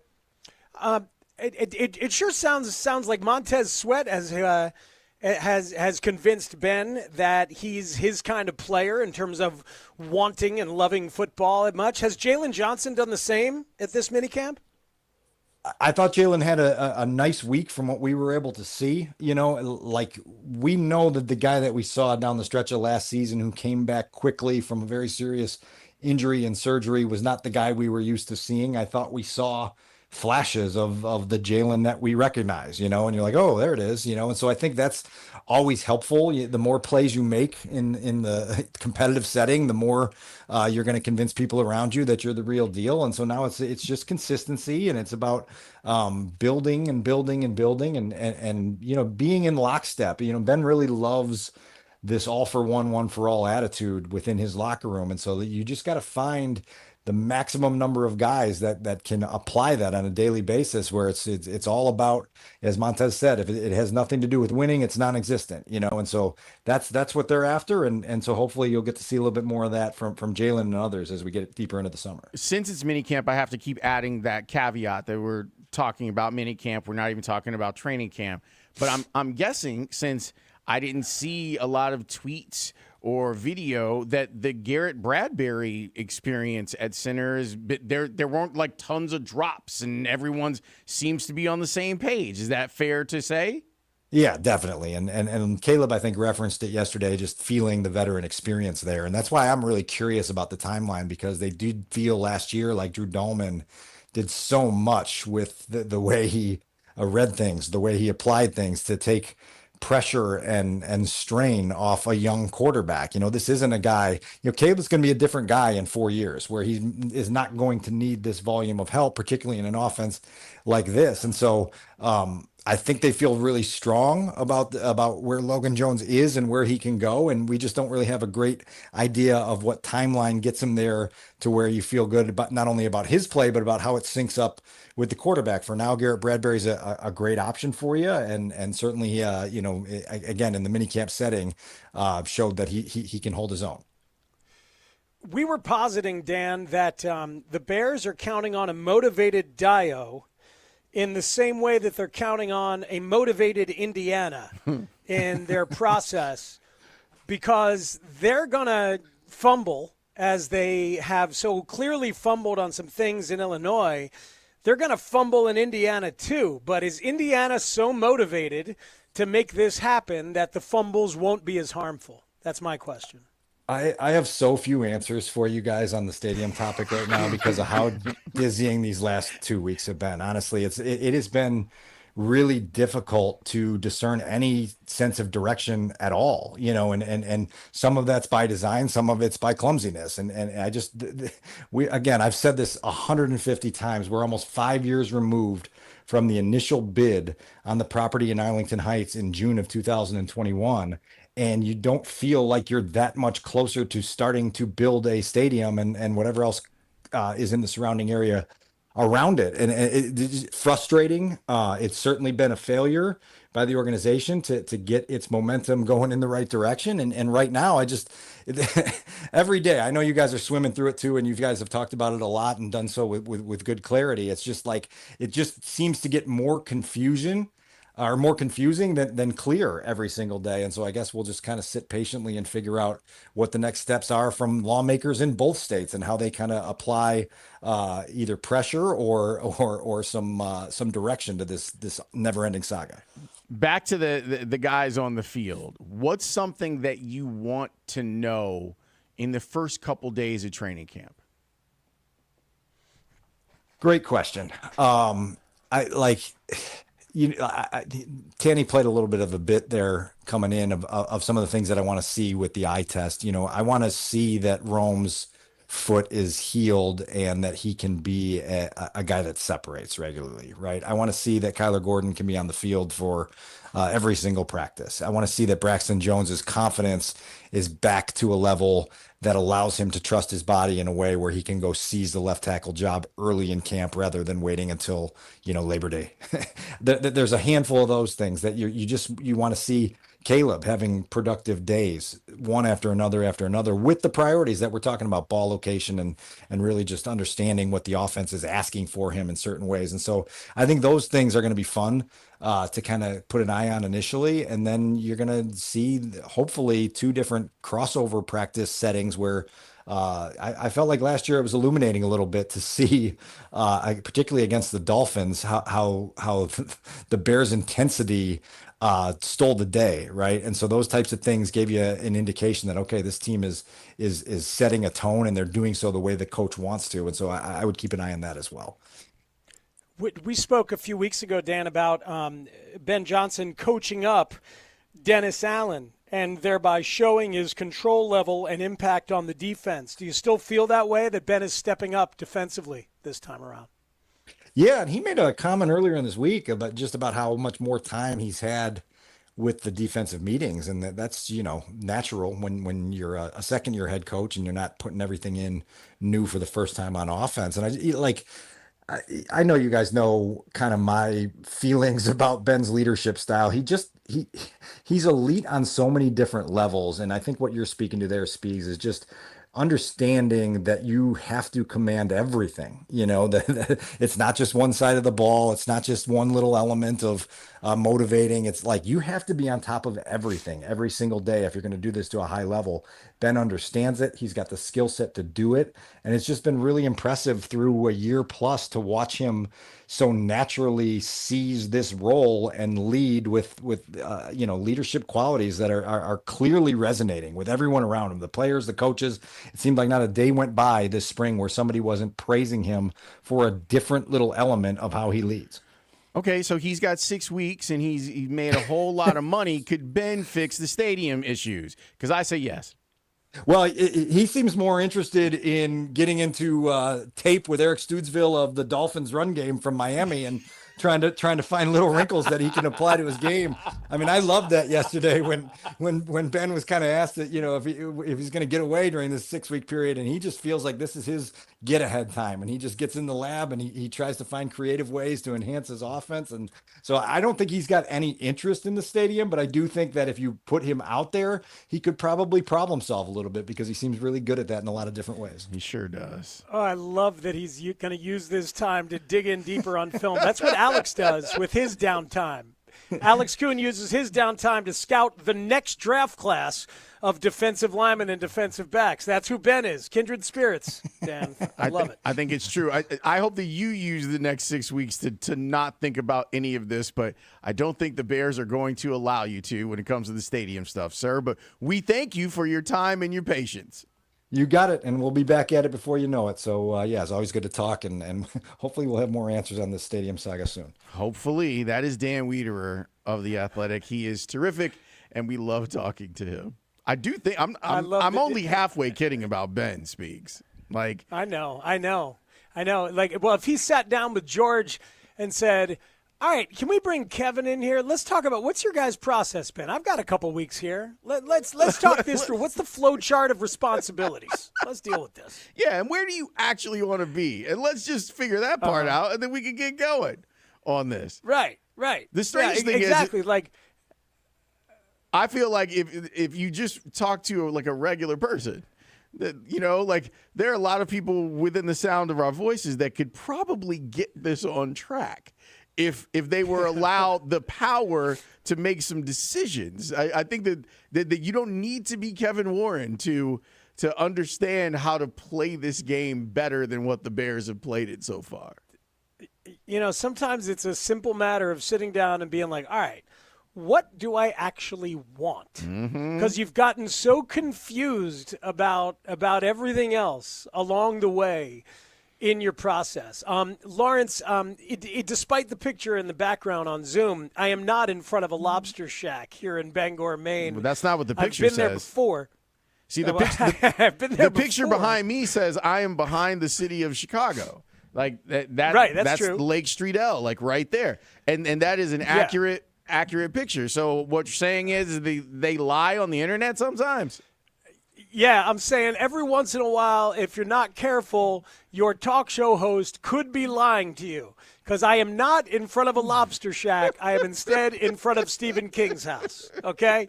I'm actually in front of Stephen King's house. Oh, there it is. But here in Bangor, Maine, I thought of you because, like, the afternoon talk show host who took me out for a drive, to go get a lobster roll. That dude is like any of us in the business. When he got a chance to be a producer and he wasn't ready to be a producer 11 years ago, he said, absolutely, I know how to do that. You got it. And then he scrambled around and tried to figure out how to do it. And he was a producer for a month, and now he's been a talk show host there for 11 years. So it's like you say yes. It reminds me of Caleb, even though he's drowning, being like, I got this. I got it. All right, here we go. And then you try and figure it out. And then all of a sudden, a year later, you're like, oh, boy. I really know what I'm doing now. There's definitely a little bit of fake it till you make it that can go on. Yes. And you can say yes to the opportunity and then work your butt off to be ready for it. Like you get an opportunity and maybe you're not quite ready, but you know some people who've done it. You ask them some questions and then you walk in there kind of feeling like you know what you're doing. Yeah, man. Absolutely. We need to take a break. When we come back, what happened yesterday with Kreggers? Did he get himself thrown out on purpose, or was it a righteous ejection that he had from the game yesterday? We'll talk about that and what it means for the Cubs going forward next here on The Score. The Cubs are now on 104.3 The Score and the Northwestern Medicine Cubs Radio Network. It's got a chance. Cubs win the ball game. Northwestern Medicine, leading the way to better medicine. Learn more at nm.org. This segment is sponsored by Lawrence Holmes, if you don't stop naming every Bear. That was a segment my old radio station did in Dallas. The Ticket, they just did a segment called Name the Baseball Players. So it was obviously a bit, some people would call it and just name baseball players. Some people hated it, but it was pretty funny. Categories coming up at 325. Tanny, what was the fantasy football? Sit 'em or bench 'em? Sit 'em or bench 'em, which you guys used to do on Boris and Bernstein. That was awesome. Such a great segment. Yes. Sit 'em or bench 'em? Because they didn't like fantasy football. They didn't care about fantasy football. So they did sit 'em or bench 'em. And to speak to your point, Grote, a highly rated segment. I believe it. People would just listen to them go, you know what, bench 'em. Sit 'em. I called the radio today. They told them to bench 'em. 20 years ago, I was there. 20 years ago yesterday. 20 years that's ago, how this surfaced. Back in Tucson, Tucson, as Uncle Terry would say. Good old Pima County. And remember that what happened is Frank got hurt during the championship run. He was an important part of that run. and he helps them win a World Series ring. He was hurt during the playoffs. He threw out the first pitch. And so it was like you have this like culminating moment, and then there was a contract dispute because there was a diminishing skills clause put into Frank's contract, and Frank didn't like that, and he felt disrespected. He ends up going to the Oakland A's, and he talked about how well he was treated at the A's and how poorly he had been treated by the White Sox. And as you can imagine, this caught the ear and eye of one Kenny Williams. And then Kenny said this. Believe me, it's not easy to deal with an idiot. And this man, over the course of the years, has tried my patience and tried it. And we don't miss him, by the way. And if you go out there and you ask any one of my players out there, any one of my staff members, we don't miss him. We don't miss the attitude. We don't miss the bitching and the whining. We don't miss it. Good riddance. See you later. He better stay out of our business. He better stay out of White Sox business. Matter of fact, I don't need to be talking to you guys. I'll say what I have to say to him directly.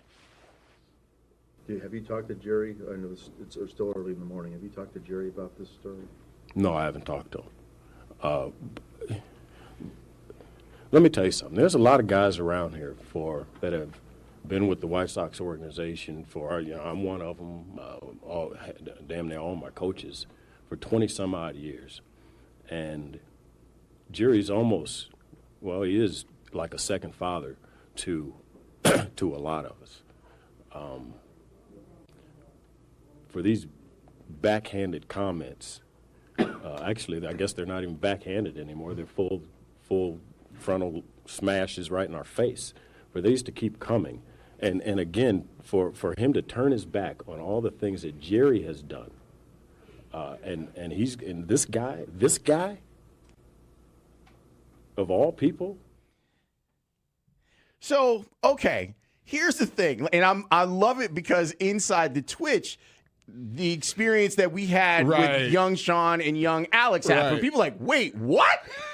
This was said about Frank Thomas? Even Connor in the Twitch chat, like, it's the first time I've heard the full clip of it. Yeah.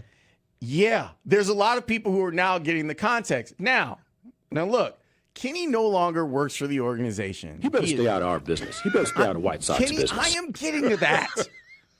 Kenny is probably really enjoying not having to deal with the day-to-day operations of running the White Sox anymore. But imagine you're Frank. Okay? Mm-hmm. And I get it. It's hard to imagine that you're one of the best baseball players that ever lived. But imagine you're Frank. And 6'5", you're handsome. Yeah. She'll like it too. Now look. You remember this. You remember that one of the last things of you being around the White Sox was your friend and your former boss just going off, calling you stupid, saying no one's going to miss you, saying all of this stuff. The White Sox had just won the World Series. 5 months prior. Things were supposed to be bubbly and so at this point. They get Jim Thome in and they have Paul Konerko. So there's really no place for Frank to go. By the way, that may have been the best White Sox team assembled in the last 40, 50 years. That next team, not the team that won, that team won 90 games and finished third in the American League Central because that's how loaded the division was. But imagine that you're Frank and you know that this has been something that has been in the minds of people that work for the White Sox for a long time. Fast forward 20 years later, and it's Black History Month. And all of a sudden, there's Frank Thomas erasure from Black History Month. Frank Thomas erasure. Of the White Sox. Can you imagine? Like, I would be furious, just like Frank was. Do you understand the That's tornado? an inning. That's an inning over. They didn't see it. And I don't think you ever really see some of those plays, like a hit by pitch. You don't necessarily see it, but when the player reaction on the field, every player's reaction on the field is kind of very obvious. That's what they go on in those situations, and I thought player reaction on the field was very obvious. And I was shocked when they got together that they didn't think it was. I'm Chris Black. Craig Counsell was tossed out of yesterday's finale in Colorado. The Cubs had the game in hand. Seiya Suzuki with the grand slam, and the guys kind of just kept hitting after that. They salvage a win in Colorado before they start their series tonight against the San Francisco Giants, which you can hear right here on the score. I enjoyed watching that because I completely understood where Craig was coming from. And I also think that it may have been a necessary evil. If you are someone, and this is something that we have discussed, whether we're talking to Nico or to Craig about the outward appearance of caring, I think it ends up being something that is both functional and can be used in that way as propaganda if Craig wants. Like, he was righteously indignant, and it made sense, even though, like, it's not technically something that can be replayed, but here's my opportunity to get loose. And he got loose. Yeah, I think that's very carefully said and evenly said. I think it felt damn good to see him pissed off. Because Cub fans are pissed off, because we don't see those players many times pissed off, it legit did feel good. And he was right that it's an absurd miss. It's non-reviewable, which is crazy. And what he's referring to is like he forced them to get together, which is really all he can do. And they got together. Come on, people now. Smile on your brother. Everybody get together. And they did. And then he wanted them to go off the reaction of the players on the field because nobody thought it was a fair ball. But it felt damn good to see him be pissed off because this team has looked lifeless. Lawrence, we talked about it earlier in the week when I was sitting over there behind the plate on Saturday of last week, and I was like, oh, my God, are they dead? Mm-hmm. And now this storyline is caught up. Patrick Mooney on Thursday, I was fascinated because Patrick's very careful about writing meatball-y stuff. Yeah, he and Sahadev are probably a little bit more in the objective side of talking baseball than subjective. Right, and the headline for Patrick on The Athletic was, are the Cubs too uptight?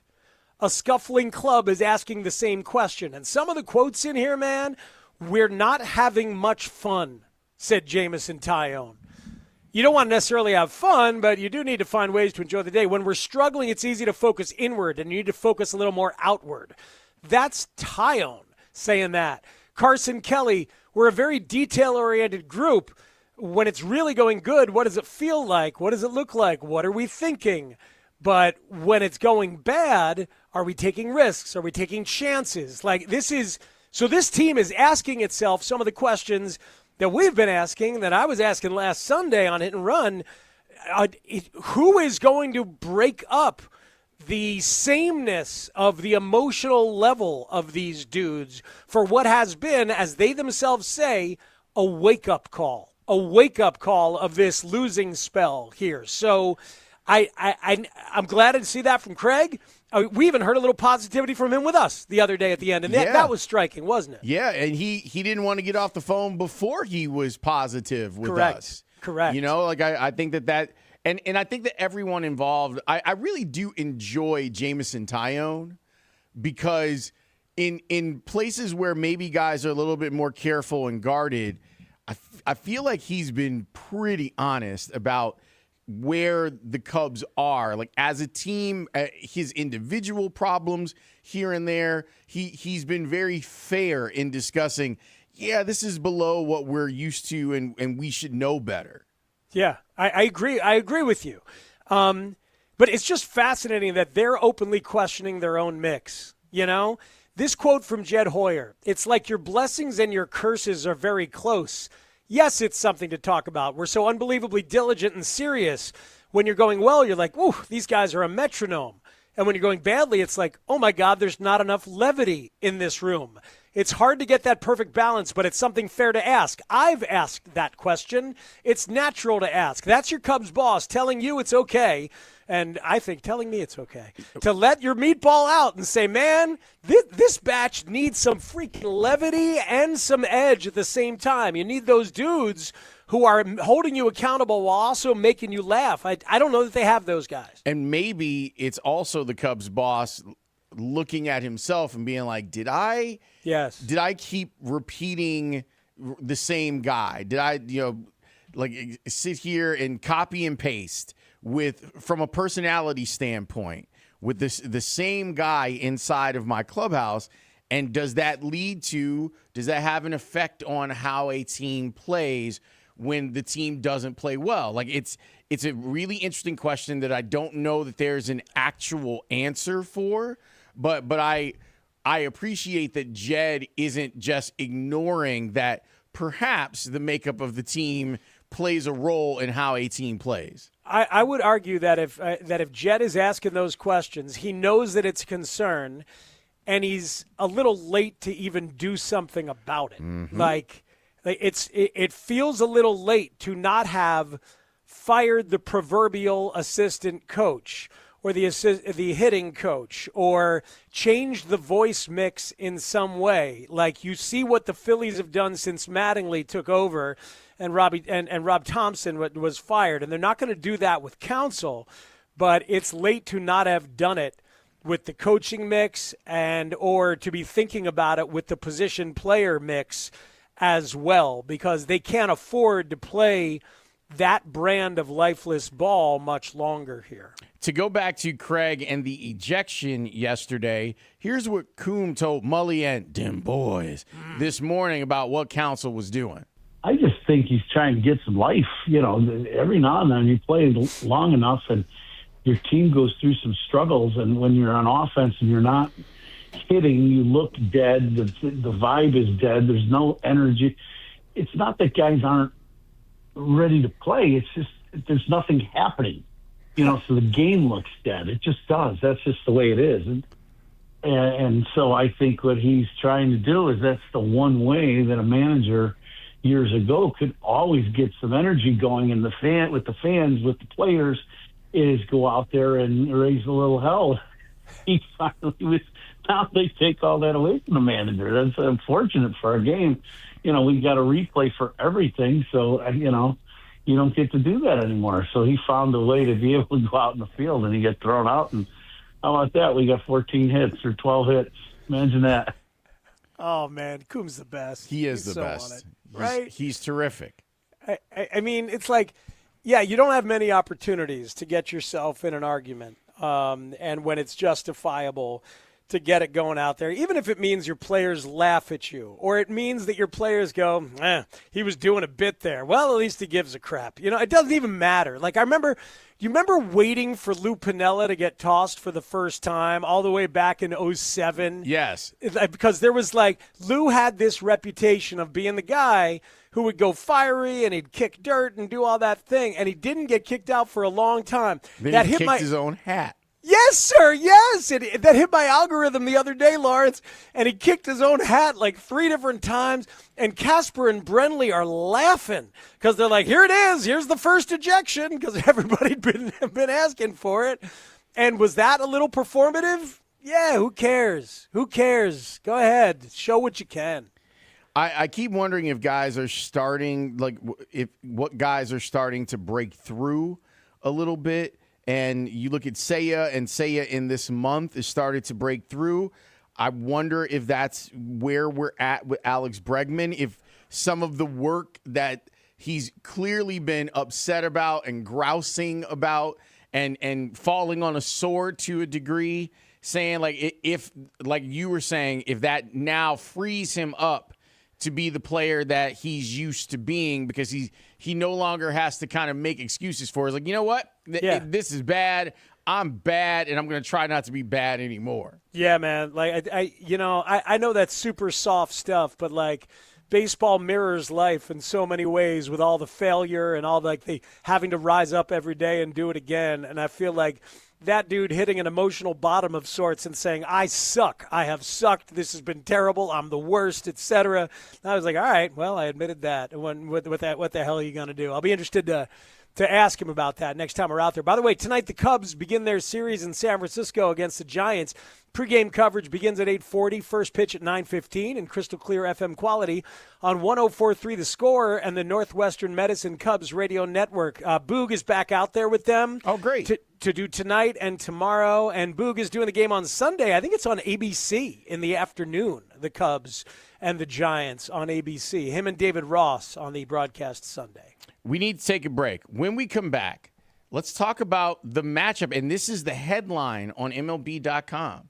Ohtani out in matchup of first-place teams.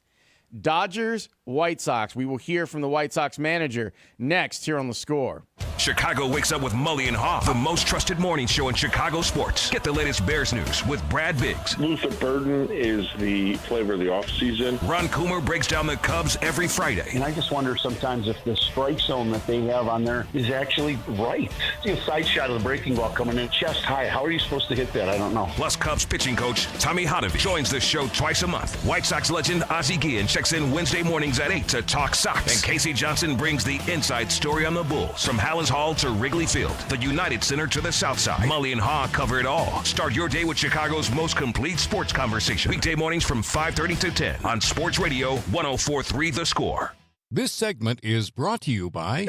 Of crazy I was in when covering this team. You heard Kenny. You heard him. You better stay out of our business. You better stay out of White Sox business. You got Frank. That was the least objectionable part of that entire thing, and that's what gets played over and over again. Yes. You've got Ozzy. You got Ozzy feuding with Jay Mariotti. Jay Mariotti. And now you're like, wait, Google machine. Who is Jay Mariotti? Right? Like, there's a lot. The answer on Google will be the only person young Anthony Herron ever wrote an angry email to. The only Chicago columnist. Yeah, I would sit there. We'd get the Sun-Times. We'd get the Tribune at the house. I'd run into the driveway, pick it up. Pops would read it for a little bit. Then I'd grab the sports section, read that afterwards. All these columnists calling all these different Chicago athletes and coaches dummies and all this other stuff. The only one a young Anthony Herron ever wrote an angry letter to, hand wrote a letter to Jay Mariotti, because I had to give him a piece of my mind. I like it. That started your take career there back we go. in the day. That's what it was. I mean, at the end of the day, I feel like God is in control of everything. When God has a plan for you, you know, He gonna put you in the plan, and He gonna make you go through the ups and downs and the trials and tribulations. But, you know, when it's your time and He put you in position, you just got to go execute it and make the best of it. So that's what I plan on doing. Were you kind of shaking your head at God for a second, though? Nah, not really. Because, Hell yeah. I mean, honestly, I've been in this situation a lot in my life. It's not my first rodeo. It's not my first go-around. I've been thrown in the fire plenty of times, and I've excelled. So, I mean, I'm taking the same approach, and I don't expect anything different. Mike Wallace Grote.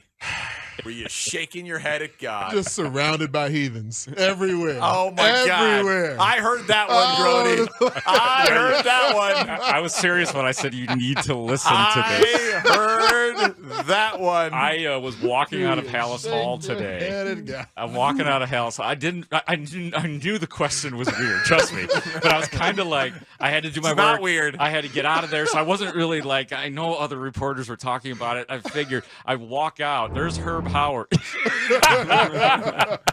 There's Herb Howard. You're kind of shaking your head at God. You asked 4 questions in a row. There were other reporters around there? Oh, yeah. Hell yeah. Yeah. Were you shaking your head at God? Were there kind of shaking your head at God? Were there any snickers? Yeah. Were there any? There were smiles when I said that, because it's a very weird thing. What happened with Deontay's face when you posed that question? No, he was straight face, Very man. straight face. Yeah, absolutely. But I'm rushing out of Hallis Hall. I come up the stairs. I see Herb Howard and a bunch of his coworkers from the Bigs, and they're looking at me. They're shaking their head. I'm like, what? They're like, yeah, we're looking at you. They go, you better be careful driving home, man. Hands on the wheel. You are cursed. You talk about God like that. Oh, my God. Right, looking out this window. I'm like, oh, okay, I guess that one did hit. Do we have Mooney? Yeah. You're kind of shaking your head at God for a second, though? What's that? Were you kind of shaking your head at God for a second, though? Meaning what? Were you kind of shaking your head at God for a second, though? Yeah, I'm not going to comment on that. Oh, it's so great. You're going to ask Flus a God question next time? Please do. I think I Please get one do. God question a year. No. Or I'd get it talking to. No, you know? work it in. Work it in. Yeah, I'll that see could what be I your can do. beat. They have a chapel at Haugh, so maybe I need to spend some time there tomorrow. All us God guys are accustomed to you types. We're used to it. We'll I deal understand. Hey, look, you know, well, I'm not going to give you my church resume. Forget it. I stand by what I asked. Austin Rivers said what he said about being bewildered, and then Draymond did, well, Draymond things.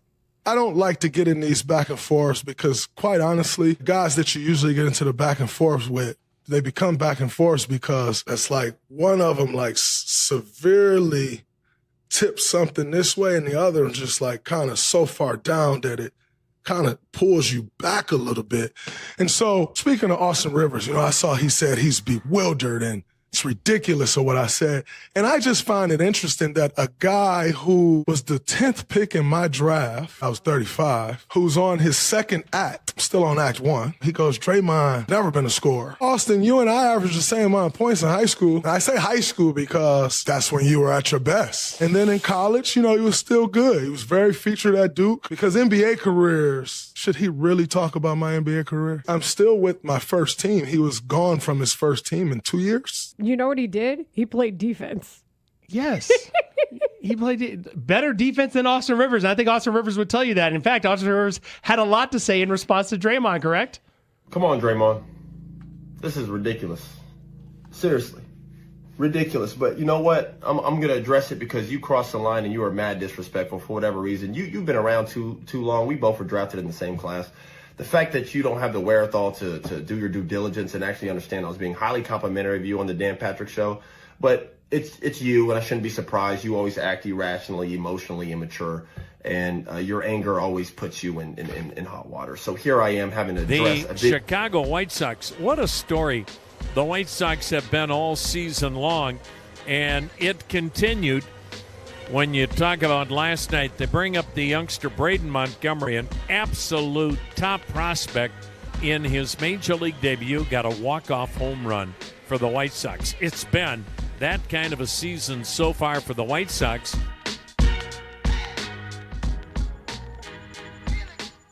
A matchup of two first-place teams is happening tonight over on the south side at 35th and Shields. Wow. Sasaki versus K. Man, that is amazing to say that sentence. Two first-place teams, and we'll talk about it with our friend Stephen Nelson of the Dodgers broadcast crew at the top of the hour. Secret White Sox fan. And to hear Tom Hamilton, Hammy, the legendary voice of Cleveland baseball. That's right, Max. Tell me about your team. Pretty amazing. He got on the Jimmy Fallon show batting .239. He's got a bad word for Jazz Chisholm, but he doesn't have a bad word for the White Sox, who are looking down at the Cleveland Guardians in second place. Let's effing go. Guardians have fallen on hard times. They've lost with 4 in a row, and that has opened the door for the White Sox to be in first place. So here's where things stand. So we figured we'd let you hear from Will Venable, the manager of the White Sox. Here's what he had to say about his team as they get ready to start this series and about Kyle Teal.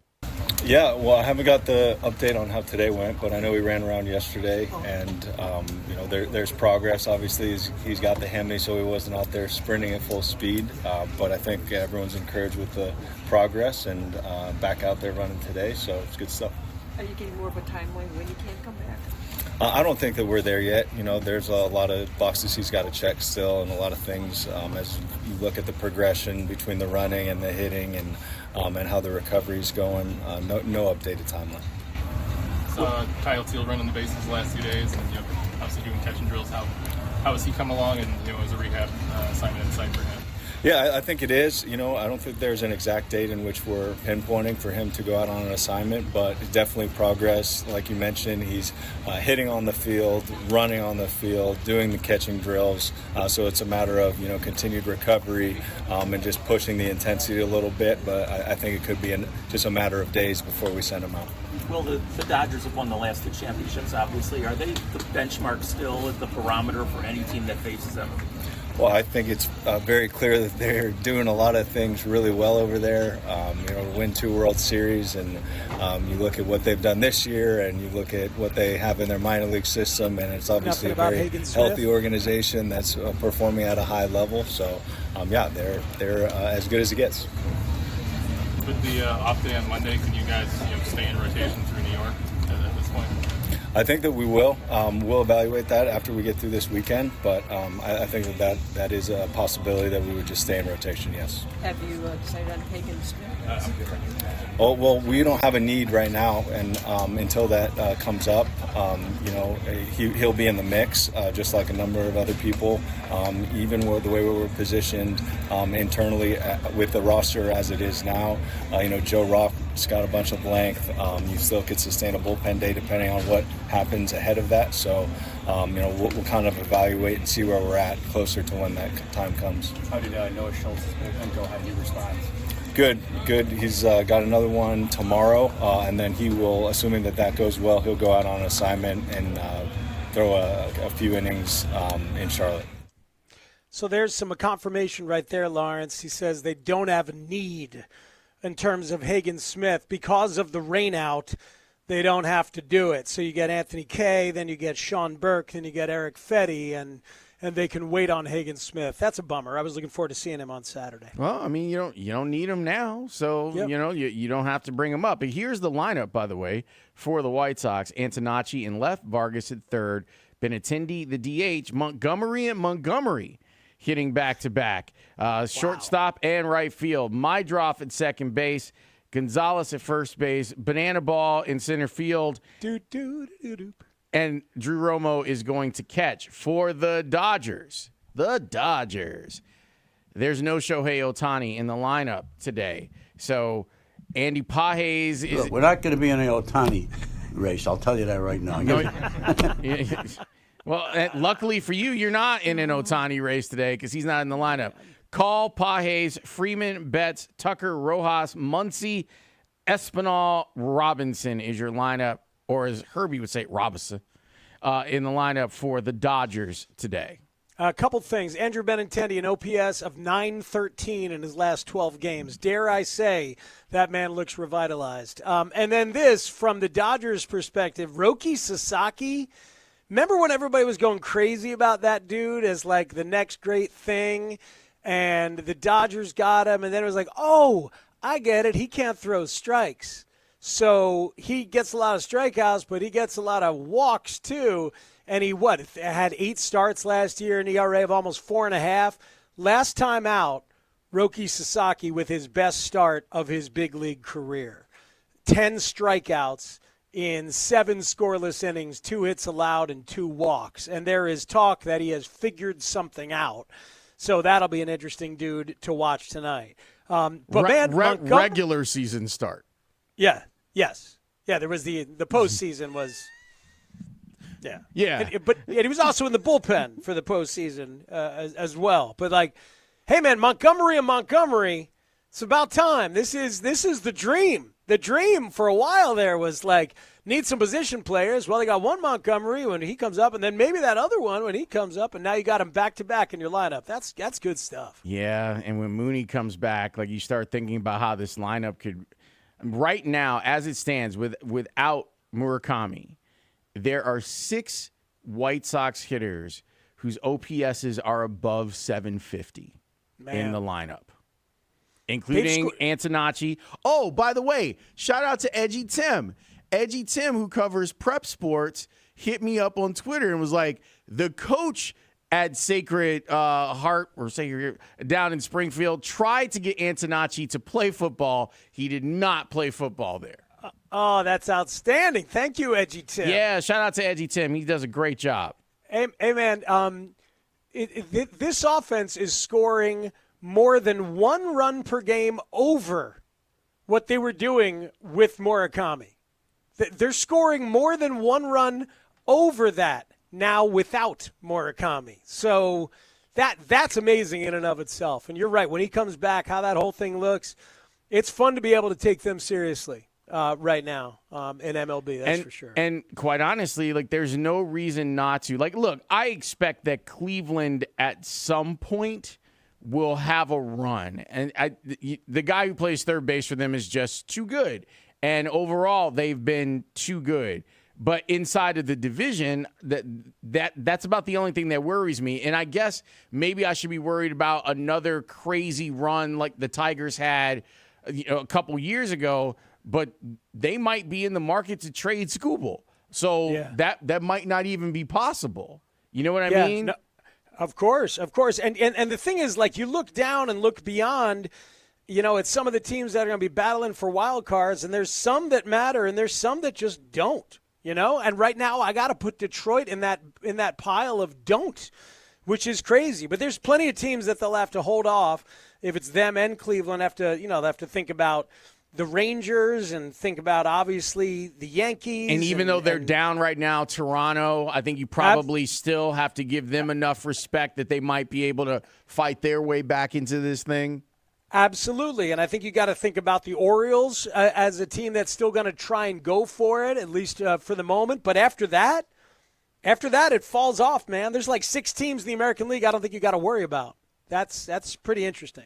Why don't we get the perspective of someone who does this for a living? Our friend Steven Nelson is going to be on the call tonight, calling from the Dodgers side. He's got thoughts about the White Sox, and we'll ask him about Ohtani as well. That's coming up next here on The Score. Cubs fans, Gold Glove second baseman Nico Hoerner gives you an insider's perspective on the Cubs every Tuesday afternoon at 2:30 with Spiegel and Holmes. Sensational play by Nico Hoerner. Nico Hoerner on The Score is brought to you by Toyota. Visit your Chicagoland Toyota dealer or Toyota.com today. Toyota, let's go places. Of you belittling my career. First off, Draymond, we weren't the same players in high school. I don't care about our numbers being similar. I did it at the national level, the top level. Hence why I got the Naismith Award, and I got pretty much every award you can think of in high school. I was ranked number 1. You were ranked, I don't know. So cut it out. Next. College, you actually were a really good college basketball player, but it's hard to compare because I was only there for 6 months. Something you could never do. Talk about I was, one of the featured guys. No, I was the guy. I led my team in scoring. I was first team All-ACC, freshman player of the year, lottery pick. Stop. Next. The NBA, hey, man, you got it, Dre. I mean, listen, I played in the NBA for more than 10 years, more than a decade, 11 years, but I'm not a Hall of Famer like you. So I'll give you that credit. All right? You got it. But let's peel back that onion and understand why. Easy, Tiger. Okay? You have the delusion, the non-wherethal. The irony of you saying I'm part of the biggest bailout in NBA history. Draymond, you were the luckiest basketball player I think I've ever seen, especially in modern day history. Let's talk about that. You were drafted to a franchise with the Hall of Fame front office, Bob Myers, Hall of Fame coach, Steve Kerr, the greatest shooter of all time, and perhaps the top 5 player of all time, Steph Curry, Hall of Famer. One of the greatest shooters, top 5 shooter of all time, another Hall of Famer, Klay Thompson. The Swiss Army knife himself, the guy who could do a little bit of everything on the floor, Andre Iguodala, another Hall of Famer. I know, keep up, it's a lot of talent. Not to mention one of the most lethal scorers of all time and arguably a top 10 player of all time, Kevin Durant, the same guy you chased off because of this, your mouth. You talk too much. And that's not even counting the plethora of talent around those guys. The Sean Livingstons, the Barbosas, the Andrew Wiggins, the Jordan Pooles, who you also chased off. Cut it out.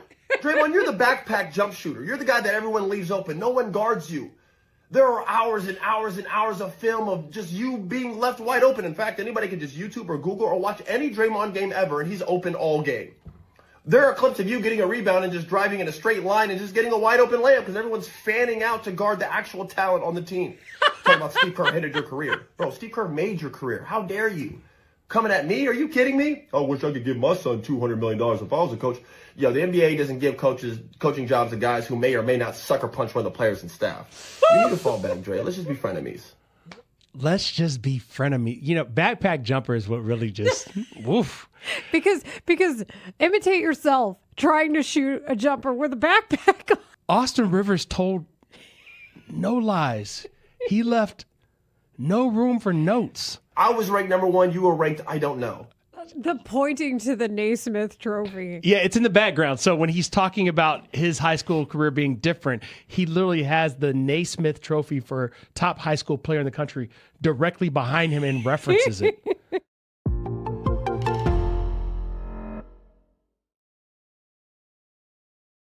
When did you get in? Okay. AKA, when did you get into spring training? Pat Hughes, Ron Coomer, take it away. 7th inning. Ron, I've been in Arizona now for a few days. I know you've been out here for a couple of weeks. But you always hear the similar questions when you first arrive. And it becomes kind of comical after a while. You anticipate hearing them, and then you just smile when you do. But it doesn't take long. Do you remember the 4 questions that we have informed our audience that you invariably will hear over and over and over again every single spring? You'll hear 4 questions. Do you remember what the first couple were? Yeah, I remember them. Go ahead. No, I do. I know. This is. Well, the first one, they see you. Yeah. Usually they've forgotten your name. That's A. And then B, when did you get in? Here's a ground ball to short. And the throw to first is going to be in time. It's a 1-2-3 inning. Bottom of the 8th inning gets underway.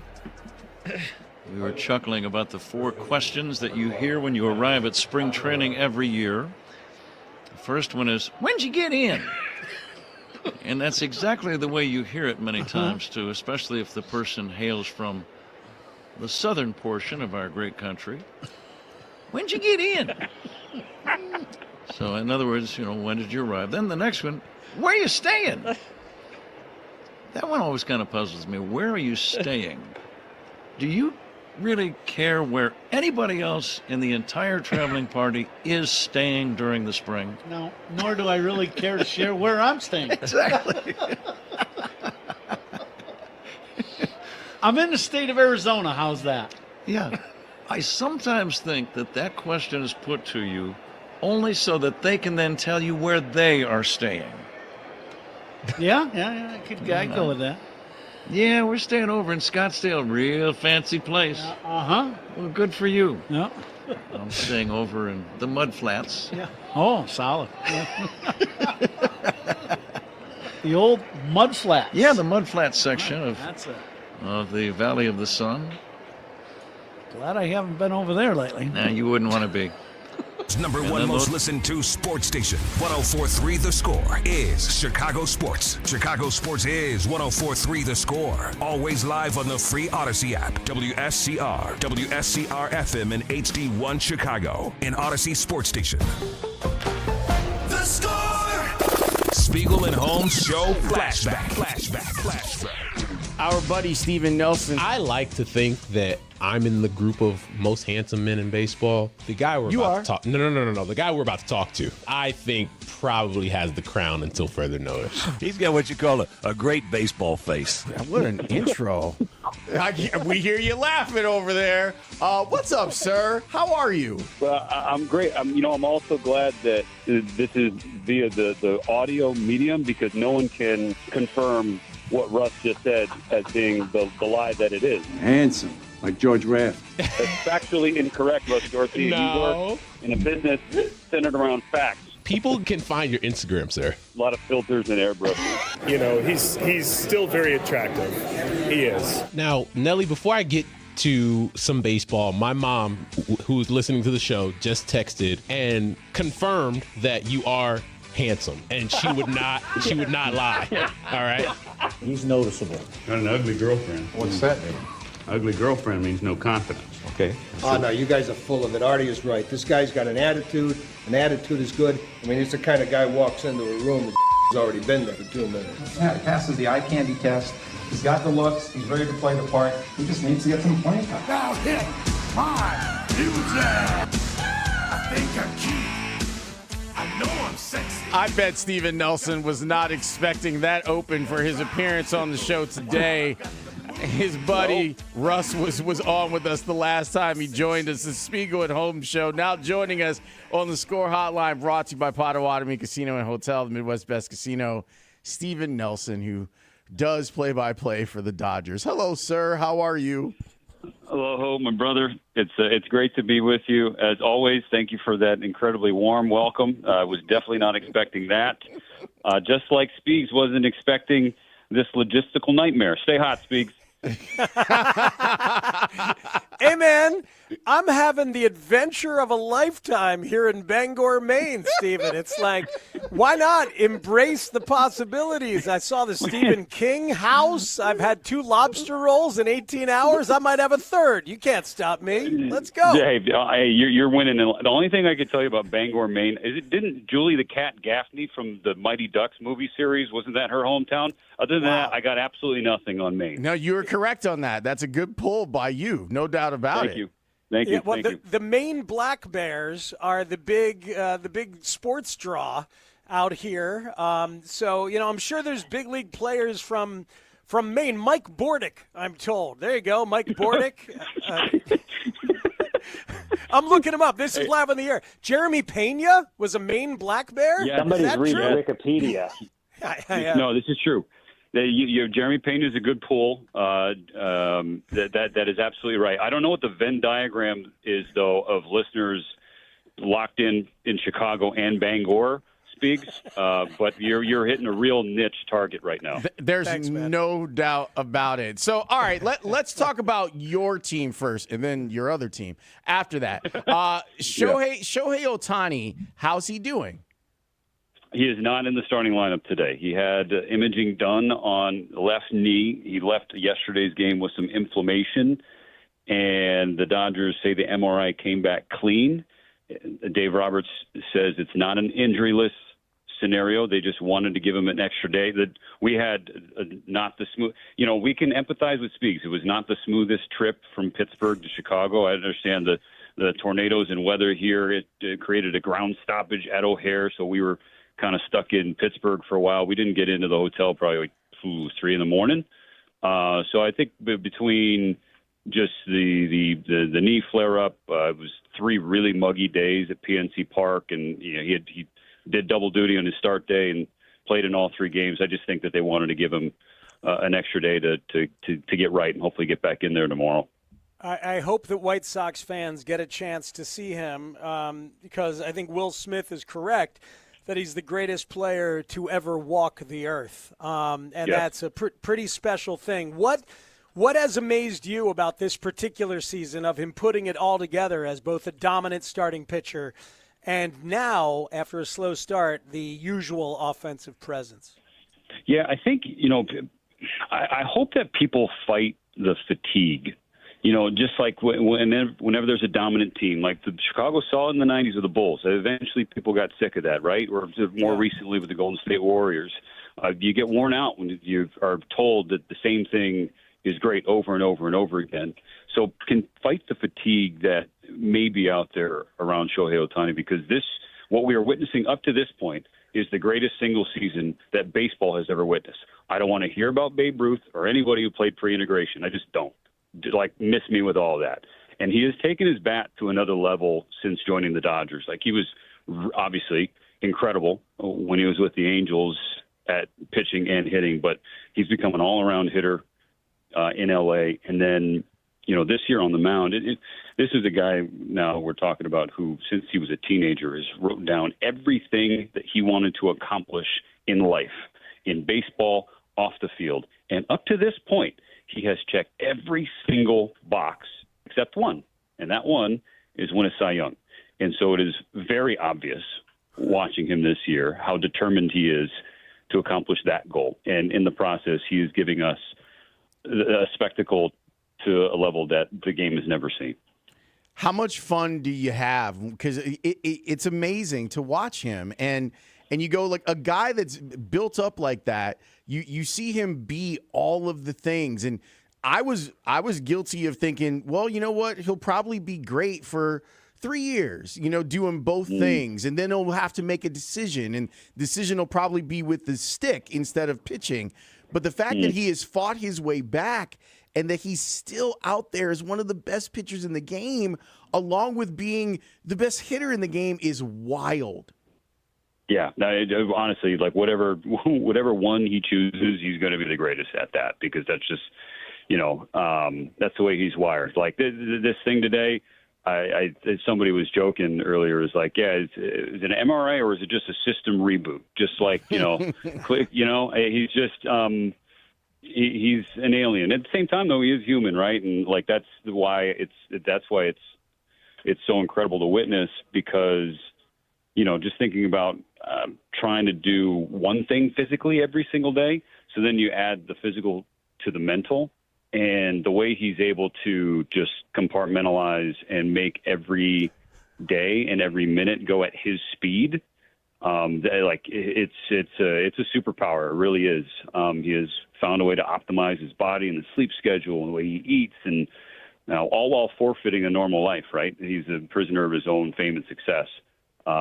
So yeah, it's something special. I'll tell you what, though, I am a little miffed, because at the beginning of the year, this one obviously for reasons you both are aware of was circled on my calendar, and just the opportunity to see Ohtani, Yamamoto, Sasaki, and Murakami all in the same field, and to start the series anyway, we only got 2 of those 4.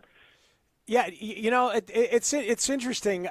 As you know, and as the listeners know, your love for the White Sox, which I know Lawrence will get into more, is well known. What we've seen with the Murakami thing in terms of the chemistry has been awesome, Stephen, where like all the Latin players and the English-speaking players are all learning Japanese together. And that has given kind of an everyday chemistry to the entire room, which has really been fun to watch. And I wonder if you've seen that kind of dynamic in L.A. over the past couple years. Yeah, definitely noticed it here in Chicago. And it's, there is crossover, right? Miguel Vargas' time in the organization, his friendship with Yoshinobu Yamamoto, and, Yama texts Vargas, hey, take care of him. You're going to love him. And I do think that those, that little head start, jump start to the relationship, combined with, Mune's personality, which, that would fit in any clubhouse. It really would. Is great. And then, just to take it another layer deeper for the Sox specifically, after the most recent teardown, a lot of fans, I think, were like, oh, again, we just went through this, but now that you have basically cleared the room and are starting a new house with all of these young guys growing and learning together, failing together, finding success together. Like, I really think that could be a powerful thing for him, not just this season, but for years to come. Dodgers broadcaster Steven Nelson joining us here on the Spiegel and Holmes show. From a personal standpoint, it kind of feels like we're living in a golden age of Japanese players. So for you, what's this like to be like you're in it, you've had your trips to Japan, you've introduced Shohei, you're watching what's going on with Murakami with the White Sox. What's this like for you? Well, I will say I'm doing this series alongside Eric Karros, and you guys know EK, and he likes to tease me. He says, he's like, you're fake Japanese, Nelly. Don't shake your head, EK. You know it's true. But no, it is great. Like, I think it's having lived through Nomomania in Southern California and knowing what that did for the community in Los Angeles and really around the world. Now this is the age of social media. The world has gotten even smaller with these phones / poisonous devices we're holding in our hands. Mm-hmm. But the fact that the whole new crop of talent, not just one individual player, are all like on this rise together. Like, it's going to take a ton of time. It's going to take years to really see the full display or the ripple effect of what is happening right now. But as for me, just sitting in this seat, like it's definitely a privilege and a joy, and I think it pushes me to be better. Try and kind of, meet the moment that we're seeing right now. Talking about being proud, how proud is Eric right now? Kyle's out here getting on base against the Cubs. Yeah. So proud is a word. I don't know if it's he is living and dying with every pitch of Rockies baseball, which that's not an advisable thing for anybody living out there. Just really respectfully. So I was on a call. I was on a call yesterday, and I believe that the bases were loaded for the Rockies against the Cubs, and I think Holmes Milner was on the mound, and then they pinch hit Kyle, right, to righty to face the lefty, and out of the corner of my eye, I just see EK throw his arms up, and I'm like, I guess Kyle didn't get a hit there, because he is just, It's a tale as old as time, right? And it's somebody who's played at the highest level, like Karros has for more than a decade in the show. But he is far more nervous and emotional watching his boys play. His other son Jared is in the Dodgers minor league system, but yeah, he's watching it right now. Stephen Nelson of the Dodgers broadcast crew here with us on Spiegel and Holmes. Hey, how is Kyle Tucker's sparkling personality and obvious enthusiasm fitting in with a team that really needed another star? How's that all working out for us, Stephen? Just curious from a Cubs perspective. Tell me a little bit more about Bangor, Maine, Speaks. Look, I think if I can answer your question with some sincerity and seriousness, it's taken some time. I think it's a huge move for any single player, especially somebody who's born and bred on the opposite coast to kind of uproot life and move to another place, and do so with the pressure of the contract that Kyle Tucker signed. And it has been more visible than I've ever seen, the emotion, the frustration, frankly, that Tucker is feeling right now. He's trying to find himself. I think he's, for lack of a better term, lost himself to start this year. And is that pressing? Is that holding on too tight? Only he knows. I can't, jump inside of his mind. But that's kind of been the view from afar, as somebody who's just, because again, we're seeing uncharacteristic things out of Tucker. Like, this is a guy who throughout his career has, at the very least, controlled the strike zone. He does not swing and miss. We've seen more whiffs. We've seen more punch. We've seen a lot more of that from Tucker this year than any season before. And so that just is indicative to me anyway, how I interpret it, is somebody who is just pressing a little bit too hard. And so, and I don't know that scenario has helped when, Ohtani is not in the lineup, Mookie Betts is scuffling, Will Smith has been scuffling, and now he's hurt, Teoscar Hernandez is hurt. And so now Tucker is in a spot where they need him to be the guy that they signed, and they gave 250, 200, whatever, lots of millions to be a slugger in the middle of the order. So we'll see how that plays out this weekend. But yeah, it has not been the start that he or anybody, frankly, envisioned for Tucker. The White Sox and the White Sox fan base really well. For White Sox fans that how big of an exhale has there been over the last few weeks with the White Sox surging their way to first place? Man, it's so funny. Like, after I took the job with the Dodgers and, went back home to the West Coast where I was born, a lot of Dodger fans, they would say, like, oh, we got a diehard Dodgers, we got a Dodger fan in the booth. And I'd have to be like, well, here's the thing. That's not true. My father was born in Mount Prospect, and, Chicagoland is his home. My whole family's still here. They're listening right now.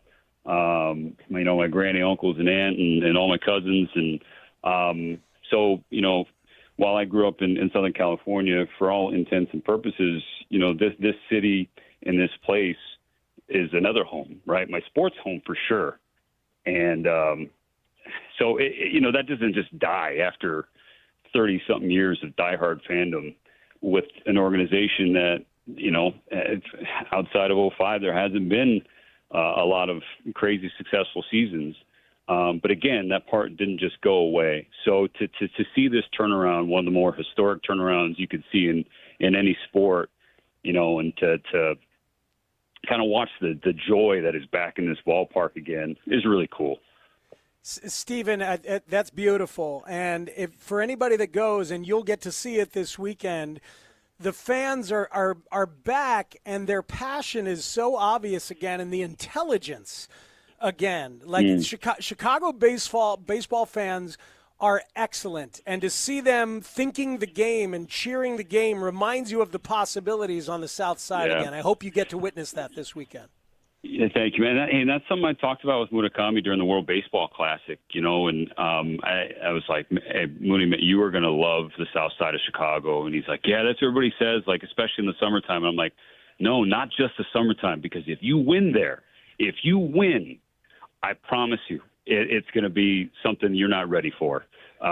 That's what's here, and it's bubbling up.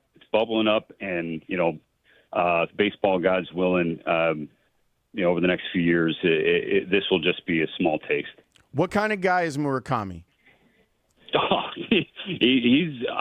My limited experience with him, it's impossible not to love him. That was before he was hitting 20 home runs in 20 games or whatever it was. But he's just a fun-loving guy.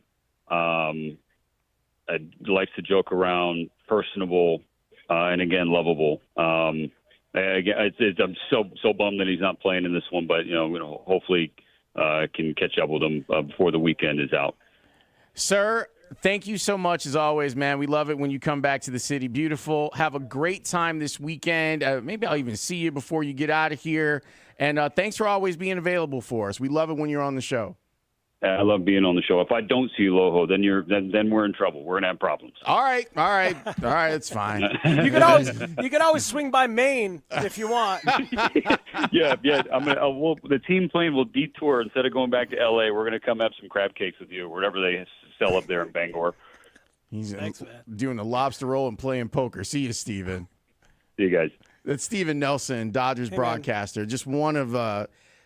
Just on a personal note, like that guy is legitimately one of my friends, and he's a really special talent. And I love that he's had the opportunity to be out there with the Dodgers, but I also love that he hasn't just let go of like the White Sox thing. You know what I mean? Like he just didn't just put it away. It still resonates with him quite a bit.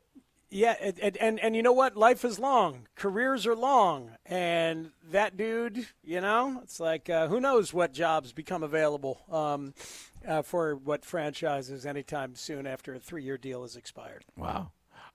That's true. That is a very true factual statement. Yeah, just being factual. That you said there, for sure. Can we have a little bit of fun in the next segment? Please. I'm going to change my backdrop. I'm going to get rid of the Stephen King house. I'm going to get rid of the lobster shack. Yeah, and put I'm gonna the pictures from the garden back up because it's germane to the next segment. Here it is. Yep, now my background is the view from my seats at Game 4 of the NBA Finals the other night. So I want to have a little exercise with you and Alex and Tanny and with the listener. And that exercise is, like, we know Celebrity Row is a thing. It's it's a production. And I talked with someone at the Bulls the other night, and I said, I know that you guys don't really have this. Like, that's very unique to New York.